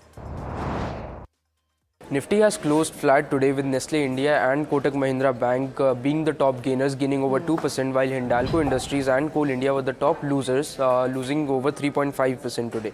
The broader market underperformed the benchmark, with Nifty Midcap 150 closing in red, down by over 1.2%. This was led by Oil India and NLC India as well. Oil India saw a downtick of 10%, while NLC India was down by almost 6% today. Nifty Small Cap 250 also closed in red today, down by over 1%. This was led by Gujarat State Petronet and IFCI, both of which saw a downtick of 7% today. Moving on to the sectoral side, we saw all the sectors ended on a red note except Nifty FMCG and Nifty Financial Services. The top gaining sector today was Nifty FMCG, up by almost 1%, led by Nestle India and HUL, gaining over 2% today. On the other side, Nifty Real Estate was the top losing sector, down by almost 2%, led by Anantraj and Lodha Developers, both of which were the top losers in Nifty Realty, down by over 3% today. Now moving on to the sectoral trends as well, Nifty IT has fallen for the 6th consecutive day, while Nifty Financial Services and Nifty FMCG managed to close in green for the 2nd day in a row. All right. Thanks, Parth, for the entire roundup. Let's also get a market expert view. We had Pratik Agarwal today, who says that the growth stories in India are really currently concentrated in the small caps rather than the large cap stocks. Listen in. So let's not talk of it in terms of large, mid, small. If you speak to sales guys who speak to FPI, foreign brokers, etc., what they will tell you, first question they ask you is, what are your AI stories? Now, when they say this, it means what are your growth stories? While we may not have so much of AI, but we have lots and lots of growth stories. Just that they are not there in the indices. So FPI never came to India to buy value. It doesn't exist in this country. All right, so that was all about the equity markets and money market, also equally important with the rupee movement. Well, rupee closes at 95 rupees 25 paise against the US dollar today. Now, the domestic currency, remember, paired the gains, but trades remain cautious amid the global currency moves and also, remember, the evolving risk sentiment. Overall, the rupee traded largely near the previous lows with limited directional cues today, but it was comparatively a good day, especially with a lot of measures being announced by the Reserve Bank of India. Well, talking about the central bank after RBI's measures and the leeway on FCNRB deposits for the NRIs, remember, well, banks have started hiking the interest rates for the same, with HDFC Bank, Yes Bank already increasing the rate. And Piyush, my colleague, is right here with more details on what this development entails and what's the impact. Piyush, tell us. That is right. Banks have actually started hiking the interest rate on 3 and 5 year tenure FCNRB deposits. We have seen banks such as HDFC Bank, AU Small Finance Bank, Central Bank of India, and Yes Bank and CSB Bank hiking their FCNR deposit rate. These are the first lenders to take the lead in hiking the FCNR deposit rate. Now, depending on each bank, the hike that has been done is around 175 to 325 bips, which is on the higher end of the expectation that economists had. And if we see HDFC Bank and Central Bank have raised their FCNR deposit rate to up to 6%, whereas Yes Bank and AU Small Finance Bank and CSB are offering an interest rate of as high as 7.1% on 3 and 5 year tenor FCNR bonds. Now, why are banks going aggressive? First, lower borrowing cost, as the RBI is managing all the hedging costs for these fresh FCNR deposits. And second, the more deposits the banks get, the more credit they can provide to the financial system. And apart from that, we have seen the RBI has also given some dispensation on these deposits with regard to SLR and CRR. So banks are finding this a very attractive sort of offering for their investors, and are offering rates as high as 6 to 7% on the fresh FCNR deposits. All right, thanks Piyush for all those details. Now, following RBI's recent measures to really boost the foreign currency inflows, well, Punjab National Bank has announced the revised FCNRB deposit rates. Let's listen into their chairman and MD, Ashok Chandra, on the rationale. Today morning only, in fact, first, you are the first channel where I am going to announce. Today morning we had that ALCO committee meeting, and we have finalized the rate for 3 years, 4 years and 5 years. Up to 1 million FCNR deposit rate will be 6%. 3 to 4 year period will be 6.05, and 4 to 5 years it will be 6.10. All right, so that's coming in from the banking space. Let's hop across to the equity mutual funds. And the equity mutual fund inflows, that saw a sharp slowdown in the month of May. This is data that is really revealed by AMFI, and falling 40% on a month-on-month basis to 22,900 crore rupees, according to the AMFI data. Now, investor sentiment was weighed down by, remember, the heightened market volatility as well as the global uncertainty that we have been seeing. Let's now go over to my colleague Alex, who breaks down these numbers and gives us the trend of the investor sentiment from the AMFI data. Alex. Some key takeaways from the mutual fund data that was put out just a short while back for the month of May. The bad news first. The equity inflows, and this is active equity, this is where there is a fund manager making decisions about what stocks to buy. That category as a whole has seen net inflows fall very dramatically by as much as 40% to 22,908 crore rupees compared with the previous month, that is the month of April. Now, several categories within that have actually seen a drop, and most significant though is the flexi cap category, where the net inflows have halved. One good thing here is that the inflows into small cap and mid cap as a category have remained above the 4,000 crore mark on a net basis. What has happened here though is that fresh gross inflows have dried up quite significantly.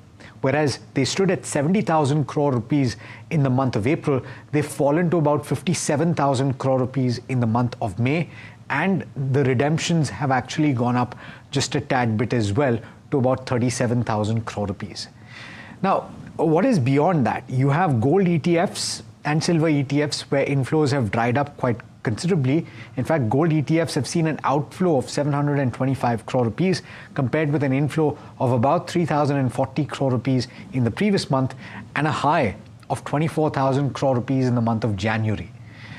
There's also an important data point in the way of SIPs, and here's where this is the good news, and I'll end with that. SIP inflows have remained robust, and that is a good thing. They've stood at 30,954 crore rupees compared with 31,115 crore rupees in the previous month. So the regular investments have continued. Seemingly the lump sum investments have dried up just a tad bit, and that could be on account of what we saw in the markets in the month of April. They hit a bottom at the end of March, but across the board they gained quite considerably in the month of April. Whether you had the benchmark Nifty 50 gaining about 7 to 8%, or the mid-cap index gaining about 13%, and the small-cap index gaining a further 17%. Now, because of that, it's possible that investors felt uncomfortable with deploying significant sums of money on top of that, as a result of which you saw the gross flows reduce quite considerably.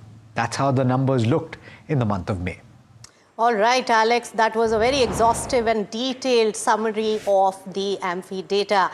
Now let's take it across to another important development which means a lot for our economy as well, because sources tell NDTV Profit that the Fertilizer Ministry has sought 100% subsidy hike and the government is mulling the request. Shremi, my colleague, is joining in with all the details on the requirement and the government thinking. Shremi, tell us.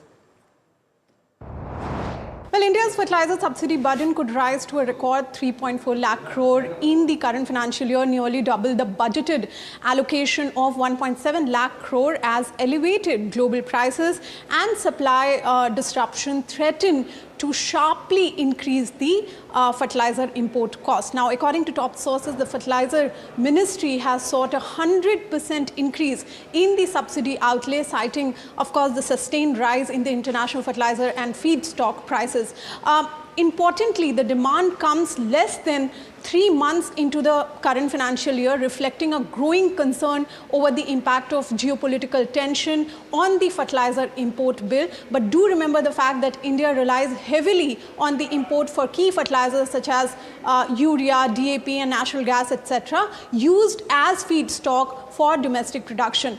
Any prolonged disruption, could push, of course, cost even higher. However, sources said that, the government is keen to shield farmers from rising input cost and is unlikely to allow a significant increase in the fertilizer prices during the ongoing sowing season. Now, as a result, a large part of increase is expected in the import cost and may have to be absorbed through the higher subsidy support. But the sharp rise in fertilizer subsidies could also add in fiscal pressure, and that's very important when Centre is targeting a fiscal deficit of 4.3% of GDP in the current financial year. However, officials maintain the stance that budgeted capital expenditure plans will remain intact, will continue despite the potential increase in the subsidy spending.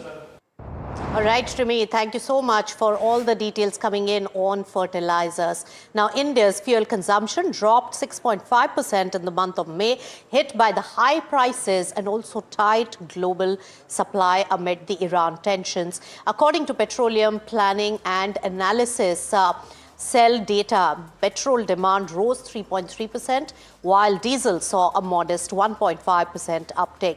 ATF sales, they remained flat as the airlines cut their flights and LPG consumption fell sharply by 20.5%, while naphtha demand dropped 29.5%, partly due to the diversion towards LPG production. So that's the update coming in on the overall fuel consumption in a very trying time for India.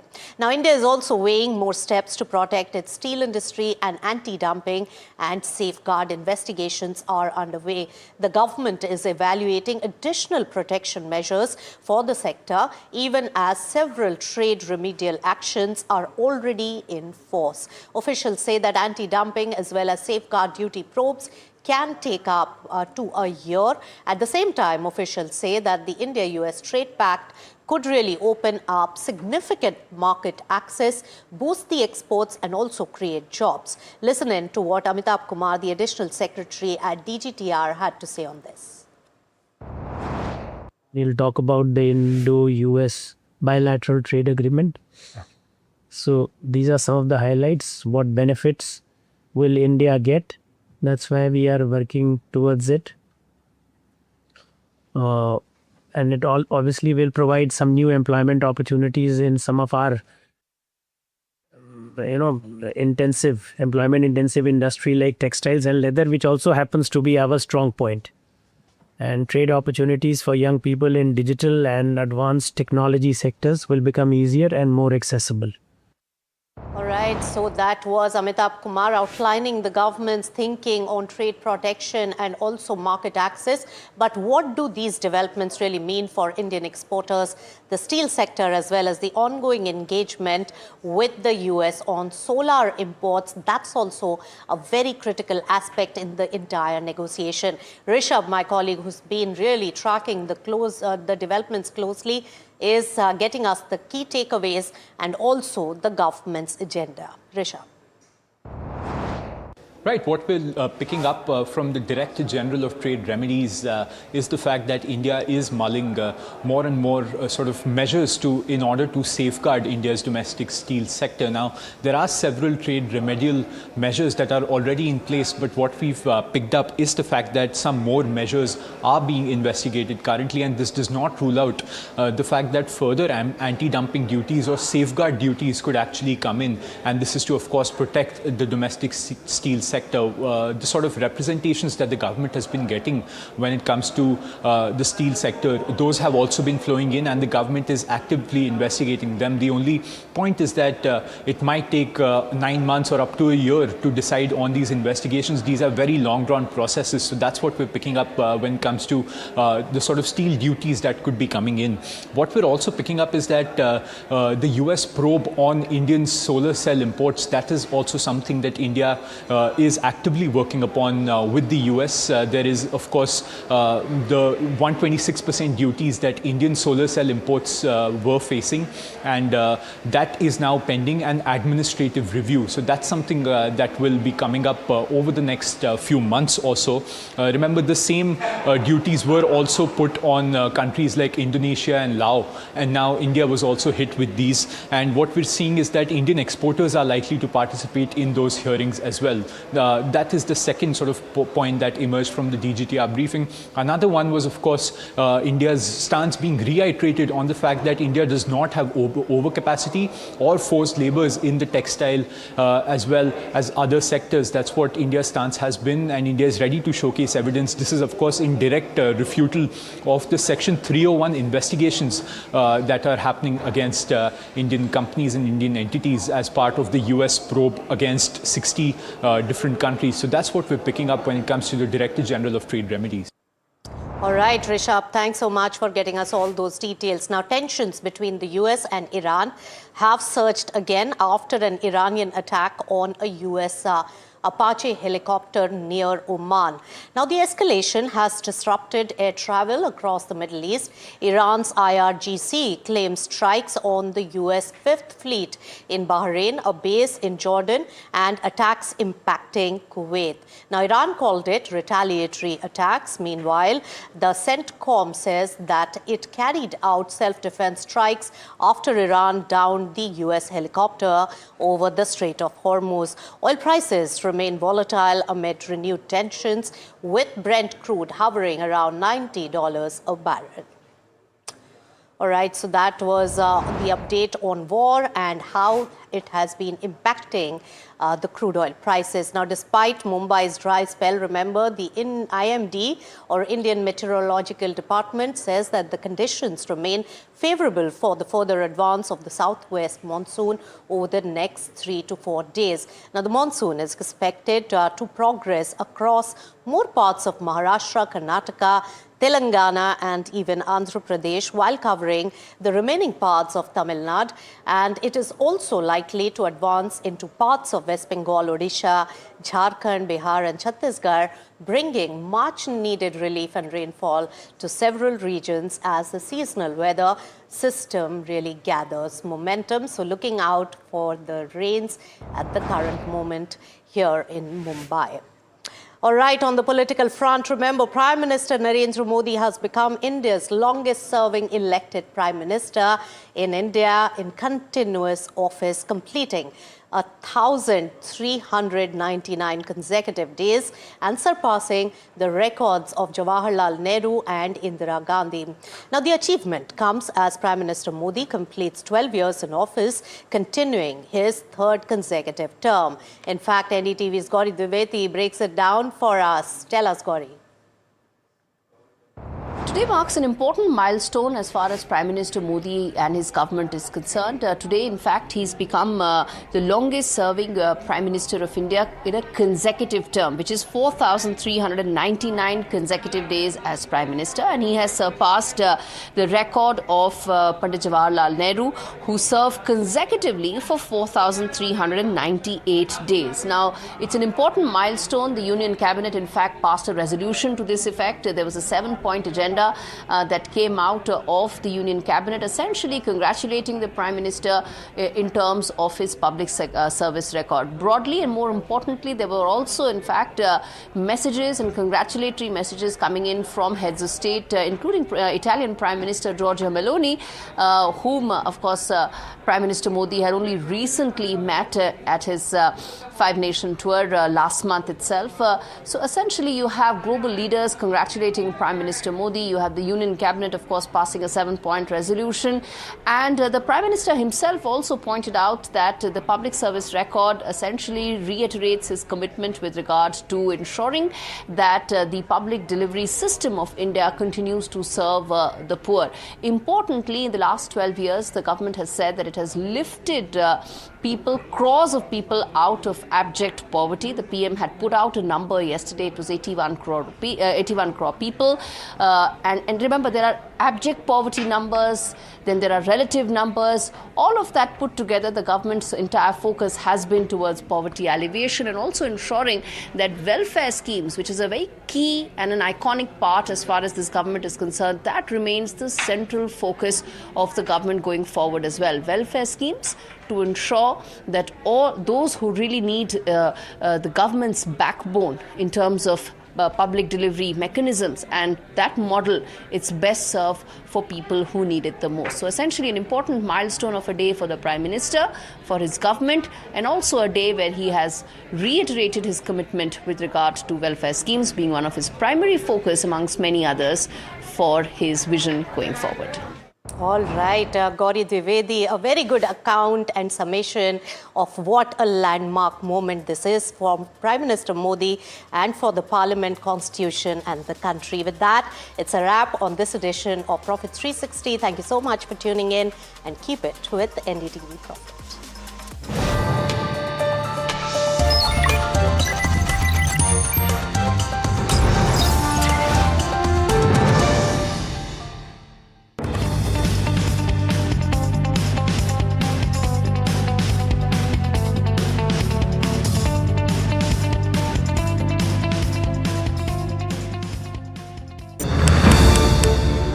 India is rewiring.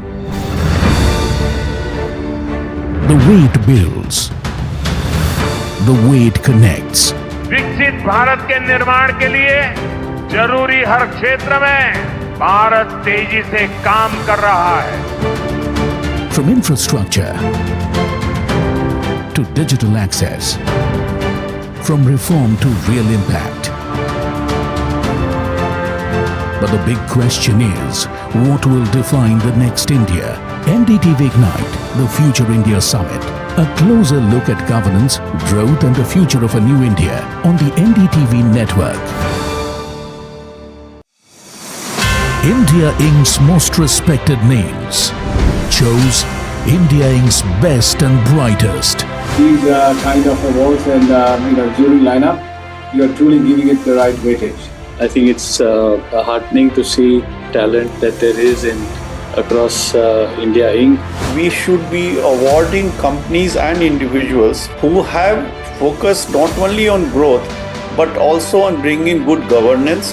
Be part of jury and vote on the people, the men, the women, the companies in India who have the right stuff is a great opportunity for us. For us, the biggest thing is trust. That's what we provide. We need leaders in India that can help take India being a global superpower. We got a fantastic jury and we've left all decisions to the wisdom of the jury. Who will earn India's top business honors? Find out at the NDTV Profit Business Leadership Awards. Coming soon. This is where the future shows up first. Conversations with the biggest names in tech and AI.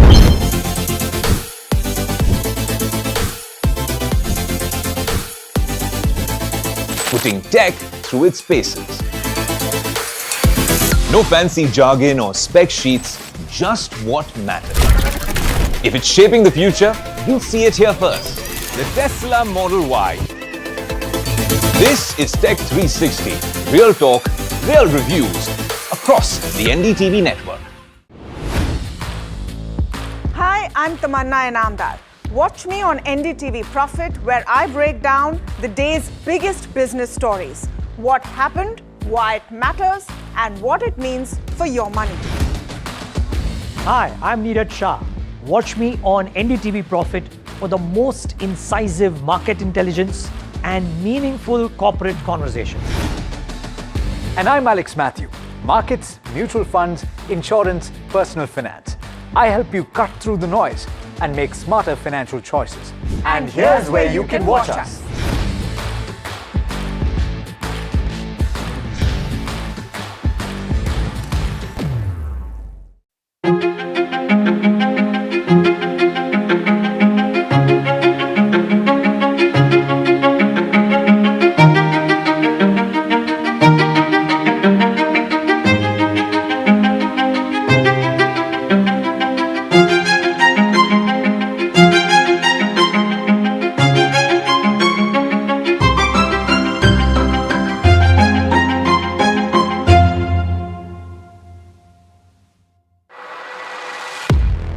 He has been tracking markets for over a decade, spots the trends before they hit the screen.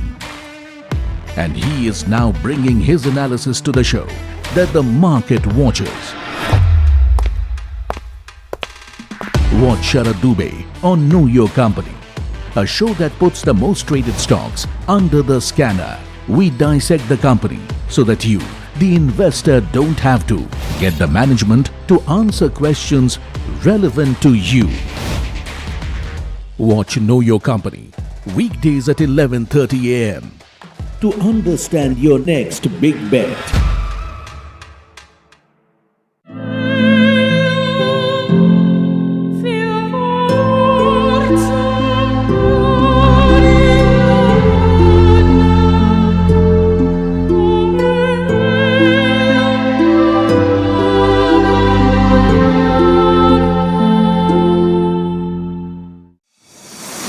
India Inc.'s most respected names chose India Inc.'s best and brightest. I'm delighted to be chairing of such distinguished fellow businessmen, bankers.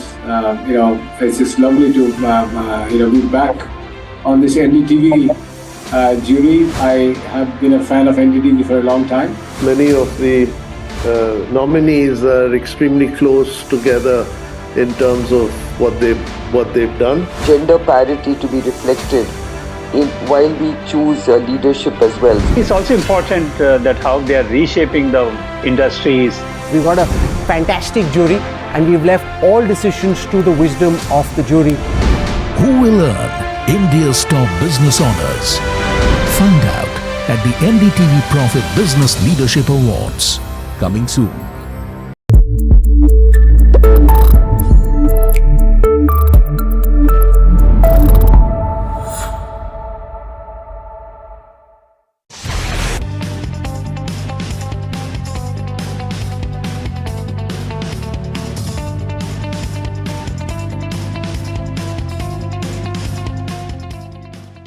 क्या search engine के चक्कर में पड़े हो दोनों? अब कोई confusion नहीं। Call 9300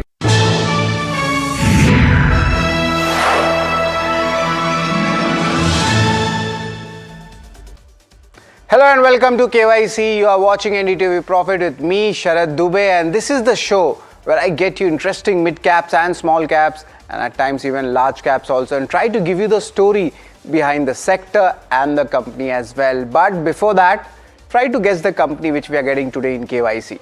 First one hint is it's a dairy company founded in the year 1992. Second hint, it's backed by ace investor Sunil Singhania's Abacus fund. Pretty interesting, right? Let's talk about the third hint. The stock is up just 48% in the last 5 years. So definitely they have, tested the investor patience. The company plans to grow their ice cream segment revenue by 5 times by 2030. Pretty interesting to understand this company. And the company in focus, I'm sure you know there are 3 to 4 listed dairy companies, but the company in focus is going to be Heritage Foods. Yes, this is the company which we are going to talk about in KYC. But why are we getting this company? Earnings season is over.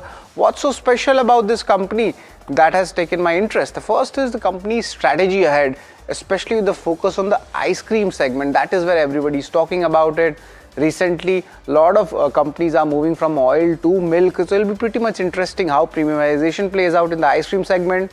The margins, will there be under pressure in what was seen in FY26, or will there be any change in FY27? How the milk procurement prices and volumes looking like, and most importantly, any impact of El Nino in the milk industry. Also, I'll be asking the company about the share of the value-added products versus the milk segment, and I'll give you the breakup also of these revenues, the growth expansion strategies ahead for the next 2 to 3 years for Heritage Foods, and of course another important question to be asked will be the reception of the newly launched product, especially in the paneer and the organic milk segment, how things have panned out, and any other further ancillary acquisitions which the company is planning, maybe a D2C acquisition or not. To understand the entire process, we'll have Shrideep Kesavan, the CEO at Heritage Foods, where Shrideep will answer most of our queries. But let's try to understand and get in more about this dairy company. It's of course located in the south region, but let's get into the details about it, the history about the company. So it's a dairy company. It was co-founded in the year 1992. It's backed by Sunil Singhania promoted Abacus. That's around 1.4% stake is being held by them right now. Operations, they span of course 16 states of serving millions of customers. And also, what are the products? Dairy, value-added dairy products, which we talk about it, be it curd, be it your shakes, everything is covered in that. This is the overall capacity, the processing capacity as well as the chilling capacity. While on the other hand, there are totally 18 plants and closer to 7,500 distributors and 225,000 retail outlets as well. But how does the revenue show up? What's the revenue breakup like? Milk is still higher, 56%, and every dairy company has a story that they are moving towards higher contribution from VAP. VAP is your value-added products, which is high margin. Demand is also pretty much decent, especially in both rural and urban areas, and that is why the street might start giving value to the stock or the sector if this contribution goes up. So this is the revenue breakup for Heritage Foods. Also, let's talk about the industry growth potential. Interesting data. Ice cream has an organized market share of 40%. Compare that with paneer is just 4%. But let's look at the CAGR growth for the next 7 years. 18 to 20% is for ice cream. For dahi curd, it's 21 to 23%. Look at paneer, 23 to 25%. And if you decode the ghee segment, it's on the lower side, roughly 9 to 12%. But remember, there is a good potential and India is a consumption story play. What are the key numbers for the Q4? Of course, the numbers were quite, you could say, mixed. Procurement prices, that increased by 8% on a year-on-year basis. And if you look at the average selling price, there was a slight increase from 55.6 last year to 57.8 per litre. Apart from this, the value-added product, look at that. That is where the growth is coming in. That is up almost 18% on a YOY basis. And there are some consumption packs also, if you talk about it. Ghee, butter and VAP, which is the value-added products, that's also seeing a revenue uptick of almost 22.5% on a year-on-year basis. But what may work for the company? That's the question you'll ask me. Of course, the valuations are attractive. There was once a euphoria 2 years ago. 4 out of 5 analysts have a buy rating. So coverage is less, but nevertheless, it's quite bullish. The milk output is likely to remain strong in the year FY27, and this is despite the El Nino impact. Ice cream business, they are quite bullish on. From the current revenue, they're expecting it to go up to 5x, almost 500 crores by FY30, and this is where we are focusing. But what may not work for the company? Let me get you that reason. FY26 has been impacted by severe milk shortages. The pressure was coming on the margins, procurement inflation and a weak flush season. So of course the FY27, will it improve or not? That's a big question. Sector is out of Street's favor. Though it's not in that flavor also anymore. The working capital numbers may get stretched. That is where a little bit of concern comes for me. I was just checking the numbers. So definitely concern is there in the sector as well as the industry. But another important place for concern is our KYC ratings. And KYC ratings, we try to understand with these 8 parameters on how we get our final rating on the company. Of course, this includes income statement, balance sheet, cash flow. This is of course there, but we also get in the ROC numbers to see, is there a pressure coming in the company? Apart from this, we also have the street cred, which is nothing but how much the money has actually been made by the stock for a long-term investor, short-term investor, and also we get in shareholding, valuations, we compare that with the other dairy players, and of course the outlook, both company specific and the industry. We get you all of these details compressed in the 8 ratings. So let's start with the first rating, and that is the income statement. An income statement, largely the 3-year CAGR numbers. Top line is not that impressive, it's just 12%, but if you look at how the EBITDA is panning out or even how the PAT is panning out, that's where we see almost 20% plus CAGR gains coming in. But my concern is in the 4th quarter numbers and also the FY26 numbers. There was an impact, and that is where we are seeing it, and it's an aberration. So both EBITDA and PAT, that is where the hit has come in on a year-on-year basis. And largely we see the margins have been in between that 4 to 8% range, but there is a correction from 8% coming down to 6% odd. So there is compression of margins. The management also stated, I gave you the reasons for it also. So it is giving a very mixed signals right now. So I'm going to give this a neutral rating.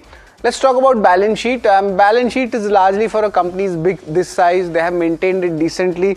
But the borrowing, of course, this of ex-lease liabilities, the number comes in at 324 crore rupees.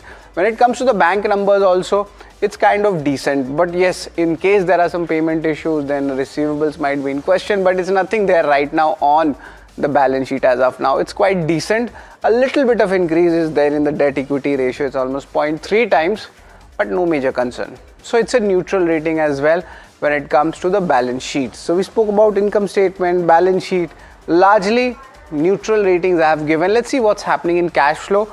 And of course, look at the cash flow numbers. They were pretty strong in FY24, but that cash flow from operations seems to have come off in FY25 and 26. Largely the conversion has been pretty strong, and the net cash flows also, a little bit of adjustments are definitely there. But net, nothing much major to learn from this cash flow, to be honest. So I'm going to give this a neutral rating as well. Now a little bit of concern comes in for the return ratios. Largely it has been very volatile. You saw in FY22 the company enjoyed almost a 20% ROC numbers, and after that it has been kind of downhill, and it's tried to come up and it's back at that 24 in FY25. But then again the margin pressures which came in the business, that also impacted the ROC numbers, and it's at 14% right now. So a very volatile kind of a setup for a dairy company when it comes to the ROC. And remember, expansion is at play. Ice cream का business भी धंधा बढ़ा रहे हैं और 2-3 नए launches भी कर रहे हैं company. So it's a neutral rating right now when it comes to the ROCE. Let's talk about shareholding. What has happened, what hasn't. Promoter stake hasn't been, touched over the last 2 years. But look at the variations for FIs. March 24 it was 2%. It went up to 6%. Again, it's back to 2%. So FIs haven't moved out, but a lot of volatility has come in. DI is also a little bit of concern is there. It was as high as 11% in March 24, but after that it fell to 4%, and now a little bit of DI buying is happening. Can you call it smart money entering again to the stock? We need to see and wait it out. So net, it's giving us mixed signals for the shareholding pattern. So I'm going to give this a neutral rating. Let's also talk about street cred, what has happened, and I think that's where the concern lies. I had given you the hint. The company has just made 48% in the last 5 years, and that is not good. If you're a long-term investor, the stock has tested your patience, and from 2025 highs, the stock is down 40%, and if you look at the last 1 year, stock is down 32%. A minor increase coming in from March lows this year, but a lot of stocks went up. So net, yes, the stock hasn't made money for much of the investors, and I'm going to give this a thumbs down as well in my analysis. But the question is, if there is so much stock fall, does this make the valuations quite attractive? Well, the entire sector has seen a churn, and that is why most of the stocks which were trading at 40-50 times almost 2 years ago all have corrected, and they are stabilizing right now. Does it mean it's quite cheap? Well, it's evenly priced, I would say. I wouldn't make it very cheap also, because the sector has seen a derating. And remember, there is a cyclicality in a dairy sector. 20 times, 23 times, 26 times. Most of the stocks are in that range, except Hatsun Agro. That is where it's trading at 57 times, the forward P numbers. So I'm going to give this a neutral rating when it comes to the valuations on the peer analysis. But let's try to understand the outlook segment. What's more important? Let's get in. The first important point is the expansion happening across fresh, ice cream and modern trade channels. Of course, quick commerce is also coming in, and they can have high margin value added products which are coming on the shelves. So that is an expansion strategy. The value added portfolio, that's one of the most important things to track when it comes to a dairy company. Now recently they launched Heritage Creamy Shakes. It's something like an Amul Cool, just to simplify it for you. These are your milkshakes, and also the frozen Malai Paneer cubes. Remember, these products have a higher shelf life also. India's milk output is expected to rise 7% in FY27 despite weak monsoon risk. So this is a positive point as well. So for this outlook, I'm going to give this a thumbs up. But let's try to revise the numbers for Heritage Foods right now in those 8 parameters which we have tracked at KYC. Largely it has been quite neutral: income statement, balance sheet, cash flow and return ratios, because there is some positive, there is some negative. Same thing happens here, but street cred, the stock hasn't made money for the investors. That's my concern. But on the other hand, the outlook, both industry and company specific, does show that the company is at a point of inflection. So let's see what's the total story all about. And the KYC rating is 4 out of 8 for Heritage Foods. It's largely quite neutral from our analysis, but which side will the story go? Positive side or the negative side? So to get that, we'll have Shrideep N. Kesavan. He's the CEO of Heritage Foods. He joined this company as a CEO over the last, you could say, 5 years, and more than 2 decades of experience he has in business leadership. One interesting snippet about him is the ex-VP of Coca-Cola India and South and education from Accelerate Jamshedpur. So now we are joined in by Shrideep N. Kesavan. He is the CEO at Heritage Foods. Good afternoon, Shrideep. It's always a pleasure to have you with us. And it's a summer season and everybody's talking about ice creams. And I'm sure you have also given a very strong bullish guidance on the ice cream segment. A lot of news flows are happening across this segment. As a company, how do you see this ice cream segment going? Of course, you have a plant also now. So just let's get some details in. And of course, almost a 5x jump in revenues we are expecting by 2030. So your view on that, Shrideep. Thanks, Sharad, for having me on the show. It's always a pleasure. Yeah, the summer we are a vertically integrated dairy company, which means that we procure milk from the farms to selling the product. So whenever we have very harsh summer, it's excellent news as far as the consumer side is concerned. But at the same time, I'm a little bit concerned about the milk procurement as well. Now, coming specifically to the question that you asked, ice creams, at this point in time, it's doing fantastic. We commissioned our greenfield ice cream facility sometime earlier this year. From the month of March of 2026, it's been operational. In fact, we are scaling pretty well. It's actually working exactly on budgets, on our plans. And the viewers might also remember that earlier this year we had acquired controlling stakes in a new age ice cream company called Peanut Butter and Jelly.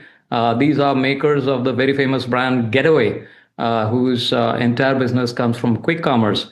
And that's also doing exceedingly well for us in the last couple of months of this particular quarter. Ice creams is been the focus area for us because it's also an area where we have made capex investment in recent times, also the acquisition, and the weather has been exceedingly good. Yes, weather and for customers, the ice cream has been very good. It's a summer, it's on, everybody is enjoying that. But you're in the business also of ice cream, and there is something called the milk procurement prices and the volumes. On the raw material side or the supply side, how are the pricing actually looking? Are they firming up? And it's pretty much interesting to understand, even your butter prices. I was just checking a very interesting take you have put in your presentation. It looks very nice. And you've given more details, so kudos to your, ideas on that. But I want to understand this pricing, the raw material pricing. Is it still on the higher side? Or is there an impact of El Nino which you are factoring in also? Yeah, see, the raw milk prices started going up from Q1 of last financial year. In fact, if I look at Q1 of FY26, the raw milk prices were up about 4.5% compared to same quarter in FY25.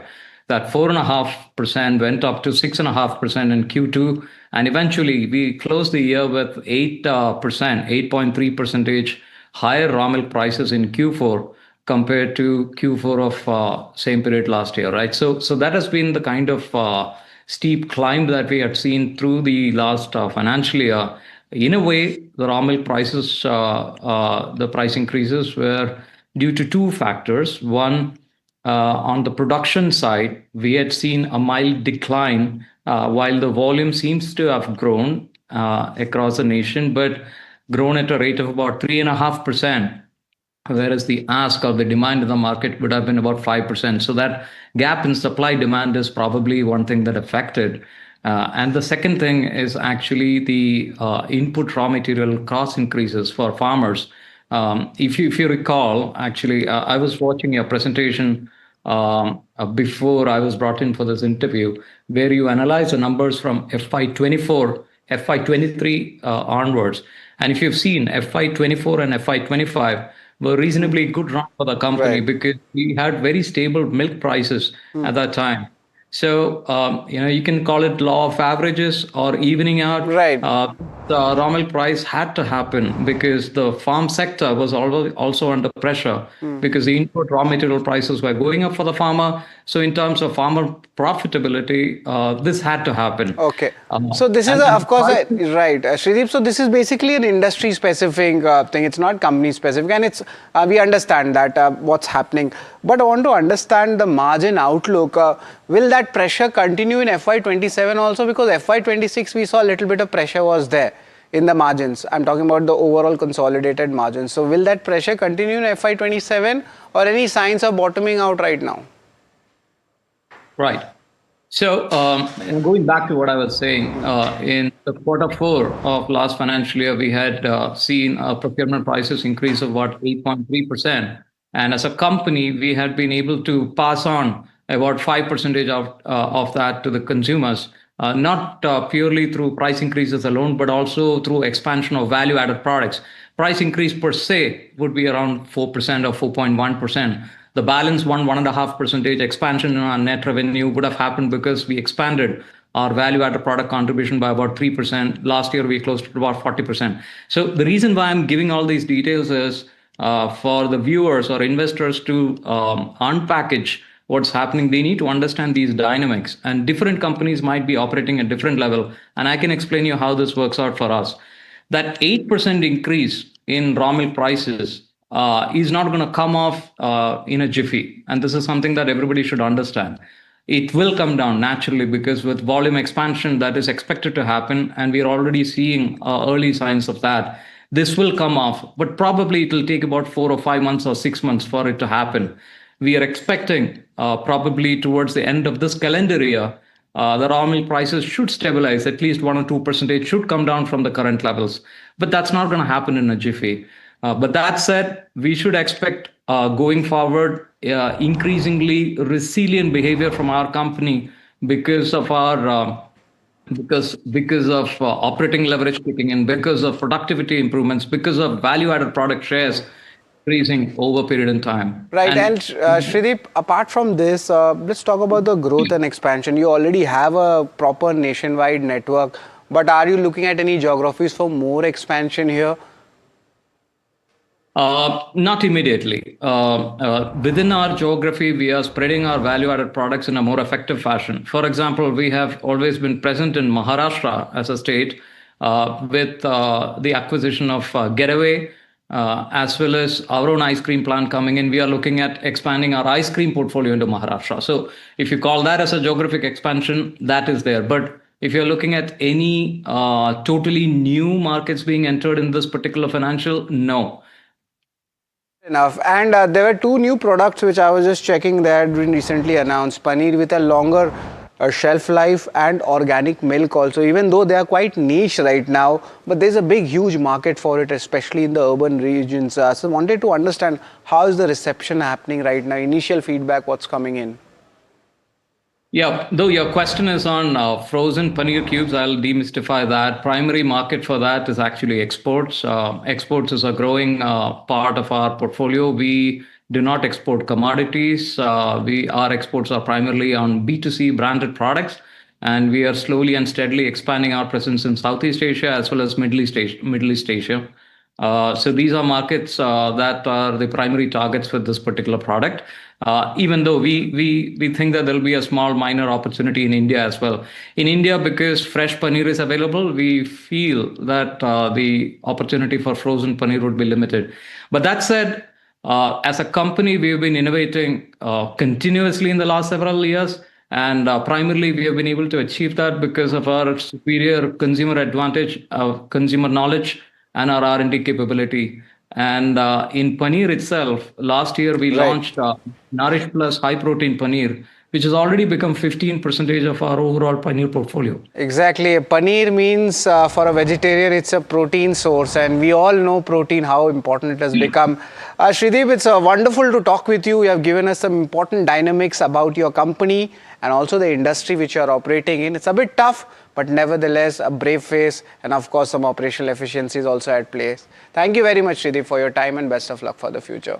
So interesting take coming in for a dairy company and how it's actually moving to an export play with value-added products and ice cream segment, which they are going very bullish on. So for interesting stories like this, stay tuned to NDTV Profit, and yes, keep watching KYC.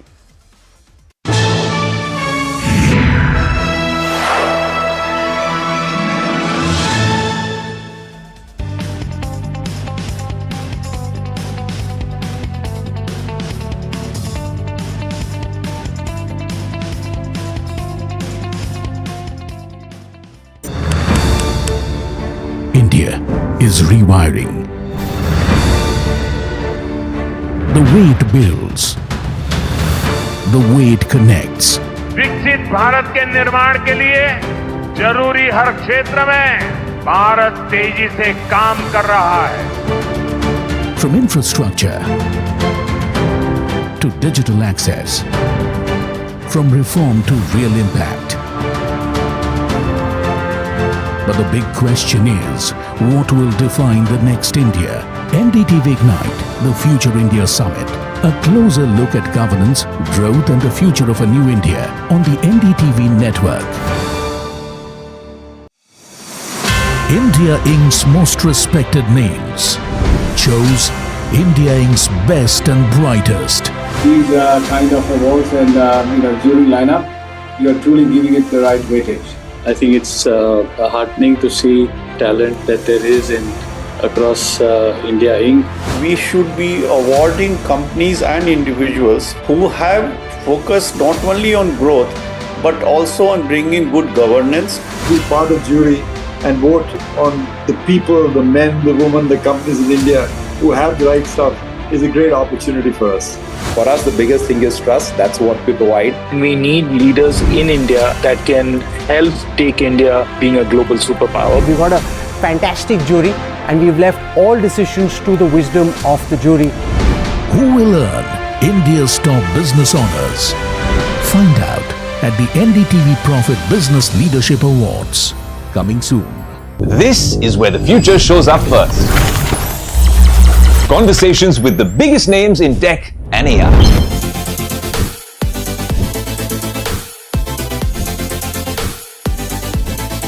Putting tech through its paces. No fancy jargon or spec sheets, just what matters. If it's shaping the future, you'll see it here first. The Tesla Model Y. This is Tech 360. Real talk, real reviews across the NDTV network. Hi, I'm Tamanna Inamdar. Watch me on NDTV Profit, where I break down the day's biggest business stories. What happened, why it matters, and what it means for your money. Hi, I'm Neeraj Shah. Watch me on NDTV Profit for the most incisive market intelligence and meaningful corporate conversations. And I'm Alex Matthew. Markets, mutual funds, insurance, personal finance. I help you cut through the noise and make smarter financial choices. And here's where you can watch us.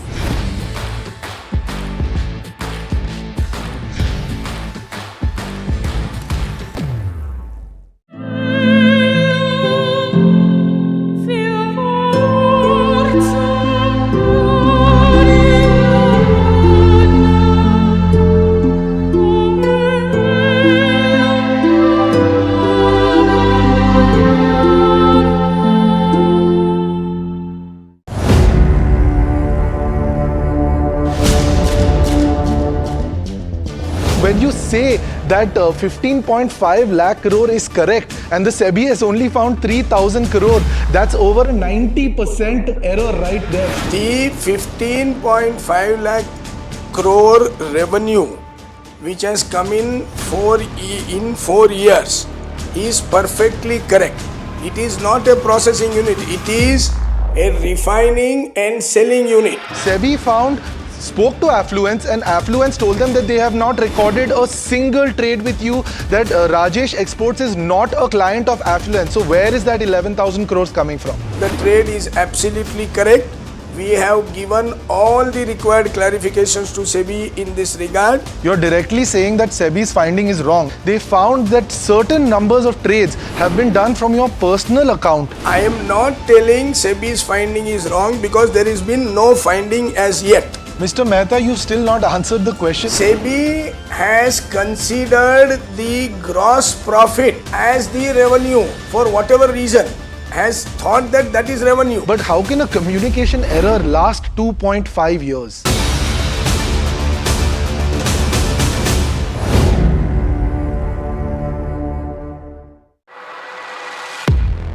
He has been tracking markets for over a decade, spots the trends before they hit the screen. And he is now bringing his analysis to the show that the market watches. Watch Sharad Dubey on Know Your Company, a show that puts the most traded stocks under the scanner. We dissect the company so that you, the investor, don't have to get the management to answer questions relevant to you. Watch Know Your Company weekdays at 11:30 a.m. to understand your next big bet.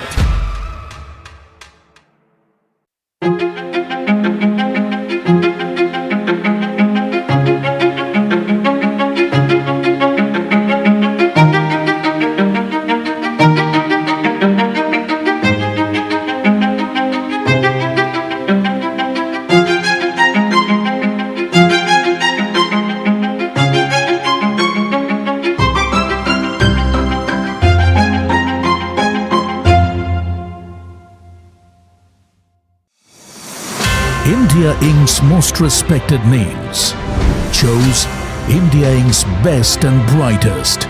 I'm delighted to be chairman of such distinguished fellow businessmen, bankers. It's just lovely to be back on this NDTV jury. I have been a fan of NDTV for a long time. Many of the nominees are extremely close together in terms of what they've done. Gender parity to be reflected while we choose leadership as well. It's also important that how they are reshaping the industries. We got a fantastic jury and we've left all decisions.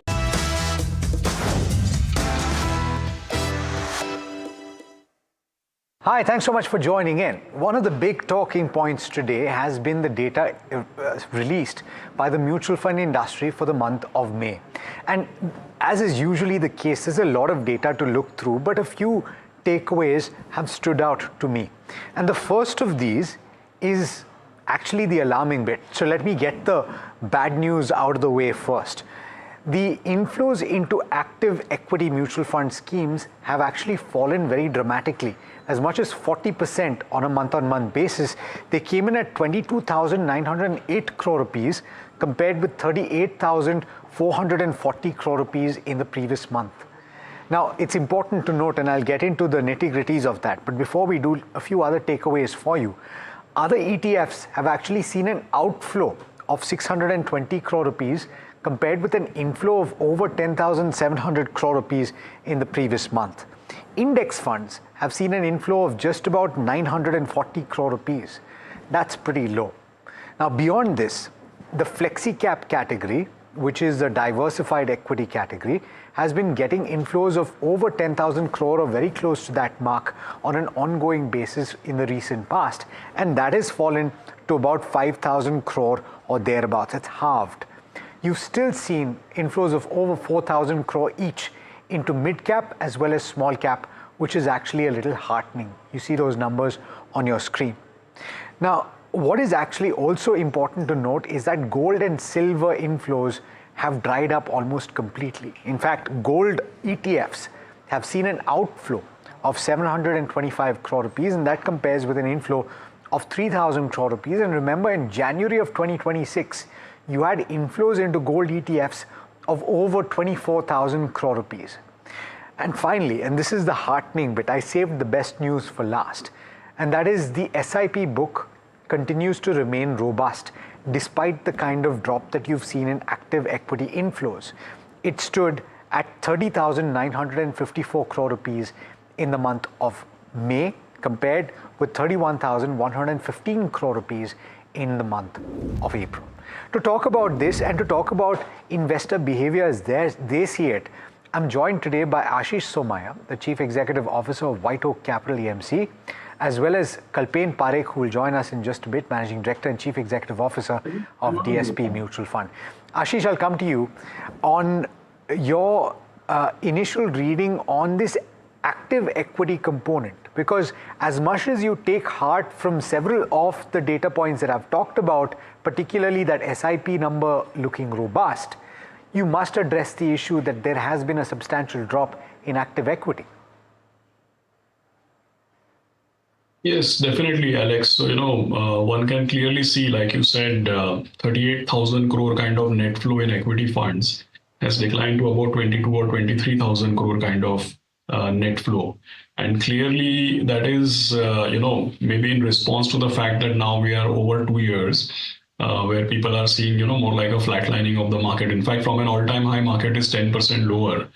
And, while it is par for course when one is investing in equity, but all said and done, there is a reason why, behavior is as important as understanding of maths and finance. So people are obviously more excited to invest when the past return looks good. And when there is a prolonged period like a couple of years, when the past return starts to get dragged down, is when people feel a little bit disheartened or demotivated.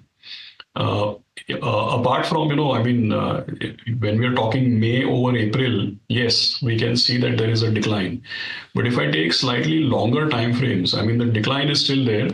But if I, since you mentioned a lot about different categories of funds, If I actually go back and look at a slightly longish comparison over the last year or two, what is worth noticing is that the biggest decline, actually almost the entire decline, is attributable to sector funds and thematic funds. See, at different points in time, sector funds, small cap funds, mid cap funds, flexi cap, the allocation or inflow outflow in each of these categories, it varies. That's fine. Even hybrid is, by the way, steady and stable. The biggest change, 2024 versus 2026, the biggest change I can see is actually is in sector funds and thematic funds. A couple of years back, almost 18,000 crore of net flow used to come in sector and thematic funds. And in May, you must have noticed it's less than 700 crores.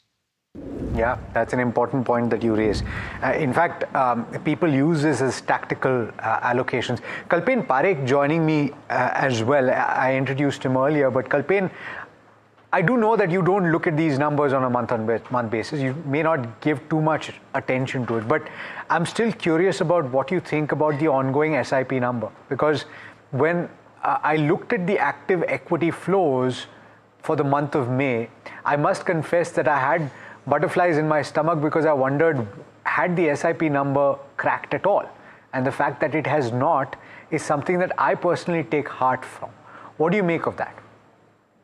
Alex, SIP numbers are very lazy numbers. They take a lot of time to build, and they'll also take a lot of time to unwind because they are like fragmented across crores of investors. So it doesn't change in a hurry, but the lump sum numbers change very fast. So, this drop in the month of May versus April is primarily where some redemptions from the stock of assets have happened and larger ticket size redemptions have happened. And typically larger ticket sizes are more connected to what's happening day to day. They enter early or they get out early, could be, combination of both. But trust me, 28 years of being an investor and also being in the same industry. I track these data points just to know the pattern of how my business is doing versus competition. But as an investor, personally, and you might not call me again, I think this is noise. Monthly data for most investors who are your viewers, my father is, he would be probably watching me on TV, he has to take care of his money 10 years out, or my son is an investor. He is right now working or studying, so he won't watch me. He has to invest for 30 years. What happened in, May 1998 when I started my career is irrelevant to the size of my portfolio today. And that is why I feel this is noisy data. Of course, this is important for experts or, fund managers or analysts to just try and get a sense of how is the trend moving. And what Ashish said is spot on. We started our career in the same company together.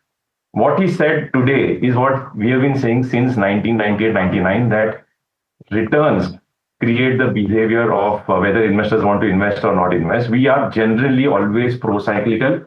We invest when returns are high and we start getting out when returns are low. Whereas the reality is one should invest the opposite. So, two things. Most investors first make a mistake of investing at highs. So we all, in 2024, so much of money came and chased equity markets and nobody spoke of conservative investing, multi-asset investing, hybrid investing. Few of us did. The industry made a lot of effort to, focus on SIPs and asset allocation strategies. And one should also look at those categories. So while you are showing all categories here, you should also look at multi-asset category. And that category has been growing over time, which is a good data point. And the second point is, generally when returns fall, flows will fall. There is no rocket science in this. Yeah. Universally, it is nothing about India. It is a human race problem. Yeah. And it is a problem that even experts come and opine positively on what is gone up. So you should look back at all interviews and everyone who gave views on silver and gold in January when we saw the market. Is something that investors should start realizing, that anybody who talks of an asset class when it gives abnormal returns, you should switch off from that and focus only on your goals and your cash flows. My cash flow is monthly. I have no choice. Sure. I want to actually talk about that in some detail. So Kalpen, allow me to come back. And you're completely wrong when you say that I may not call you again. This is the reason why I did call you. So I'm glad that you made the point that you did. But Ashish, I do want to, before we get into some of the longer term conversations, I do want to drill a little bit down into some of the numbers that you spoke about, right? What stands out to me, and this is something that I was wondering as well when I looked at the first flush of the numbers, and you pay more attention to the gross inflows and the redemption value, right? Rather than the net number. So what has that told you? Because I look at what 57,000 crore rupees of gross inflows into active equity in the month gone by. And that's a little worrisome because it's far off the peak, but it's far off the average over the last 1 year as well. What does that tell you? Yes, Alex. So, when we spoke about the net flow number falling from 38,000 to 22,000, needless to say, like you rightly pointed out, the gross flow number has fallen from some 70 all the way down to 57,000. 70,000 gross flow has become 57,000, and the redemption is a tad higher. Correct. So, I think the key message out here is the point that, last whole year, maybe people were investing average 65-70,000 per month, but in the month of May, they have decided to invest 57,000, which talks to the point which I mentioned, that when the past return looks less attractive, then people are less motivated to put in money. So if you look at the net flow, 38 becoming 22,900, what you see on the screen, you might not get the real picture. The real picture is that it's not like people are redeeming a whole lot. The point is that people are making less allocation towards equity. And that is where also the point comes that, in the last couple of years, the big decline is in sector and thematic funds, and the parts of the market which have held relatively steady. If you look at diversified categories, even if you look at small cap, mid cap, large cap, multi cap, flexi cap, all the diversified categories, they've been relatively stable. All the hybrid categories, except for arbitrage, they also have been relatively stable. While there is a decline in May there also, but if I take a longish sweeping view like a couple of years, that also is stable. Again, I'm repeating, the big decline in numbers over the last couple of years is sector and thematic funds. And that's what happens, right? I mean, when 2024 market was booming, the narrative is very different. And now, in 2024, everybody wants to do sector fund, thematic fund. In 2025, everybody wants to do gold and silver. And today, everybody wants to invest abroad. So that is how things move, unfortunately. It is. In fact, which is why a lot of people say the contra indicators are something that you should watch out for, and moving against the crowd is not often the easiest thing to do. But speaking of that, and Kalpen, now I want your view, because on our very platform, there have been views that have been described in the very recent past about SIPs being the root cause of several problems. At least this is a view that has been it's been described, and this is a platform for all views. So I'm going to invite both of you gentlemen to talk about what you think about this as well. The view that has been suggested by Shankar Sharma is that the SIP is resulting in an avenue for foreign investors to exit at a very decent price. It is leading to, in his words, a hemorrhaging of your forex flows and significant outflows over a period of time. So he's actually called for a stoppage of SIPs. Kalpen, question to you: is the SIP such a unique proposition? Is there nothing in the world that describes the same kind of monthly inflow? Because ultimately, dollar cost averaging existed in 1955. So how is this dramatically different? You have the answer to your question, and anything of recent past should not be extrapolated in the future. I think Shankar's point broadly is, on one hand, there is merit that if there is a lot of buying from one constituent, there is selling from some other constituent. But let me again take it back to why are we discussing this? The question is, I am a retail investor, and I take myself as an investor who earns his salary every month.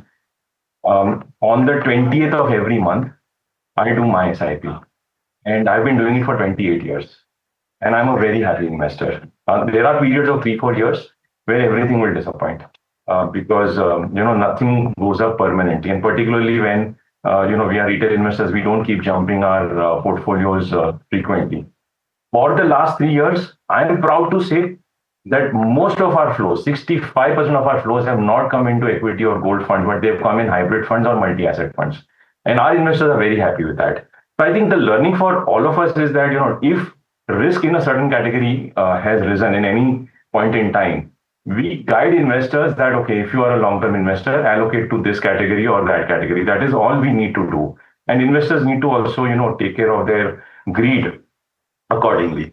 Actually, the best time for SIPs starts when we feel that SIPs have stopped working. So who has said that every year SIP will make money? It is not a fixed deposit. It is not meant to deliver fixed deposit returns. We have data to show over 30 years, since 1996 till 2026, 74% of times a rolling 5-year SIP just in Nifty 50 would have earned more than 10% return. And most likely this will be tax-free, because this is for retail investors whose tax slabs are very low. 74% times it has earned more than 10. So enough percent times it would have earned 12, 14, 15, 18 also. So why should I complain if on a rolling 5, and if someone is coming for SIPs for 1 or 2 years, that's not the right category. SIPs in an equity fund should have minimum 10-year horizon. Now, if I extend this to 10 years, the number will improve. We've done this analysis for almost 25, 30 countries. In almost all countries where markets are volatile or any asset class which is volatile, SIPs work if you allow them to work by purchasing more units when the NAV is lower. SIPs obviously will also purchase units at higher NAV and peak NAV also. But left to ourselves, most investors end up only buying in the peak of the cycle. At least SIPs are averaging it out. So SIPs are not like the holy grail. But what option do you and I have if we are going to earn our inflows every month? If we earn every month in a market of high risk, do a SIP in a hybrid fund. In a market of low risk, do a SIP in an equity fund. It is as simple as that. We should not overcomplicate this. I think it's a brilliant product. It generally works 95% of times and for 95% of investors. 95% of time. So the point has been made in the past that getting average returns is not the easiest thing to do. But I would like to invite Ashish to weigh in on this whole debate on the SIP and whether this is the root cause of a lot of problems as things stand right now. I think it's a little unfortunate that we are drawing that conclusion. I don't think it was programmed or predicted or it was managed or it was deliberately done that way. So I think after something happens, it probably is a misattribution, because I'll tell you an example. In 2008, when the global financial crisis happened, FI sold $15 billion. Nobody asked us whether you'll be able to absorb the supply or not, but they did sell $15 billion and we were down 55%. So are we saying that if we didn't, at that time we were not able to absorb the supply, but they still sold $15 billion. And that time, by the way, $15 billion was 1.5% of our market cap. Okay. So they sold 1.5% of our market cap without mutual fund being a big player. And we saw what happened. So now they have sold, let's say this year they have sold $20-25 billion. I don't think it is 1.5% of our market cap. It's a smaller percentage and the market didn't decline. And yes, it so happens that on the other hand, if somebody is selling, there is somebody buying. And I can tell you in 6 to 12 months, there will be a day when FIs will be buying and we will be selling. That's how the market works, because there is that many number of people. Second point is that I think that we should look at also the other perspective. 10 years back, I know for a fact, I've been also around, like Kalpin said, 10 years back, do you know, Alex, what was the biggest criticism? There were two big criticisms 10 years back. FIs own 22 or 23% of our market. And what we used to hear is that Indians will always remain poor. They don't own enough of India's growth. Indians are just customers and employees of these big banks and these big companies. And when these big companies have great results, the bubbly is flowing in Singapore and New York, right? And 10 years later, the criticism is that why are Indians owning so much of equity? So unfair criticism. And the second point, 10 years back, there was also a criticism that why will foreigners invest here? 10 billion selling and you're down 50%. There is no liquidity. There is no depth in this market. It is not fit for institutions to be investing here. There is no free float. There is no local market. So now the criticism has unfortunately become the reverse. I don't know whether it is criticism or compliment. Okay, so I think, it's a passing, macro headwinds. By the way, what we are witnessing now, rupee depreciation, FII selling, geopolitical crisis, high energy prices. In 25 years, we've seen it 5 times. Sure. From 98 to 2001, in 2008, in 2013, 2018 to 2020, yet again in 2022, and here we are in 2026. Each of these crises today feels like a missed opportunity. Only today's crisis feels like a threat. So I think we've been through all of this. I just feel that it's a passing headwind as far as macros are concerned. Let's meet 6 months down the line, things will be very different. No, I'll be speaking to you much more often, but Kalpen, I do want to get your opinion because a few months back, correct me if I'm wrong, as a fund house, you changed the view to say this is now the time to buy domestic equity. And there's also a statement that you've made or rather has been made in Netra about the real effective exchange rate and the fact that this is at a value that would suggest don't bet against domestic assets right now. This is at a time when a lot of people are looking at equity markets around the world and saying, hey, what has India done over the last couple of years? To your point where you're saying that now is the best time to accumulate. Can you give us a sense of what your fund house is believing right now with regard to Indian equity and what kind of timelines are appropriate for an Indian investor that is looking to make long-term results? Yes, we opine very frequently through Netra every 5th of the month. And one disclaimer, the team, Sahil and team work with the best of intent to objectively, let data speak to form a view versus forming a view and then creating the data. And broadly, 2/3 of the time, our views go wrong. 1/3 of the time, they don't work, or we are either early or we are wrong. Even the last Netra doesn't say that, jump in, all in. It just says that start accumulating because we are coming closer to fair value. Every market has an intrinsic value or a fair value. And there are different, templates through which you assess that. There is some bit of art, there's some bit of maths in that. But broadly, what we feel is that some components of our market have given, zero returns almost for 5-6 years, have seen 20-30% correction from their peaks. And these are solid businesses, good businesses, having headwinds right now. So there is an opportunity to start accumulating that. Equally, there are some components in our market where growth rates are moderate, but valuations still remain high. For example, we have said small and mid-cap fund NAVs are almost at all-time high again. So while all of us are struggling that there is market correction, people are anxious, nervous. But when I look at the small cap and mid-cap funds, the fund managers have done a reasonable job to not be in stocks which have corrected 30-40% because their NAVs are closer to all-time highs. So there are pockets where there are opportunities, there are pockets where there are still risks. We still believe this is not a time to be very excited. This is not a time to be very scared. We have to be in the middle, and that is how it always should be. I, as an individual, and we as a fund house have never had a very clear binary points in the market. That we can give you only at extreme points. Like 2 years back, in February 2024, we highlighted that our margins are at all-time high and revenue growth has started to slow down and valuations are at almost 2 standard deviation. So this is a setup of risk. Now, we didn't know that this will mean tomorrow onwards markets will correct. It took 6-7 months for markets to keep rising and then start to slow down. So our view is we should be, moderate in our assessment. We should be invested in hybrid funds still more. And if our portfolio has to be built for very long term, then equity funds are, a better point to start today. We are at a much better point than 1 year back or 2 years back. If we were all bullish 2 years back, we should be more bullish today.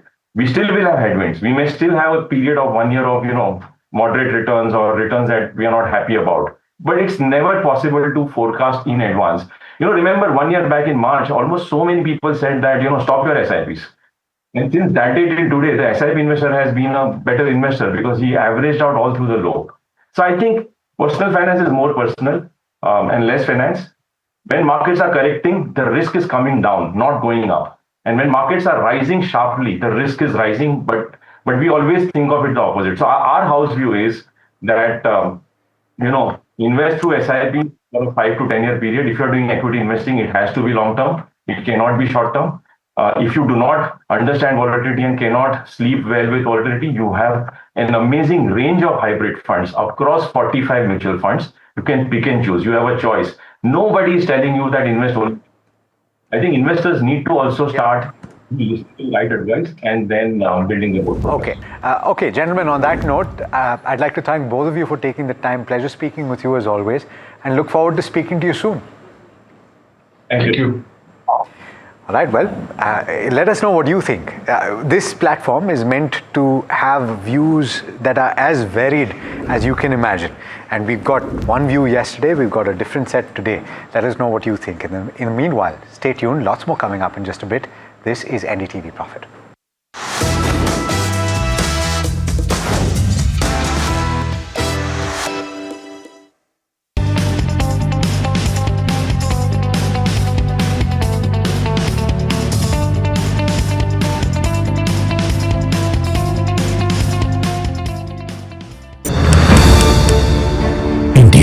Is rewiring.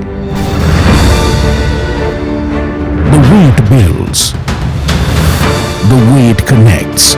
विकसित भारत के निर्माण के लिए जरूरी हर क्षेत्र में भारत तेजी से काम कर रहा है. From infrastructure to digital access, from reform to real impact. But the big question is, what will define the next India? NDTV Ignite, the Future India Summit. A closer look at governance, growth and the future of a new India on the NDTV network.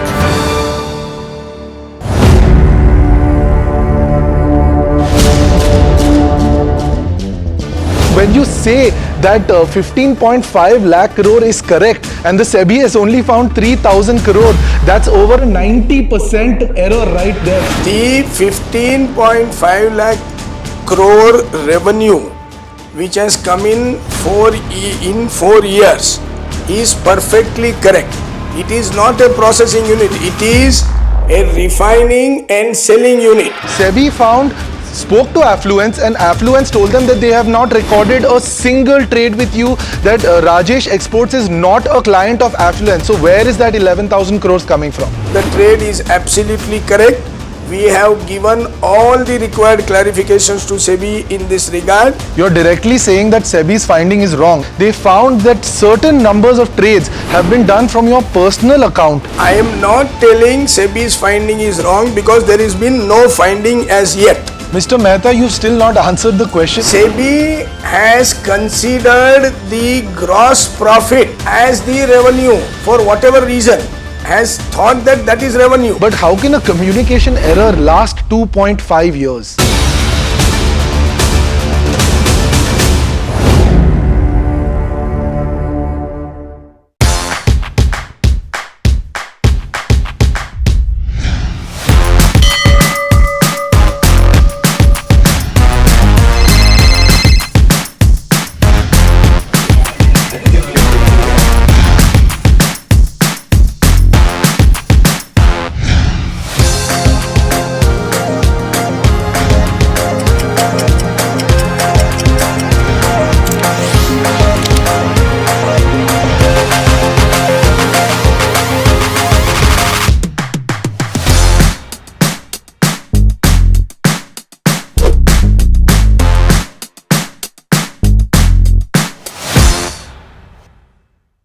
This is where the future shows up first. Conversations with the biggest names in tech and AI.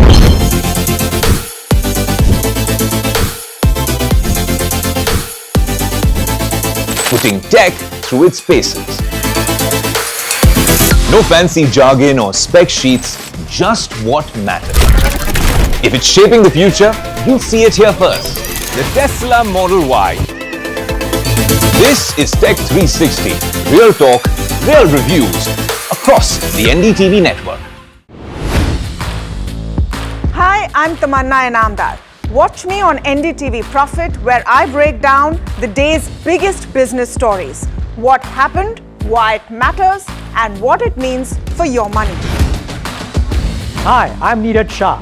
Watch me on NDTV Profit for the most incisive market intelligence and meaningful corporate conversations. And I'm Alex Matthew. Markets, mutual funds, insurance, personal finance. I help you cut through the noise and make smarter financial choices. And here's where you can watch us.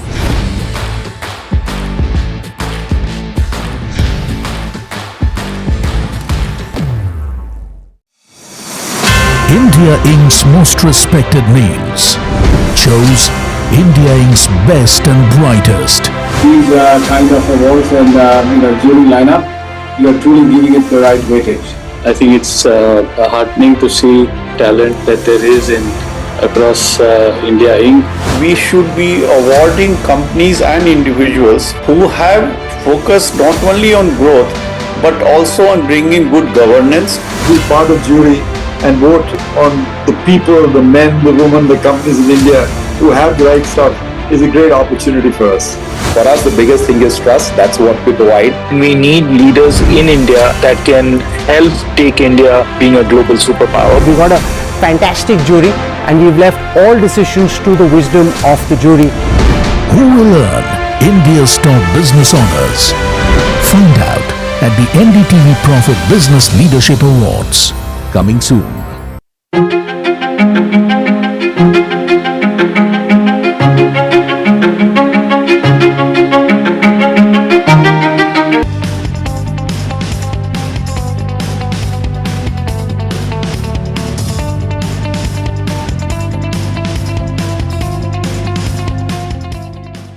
क्या search engine के चक्कर में पड़े हो दोनों? अब कोई confusion नहीं। Call 9300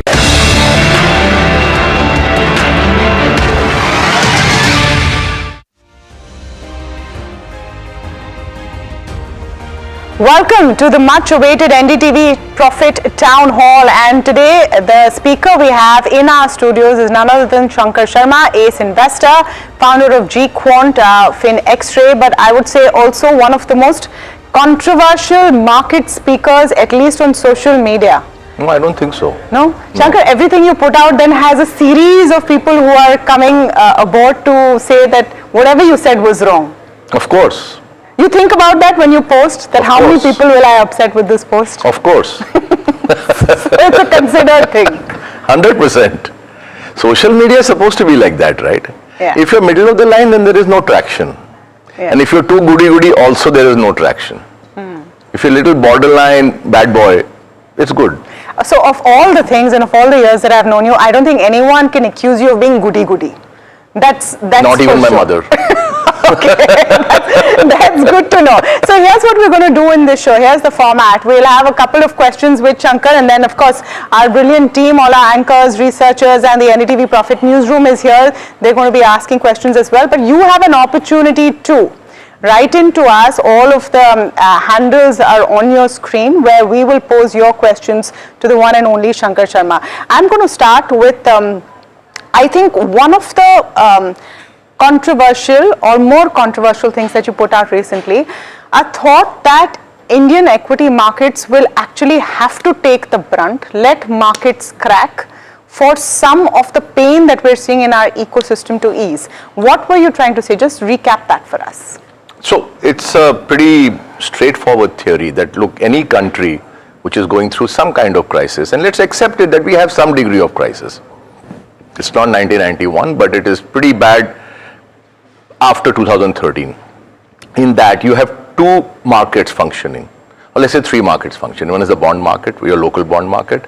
Second is your currency market. Third is your stock market. Bond market, the RBI can manage because it can do the OMOs and keep the rates yields down, which is what has happened. I don't know how long that can continue, but it has happened. Then you have the currency market, which is a more global market, and a stock market, which is also a global market. So the market that you have controlled is the least globalized because you can control it, and that's why you can control it. And on the other hand, currency is something you're trying to control using reserves in India, which, as I wrote in my article in Mint paper, was that these are not earned reserves, these are rented reserves. Barring the invisibles component, which is your remittances and your software exports remittances, other than that, it's all rented. Rented money you cannot use to defend your currency. It's like a promoter raises money and then he goes out and starts buying his own stock with that to prop up his stock. It's not possible. So the only thing that you can let go of is that the stock market, because The stock market here is giving the FIIs a very easy exit liquidity. And this I wrote a year and a half back. And now you can see exactly the effect of that play out, that you're hemorrhaging $500 million or so a day. These numbers are absolutely staggering. You cannot continue this path. So India is, for example, going to raise, I don't know, $30-40 billion through the FCNRB. That's what is talked about. Yeah. That's 2 months of outflows. FIIs still have $800 billion to go. So you're raising a liability to fund exits. Very different from 2013, when if you see the data, we actually had a net FII inflow for the FY14. There was no bleeding and all that. So the buffer that was, so the cash that was raised by India was a buffer. It wasn't to fund exits. This time you're raising cash to basically fund exits. It's ridiculous. So my view is that you have to stop the stock market from providing these easy exit liquidity to the FII. In doing so, of course, you'll have to raise rates on mutual funds and do whatever. I mean, I'm not the policy maker. Let the market fall. In my 35 years of this business, I know FIIs walk in when there is a big market crash, because everything then changes. So that AI trade will then, okay, AI is risky. India has fallen 30-40%. Let's go back in. That's the way you will solve this problem. Otherwise, raising liabilities to fund exits is absolutely not a winning game. But how do you let the market crash? Then it comes down to the domestic Indian investor, who has stood up in the last 5 odd years. I don't like this term stood up. What do you mean stood up? Market mein you're not going to get paid to be brave and all that, yeah? But they've come this to is the not table. This is not the army or the soldiers fighting on the front. No, I'm agreed. I'm not saying ye foreigners and we are, fighting them. Okay, so let's remove the morality from it. Let's remove all of that. But the fact is that they've come here for a reason, right? People are investing for a reason. They saw their FD returns. They want to make more money in their lives. And they're coming here because they've got returns. They want to be there when this dip comes. That's why you have people putting money in SIPs. Why should they walk away right now? I'm saying they don't have to walk away. They need to be slowed down. Now, either it slows down on its own. So you saw that SIP closures exceeded the new openings, I think in April. I don't know what the May data will show. If it happens organically, well and good. But probably it won't happen so easily. In the interim, you would have bled another 30, 40, $50 billion of hard currency. India cannot fight a two-front war. You can't fight currency. In fact, three-front: bond market, currency, and of course the stock market. If there is one lamb you have to sacrifice the equity markets. They always come back. Always. There is no history of civilized markets where markets crash and they don't come back. Saal, 2 saal ke baad mein everything comes back. So you also give the locals a chance to buy cheap. What's wrong with that? Okay, and what would be the mechanism of sacrificing this lamb of equity markets? Simple. Taxation is the best mechanism. You think tax more? Entire market is saying tax less. In the 90s, when India opened up to FIIs, FII taxation was zero. It was on paper something, but through Mauritius, they could take advantage of the DTA and come with zero taxes. Domestic investors were taxed 20%. So the differential was a 20% differential. I am saying we needed dollars then, we need dollars now. Just do it. I know it will not happen because all of you guys will start demonstrating in front of India Gate and all that with candle lights and all, which is what people do. Market participants don't demonstrate anywhere. They demonstrate on Twitter. Do it only, I mean, people do it for stray dogs, I think. On Twitter. Yeah. So I think that's the only way. You need to disincentivize this engine. It is a runaway train. And it is causing a macro problem. If there was no problem, I wouldn't be saying that. But I'm saying you have $550 or $600 billion of reserves. They are rented reserves. If they keep flying out the door at $500 million, $1 billion a day, you're not going to be left with a lot of it by the end of the year. Okay, queries flying in and we'll get to them. But first we're going to go in-house and of course our entire team here. Hiral, we'll start with you. Hi Shankar, this is Hiral here. You know, your point taken when you're talking about what needs to you be done. You have no with option, SIPs. you have to take my point. No, I want to counter this. Okay. You're saying at this point in time, SIPs need to slow down. I was just picking up a little bit of data where your fresh SIP registrations have hit a 3-year low. Your SIP stoppage ratio has risen as well because it's gone up to what? 101.1 exactly. in April versus what? 52, 75, 94 between 24 to 26. Does this mean that this is the starting point and from here slowly, steadily, staggered way, you will see FIs coming back? Because this is exactly what you're alluding to, that SIPs somewhere have to come to a standstill. Look, people are not putting fresh money. And two, the other point is you've called India a haunted Haveli right now.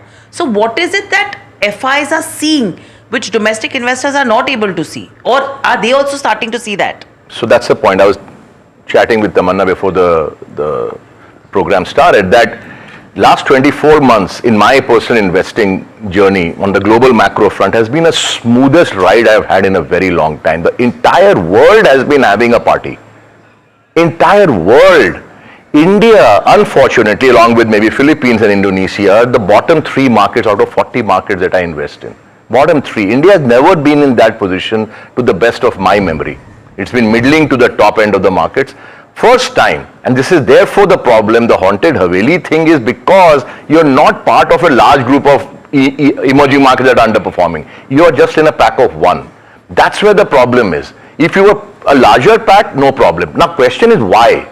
The question is obviously AI is one angle, domestic growth is another angle, currency, all of that put together tells me that you have a problem, recognize it, but the solution is not going to be raising more FCNR or doing a Resurgent India bond kind of thing, because today's environment is not 2013 where rates were too low, the spreads were very wide. As a non-resident, I could get a lot of leverage and lock in 4%, and you were levered 5 times, 6 times, you're making 20%. Today you will not make that. So what is the solution? The solution is either organically mutual fund inflows stop or come down, or you make them come down. Now organically it will drift down, I think it will, my take, over 12 months. By that time you've lost $100 billion. As I said, still have $800 odd billion to go from FIIs. You don't have that much cash to just keep putting out and giving foreigners easy exits. There's a huge wealth transfer. No, but okay, so as an FII, as an NRI, how attractive, or what is your assessment of all the moves that have taken place in the last week or so, what the Reserve Bank of India has done, the removing of taxes on investments into government securities? How do you assess those? Okay, so let's take that one first. In my view, that is a good move, but the point is Indian bond yields are artificially low. It was 7% or so, 6.5%, 7% when the currency was 84, 85. It's still the same. When your currency falls, your bond yields have to go up to compensate. Here that compensatory mechanism has not happened because the RBI is obviously keeping the yields low. Therefore, it's not attractive enough for 7% rupee yields for any FII when your bond yields in America 4.5 or 5 depending on what maturity you take. It's not a good enough reason for people to come into the bond markets. One very important thing, the total bond market investments in India from the time it started is only about $75 billion total. Oh. And that, out of that 1 year, I forget which year, was $28 billion. That's your total data of flows into debt markets. That was when we were not in a fragile one kind of situation. So put it in context here. I mean, the market is telling you 7% yield is not attractive for a dollar investor into a domestic debt markets. And from the FCNR part, I don't know what banks will offer. Maybe they'll offer 6% or so. But the funding cost is going to land at my doorstep as a non-resident at maybe 5.5%. The spread is 0.5%, maybe 1%. Is that good enough to bring in 50 billion? I would be very, very surprised if it does.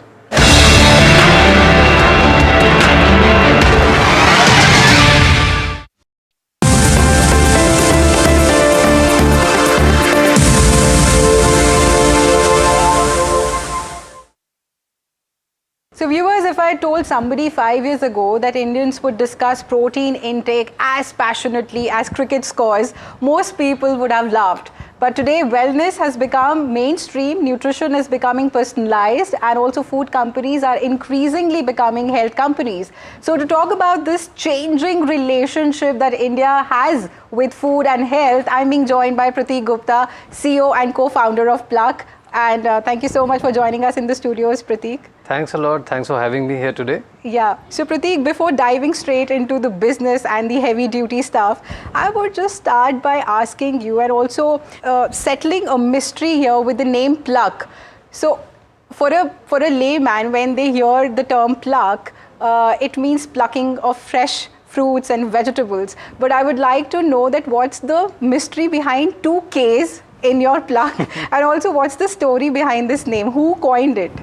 Yeah, so it was us as a team, and of course, I was very much in that that building of the pluck name. Yeah. We started with the vision to create the largest or the most a game-changing fresh brand in India, because that's what a lacking white space we saw. You've been building this business for about 5 years now. You started in 2021. So what's the single conversation that's changed over the past 5 years? 5 years back or 4 years back, we had just COVID, which has ended, and people were looking at hygiene. People were looking at strengthening their immunity.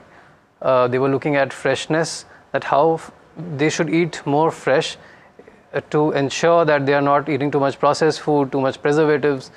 And then most lately in the last 1 or 2 years, we are seeing that people are focusing on nutrition, gut health, protein, sleep, skin, hair. A lot of these things are becoming like a problem solution eating behavior. Yeah. That's what we've really seen change, and these trends were very visible to us like globally. Let's talk about business. Let's address the elephant in the room now. Yeah. So, you've made acquisitions like Cook, UpNourish, and UpNourish has apparently given you strong returns as well, like 5 times growth in just 18 months and also 10 times growth in the protein segment. Absolutely. So, so tell me about that. Did you see that coming? Did you anticipate that kind of a growth from UpNourish? And how was the journey been like? Yeah, so I mean, again, we went into Cook and UpNourish both as the consumer feedbacks were. Pluck always stood for fresh, safe, clean. And just for example, you do a salad. Yeah. Customers also want a nutritional wise complete salad. It should also have the complete protein with it. Yeah. So that's how the idea of a nutrition based approach started, and we started building in-house, and then we found a good company to partner with. That's how it all started. And of course we did not expect like the protein to go so big. Yeah. We knew that there are like these 10 trends out of the 100 trends, and these include protein, gut health, sleep, skin, mental health, and so many other things. Yes. Where we thought that okay, we must build products and value additions into our fresh catalog according to that. But protein has definitely taken over for the last 1 year. So it came as a surprise to you as well? Yeah, absolutely. So Prateek, I would also like to know about your expansion plans.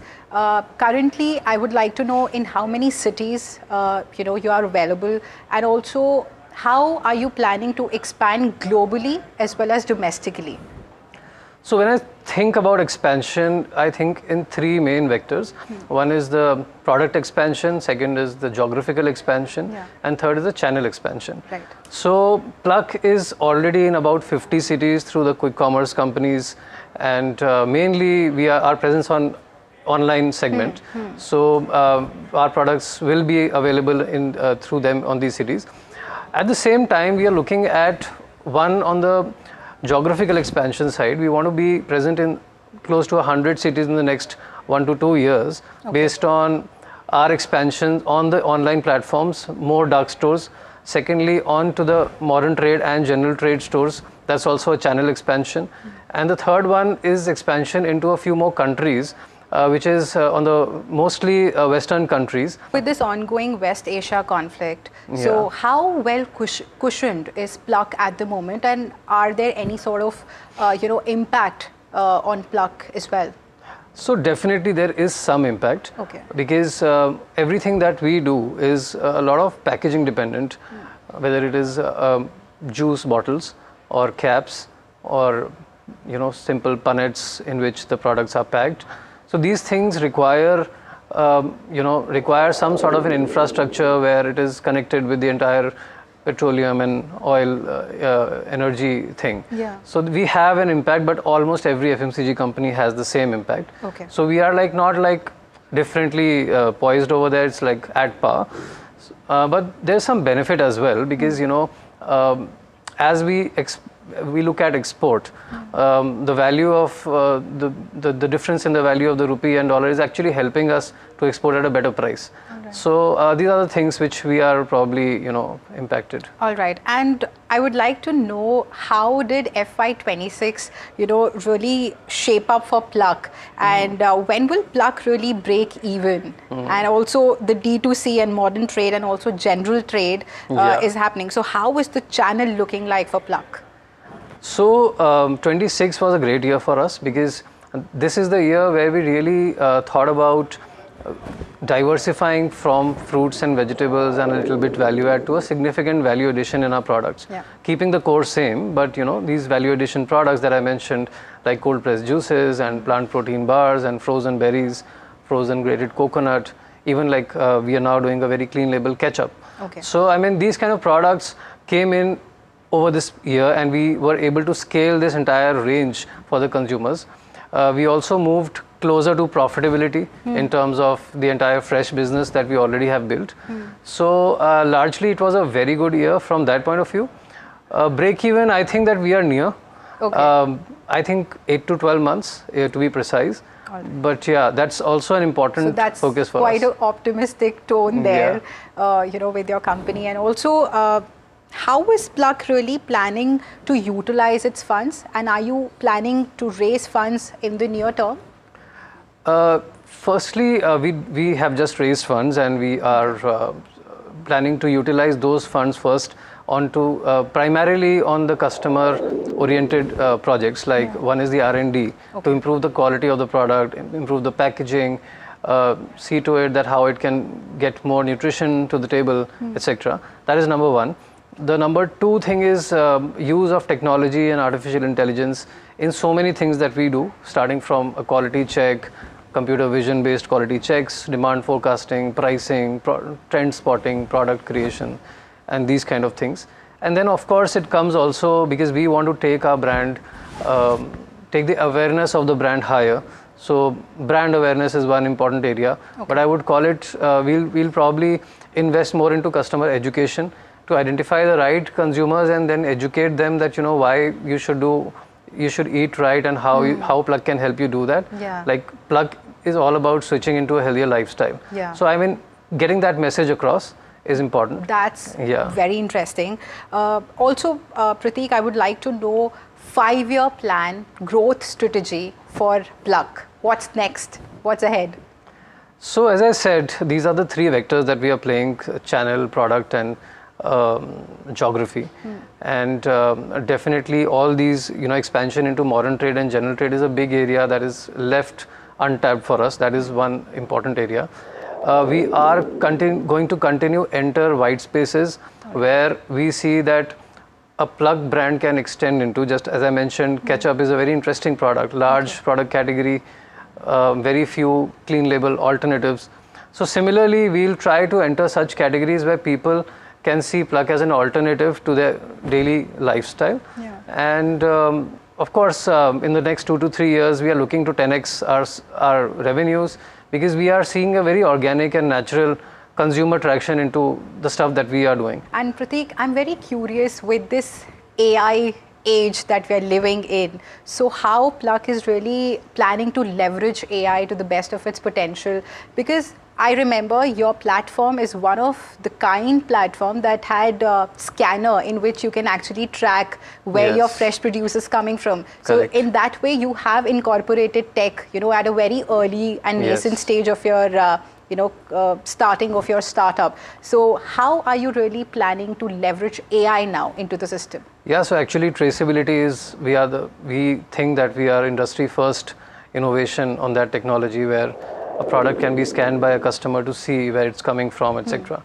But that was a couple of years back, and now we have built so many things on AI. Actually, internally we have a Plug.ai, which is like a system where employees can go in and for their particular function they can do several things.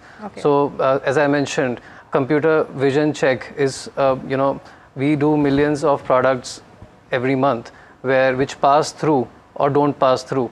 all of this was a manual loop, which has now become like a computer vision AI based system. Yeah. Also what to produce on what day, what to transfer into which city. All this is a demand forecasting, supply forecasting economics, which again is getting like, more and more into managed through an AI system. And very importantly, there are like, again, thousands and thousands of trends across the world. Yeah. Like today you'll see protein is a trend. Yeah. Another trend is coming, some fruit is a trend, some benefit, like people are searching for something or the other. So amongst these thousands, which is the one where the consumer is really wanting to have a solution and we can pitch in? And so this is also a very AI sort of product trend spotting engine that we built, which helps us get the right product built in the least time and get it to the market fastest. Prateek, with the heavy duty stuff done, now it's time for some fun segment. And it's time for a rapid fire. So if you allow me, one wellness trend that's according to you is overhyped. I think keto diet. And also, if Pluck had a Bollywood personality, so what would it be? I have a few names in mind, but I will not give you. I would just want you to brainstorm. Oh, that's a full, Pluck brand marketing discussion. Yeah. But, I'm like little old school, probably. I follow celebrities from my times, seen Milind Soman and Sean Abraham kind of people. Right. So I think that associates with Pluck. But association with Pluck has to be with the core audience as well. Somebody who is a homemaker, who could actually help switch the lifestyle in that household. And lastly, Prateek, what's more difficult? Convincing Indians to eat vegetables or convincing investors to actually invest in a startup that's around, vegetables and fruits and fresh produce? I think that's a no-brainer. It's the convincing people to eat vegetables. All right, Prateek. It was a great conversation with you. And thank you so much for taking out the time and being with us and sharing your deep insights regarding your brand, Pluck. Lovely speaking with you. Thanks for having me again. Thank you. Thanks.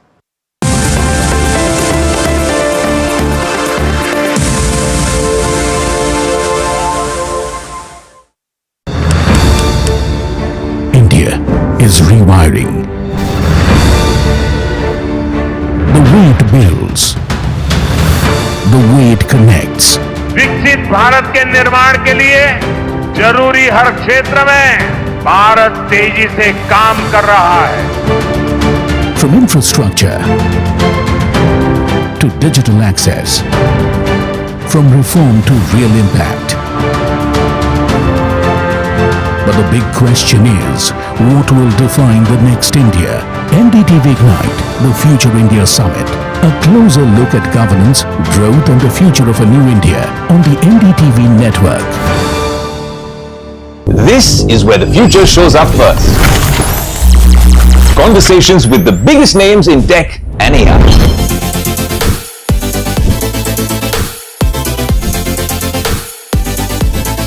Putting tech through its paces. No fancy jargon or spec sheets, just what matters. If it's shaping the future, you'll see it here first. The Tesla Model Y. This is Tech 360.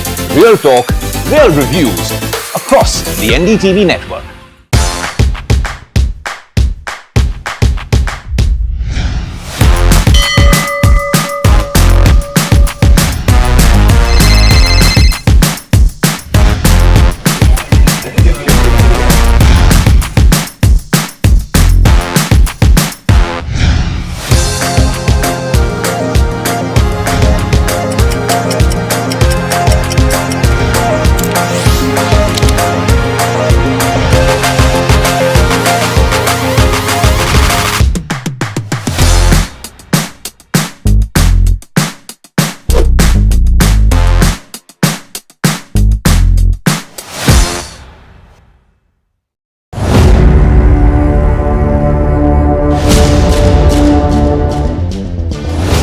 say that 15.5 lakh crore is correct and the SEBI has only found 3,000 crore, that's over a 90% error right there. The 15.5 lakh crore revenue which has come in 4 years is perfectly correct.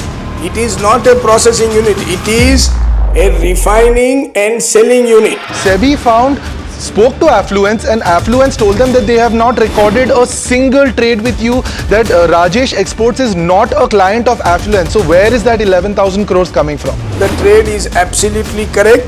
We have given all the required clarifications to SEBI in this regard. You're directly saying that SEBI's finding is wrong. They found that certain numbers of trades have been done from your personal account. I am not telling SEBI's finding is wrong because there has been no finding as yet. Mr. Mehta, you've still not answered the question. SEBI has considered the gross profit as the revenue for whatever reason. Has thought that that is revenue. But how can a communication error last 2.5 years?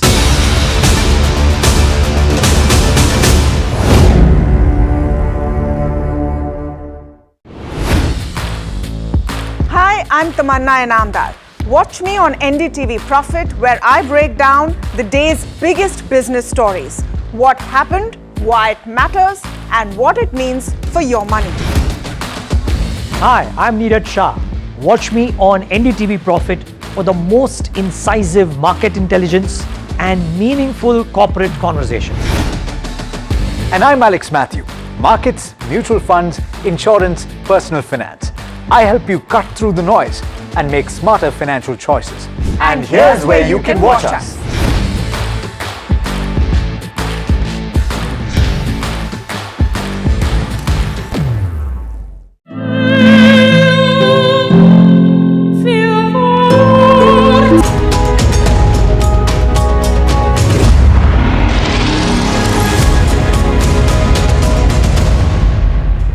Hello and welcome to The Big Question. I'm Vikram Oza. This evening we're looking at a shift that could really fundamentally redefine the future of work in India and across the world. Now, India's largest IT company, we're talking about TCS. TCS is saying the day is not far when it could have as many AI agents as human employees. So potentially 500,000 AI agents is what we're looking at, and they would be working alongside 500,000 people, humans. And at the same time, the company has made it clear that while layoffs are not planned just yet, the era of mass hiring in IT may be actually slowing down. That's what we got from N. Chandrasekaran. And this, of course, puts the cats among the pigeons again. This is not just an Indian story, of course. In the United States, more than 87,000 jobs have already been cut this year. And they, of course, are citing AI disruption. And this is according to Challenger-grade data that we're looking at right now. Big tech companies, on the other hand, they are spending hundreds and billions of dollars. They're building their own AI future. But considering this picture, there is a paradox. Even as automation is replacing some of the jobs, companies are desperately searching for new age skills. Meta, for one, has now launched this $115 million Workforce Academy. This academy is to train workers for AI-era infrastructure jobs, and they range from fiber optics to welding to electrical systems. So the real battle now may no longer be humans versus AI. The battle may be skilled humans versus obsolete skills. So can India, which is a country that's built on labor-intensive growth and a massive young workforce, can we adapt quickly enough? Will AI create more jobs than it destroys? And our companies, colleges, workers, are we all prepared for the biggest reset of employment since the digital revolution?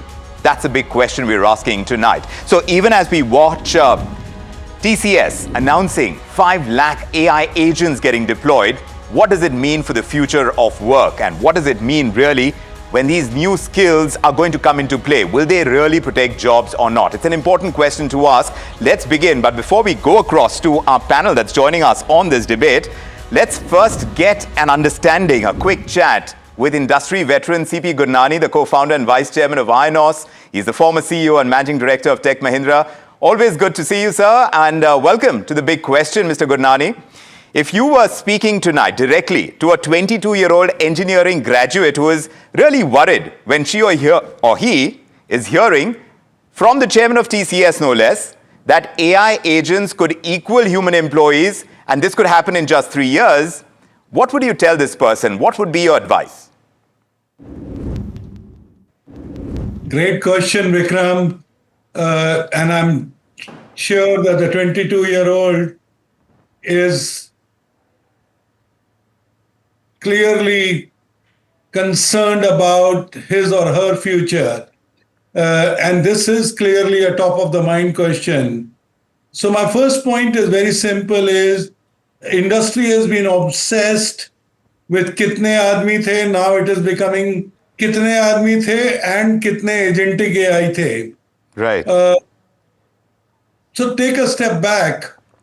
Agentic AI is now becoming part of our lives for the last 2 years.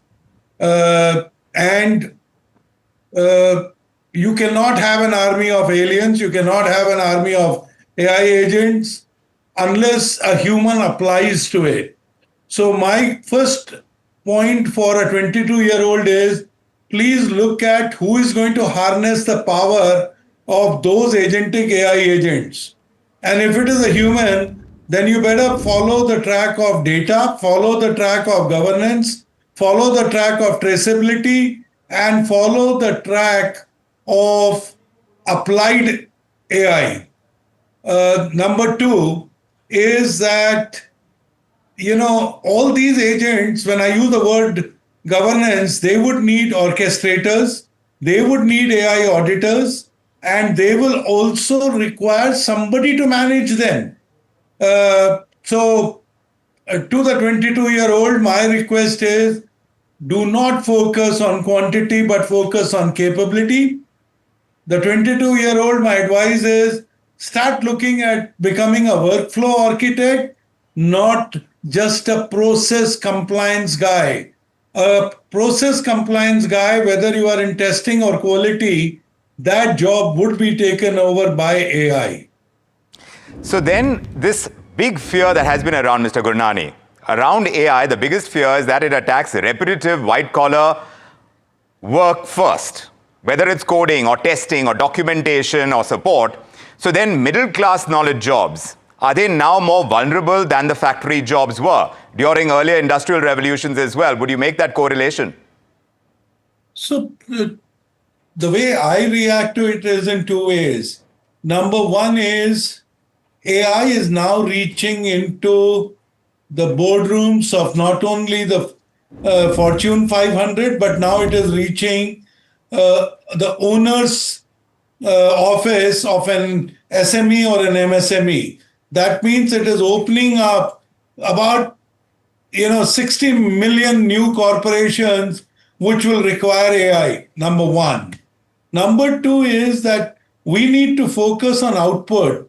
If we focus on outcome, we will realize that we can serve the bigger market in a much bigger way. Every time a technology has been introduced, SAP was introduced 52 years ago, it opened up the ERP market. So my constant belief is that AI of today will open up more cybersecurity jobs, will open up more data scientist jobs, and will open up more orchestration and governance jobs. Then we would lose to what you are calling process-oriented jobs. Meanwhile, Meta's new Workforce Academy, Mr. Gurnani, it's quite interesting because it's trying to combine AI with the skilled trades, the electricians, the fiber technicians, the construction workers. So could the future actually see a revival of vocational and technical skills over the purely software-driven careers? Listen, as I said, capability building. Yes. For me, the capability building clearly means is we are talking about experiences. Yes, the industry will be shifting. Industry will expand. Now, whether that will mean only workforce training, my belief is that a healthcare worker with an aid of an AI is going to be more productive. That means I can serve a much bigger population by becoming more productive. Similarly, life sciences, we have seen it in our own backyard. Bharat Biotech was one of the first few which produced a COVID vaccine. We have just seen that Bharat Biotech is doing trials of TB vaccine and TB drugs. I mean, just think about it. India has been independent for almost 79 years now, and TB is still one of the biggest menaces. Think about it. Vivek Wadhwa and Vionix is now talking about cancer diagnostics in the next 2 years. Yes. And not that cancer diagnostic didn't exist, but he is talking about doing diagnostics in less than 100 rupees. I think that is the power of human, that's the power of AI. And I would like to believe that while we will be worrying about drones and robots, I think we will also be creating a lot more jobs. What about our education system, sir? India's education system, is it anywhere close to being AI ready right now? Because at the moment, industry reports are showing that many employees are relying on self-learning instead of structured training.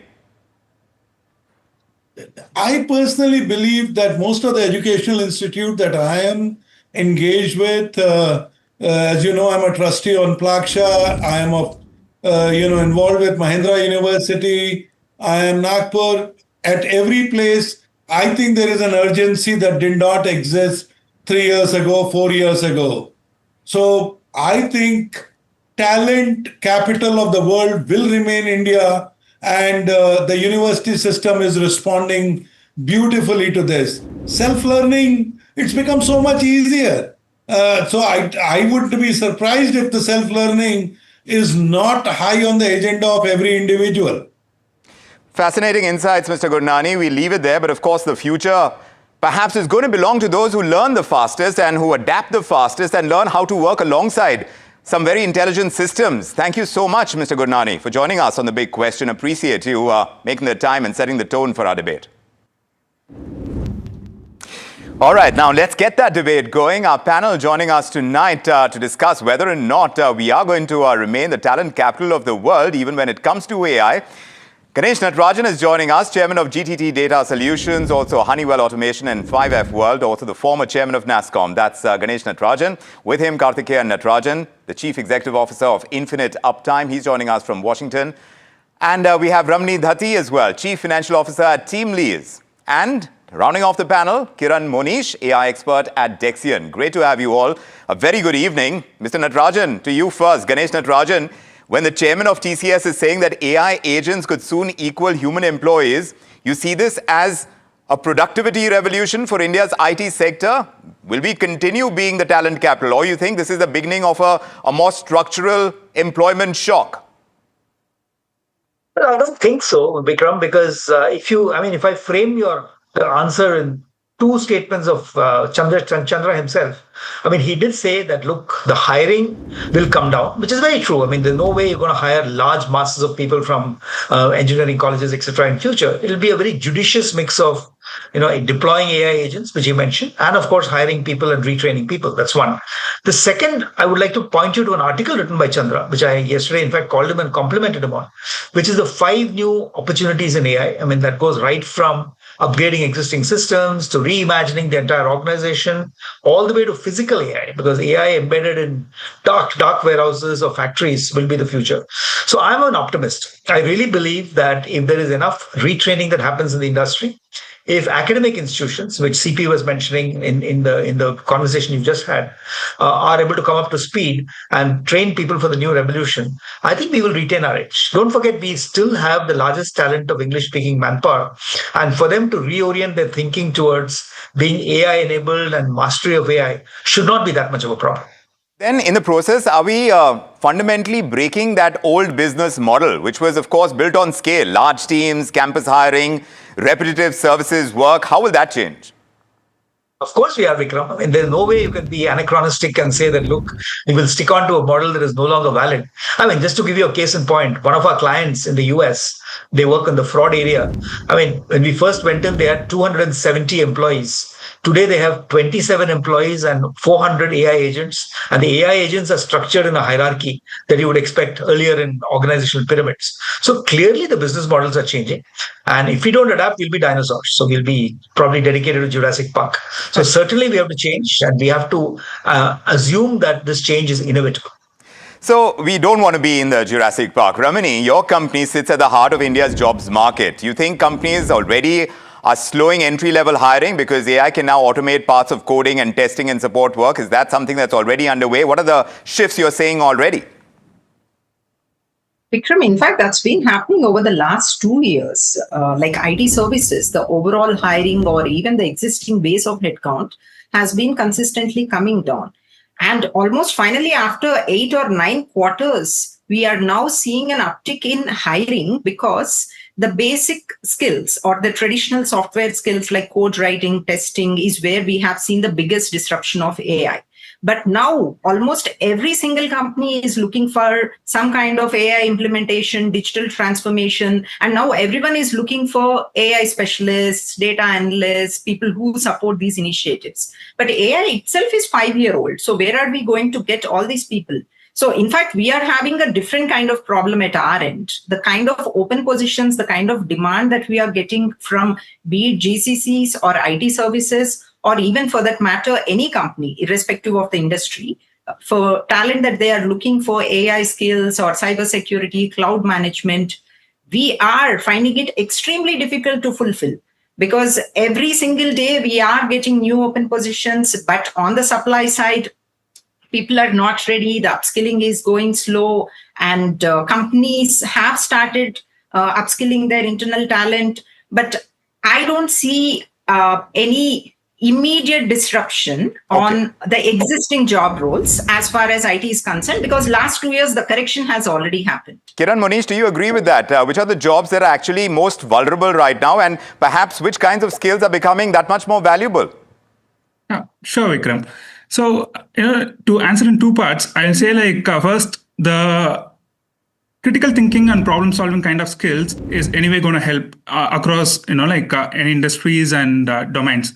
So, if we have expertise in all those areas like critical thinking, problem solving, and if you are also an SME in any particular domain, then these kind of skills or these kind of jobs are going to stay.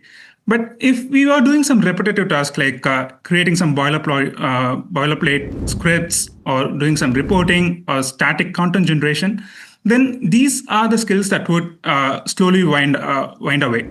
But there is also one more thing that is happening. It's not just the jobs are going away, but the jobs are getting redesigned, is what I'll say. Because we can see since we are using AI agents for a lot of repetitive tasks, humans will be focusing more on judgments, giving visions, as well as on the orchestration part. So I think, most of the jobs will not be replaced, but it will be redesigned in such a way that the humans will just focus on the vision, directions, and judgments, and the AI will do the repetitive task. So I think that's how it would go further. What's your sense, Karthikeyan? You work closely with manufacturing and industrial systems, and usually we think of AI disrupting the white-collar jobs. But is there a bigger transformation that's happening on factory floors and industrial operations? Oh, absolutely. Thanks, Vikram, for having me on this show. And there is definitely a disruption that is happening, and a lot of manufacturing workers would be assisted with AI-enabled solutions. So maybe there is an option here to generate new jobs, which is going to really enable manufacturing productivity at 10-15% per annum kind of levels. And also to answer your other question that you brought out, the pace of productivity that is going to be seen on software engineering versus the new job creation, there is going to be a lag. And that's going to cause some disruption. That's going to cause some anxiety amongst the software engineering roles. And also what Mr. Jensen talked about in the conference last week. And he said there is going to be more codes that is going to be written by autonomous agents. But then you also need to integrate. You need to integrate the workflow. You need to make sure that the data flows are connected. And there is going to be a lot more orchestration, integration kind of jobs that is going to be created. And net of it, it is going to be a positive job creation for the decade. But there will be a huge disruption that is going to happen on the existing jobs by 30-40% in the next 3 to 5 years. Since, India benefited so much from the outsourcing wave of the last 30 years, Ganesh Natarajan, you think AI is going to help India become the next export opportunity as well, or you think automation is going to reduce the labor advantage that India has relied on? I think it would be premature to say that we will be the next big thing in town, because clearly for the next maybe 6 to 8 quarters, you will see a transition, because there is no doubt that entry-level jobs are going to be very badly hit, and that's already beginning to happen. You see the large numbers of job applications that are coming through. I mean, every day I get at least 14, 15 requests to help somebody's nephew get a job, etc., etc. So there is a bit of a crisis. It'll resolve itself. That's, I think, Karthikeyan rightly said. I mean, everybody's talking about the new role of the human, and the new role of the human is what we have to adapt to. And I mean, I personally think there is a lot of initiative happening in the industry. For instance, we ourselves run 2 large social enterprises, one called Lighthouse Communities, one called Million Jugnus, which are working both with underserved youth in slums and with mid-tier colleges to really prepare students for careers of the future. Correct. And the new areas of digital, the new areas of AI are going to be very important. And at the top end, if you look at, for instance, I just finished a conversation with IIM Mumbai in Mumbai, and we're talking about designing a full program around Chandra's five activity model, which will actually train both executives and incoming freshers on how to deal with all these opportunities in these 5 areas. So I think there's a lot of thinking happening, but we have to prepare for ourselves, and it is not going to be an easy path. Let's not fool ourselves by saying that we will automatically become the leader in the next wave. So then where does Meta's new Workforce Academy quite fit in? Because it's an interesting model, because it combines AI growth with vocational training. Karthikeyan, how do you see that really working out? Could that be a new model where companies are going to train the workforce of the future and create the opportunities that AI is going to create?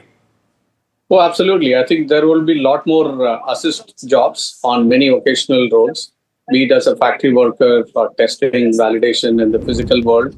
I think a lot of them would be enabled with assist. And we talked about healthcare, radiologists who can probably be assisted with a lot more AI.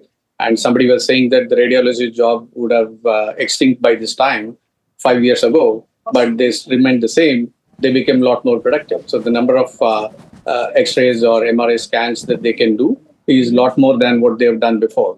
So there will be a lot more productivity that can be enhanced across the vocational roles. And that's going to be a great opportunity for the industry to work on. But having said that, I think this will definitely be disrupting some form of existing roles, definitions. The new roles are going to get created, whether it is ML Ops engineer or AI orchestrator or AI workflow integrator or data engineer and prompt engineer. So there will be new roles that will get created. The latest I heard is the forward deployment engineers, where some of the large companies like Google have announced about 5,000 plus open positions there. Yes. So you will find AI is not going to be just implemented in silos. You have seen Anthropic, OpenAI coming up and talking about setting up services SOM, and which is nothing but when you want to deploy AI in an enterprise world, you also need the huge amount of domain knowledge and plus your ability to implement at this context to a specific industry. So that's not going away. Correct. So you will find a lot more new jobs that will get created, but there will be a disruption in the near term. So there will be disruption, but Ramani, for a young graduate watching tonight and feeling anxious about AI, what's the single most employable skill or even a mindset that they should build over the next 3 years, you would say? Yeah, in fact, entry-level talent are more amenable and more open to adopt and learn AI skills. So, in fact, our set of clients are finding it more difficult, their mid-level employees, to upskill and adopt to the new AI platforms. So, but in terms of skills, as I said, if entry-level people can align and quickly upskill themselves towards more of AI, ML related ones, or be it cybersecurity, cloud management, project management, wherever the human discretion judgment, those things are relevant. Definitely those roles continue to get more and more demand. So we are not seeing any kind of challenge around these specific roles. But as I mentioned earlier, the traditional roles of coding, testing, and the repetitive works, checklist-oriented, process standardized roles will definitely be up for disruption. Kiran, what do you say? 10 years from now, do you think we are going to look back at AI as a job destroyer, or as a tool that is ultimately making human workers that much more productive, that much more valuable? Yes. So it will be the latter, Vikram. For us, AI augments our workforce. So if we look at that perspective and take AI and see like how we can leverage it in our day-to-day work and see how we can use it to improvise our work, then we'll be able to have a lot more success stories.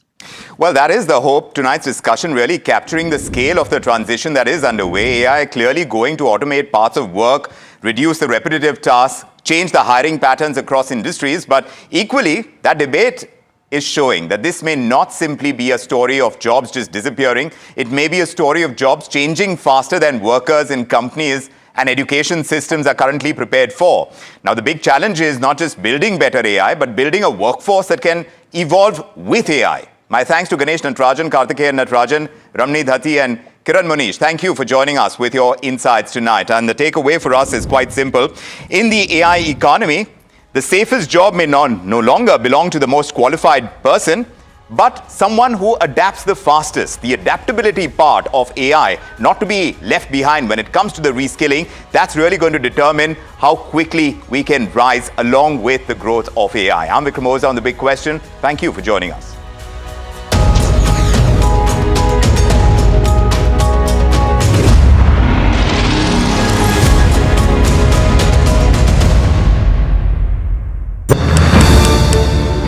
India is rewiring. The way it builds, the way it connects. विकसित भारत के निर्माण के लिए जरूरी हर क्षेत्र में भारत तेजी से काम कर रहा है. From infrastructure to digital access, from reform to real impact. But the big question is, what will define the next India? NDTV Ignite, the Future India Summit. A closer look at governance, growth and the future of a new India on the NDTV network. India Inc.'s most respected names chose India Inc.'s best and brightest. These kind of awards and jury lineup, you are truly giving it the right weightage. I think it's heartening to see talent that there is across India Inc. We should be awarding companies and individuals who have focused not only on growth but also on bringing good governance. Be part of jury and vote on the people, the men, the women, the companies in India who have the right stuff is a great opportunity for us. For us, the biggest thing is trust. That's what we provide. We need leaders in India that can help take India being a global superpower. We got a fantastic jury and we've left all decisions to the wisdom of the jury. Who will earn India's top business honors? Find out at the NDTV Profit Business Leadership Awards. Coming soon.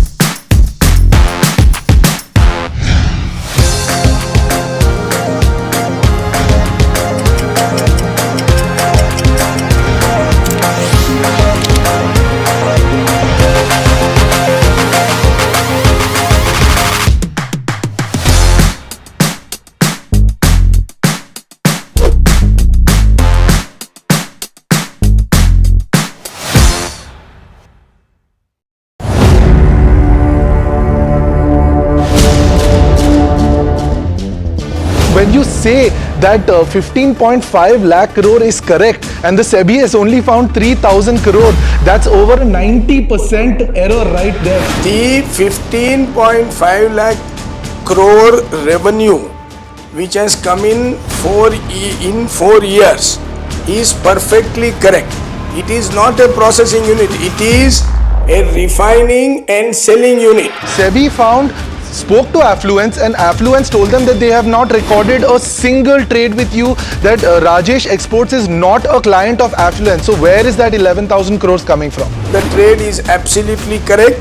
We have given all the required clarifications to SEBI in this regard. You're directly saying that SEBI's finding is wrong. They found that certain numbers of trades have been done from your personal account. I am not telling SEBI's finding is wrong because there has been no finding as yet. Mr. Mehta, you've still not answered the question. SEBI has considered the gross profit as the revenue for whatever reason, has thought that that is revenue. But how can a communication error last 2.5 years?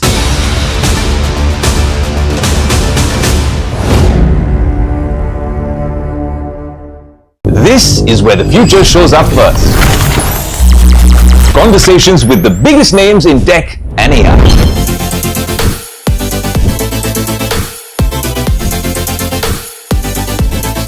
Putting tech through its paces.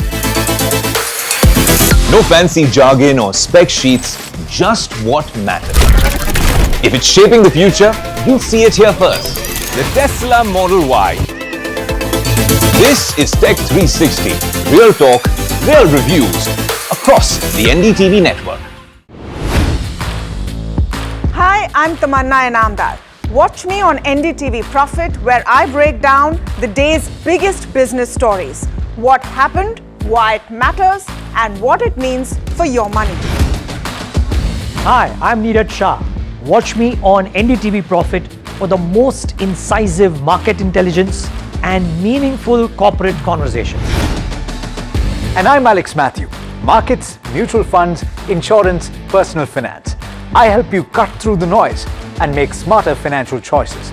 And here's where you can watch us.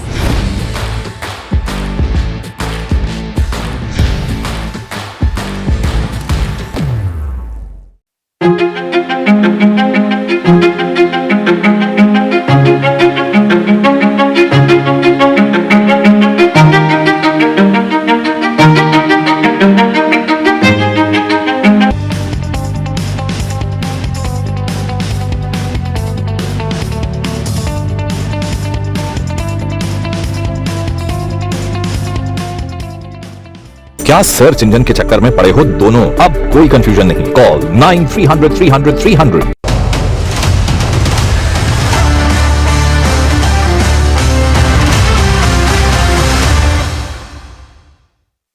Hello and welcome to NDTV Profit. I'm Vikram Oza. Now, can a mainstream Bollywood film really make India's most important economic crisis and the people who actually prevented a sovereign default?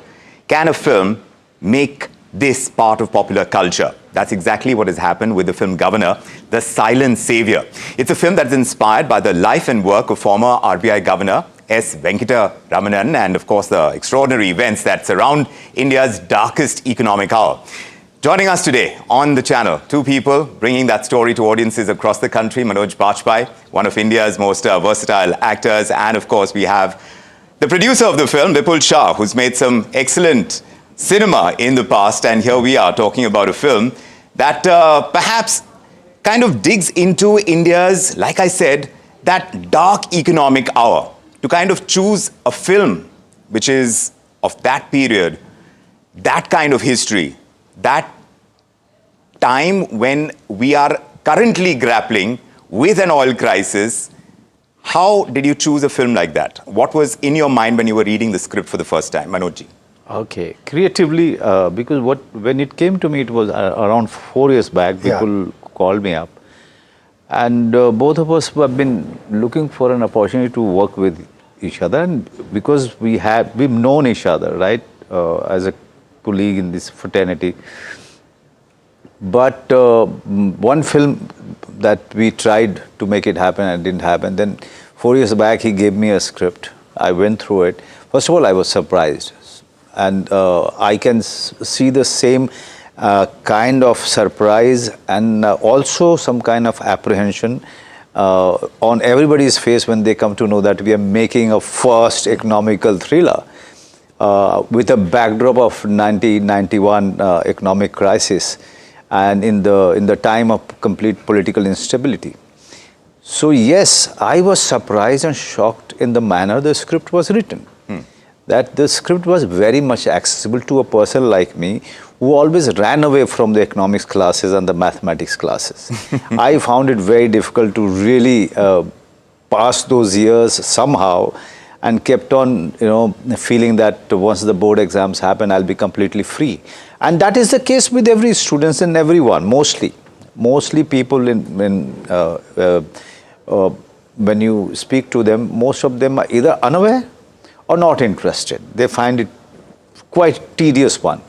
But the way the group of writers, including Vipul, they have managed to put a mainstream thriller in that backdrop, made so simple for everyone to understand, and to put the context so directly and in a very simplified manner. Right. For everybody to understand, even from anybody who is walking on the road to anybody who is having a great lavish office like yours, everyone will understand it equally.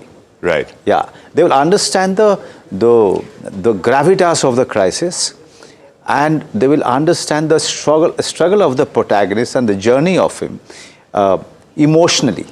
That was very a tedious task that these guys have accomplished. I think every time I talk about the film, the first and foremost which comes to my mind is the humongous task the group of writers have achieved of making it simple, engaging, and accessible to each and everyone.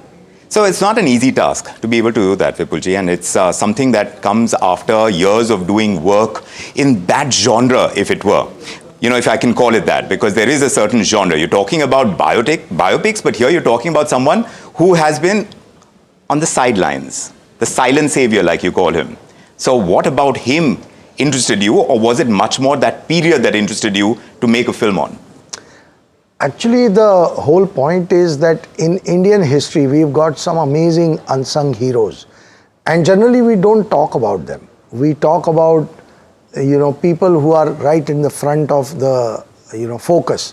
So we forget about those people who have quietly built something, quietly worked, and done something so heroic. So I think that was one of the most inspiring part about this film. And if you ask today's generation, they don't even know what 1990s India was. They don't know there was no Coke, no Pepsi, no Domino's, no McDonald's, no multiplex, no shopping mall, nothing. And they find it very difficult. And in 35 years, what started then has transformed India into a very powerful country today. So I think that journey was fascinating. For us, it was a story of financial independence. One independence we got in 47. In 1990, 1991, we got financial independence, and we are now enjoying the fruits of it. So the challenge as a writer and as a director for Chinmay Mandlekar, who is not here right now with us, for all of us was that how do we make people interested?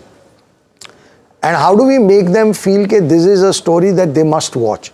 I can tell you one thing, we've done few shows now, and lots of people have watched it, and I can tell you that females are loving the film more than the males. Why is that? More than the males. It's surprising. I mean, they come out and they say, oh, you made us cry, you made us laugh, and we can't imagine in a subject like this, you've been able to put humor, you've been able to put so many human emotions, and it is so relatable. So I don't understand finance, but I understood the film. I understood the crisis. I understood your heroism that you are trying to portray. Right. And they all are going gaga over his performance, obviously. As we do very often. I mean, yeah, we've always done that. So they come out and they say, oh my God, what performance, this, that, the other. But what connects to them is the way the narrative has been, woven in a very simple story. Right. And that is what they are taking home. So many people may think, this is a story which might just appeal to males. But I can assure you that your wife is going to like it as much, if not more. So then, Manojji, you vet your stories very closely. From the choice of stories from a Bhikhu Matre to playing an RBI governor who goes down in the annals of time. Matlab, history to such a great deal, but also leadership qualities of a certain period in our economic history. To be able to choose a character of that kind, what did you have to understand of the period that India was going through that made you say that, look, this character deserves a mention? Because like I said, he's not known. Many people from the younger generation who will be watching this film will not understand that period that India went through. Right. There are 2-3 things to it. Why I do it? Because, in our industry, it's very important for us to understand your strength very early in your career, and start chasing that and start building it. If I'm a real person, I should do that immediately and start working on it. The 30-year bias, I realized that, my strength is not going to be my face. My strength is not going to be my dance. My strength is not going to be how I fight. My strength is only going to be the thing that I have learned during my theatre days, and I have to build my career on it. Yes, it will take time, because the going is not favorable for an actor like me. So, brick by brick, you have to build it. You have to have patience and hard work, which is needed, mostly all the time. But I want to interject. Why are you saying that the going is getting increasingly tough for an actor like you? Yeah, because in the time of in the time when the commercial films, wherever we used to go to the studios, people will tell you, because we belong to the same time. Every studio that we used to go asking for work, looking for work, there was some hero or the other singing a song. There is some song shooting happening, some dance sequence happening. So that was the going on of that time. The commercial films were ruling the roost. Correct. Okay, and there was hardly any space for anything else at that point of time. Okay.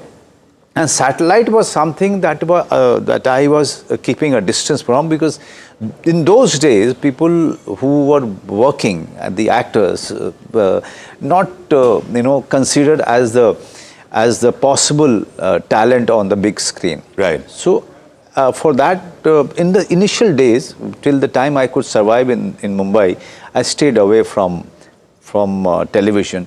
But I eventually had to do it, because you have to do it. The first thing you're looking for is to survive in the city. But it's interesting that the transition into OTT and the amount of work that you're doing over there. See, but that was an easier choice, right? Between film and television to television, now of course at that much more OTT. Was that an easier transition? So people also vouch with me on this, that on OTT was rising. It just came in. It's still in its baby phase, and I happened to be in the US, and I watched Narcos and Breaking Bad. Wow!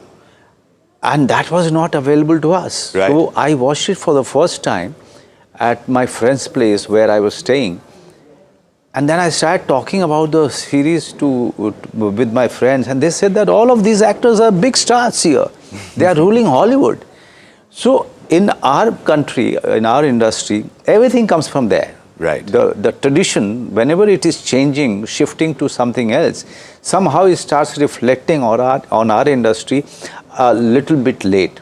But I realized that OTT is entering Indian space.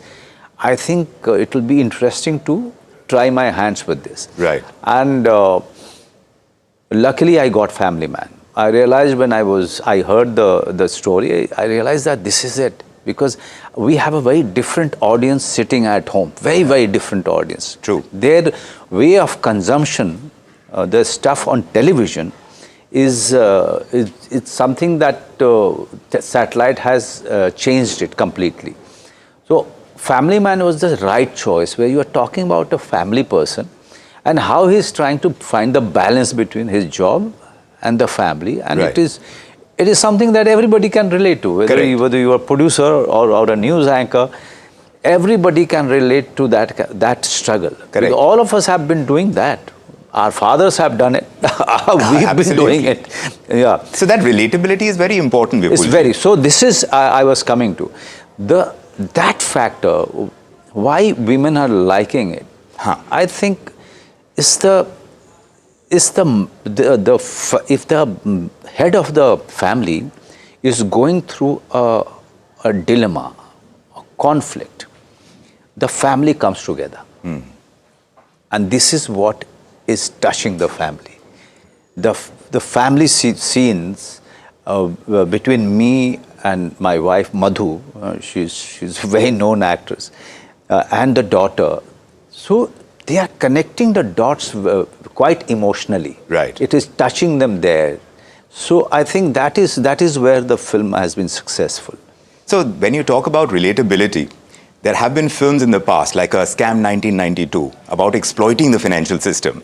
Here you're making a hero of the system, hero of the person who drove it, who happened to be on the fringes, was not right there in the center, not with Mr. Narasimha Rao and Dr. Manmohan Singh, who get celebrated for that entire crisis management that took place. And the very important juncture of moving the gold, that is the big dramatic point. To bring that story alive, to choose that, to make a celebration of that and putting the spotlight on it, was that a tough decision to make from the kind of cinema that you've made in the past? Not really. Actually, when I heard the one line of the idea, I was very sure that I wanted to make the film. Because very seldom you get a film which is so rooted and yet it talks about unparalleled heroism. And it's such a positive film. It's a patriotic film, but it's a patriotism that doesn't come from the borders. It's a patriotism that comes from within the system. The system we generally hate so much. We say every government organization is bad and corrupt and this, that. And here is a group of people led by these exemplary gentlemen who fought a crisis and got India out of a situation which is unimaginable. So such a huge task, and they just did it without a noise. So I thought that was the best, greatest part about the script, that you are talking about something so monumental, but done without absolute, with absolute zero noise. And to me, that was the biggest heroism. And the character that Manoj plays, yes, even if you see the trailer, he is not shouting or screaming, but when he says that I will not let India fail, you know that this guy is going to do something massive. He means business. He means every word of it from the core of his soul. And the way he has performed it, it's amazing to see. Right. So I think these are the reasons why this film had to be made. Right. And again, you're talking about a financial world which is supposed to be a boring sector, so to say, but everybody is involved in financial sector. Yes. So it's the responsibility on us was to make it entertaining, interesting, and truthful. I think we've been able to do something. But Manoj, you're known for your nuanced playing of characters of various kinds. Often they're on the fringes of the power play, whether it's like a lawyer or a policeman or, here you're right in the center of how this entire decision-making was happening at a very crucial moment in our economic history. So to be able to understand that character, the leadership that he portrayed, an RBI governor. Right. Today, the RBI governors are much more celebrated, but we don't know enough about the one that you're talking about. Right. In fact, that's why the spotlight is on him. Right. What did you understand about this gentleman who you're portraying? What was it about him? People just mentioned that, so there's some people who are working very quietly behind the doors, and they don't care about the spotlight. They mean business. They are very serious about the job, and they understand the burden of the country that they are carrying, and the hopes of so many millions and billions of people they are carrying on their shoulder. So these people are not made of the material which is looking for some kind of validation. They are actually all the time struggling and working to find some solution, some way forward for the country. Their every decision, every policy where their signature is going is measured 1,000 times by these brilliant minds who is working on it day and night. Right. So that itself, shapes your personality. Yes. It's not only knowledge, just the understanding of the position that they are holding, the weight of the position that they are holding, the responsibility, So when you are working on the character, when you start getting all of these elements, your focus is to get it just right. That silence, that pause, that stable gravitas about the person that you are performing, that it should not look like your pretension from any angle. It should look like natural, free for flowing mind which is occupied only with data and calculation and statistics. So yeah, it takes time. But if a certain situation of this nature that was so critical for us, because here you're talking about such a hideous balance of payment situation, that you have to move your gold to a Bank of England to be able to mortgage it and to be able to kind of play that risk. If that kind of situation, God forbid, had to happen today, how do you think that would play out in a film? How would you choose to kind of portray that? Would it be very different, this kind of situation that you're speaking about historically? And if you had to kind of see that happen in a current context where we're still grappling with oil prices, we're still talking about the impact of higher oil prices in the future, which of course led to that situation as well because of the Gulf War, right? So something like that, if it were to happen today, would that be as easy to turn into a film, perhaps years later? See, the most important thing is that this man, as I understand him, is one of the most patriotic men who served our nation.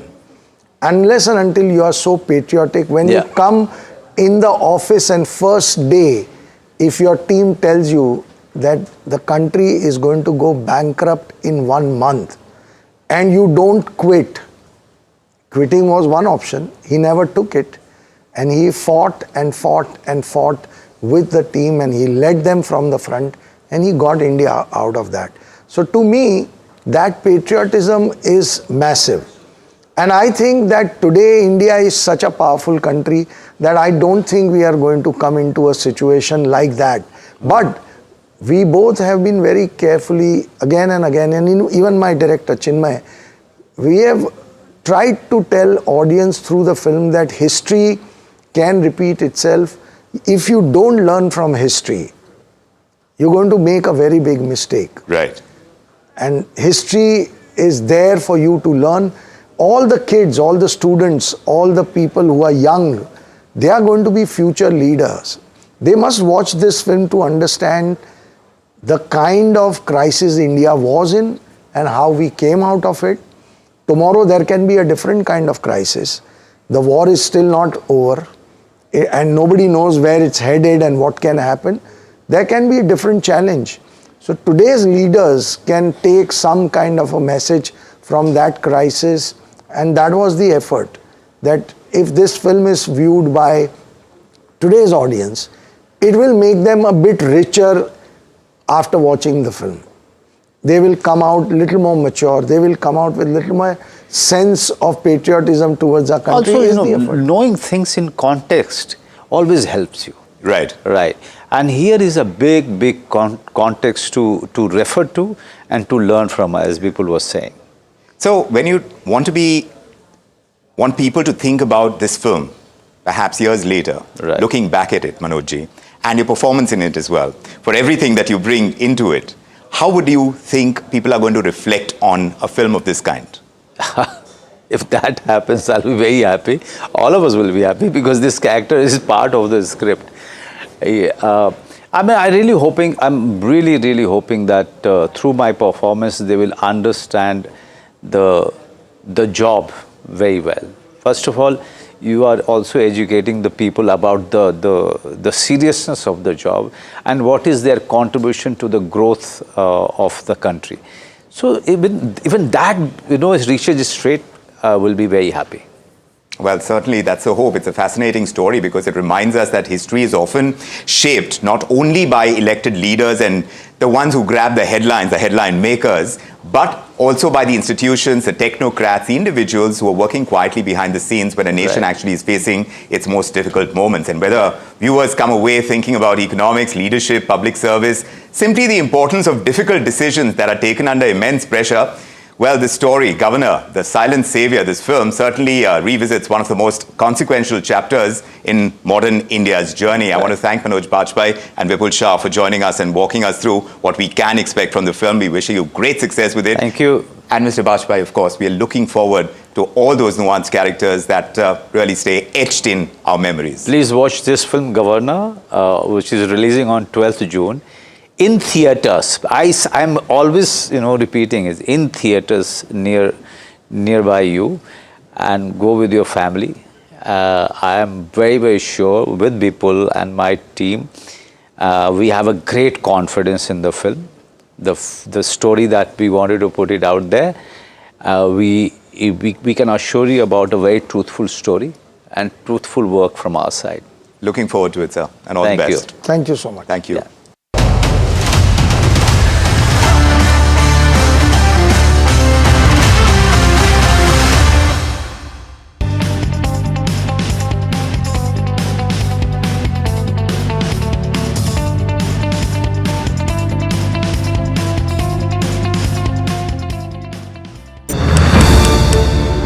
India is rewiring. The way it builds, the way it connects. विकसित भारत के निर्माण के लिए जरूरी हर क्षेत्र में भारत तेजी से काम कर रहा है. From infrastructure to digital access, from reform to real impact. But the big question is, what will define the next India? NDTV Ignite, the Future India Summit. A closer look at governance, growth and the future of a new India on the NDTV network. This is where the future shows up first. Conversations with the biggest names in tech and AI.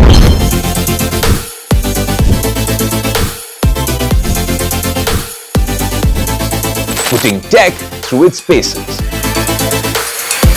No fancy jargon or spec sheets, just what matters. If it's shaping the future, you'll see it here first. The Tesla Model Y. This is Tech 360. Real talk, real reviews across the NDTV network.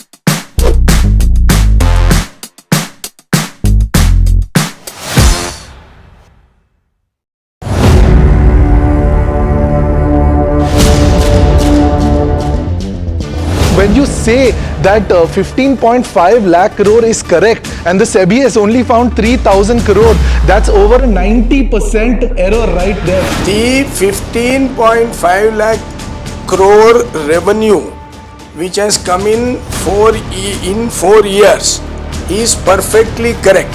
It is not a processing unit, it is a refining and selling unit. SEBI spoke to Affluence and Affluence told them that they have not recorded a single trade with you, that Rajesh Exports is not a client of Affluence. So where is that 11,000 crores coming from? The trade is absolutely correct.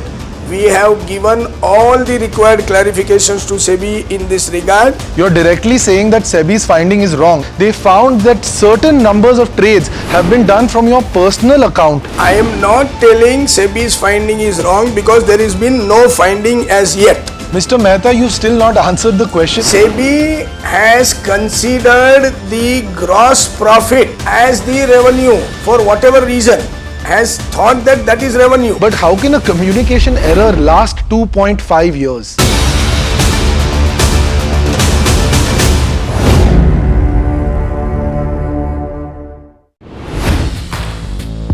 Hi, I'm Tamanna Inamdar. Watch me on NDTV Profit, where I break down the day's biggest business stories. What happened, why it matters, and what it means for your money. Hi, I'm Neeraj Shah. Watch me on NDTV Profit for the most incisive market intelligence and meaningful corporate conversations. And I'm Alex Matthew. Markets, mutual funds, insurance, personal finance. I help you cut through the noise and make smarter financial choices. And here's where you can watch us.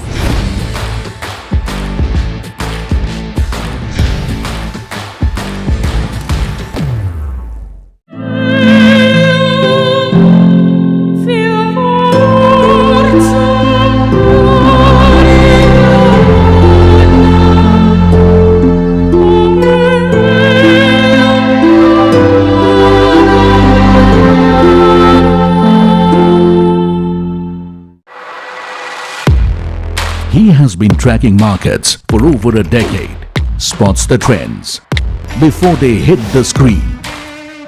And he is now bringing his analysis to the show that the market watches. Watch Sharad Dubey on Know Your Company, a show that puts the most traded stocks under the scanner. We dissect the company so that you, the investor, don't have to. Get the management to answer questions relevant to you. Watch Know Your Company weekdays at 11:30 a.m. to understand your next big bet.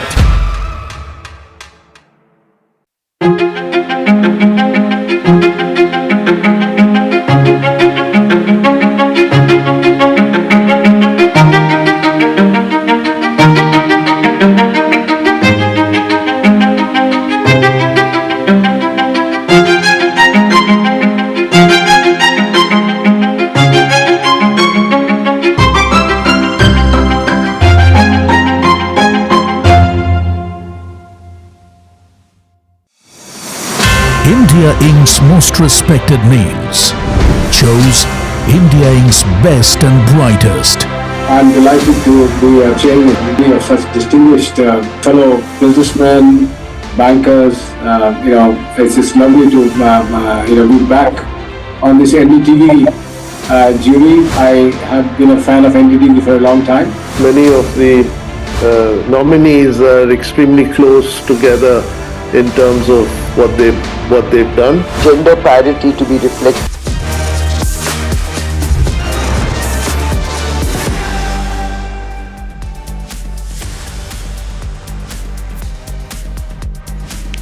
Good evening. Welcome to The Bottom Line. I'm Vikram Oza. Typically, the headlines tell you what has happened, but this show takes it beyond the headlines and we focus on why it matters. Here are the news stories that we are tracking on the show this evening. Oil prices remain volatile amidst renewed tensions as Trump says Iran will pay the price. The Iranian president, meanwhile, refusing to budge, though he does say that they must move beyond the state of neither war nor peace. Markets lose steam in the last hour of trade today. The benchmarks giving up most of their gains, while the broader indices have turned negative eventually. The Nifty holding above 23,000, while the Nifty IT index has fallen for the 6th day on the trot. In the currency markets, the rupee has ended near yesterday's close after whipsawing in trade. The currency closing at 95.27 against the US dollar after hitting that intraday high of 95.08. Equity mutual fund inflows see a sharp slowdown in the month of May, falling from the previous month's levels. SIP contributions have also eased marginally, while gold ETFs have seen outflows as investor preferences have shifted during the month. Banks have raised the FCNRB deposit rates after RBI support. HDFC Bank setting FCNRB deposit rates at 6%, while Yes Bank has kept it at 7.1%. The RBI support driving returns higher and attracting fresh foreign currency inflows. The government has approved 96 companies under round 3 of the textile PLI scheme, a 12,822 crore rupee investment and this to boost manufacturing and employment. Starlink is refuting any delays amidst reports that its India debut has hit a roadblock. They're calling it misleading, and Starlink's vice president saying that the company is working with the government to bring Starlink services very soon to India.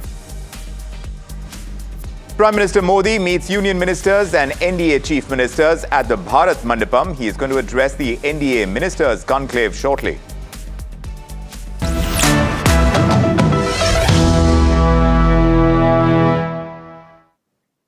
Our focus on the top line tonight on reports that Starlink's India debut has been delayed.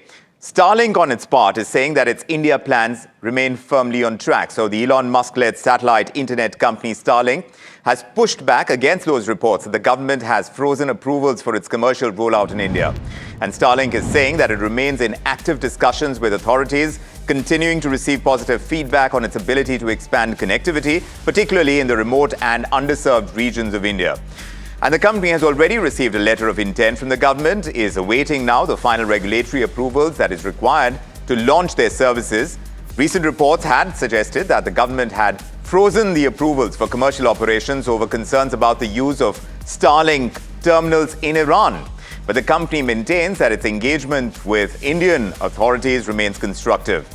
But for India, satellite broadband is seen as an important tool. It's a tool to bridge connectivity gaps and expand internet access, and it should go beyond areas that are served by the traditional telecom networks, essentially rural areas. But the bottom line is that the launch is in progress, even as these talks are underway. But how long it's going to take to materialize? When would Indians get access to Starlink? That remains the important question. Let's discuss this about Starlink's role in India. And for that, Neil Shah is joining me. He is co-founder and vice president for research at Counterpoint Research. Good to have you with us, Neil. Neil, what's your understanding? They're saying, on Starlink's part, they're saying that there is no freeze, that talks with the government are moving on. Where exactly do you see the hurdles before their launch? I think, thanks for having me on the show first. And I think the hurdles are definitely when a foreign entity, which is a privately owned, is going to take a bigger piece of pie. Especially in one of the largest, most populous country on the world, it's going to be contentious, especially when you see the role of Starlink in previous wars, like in the Ukraine war, or now the rumors, ramblings about the Iran war, right? So that definitely raises a lot of questions around sovereignty, protection in India, right? And that is going to be the key thing, as we are surrounded by multiple borders, threats as well. And that is going to be a big topic of discussion. And there is obviously no smoke without fire. And I think Elon Musk will have to have to basically make sure from compliance point of view, governance point of view, the data sovereignty and the sovereignty from like terrestrial to space remains. So about the use of Starlink terminals in conflict zones like Iran, what exactly is the concern, and how seriously do governments globally, not just India, but globally, how do they look at these issues when they're evaluating satellite internet operators like Starlink?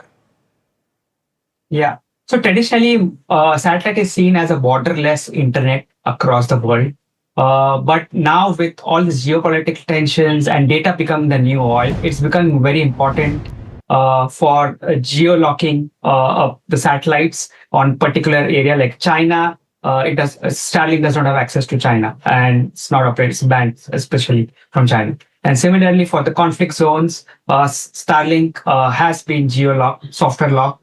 And if there are some rogue terminals which are being imported and it's accessing Starlink in an area where it does not have license to operate, that puts the overall sovereignty of the country at risk. Right. As if someone can access satellites over India, outside of India, that's going to be a risky move.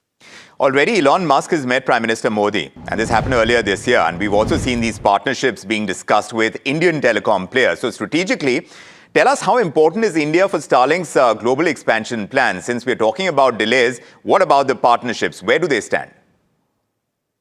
Yeah, I think there are two things here. One is SpaceX is going for an IPO. Yes. right? It's targeting $1.75 trillion IPO and losing access to almost 35% of the world's population or landmass in terms of China and India. I think that puts a roadblock in its IPO, right? The timing is very precarious and not aligned with what Elon Musk must be thinking.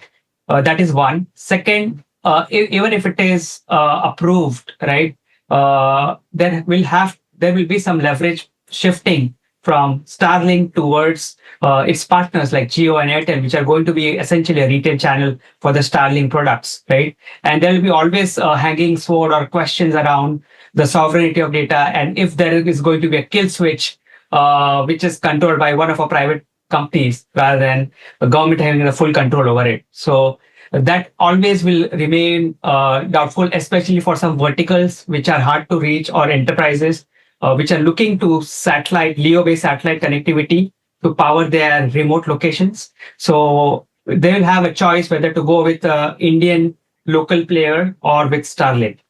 So Neil, what would success look like for Starlink in India over the next 2 to 3 years if they do manage to come in? Are we talking about subscriber scale? Are we talking about enterprise adoption? Is there going to be strategic presence? Where do you see the success coming in, considering the competitive landscape that you yourself highlighted? Very quickly, if I may ask you. Yeah, I think it's mostly, it will be around enterprises is a low-hanging opportunity, like airlines, for example, right? To have connectivity within the flights and remote locations for retail stores or warehouses and so forth. I think that is a high ARPU market. Consumers, I don't think it's completely ready because the terminals are expensive. At the same time, the ARPU will be very high compared to the lowest ARPU what we enjoy with terrestrial ports.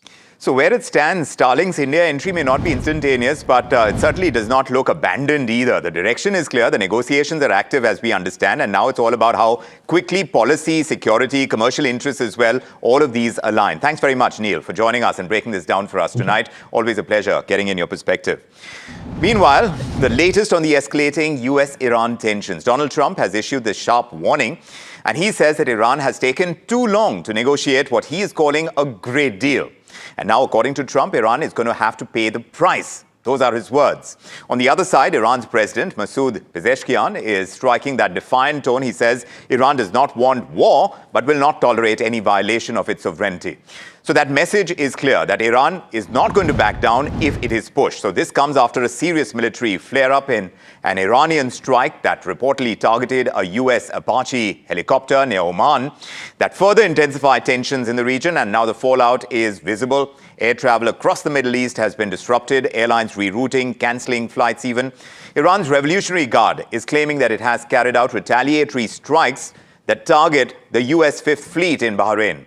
So these are bases in Jordan as well that they are targeting, also impacting Kuwait. Meanwhile, the US Central Command is saying that it has responded with self-defense strikes after the helicopter was brought down over the Strait of Hormuz. And global markets are reacting. They're reacting sharply. Oil prices remain volatile. Brent crude hovering around $92 per barrel mark. And this is as the geopolitical risks are spiking yet again. So we'll keep monitoring all those markets right now.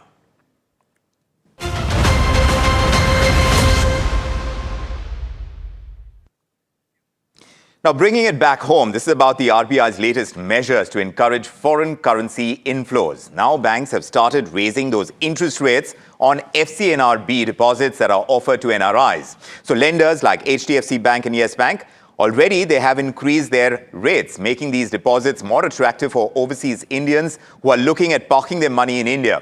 So that entire move is expected to help bring in fresh foreign currency funds and strengthen banking system liquidity.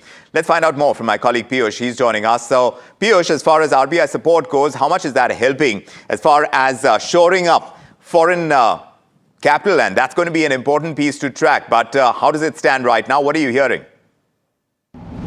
That is right. Banks have actually started hiking the interest rate on 3 and 5 year tenure FCNRB deposits. We have seen banks such as HDFC Bank, AU Small Finance Bank, Central Bank of India, and Yes Bank and CSB Bank hiking their FCNR deposit rate. These are the first lenders to take the lead in hiking the FCNR deposit rate. Now, depending on each bank, the hike that has been done is around 175 to 325 bips, which is on the higher end of the expectation that economists had. And if we see HDFC Bank and Central Bank have raised their FCNR deposit rate to up to 6%, whereas Yes Bank and AU Small Finance Bank and CSB are offering an interest rate of as high as 7.1% on 3 and 5 year tenor FCNR bonds. Now, why are banks going aggressive? First, lower borrowing cost, as the RBI is managing all the hedging costs for these fresh FCNR deposits. And second, the more deposits that banks get, the more credit they can provide to the financial system. And apart from that, we have seen the RBI has also given some dispensation on these deposits with regard to SLR and CRR. So banks are finding this a very attractive sort of offering for their investors, and are offering rates as high as 6 to 7% on the fresh FCNR deposits. All right, thanks very much for putting that in focus, exactly how banks are looking at FCNRB. And at this point in time, we are seeing exactly how those measures are going to boost foreign currency inflow. So these recent measures by the RBI, we are seeing that come through. Punjab National Bank also announcing revised FCNRB deposit rates. This is what we got from the Chairman and Managing Director of the bank, Ashok Chandra. Today morning only, in fact, first you are the first channel where I am going to announce. Today morning we had that ALCO committee meeting, and we have finalized the rate for 3 years, 4 years and 5 years. Up to 1 million FCNR deposit rate will be 6%. 3 to 4 year period will be 6.05, and 4 to 5 years it will be 6.10. All right, so we got that announcement first on NDTV Profit from Punjab National Bank. Meanwhile, gold financiers, they're facing pressure. They're tracking a sharp fall in gold prices, and also after the news came in, those reports suggesting that the Finance Ministry is seeking information on gold loan lending from the banks. My colleague Shivam is here, and he's going to explain that move to us. Shivam, tell us exactly what the government's purpose is, and these gold financiers, are they really under pressure now? Of the key reasons that the gold financing stocks are down is the rise in the gold prices in international market, which has further exerted the downward pressure on gold on MCX and gold financing companies. Now, profit booking is also one of the key factors that have added to the decline. Technical indicators also remain weak, and additionally, according to the media sources, the Finance Ministry is seeking data on gold lending, which has created a caution too. On the macroeconomic indicators side, the ongoing geopolitical tensions like the US-Iran has created the pressure in the price, and the higher crude oil prices are also adding on to that.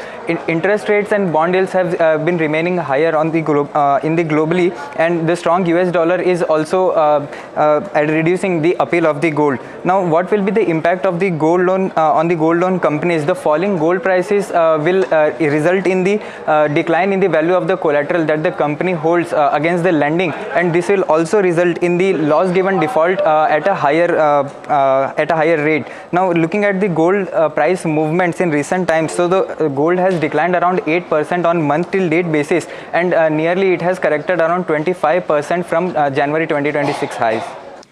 All right, this helps us understand exactly why the government is pushing for this, and the resultant impact as well. Thanks very much, Shivam. Now, India's mutual fund industry has seen signs of moderation in the month of May. So according to AMFI data that we are looking at, equity mutual fund inflows have actually slowed sharply. This has happened during the month, and it's fallen nearly 40% month on month and come in around 22,900 crore rupees. That decline coming after a period of strong inflows. It's reflecting a more cautious approach from investors amidst the heightened market volatility that we are seeing. There is a lot of global uncertainty as well. So SIP contributions have also eased marginally, of course, but from the record levels, they have climbed down, although they continue to remain above that 30,000 crore rupee mark. It highlights the resilience of long-term retail participation.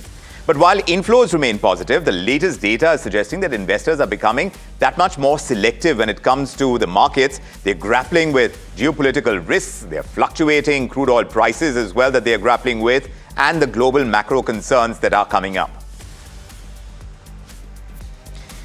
Let's turn to the markets regulator, SEBI now, which has proposed easing of compensation disclosure norms for mutual fund houses. They're shifting from individual salary disclosures to an aggregated format. So under the proposal, the AMCs will need to disclose their total compensation, the total compensation paid to the key executives, to the top employees. And of course, this would happen without naming the individuals. What are these norms exactly? Let me go across to my colleague Nimit. He's got the details. Nimit, how's it looking on this front? Now, SEBI is proposing that they change the way AMCs report their top management's pay disclosures. Now, earlier what was being done is that the top management, the CEO and the other C-suite executives, along with the top 10 employees of the company, which can include fund managers, who are earning the highest amounts, the top 10 had to be named along with their pay. What the Association of Mutual Funds pointed out to SEBI was that there were concerns over this granular name-wise remuneration disclosure. There were security and data privacy risks, and also that mutual funds are trust structures. Investors are unit holders and not shareholders. So that standard and degree of disclosure may be a little lower.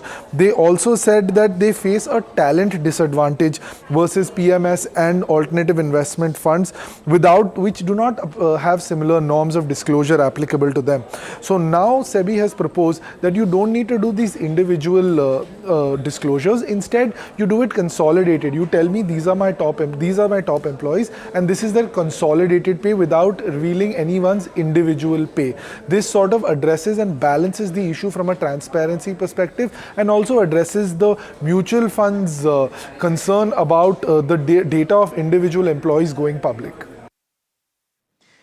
All right, Nimit, thanks very much for that. Of course, we'll keep tracking how the mutual fund inflows are actually panning out, but that's something we do on an ongoing basis. Also, what we do on an ongoing basis is monitor the crude oil prices. They are inching higher. Input cost pressures are also beginning to show up on store shelves. So the resultant impact on FMCG companies, raising of prices across categories is one part of it. Some are also cutting pack sizes to protect their margins. My colleague Sesa Sen has been following that trend, and she's joining us with more on it. Sesa, do tell us now about how all of this is impacting FMCG companies, the kind of pressures we are seeing on input costs. Prices of everyday household products are on the rise once again, with FMCG companies taking price hikes across select categories such as biscuits, soaps, detergents, toothpaste, as well as edible oil. Now, as inflation continues to squeeze household budgets, consumers are changing the way they shop. Now, take a look around this grocery store, and you will notice shelves, stacked with 5 and 10 rupee packs, as more and more consumers are opting for these low-priced packs instead of the larger family-sized products. Now, industry executives say that demand for these low-priced packs has been growing nearly twice as fast as the larger formats in the recent months. From biscuits, shampoos to edible oil, as well as flour, consumers are increasingly choosing smaller quantities and at the same time buying more frequently. The idea here is simple. Instead of spending a larger amount in one go, households are spreading their expenses across the month. Now, this shift is not just being observed in rural India, but also in the urban pockets. Now, in response, companies are increasing their production lines, the availability of small packs, even as many resort to shrinkflation, that is reducing the pack sizes while keeping the prices unchanged at the popular 5 rupees, 10 rupees, as well as 20 rupees price points. Now, for now, these affordable packs are helping consumers manage rising costs and at the same time helping companies boost their volume growth. But with companies indicated that the price hikes so far have been very selective, there could be more price hikes on the horizon. The pressure on household budgets may be far from over. This is Sesha Sen for NDTV Profit from New Delhi. Thanks very much, Sesa. That really puts in focus the kind of margin pressures that these companies are currently facing, and we'll see how they tackle them. Meanwhile, according to the sources we've been speaking to, the Fertilizer Ministry is now seeking this 100% hike in the subsidy budget. They're trying to help offset their rising input costs as well. All of it happening as tensions in West Asia pushes up the prices of key raw materials that are used in fertilizer production. For this, let's go across to my colleague Shrimi. She too is joining us from Delhi. Shrimi, tell us how things stand on this count, because we're seeing cost pressures building in to every sector. And now you tell us about how the Fertilizer Ministry is seeking to tackle it. Well, India's fertilizer subsidy burden could rise to a record 3.4 lakh crore in the current financial year, nearly double the budgeted allocation of 1.7 lakh crore, as elevated global prices and supply disruption threaten to sharply increase the fertilizer import cost. Now, according to top sources, the Fertilizer Ministry has sought a 100% increase in the subsidy outlay, citing, of course, the sustained rise in the international fertilizer and feedstock prices. Importantly, the demand comes less than 3 months into the current financial year, reflecting a growing concern over the impact of geopolitical tension on the fertilizer import bill. But do remember the fact that India relies heavily on the import for key fertilizers such as urea, DAP and natural gas, etc., used as feedstock for domestic production. Any prolonged disruption, could push, of course, cost even higher. However, sources said that, the government is keen to shield farmers from rising input cost and is unlikely to allow a significant increase in the fertilizer prices during the ongoing sowing season. Now, as a result, a large part of increase is expected in the import cost and may have to be absorbed through the higher subsidy support. But the sharp rise in fertilizer subsidies could also add in fiscal pressure, and that's very important when Centre is targeting a fiscal deficit of 4.3% of GDP in the current financial year. However, officials maintain the stance that budgeted capital expenditure plans will remain intact, will continue despite the potential increase in the subsidy spending. Thanks for putting that in perspective for us, Shrimi. We'll see exactly how this sector now deals with the kind of input pressures that are building up. Meanwhile, in Delhi, Prime Minister Narendra Modi, becoming India's longest-serving elected Prime Minister in continuous office, he completes 4,399 consecutive days in power, surpassing the records of Jawaharlal Nehru and Indira Gandhi. So that achievement comes even as Prime Minister Modi completes 12 years in office, continuing his third consecutive term. So the Union Cabinet has passed a resolution congratulating the Prime Minister on the milestone, members applauding his leadership and giving him a standing ovation today. So a big achievement for the Prime Minister.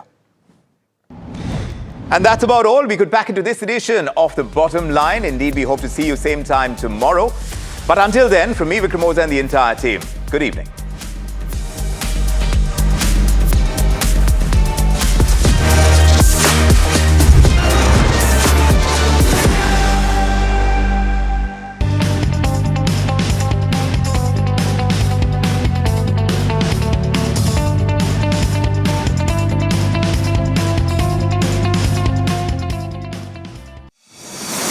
India Inc.'s most respected names chose India Inc.'s best and brightest. These kind of awards and jury lineup, you are truly giving it the right weightage. I think it's heartening to see talent that there is across India Inc. We should be awarding companies and individuals who have focused not only on growth but also on bringing good governance. Be part of jury and vote on the people, the men, the women, the companies in India who have the right stuff is a great opportunity for us. For us, the biggest thing is trust. That's what we provide. We need leaders in India that can help take India being a global superpower. We got a fantastic jury and we've left all decisions to the wisdom of the jury. Who will earn India's top business honors? Find out at the NDTV Profit Business Leadership Awards. Coming soon.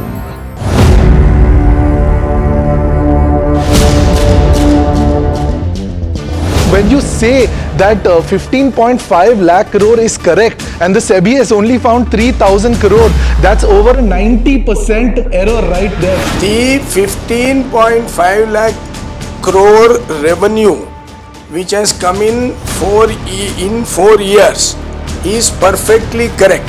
It is not a processing unit, it is a refining and selling unit. SEBI found spoke to Affluence, and Affluence told them that they have not recorded a single trade with you, that Rajesh Exports is not a client of Affluence. So where is that 11,000 crores coming from? The trade is absolutely correct. We have given all the required clarifications to SEBI in this regard. You're directly saying that SEBI's finding is wrong. They found that certain numbers of trades have been done from your personal account. I am not telling SEBI's finding is wrong because there has been no finding as yet. Mr. Mehta, you've still not answered the question. SEBI has considered the gross profit as the revenue for whatever reason. Has thought that that is revenue. But how can a communication error last 2.5 years?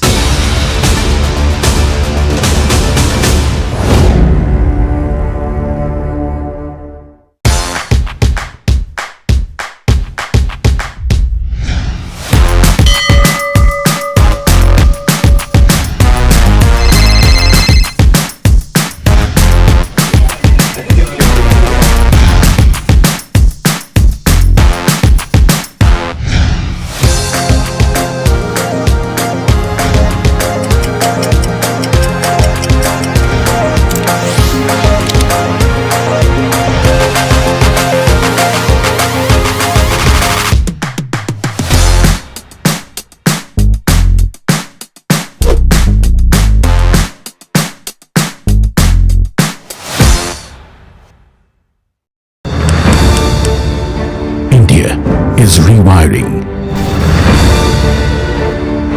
The way it builds, the way it connects. विकसित भारत के निर्माण के लिए जरूरी हर क्षेत्र में भारत तेजी से काम कर रहा है. From infrastructure to digital access, from reform to real impact. But the big question is, what will define the next India? NDTV Ignite, the Future India Summit. A closer look at governance, growth and the future of a new India on the NDTV network.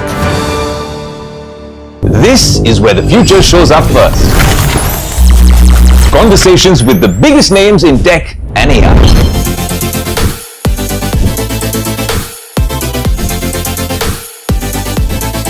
Putting tech through its paces. No fancy jargon or spec sheets, just what matters. If it's shaping the future, you'll see it here first. The Tesla Model Y. This is Tech 360.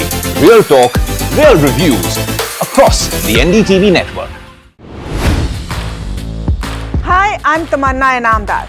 Watch me on NDTV Profit, where I break down the day's biggest business stories. What happened, why it matters, and what it means for your money. Hi, I'm Neeraj Shah. Watch me on NDTV Profit for the most incisive market intelligence and meaningful corporate conversations. And I'm Alex Matthew. Markets, mutual.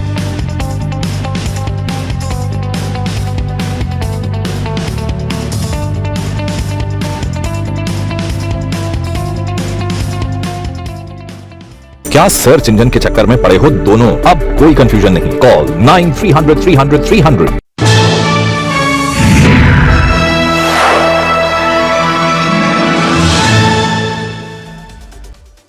Hello and welcome to KYC. You are watching NDTV Profit with me, Sharad Dubey, and this is the show where I get you interesting mid caps and small caps, and at times even large caps also, and try to give you the story behind the sector and the company as well. But before that, try to guess the company which we are getting today in KYC.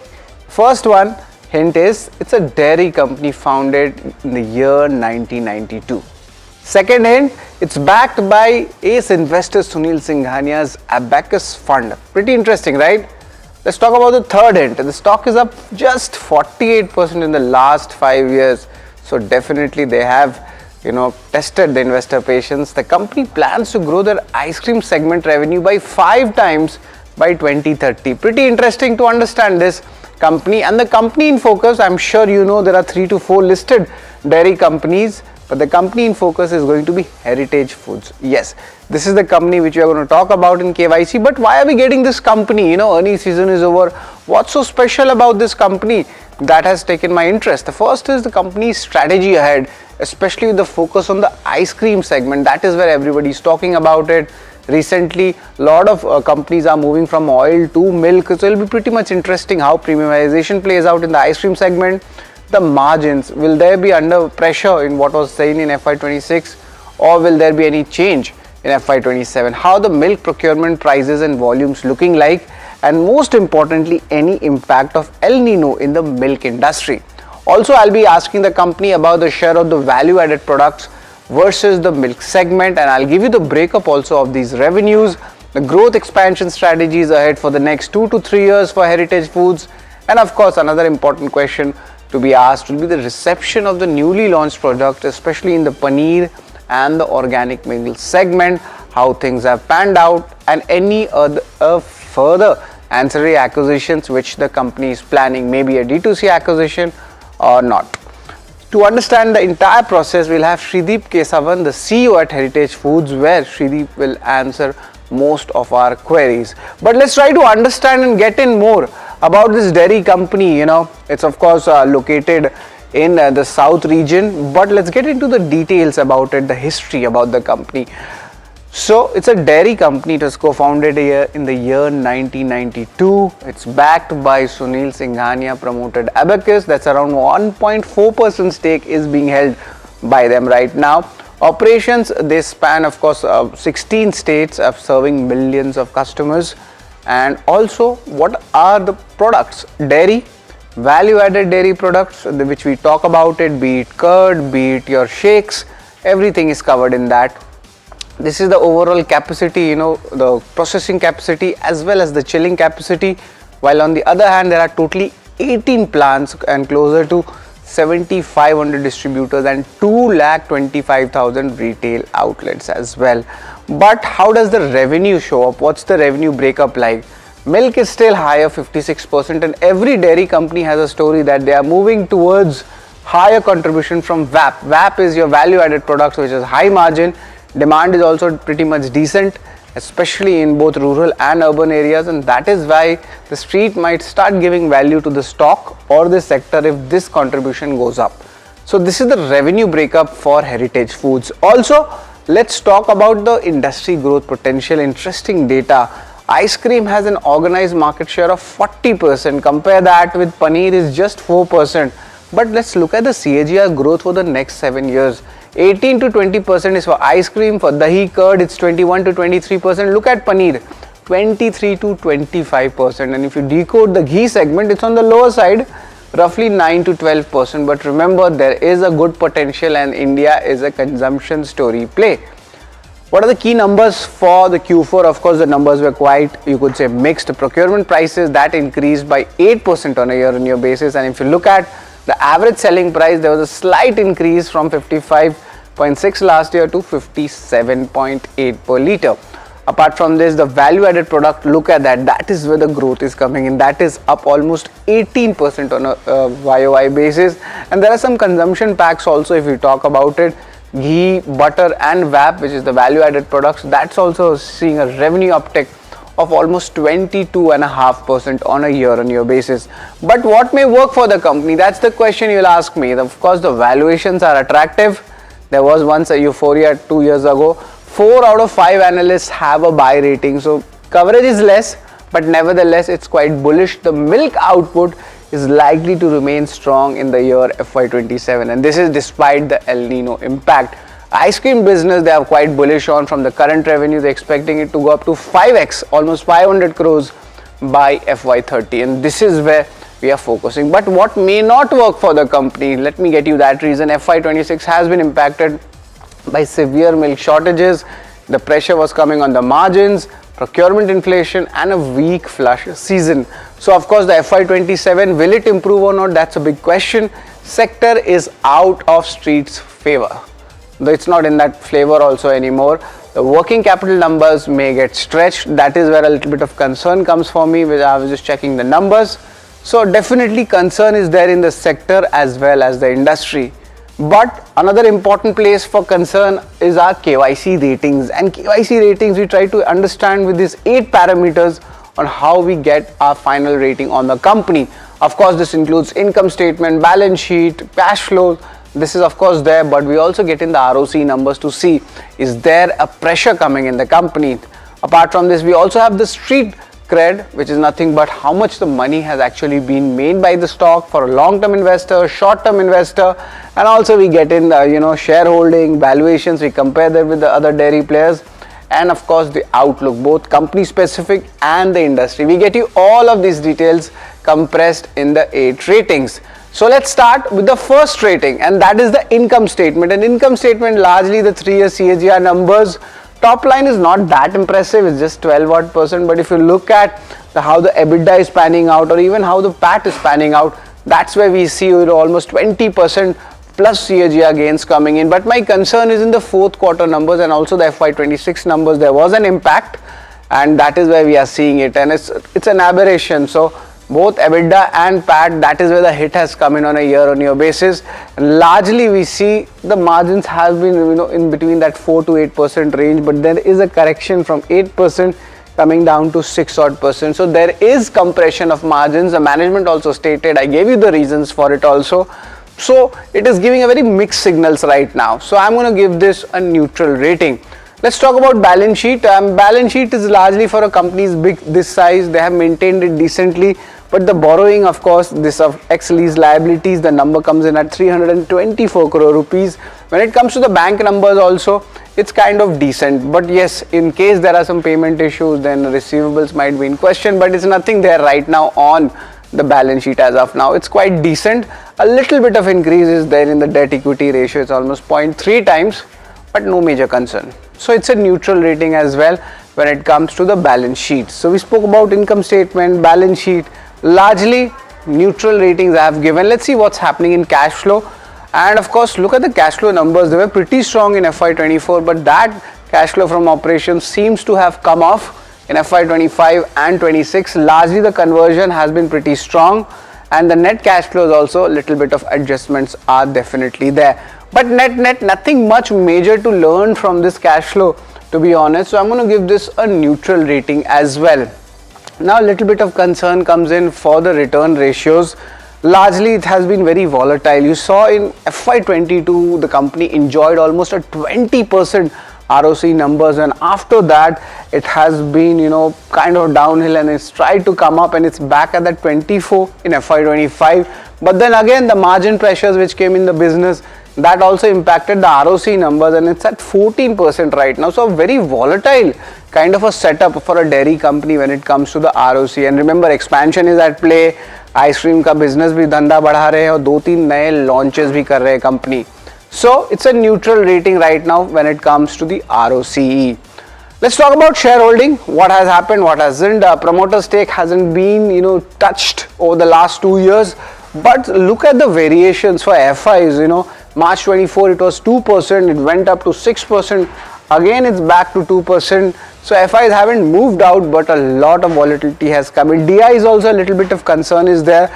It was as high as 11% in March 24, but after that it fell to 4%, and now a little bit of DI buying is happening. Can you call it smart money entering again to the stock? We need to see and wait it out. So net, it's giving us mixed signals for the shareholding pattern. So I'm going to give this a neutral rating. Let's also talk about street cred, what has happened, and I think that's where the concern lies. I had given you the hint. The company has just made 48% in the last 5 years, and that is not good. If you're a long-term investor, the stock has tested your patience, and from 2025 highs, the stock is down 40%, and if you look at the last 1 year, stock is down 32%. A minor increase coming in from March lows this year, but a lot of stocks went up. So net, yes, the stock hasn't made money for much of the investors, and I'm going to give this a thumbs down as well in my analysis. But the question is, if there is so much stock fall, does this make the valuations quite attractive? Well, the entire sector has seen a churn, and that is why most of the stocks which were trading at 40-50 times almost 2 years ago all have corrected, and they are stabilizing right now. That does it mean it's quite cheap? Well, it's evenly priced, I would say. I wouldn't make it very cheap also, because the sector has seen a derating. And remember, there's a cyclicality in a dairy sector. 20 times, 23 times, 26 times. Most of the stocks are in that range, except Hatsun Agro. That is where it's trading at 57 times, the forward P number. So I'm going to give this a neutral rating when it comes to the valuations on the peer analysis. But let's try to understand the outlook segment.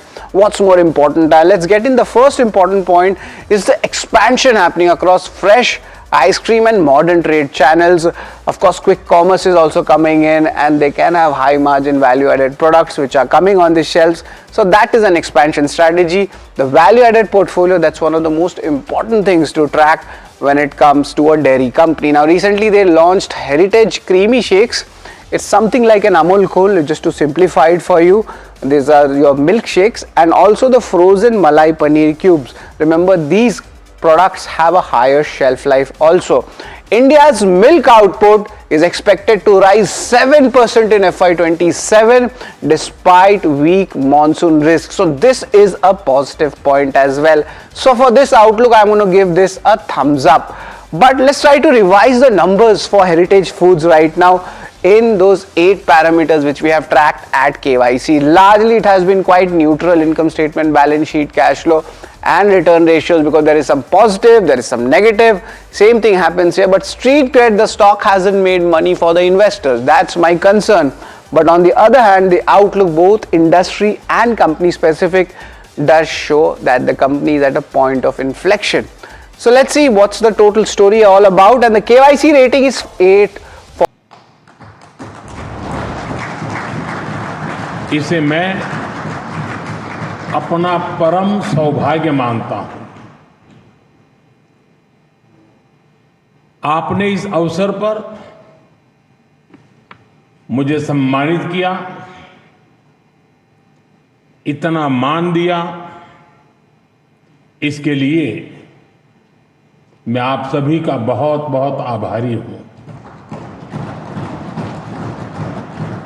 साथियों, इतने लंबे समय तक मां भारती की सेवा का सौभाग्य मिलना, ये ईश्वर की विशेष कृपा से ही संभव हो सकता है। और मेरे लिए तो जनता जनार्दन ही ईश्वर का रूप है। और इसलिए मैंने इस सेवा कार्य को हमेशा एक साधना के रूप में ही देखा है। और ये साधना भी एकाकी नहीं रही है, ये एक सामूहिक यज्ञ है जिसमें आप सब ने और अनेकों साथियों ने कर्तव्य भाव से अपना योगदान दिया है। मैं आज इस यात्रा के ऐसे सभी साथियों के प्रति भी अपना आभार प्रकट करता हूं। साथियों, इस अवसर पर एनडीए परिवार के सदस्यों ने एक रिजोल्यूशन भी पेश किया है। ये आप सबकी आत्मीयता और उदारता है, क्योंकि मैं इस यात्रा को अपनी व्यक्तिगत उपलब्धि नहीं मानता हूं। ये हर दृष्टिकोण से हम सबकी सामूहिक उपलब्धि है। ये एनडीए के हर घटक दल की एक समान उपलब्धि है।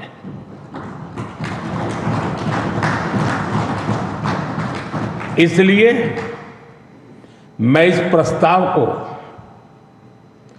आप सभी को,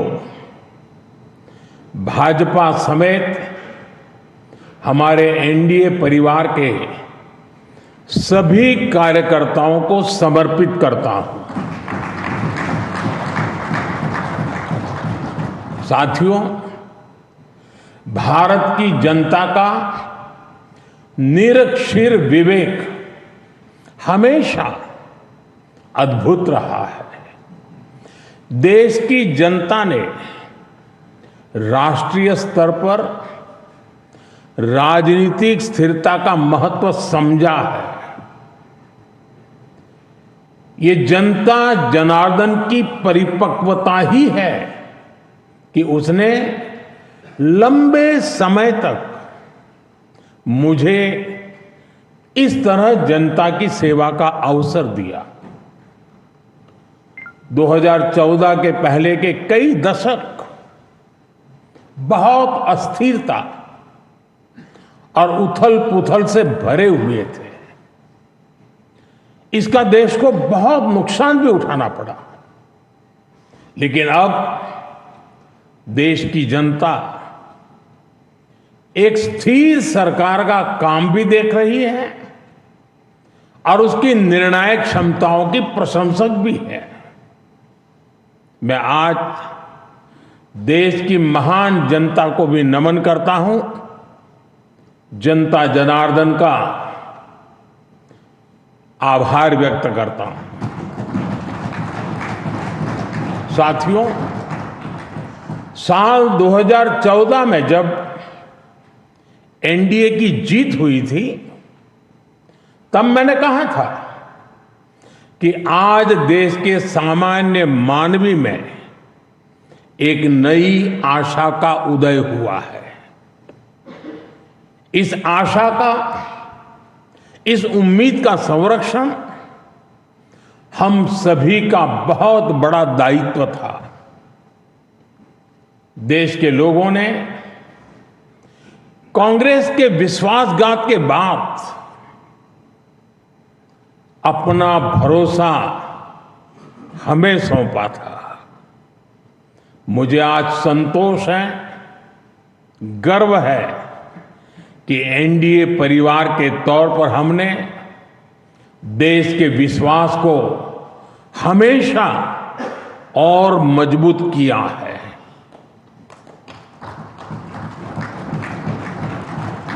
दो 2014 में आशा का उदय होता सूरज आज नए आत्मविश्वास के प्रकाश पुंज में बदल गया है। भारत के लोगों ने पहली बार ये देखा है